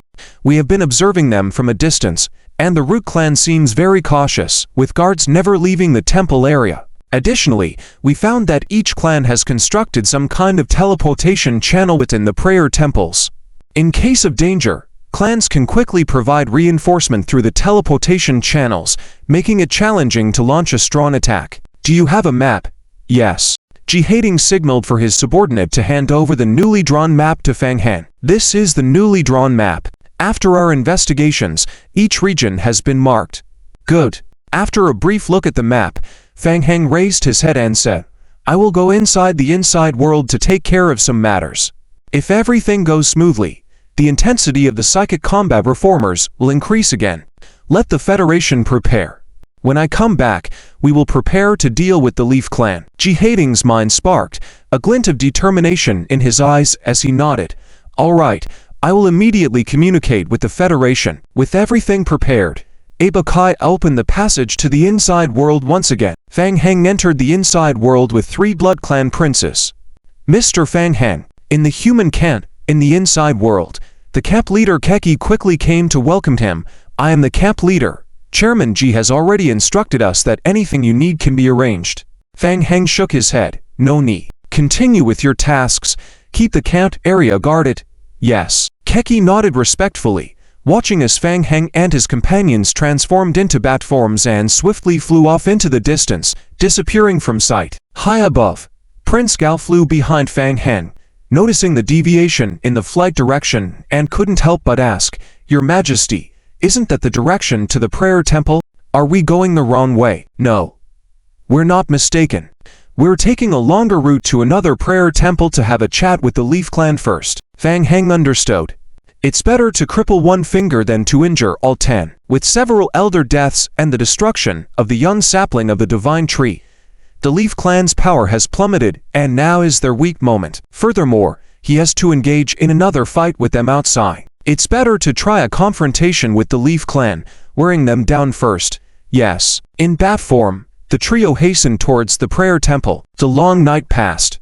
When Fang Heng and his group arrived at the prayer temple, it was already late at night. Normally, there would only be 1 Leaf Clan elder and 20 accompanying guards inside the prayer temple. Compared to the exterior world, the demand for the prayer temple in the inside world was not as high. To elevate the dimensional level, only 2 prayer temples need to be occupied, and one could manage with just 1. This is a tough battle. Last time, we were able to deal with an elder of the Yi clan, but it was only possible with the cooperation of Aba Kia and the Human Federation. In addition, the Tree Spirit clan has a way of communication between the inner world and outer world, and there is also a teleportation magic array inside. If the time is prolonged, there will be immediate reinforcements arriving. By then, we will be in trouble. It is necessary to eliminate all the guards inside as quickly as possible, Fang Heng said in a deep voice. After I enter, you arrange a blood barrier on the periphery to prevent any leakage of energy. Got it? Fang Heng nodded, and a faint wave of spatial power appeared by his side as he stepped into the secondary space projection. Inside the Temple of Prayer Spirits, the guards of the Yi clan have been somewhat lax recently. The area of the Temple of Prayer Spirits has been calm for a while. There have been no dangers. In addition, the separate body of the sacred tree seedling within the clan has been destroyed, so it is a relief that they haven't lost their dimensional power, let alone rise, and the Temple of Prayer Curses has lost its purpose for the time being. Over time, the lax emotions naturally spread. Elder Mers of the Yi clan received the order from Elder Senzot to guard the Temple of Prayer Spirits. In case of an external invasion, they could also seek reinforcements through the teleportation channel. The risk factor is very low. They might have known that it is difficult to capture the Temple of Prayer Spirits, and even if they did, it wouldn't make much difference. So the goals of the major clans were elsewhere. With this much effort, it was better to search for the remnants of other tree spirit clans in the inner world. Who knows, they might find treasures like the Crystal of Natural Heart or the Bottle of Sacrifice. The only few clashes in the inner world were also triggered by the fight for treasures in the ruins. Beside one of the teleportation channels in the temple, a few Yi clan guards suddenly noticed something and turned to look. They saw faint silvery stars appearing in the air. That is, in the next moment, a figure stepped out of the space. Who are you? The Yi clan guards were greatly surprised to see a human intruder wearing a demonic mask on his face. Intruder. The guards immediately tried to control Fang Heng, and several guards in the distance also noticed the anomaly, directing more than 10 arrows of gathered natural power towards Fang Heng. Many devourers emerged from the magic gathering around Fang Heng. The group of devourers blocked all the paths of the natural arrows with their flesh and blood. Who are you? Just not far away, Elder Mers of the Yi clan, sitting in front of the main magic array, heard the commotion and opened his eyes, focusing intently on Fang Heng. A devourer. Is that Fang Heng? Wasn't he dead already? Seeking death. Regardless of whether that person was Fang Heng or not, trespassing into the Temple of Prayer Spirits was just seeking death. Mers shouted and rushed towards Fang Heng.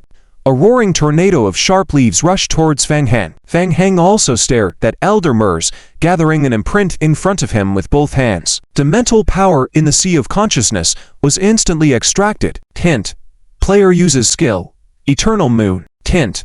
Player is currently located in the Advanced Sequence Game world. Hint. Merging current world. Player's skill form is changing. Merging. Hint. Player's current status detected. Bloodline form. Skill merging. Hint. Player is currently in the world of the Thousand Forest Realm. Skill merging. Hint.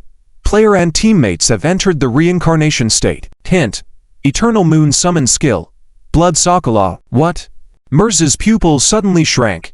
He vaguely saw a dark red moon shadow rising behind Fang Heng. The violent tornado of leaves was about to hit Fang Heng but seemed to melt under the shining of the blood-red moonlight, fading into nothingness, completely dissipated within the space. In the next moment, a rain of blood-red cherry blossoms fell. Blood Sokola. The shadow of the blood-red giant tree grew wildly throughout the entire temple. Branches swayed, accompanied by extremely eerie blood energy fluctuations. All skill effects dissipated under the falling cherry blossoms. Even the Yi clan guards gradually became ethereal under the cover of Blood Sokola, disappearing completely. Mers felt the power on his body being disintegrated by half in an instant as he felt the cherry blossoms falling on his shoulders. Mers's face showed fear.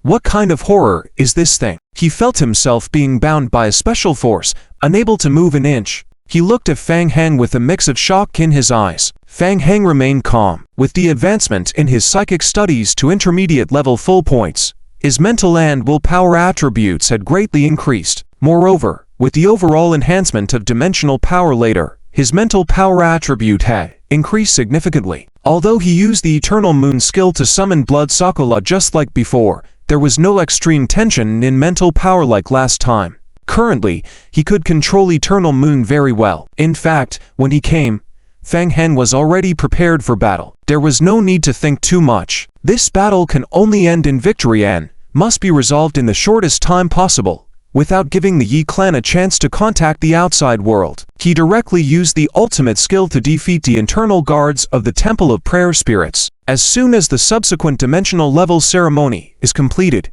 his strength and the bloodline strength will increase significantly. There would be no problem fighting head-on at that time. Fang Heng looked at Elder Mers of the Yi clan gradually aging until he dissolved in the drifting blood-red cherry blossoms. It was not surprising. Using the ultimate skill Eternal Moon, an elder of the Yi clan could not resist. That's why he chose the Temple of Prayer Spirits of the Yi clan as his target. He also weakened the strength of the Yi clan. The red moonlight gradually dimmed. In a short moment, the entire Temple of Prayer Spirits fell into tranquility once again, as if nothing had ever happened. Fang Heng turned around and glanced at the teleportation channel arranged by the Yi tribe in the Praying Spirit Temple. He raised his hand forward.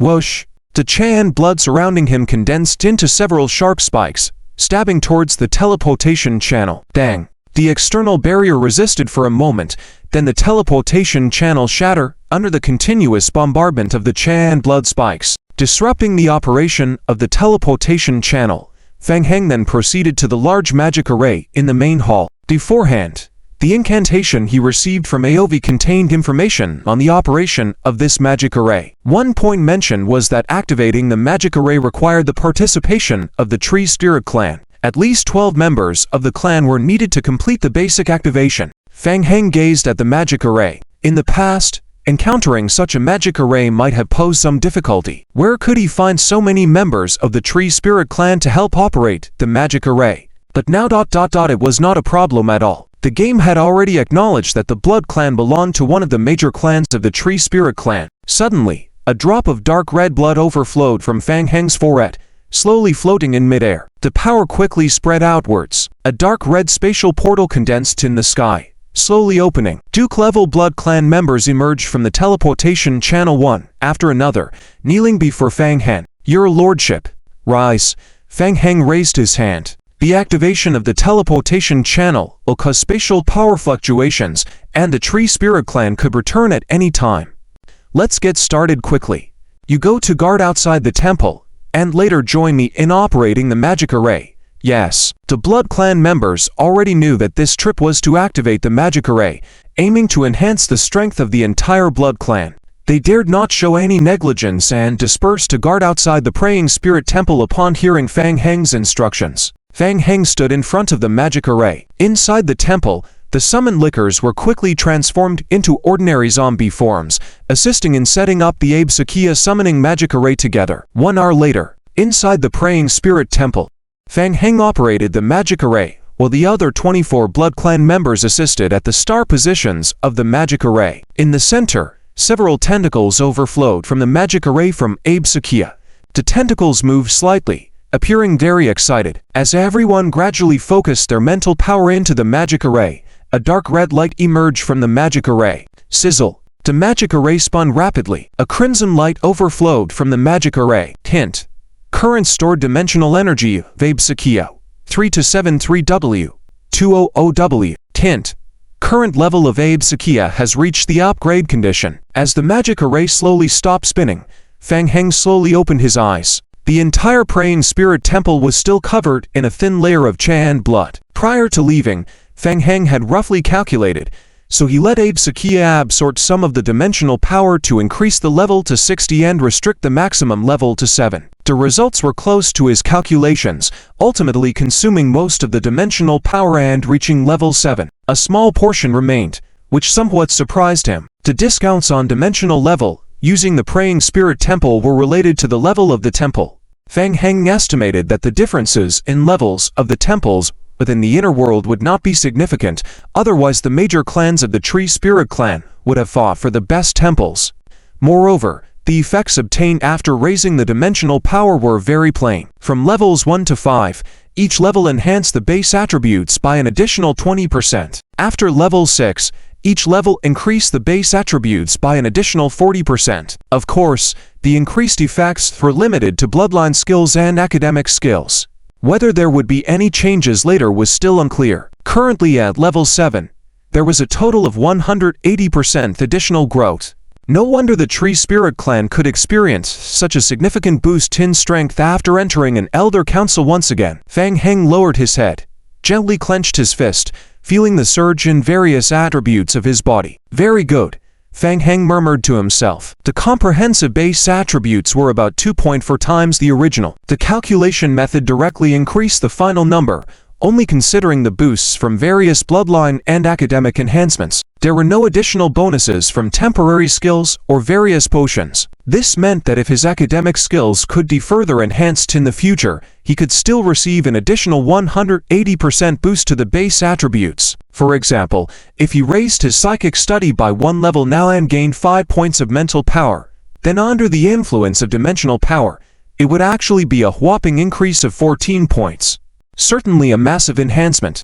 Not to mention, he had a variety of academic skills he had learned, resulting in a much greater increase in base attributes compared to an average player. Around the hall, the Blood Clan members felt the surge of power constantly emanating within them, their eyes filled with excited expressions as they all kneeled gratefully.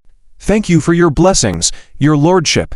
For the Blood Clan, almost all of the enhancement in their body strength came directly from their bloodline. They practically received the full 180% additional boost. Everyone present could feel the power surging within them. Their strength had skyrocketed in an instant. Hint: the current level of Aid Sakia has reached LV 5.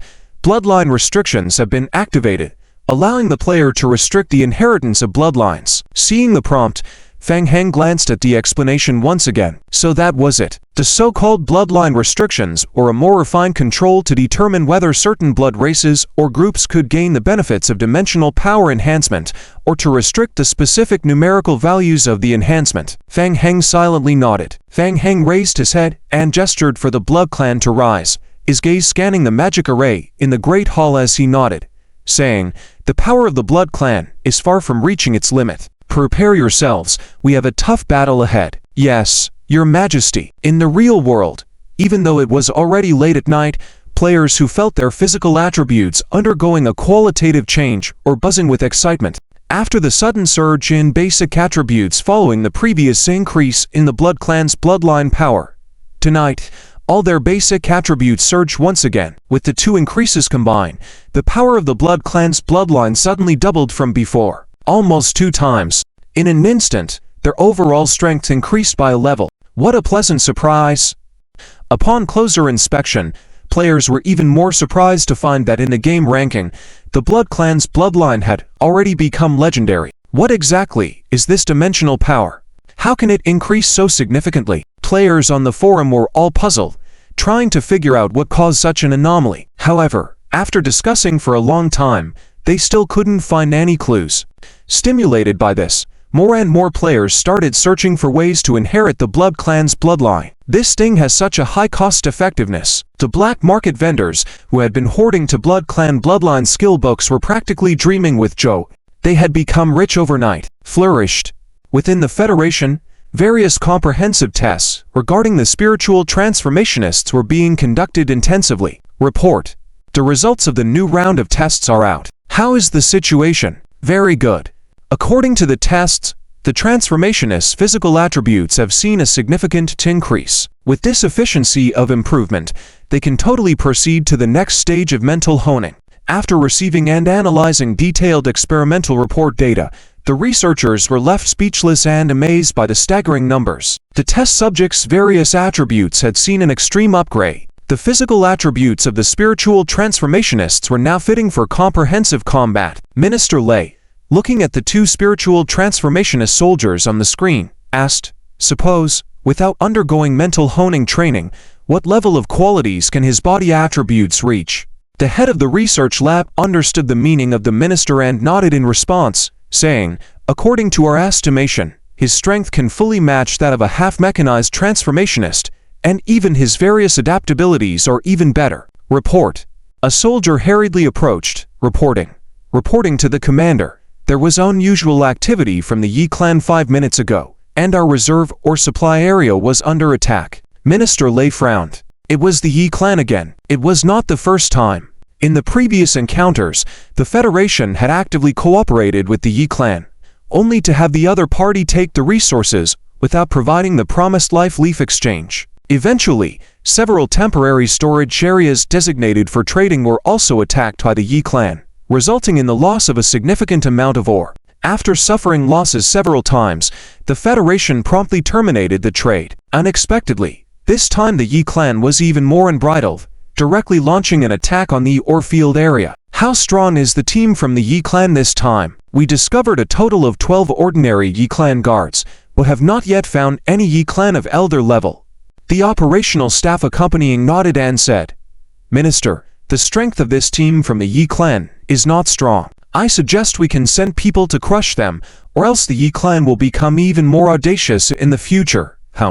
Minister Lei nodded and looked at Xia Yanwu, asking, "You will be in charge of this operation, and the semi-mechanized squad will accompany you. Are you confident?" Xia Yanwu immediately straightened up, saluted, and said, "Yes, I will not disappoint your trust, Minister." Minister Lei nodded in satisfaction, and the door was pushed open once again. Another soldier hurriedly arrived to report.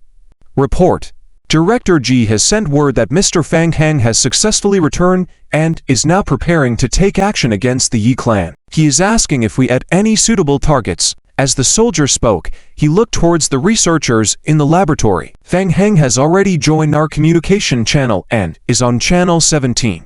Quick, establish communication. Soon, the communication was established, and Fang Heng's image appeared on the large screen. "Fang Heng, long time no see. I am Lei Changhong. There is an emergency situation currently." Without exchanging pleasantries, the Yi clan recently invaded one of our ore areas at coordinates 12831-03223. Our original plan was to attempt to disperse the Yi clan occupying the mining area 30 minutes later. Hearing this, Fang Heng was intrigued.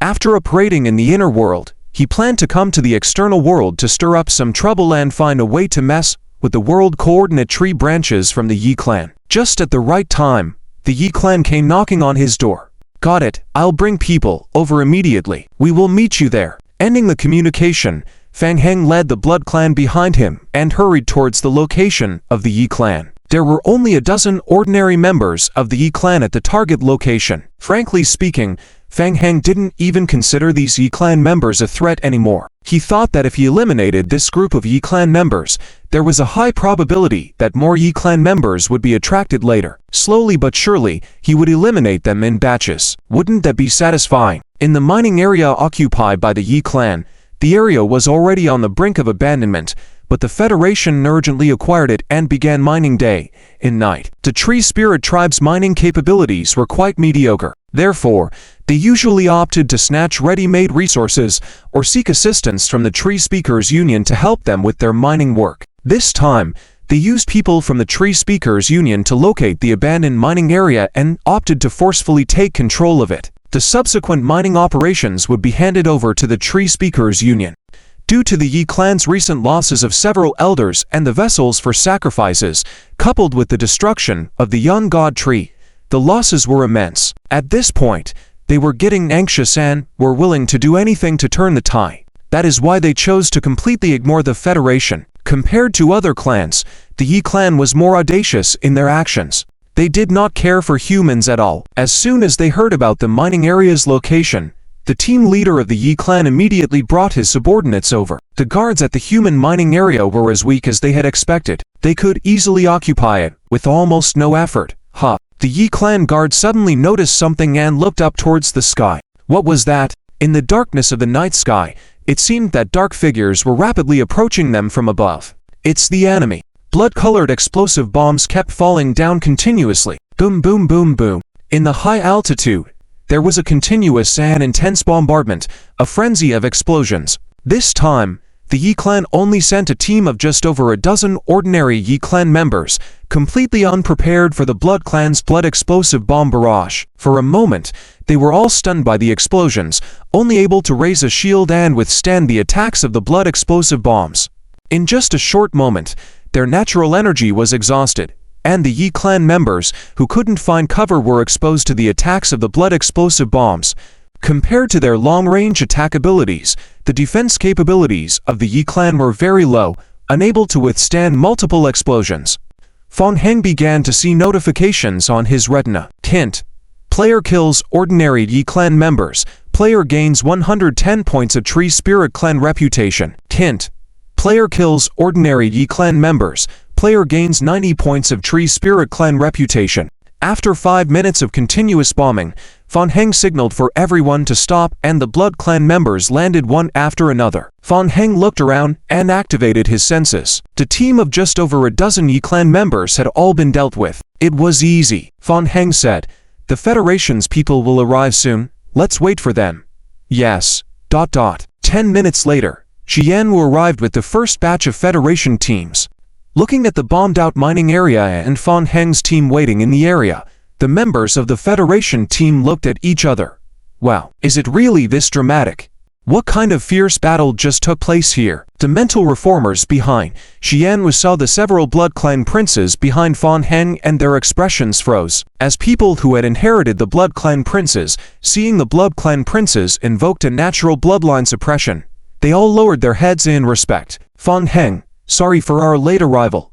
It's alright, we came early. Any new developments on the Yi clan side? No abnormalities detected for now. Perhaps they are unaware that the Yi clan sent to the mine has encountered trouble. Xianwu nodded and said, "Our people will be in position within half an hour." Mr. Fan Heng, should we continue to ambush nearby? Instead of making an immediate decision, Fan Heng asked, "Do you have a map of the surrounding area?" "Yes, we do." Xianwu took a map from one of his soldiers and presented it to Fan Heng. The Yi clan's layout revolved around the edge of the primitive forest, gradually infiltrating towards the Federation's territory.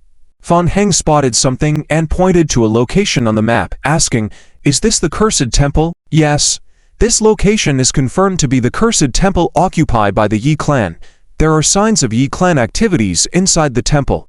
We have conducted several external investigations, and strangely, the defense strength in that area has slightly weakened in recent times." Weakened? Fan Heng was initially puzzled, but then had a rough idea. After losing the sacrificial urn, the Yi clan's absorption efficiency of the dimensional force had greatly improved. Consequently, they had more control over the Cursed Temple. It was possible that the temple didn't even have elder-level Yi clan guardians. In that case, let's launch a direct assault. Occupy the temple directly and catch them off guard. If the situation is favorable, then we can lure more enemies out. By taking over the temple, we can gradually weaken the Yi clan's manpower. Good. Fan Heng's eyes lit up with excitement, and he nodded, saying, "Prepare yourselves. We will start by breaking through from the Cursed Temple. We will take the first step, and then you can directly join us at the temple later." Understood.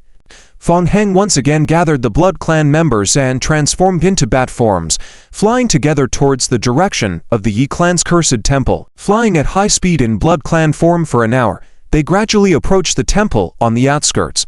Everyone landed in the forest, reverting back to their human forms. They sensed it.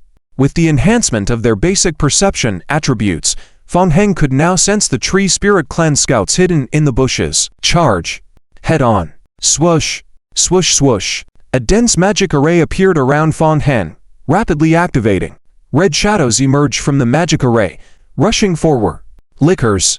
The Lickers also inherited some of Fan Heng's attributes. With Fan Heng's enhanced attributes, the Lickers had also received a proportionate increase in attributes. This was reflected in the significantly increased speed of the Licker group's movement. Not good. It's the Lickers. The Yi clan guards outside saw the red shadows emerging in the distance and immediately conjured natural arrows to attack. Shoo! Shoo! The natural arrows accurately hit the Lickers leaping towards them, fiercely knocking them back. But more Lickers emerged from between the arrows, swiftly closing the distance between them and the Yi clan guards.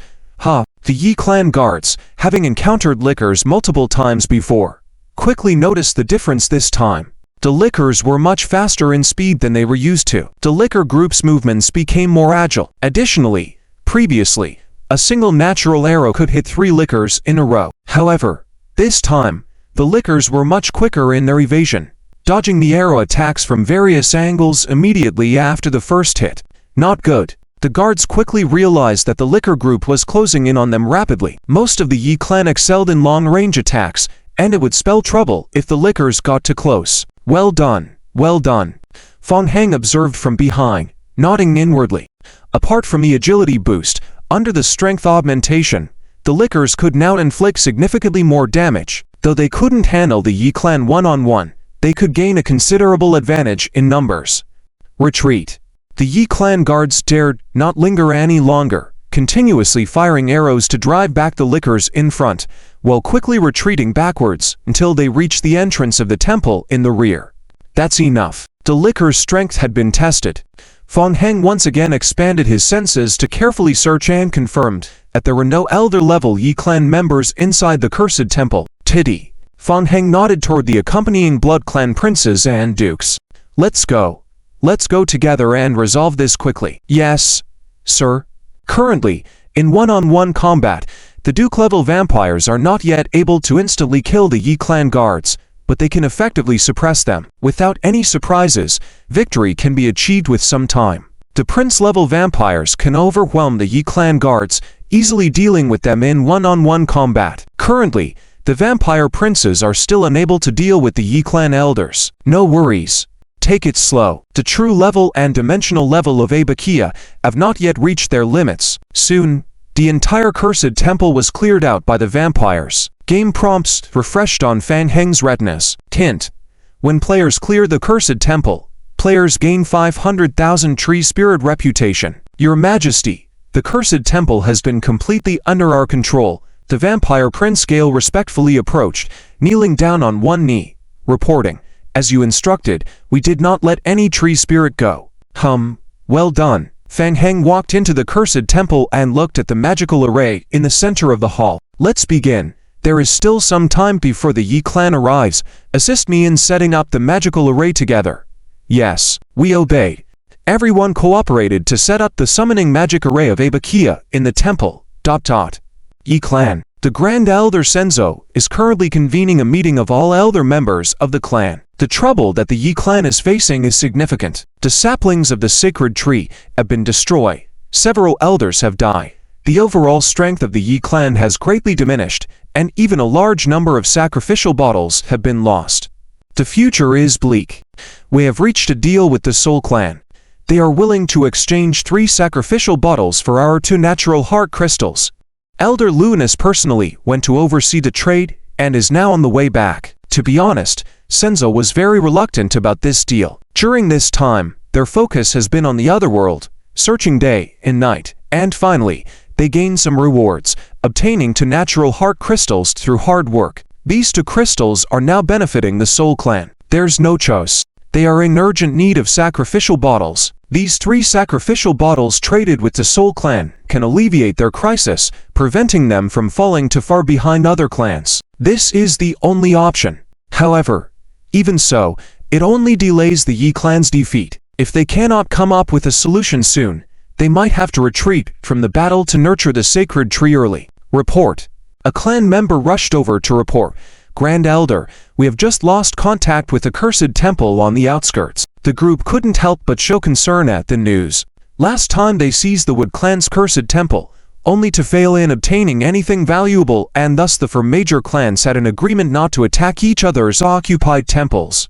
Which clan would be so shameless as to openly violate this agreement? Do you know who did this? It's still unclear. Senzo frowned. Perhaps the situation was not as dire as imagined. Maybe it was just an accidental communication disruption. Radiod. Immediately lead a team to investigate. If you encounter enemies, refrain from direct conflict with them. Yes.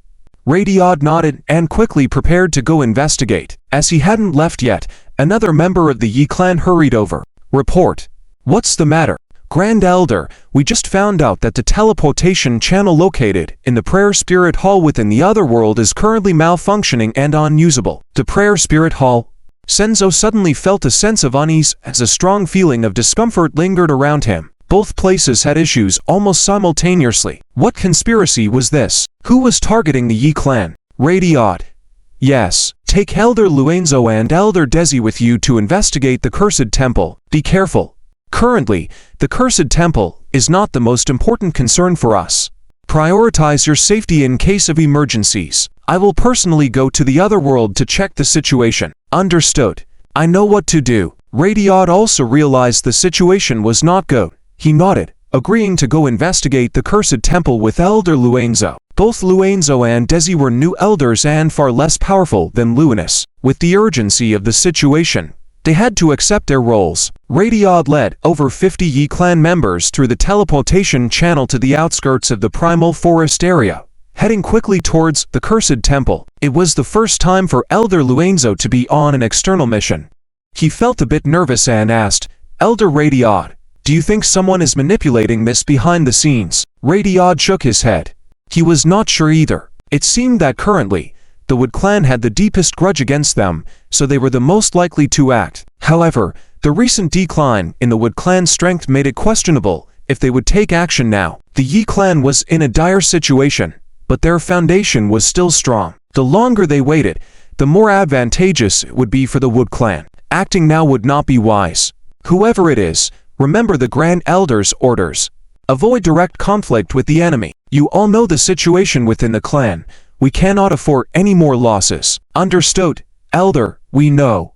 Suddenly, in the middle of leading the team forward, Radiod felt something and looked up ahead. What's that? In the distance, where the cursed temple was, a dark red beam of light shot up into the sky. After a moment, the beam slowly dissipated. Elder? The Yi clan members couldn't help but pause and turn to look at Radiod. Radiod's face was serious. Judging from that scene just now, it seemed like the mark of the cursed temple had been rebounded by members of another clan. But who could it be? The dark red power fluctuations didn't seem like anything released by the other three major clans. What was going on? Could it be the Soul Clan? Among the clans, the Soul Clan had the most mysterious power and conducted the most in-depth research on the sacred tree, often behaving the most mysteriously. Could they have made new breakthroughs in their research on the sacred tree? It might be the Soul Clan's people. Be cautious. Let's continue. Yes. The group continued to move towards the temple. As they got closer to it and entered the outskirts of the temple, Radiod's unease grew. The temple's surroundings seemed eerily quiet. There was not a single guard in sight. The outside of the original cursed temple was now covered in dark red vines. The entire temple emitted an unsettling aura. Is there no one here? The group glanced at each other. What? Radiod's pupils suddenly shrank as he looked towards the figure that appeared in the center of the hall. Almost immediately, Radiod recognized the person, Fang Heng. How could the Yi clan have fallen to this extent and have such a close relationship with the person in front of him? But wasn't he already dead? Fang Heng slowly turned around, his gaze fixed on Radiod and his group. Not bad, Fang Heng muttered softly to himself. From sensing the fluctuations in aura, the Yi clan had sent an elder and to quasi-elder level members this time. If all of them were to be killed, perhaps some good loot could be obtained. Fang Heng, it's you. Radiod stared at Fang Heng intently, his heart filled with extreme alertness. It was strange. Fang Heng's aura was concealed too well. It wasn't until they entered the hall that he sensed Fang Heng's presence. What have you done to the Temple of Curses? Where are the others here? Nothing much. Just came to see an old friend, and coincidentally came across a Temple of Curses, Fang Heng said. Looking at Radiod, let's not talk about that. Since I met you here, there's something I'd like to consult with you about. Regarding exchanging some tree branches related to the coordinate tree of the sacred tree, I guess the Yi clan still has some extra branches in hand. If I want to exchange some from you, what kind of price do I need to pay? Humph. Stop beating around the bush. Radiod snorted heavily. Since you're here, come back to the clan with me. TSK. The next moment, several vines emerged from the ground and quickly climbed towards Fang Heng. Swift. Swift, swift. At the same time, a dense array of magic appeared around Fang Heng. Numerous lickers rushed out from the magic array, heading straight towards the Yi clan members nearby. Be careful. Don't let him escape. Radiod had encountered lickers not for the first time, so he was well aware of their strengths and weaknesses. He immediately guessed that Fang Heng intended to use the lickers to create chaos and escape. Shoo, shoo, shoo, hot. Radiod was taken aback. What's going on? The speed of the lickers' movements had undergone a qualitative change since he last saw them. Dang. After piercing the heart of a licker with a natural arrow, it was sent flying backward, pinned to a wooden wall. Struggling frantically, it could slowly free itself from the arrow's restraint. Without waiting for Radiod to think more lickers surged forward. TSK. TSK, TSK. The next moment, an anomaly occurred in the Temple of Curses. Dense red wooden thorns shot out from the walls and various corners of the floor. Numerous vines kept extending, climbing towards the Yi clan people while the Lickers group attacked from all sides. Working together with the Lickers, Radia and the Yi clan folks immediately ran into big trouble. Retreat.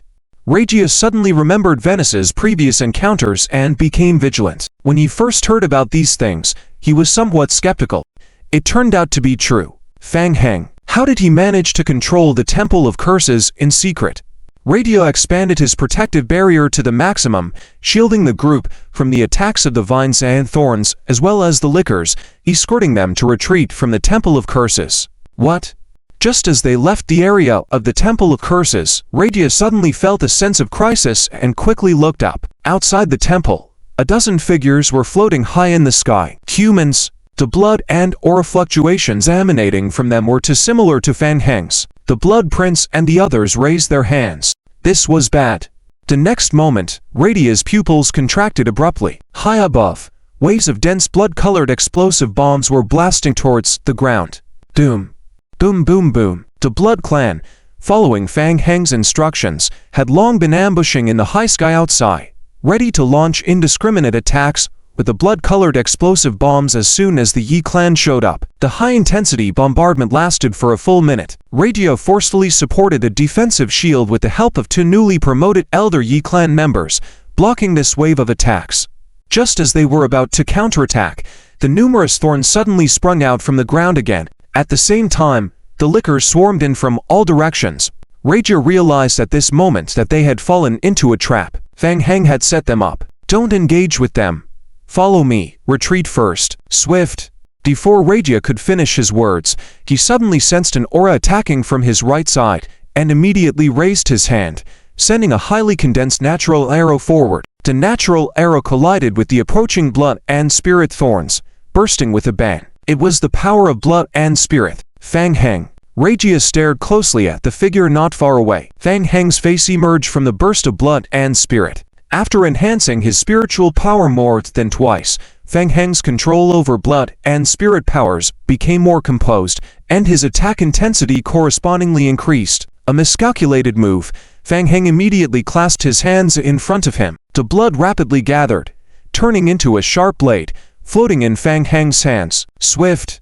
Fang Heng gripped the blade tightly and ruthlessly swung it forward. Snap. Radia gritted his teeth, once again opening the dark blue shield to withstand the attack. Doom.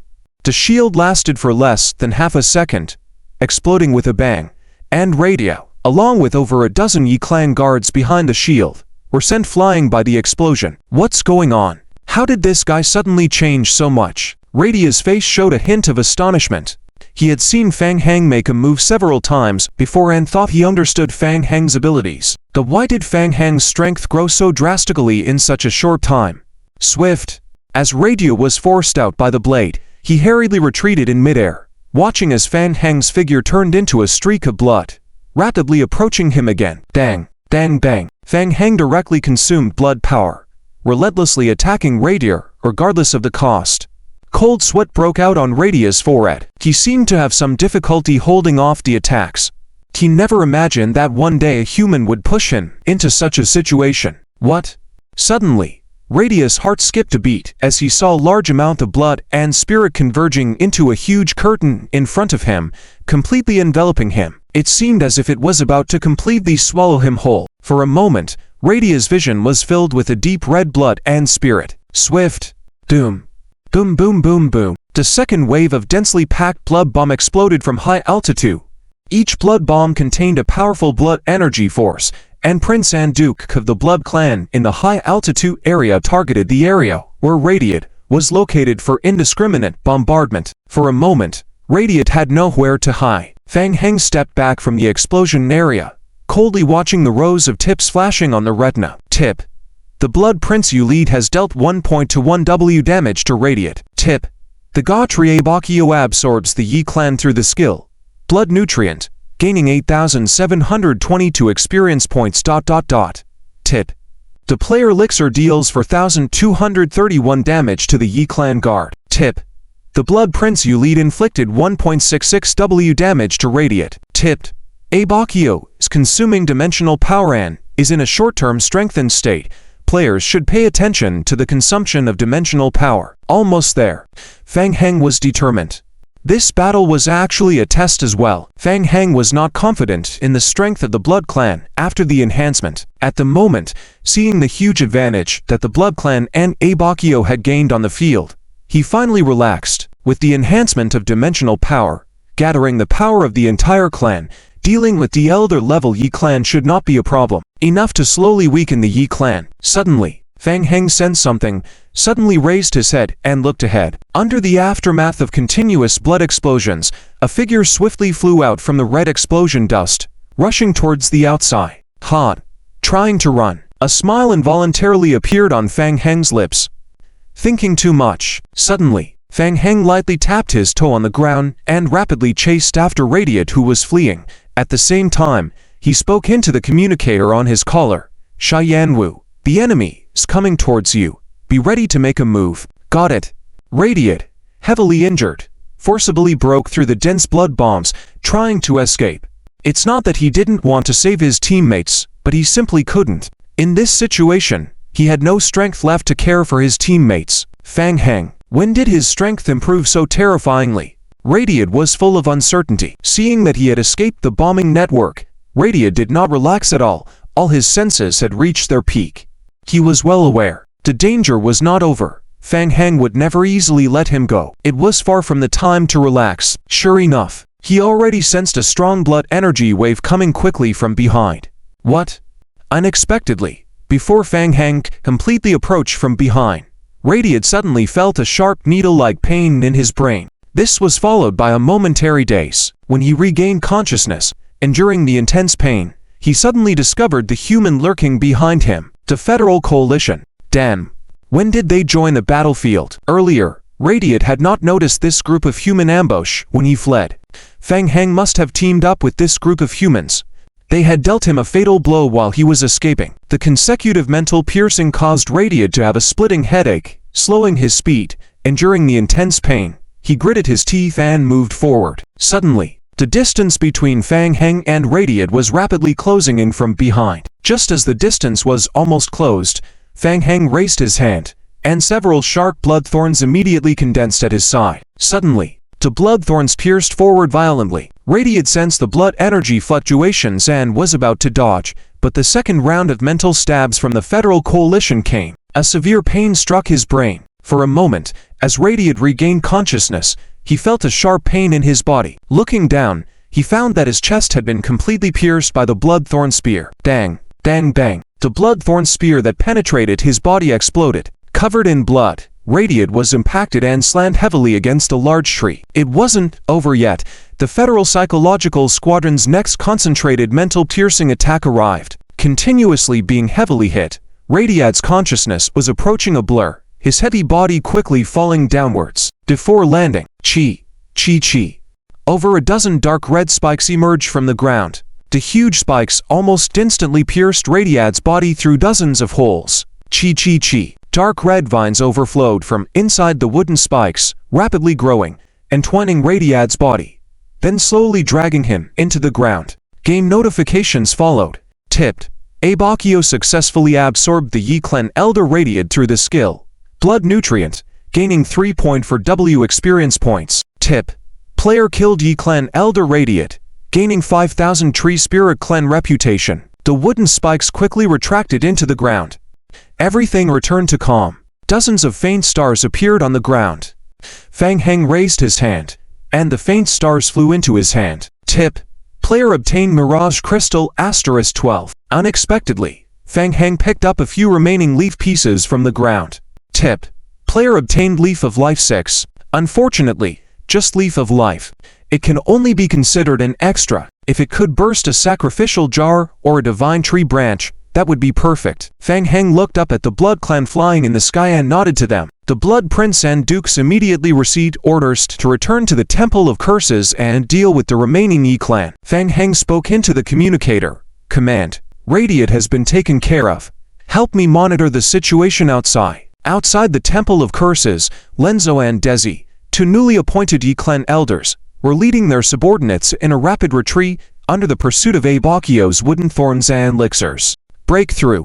Radiant helped attract the attention of Fang Heng and the Blood Clan, reducing the frontal pressure, giving them a chance to escape. The natural arrows frequently released by the Yi clan bombarded the red vines, continuously repelling them back to the ground. The Lixers approaching from all directions could also use a series of skills like entwining with roots to trap and slow down the Yi clan, making it difficult for them to escape. They forcefully fled backwards with the agile movements of the Yi clan. Although they sacrificed a group of Yi clan guards to buy time for the team, they managed to temporarily escape the pursuit of the Lixers. Both newly appointed elders were covered in cold sweat. Tip: Abakino caused 20,398 points of piercing damage, with an additional poison effect.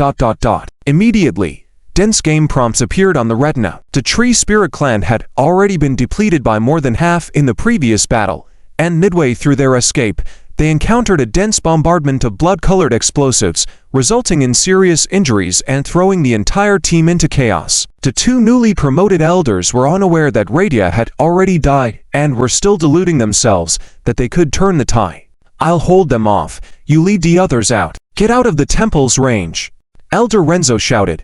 As long as they left the Temple of Invocation, they would have a chance to escape.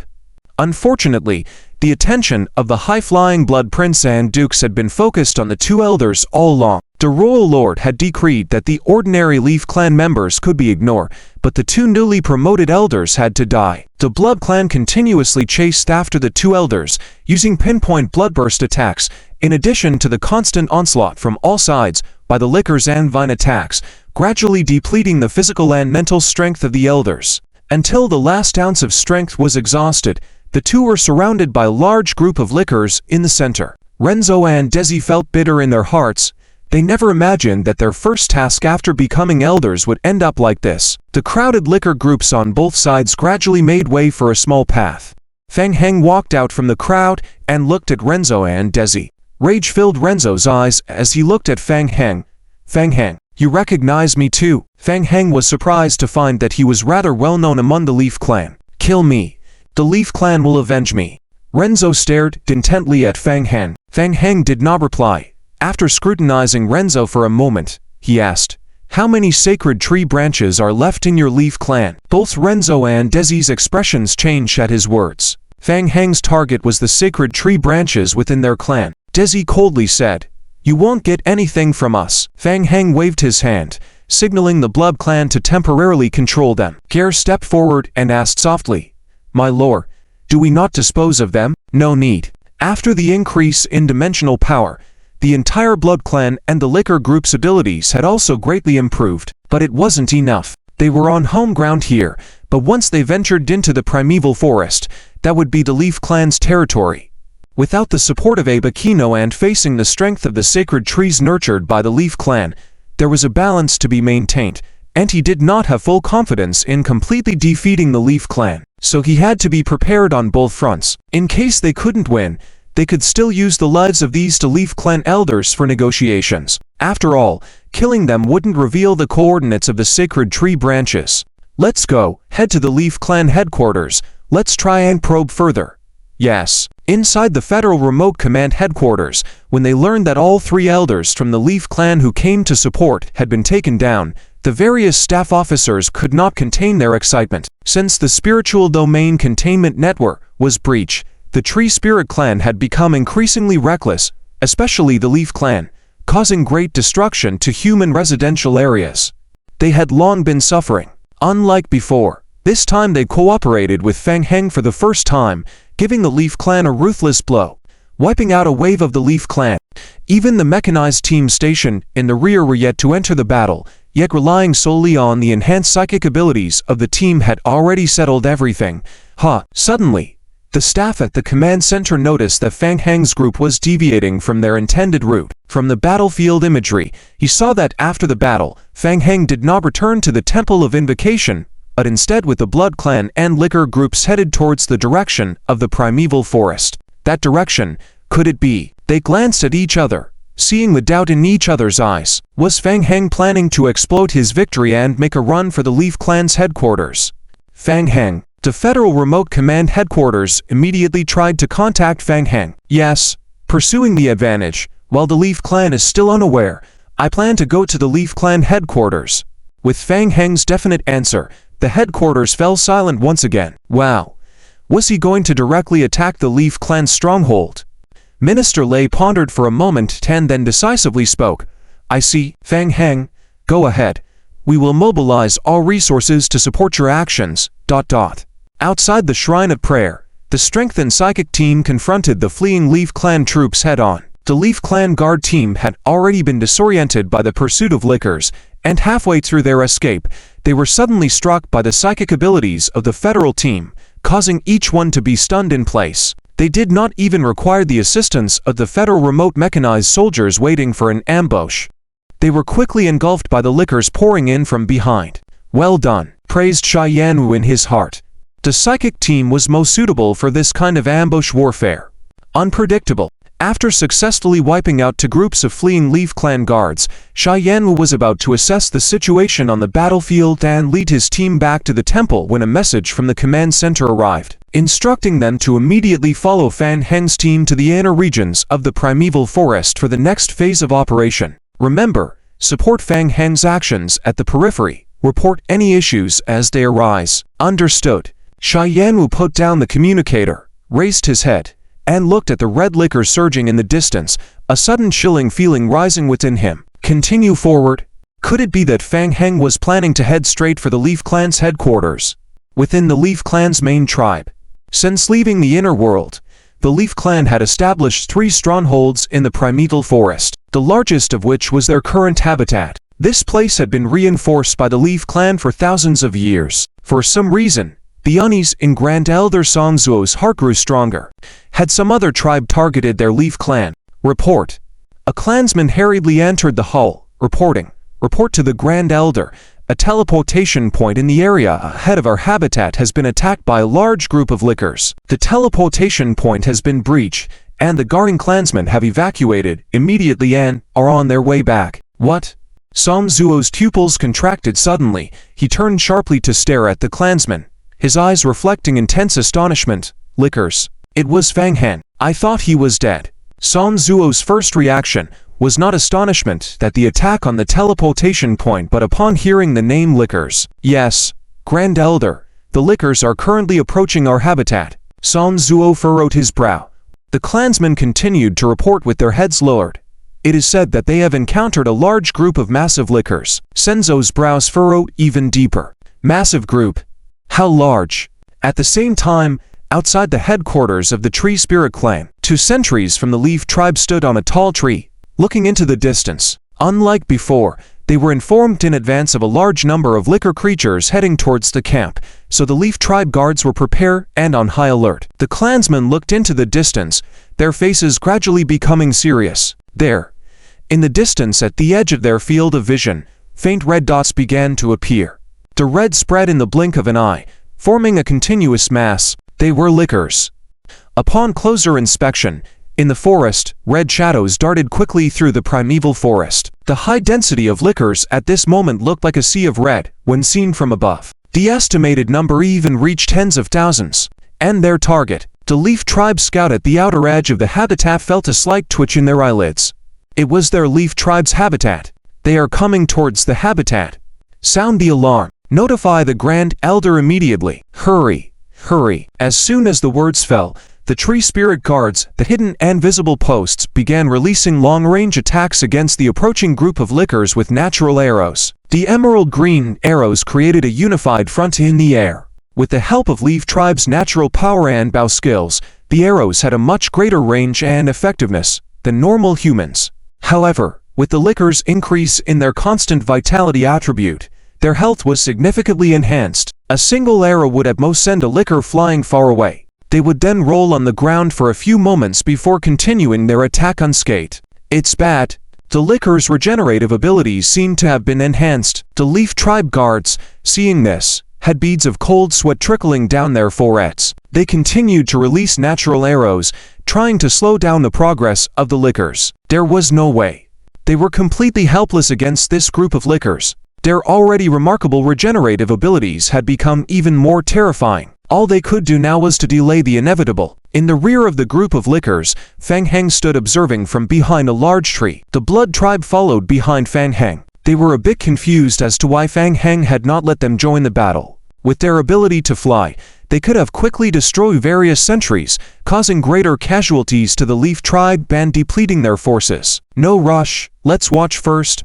Fang Heng waved his hand. This was his first active attack against the Leaf tribe, engaging in direct conflict with them. He intended to probe first. Of course, if he found the Leaf tribe to be a bunch of weaklings, he wouldn't mind removing them entirely from the Tree Spirit clan. With the bonus to his agility attribute, the Licker's speed of movement had increased to another level as they darted quickly through the bushes. However, the Leaf tribe was more familiar with the forest terrain, moving faster through the forest than the Lickers. They retreated swiftly, while unleashing natural arrows for counterattacks. The Leaf tribe guards were overwhelmed with horror. They could clearly feel that this group of Lickers posed a threat to their lives. The Leaf tribe guards continued to retreat rapidly until they entered the Leaf tribe's habitat. Quick! Activate the barrier. Don't let them in. Outside the habitat, an invisible light screen barrier was activated. Sout, thud thud. The pursuing Lickers slowed down and began hitting the barrier, then started using their claws to attack it. The attack sections of the barrier began to flicker with a faint green light. The Leaf tribe guards took cover behind the barrier and continued to release natural arrows, hoping to eliminate some of the Lickers. Although the effect was limited, this seemed to be the only thing they could do at the moment. After releasing several waves of natural arrows, the Leaf tribe guards were astonished to find that after being blocked by the barrier, the Lickers quickly formed cocoons at their feet. These cocoons expanded rapidly and burst open. Tall figures emerged from the cocoons. It was the fusion tyrant bodies. Breaking through the cocoons, they raised their massive fists and punched the barrier in front of them. Dang! The entire barrier trembled slightly. The power-type fusion tyrant bodies were more suited for demolishing barriers. The battlefield was filled with muffled impacts, one after another. The Tree Spirit clan guards were even more shocked. How long could the protective barrier hold out? What would they do if it was breached? At least on the surface, they had been using natural arrows to attack the Lickers for half a day, but the number of Lickers showed no sign of diminishing. Soon, the elders of the Leaf tribe also arrived one after another, joining the front lines of battle. Many Leaf tribe elders were seeing Lickers for the first time. They were amazed at the Lickers' tenacious vitality, reaching a terrifying level, and were momentarily perplexed. Natural arrows were quite powerful, and even the elders had to use defensive spells to resist them. But how could the Lickers withstand the attack solely with their physical bodies? Seal them off. Sergi, the experienced guardian elder responsible for protecting the Leaf tribe habitat, quickly identified the weakness of the Lickers group and swiftly formed seals with his hands before him. Muddy Marsh. Suddenly, under the joint spellcasting of Sergi and several elders, the terrain outside the barrier began to shift rapidly, creating a swiftly sinking muddy marsh. The movement speed of the Lickers and fusion tyrant bodies was instantly restricted. Then, roots and vines rapidly shot up along the ground. The vines coiled around the feet of the Lickers and fusion tyrant bodies one by one, dragging them underground and sealing them away. Unlike before, the foolproof tree burial technique of the Tree Spirit clan faced trouble today. Despite the vines binding the feet of both fusion tyrant bodies and Lickers, they faced fierce resistance from the undead creatures. Relying on their enhanced power attributes, the fusion tyrant bodies forcefully tore apart the vines from their feet. Meanwhile, the Lickers struggled vigorously, with the help of their companions, trying to break free from the vines. From a distance, Fang Heng focused intently. The overall increase in his basic attributes had brought about a comprehensive improvement in his strength. The outer energy barrier has shown subtle fluctuations, apparently unable to last long. Almost all the elders and defense forces within the tribe have joined the battle. However, they still have no effective way to deal with the Lickers. They can only slowly diminish the number of Lickers at an extremely slow pace. In the rear, within the main hall of the Yi tribe's habitat, 3 elders observe the battle of the Lickers outside through a mirror image. Even in Senzo's eyes, there is a hint of surprise. It's too bizarre. In the past encounters with the Lickers, the strength of these creatures was definitely not as terrifying as it is today. What has happened in the past half-month to cause such a qualitative change in the Licker group? Grand Elder, please make a decision. At this rate, it seems that the outer barrier of the habitat cannot hold much longer. Senzo nodded and said, "Let Elder Julio take action. Utilize the power of the God Tree to address the external crisis first, and then consider the rest." Yes. One elder turned to look at the mirror image projection on the other side of the main hall. nodding to the elder in charge of the god tree within the tribe.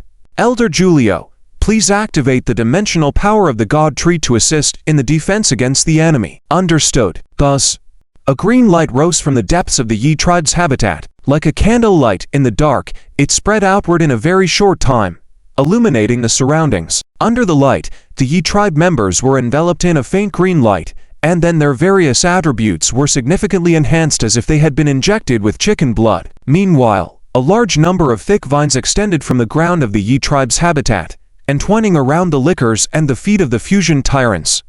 The blood clansmen gathered behind Fang Hen saw this situation for the first time, and their expressions changed slightly. The strength of the Yi tribe's guards doubled instantly. Hey!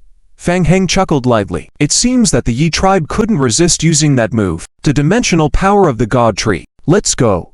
Let's retreat, Fang Heng said, immediately signaling the blood clansmen behind him to quickly retreat. At the same time, the zombie horde also turned and ran. No hesitation. After discovering the power of the god tree activated by the tree spirits to nurture the sapling, the fusion tyrants quickly reverted to their liquor form and then retreated rapidly. Just when the Yi tribe guards were about to take advantage of the blessing state to completely eliminate the invaders, they turned their heads to find the enemy fleeing.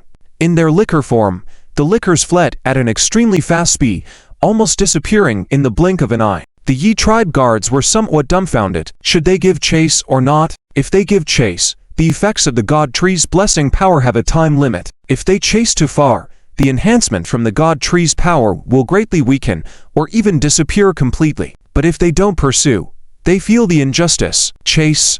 Elder Guard Sergei decided without hesitation, waving his hand and leading his men to counterattack the retreating liquor group, venting their anger. The liquor group did not engage and did not care about their entangled teammates, running all the way to retreat. Sergei led the Yi tribe to chase for about 2 kilometers, realizing that the blessing power of the god tree was gradually disappearing and then gesturing for everyone to stop. Some of the Yi tribe guards were still dissatisfied and asked softly beside Sergei, "Elder, are we not going to continue the pursuit? Don't pursue desperate foes, we should return to the base." The chase seemed fierce, but in reality, they only managed to kill over 200 lickers relying on the entangling ability of the god tree's vines. The results were very disappointing, just blowing off some steam and salvaging a little dignity. Sergei was well aware that to repel the liquor group, they had exhausted a lot of the god tree's dimensional power, which was a heavy blow to the Yi tribe.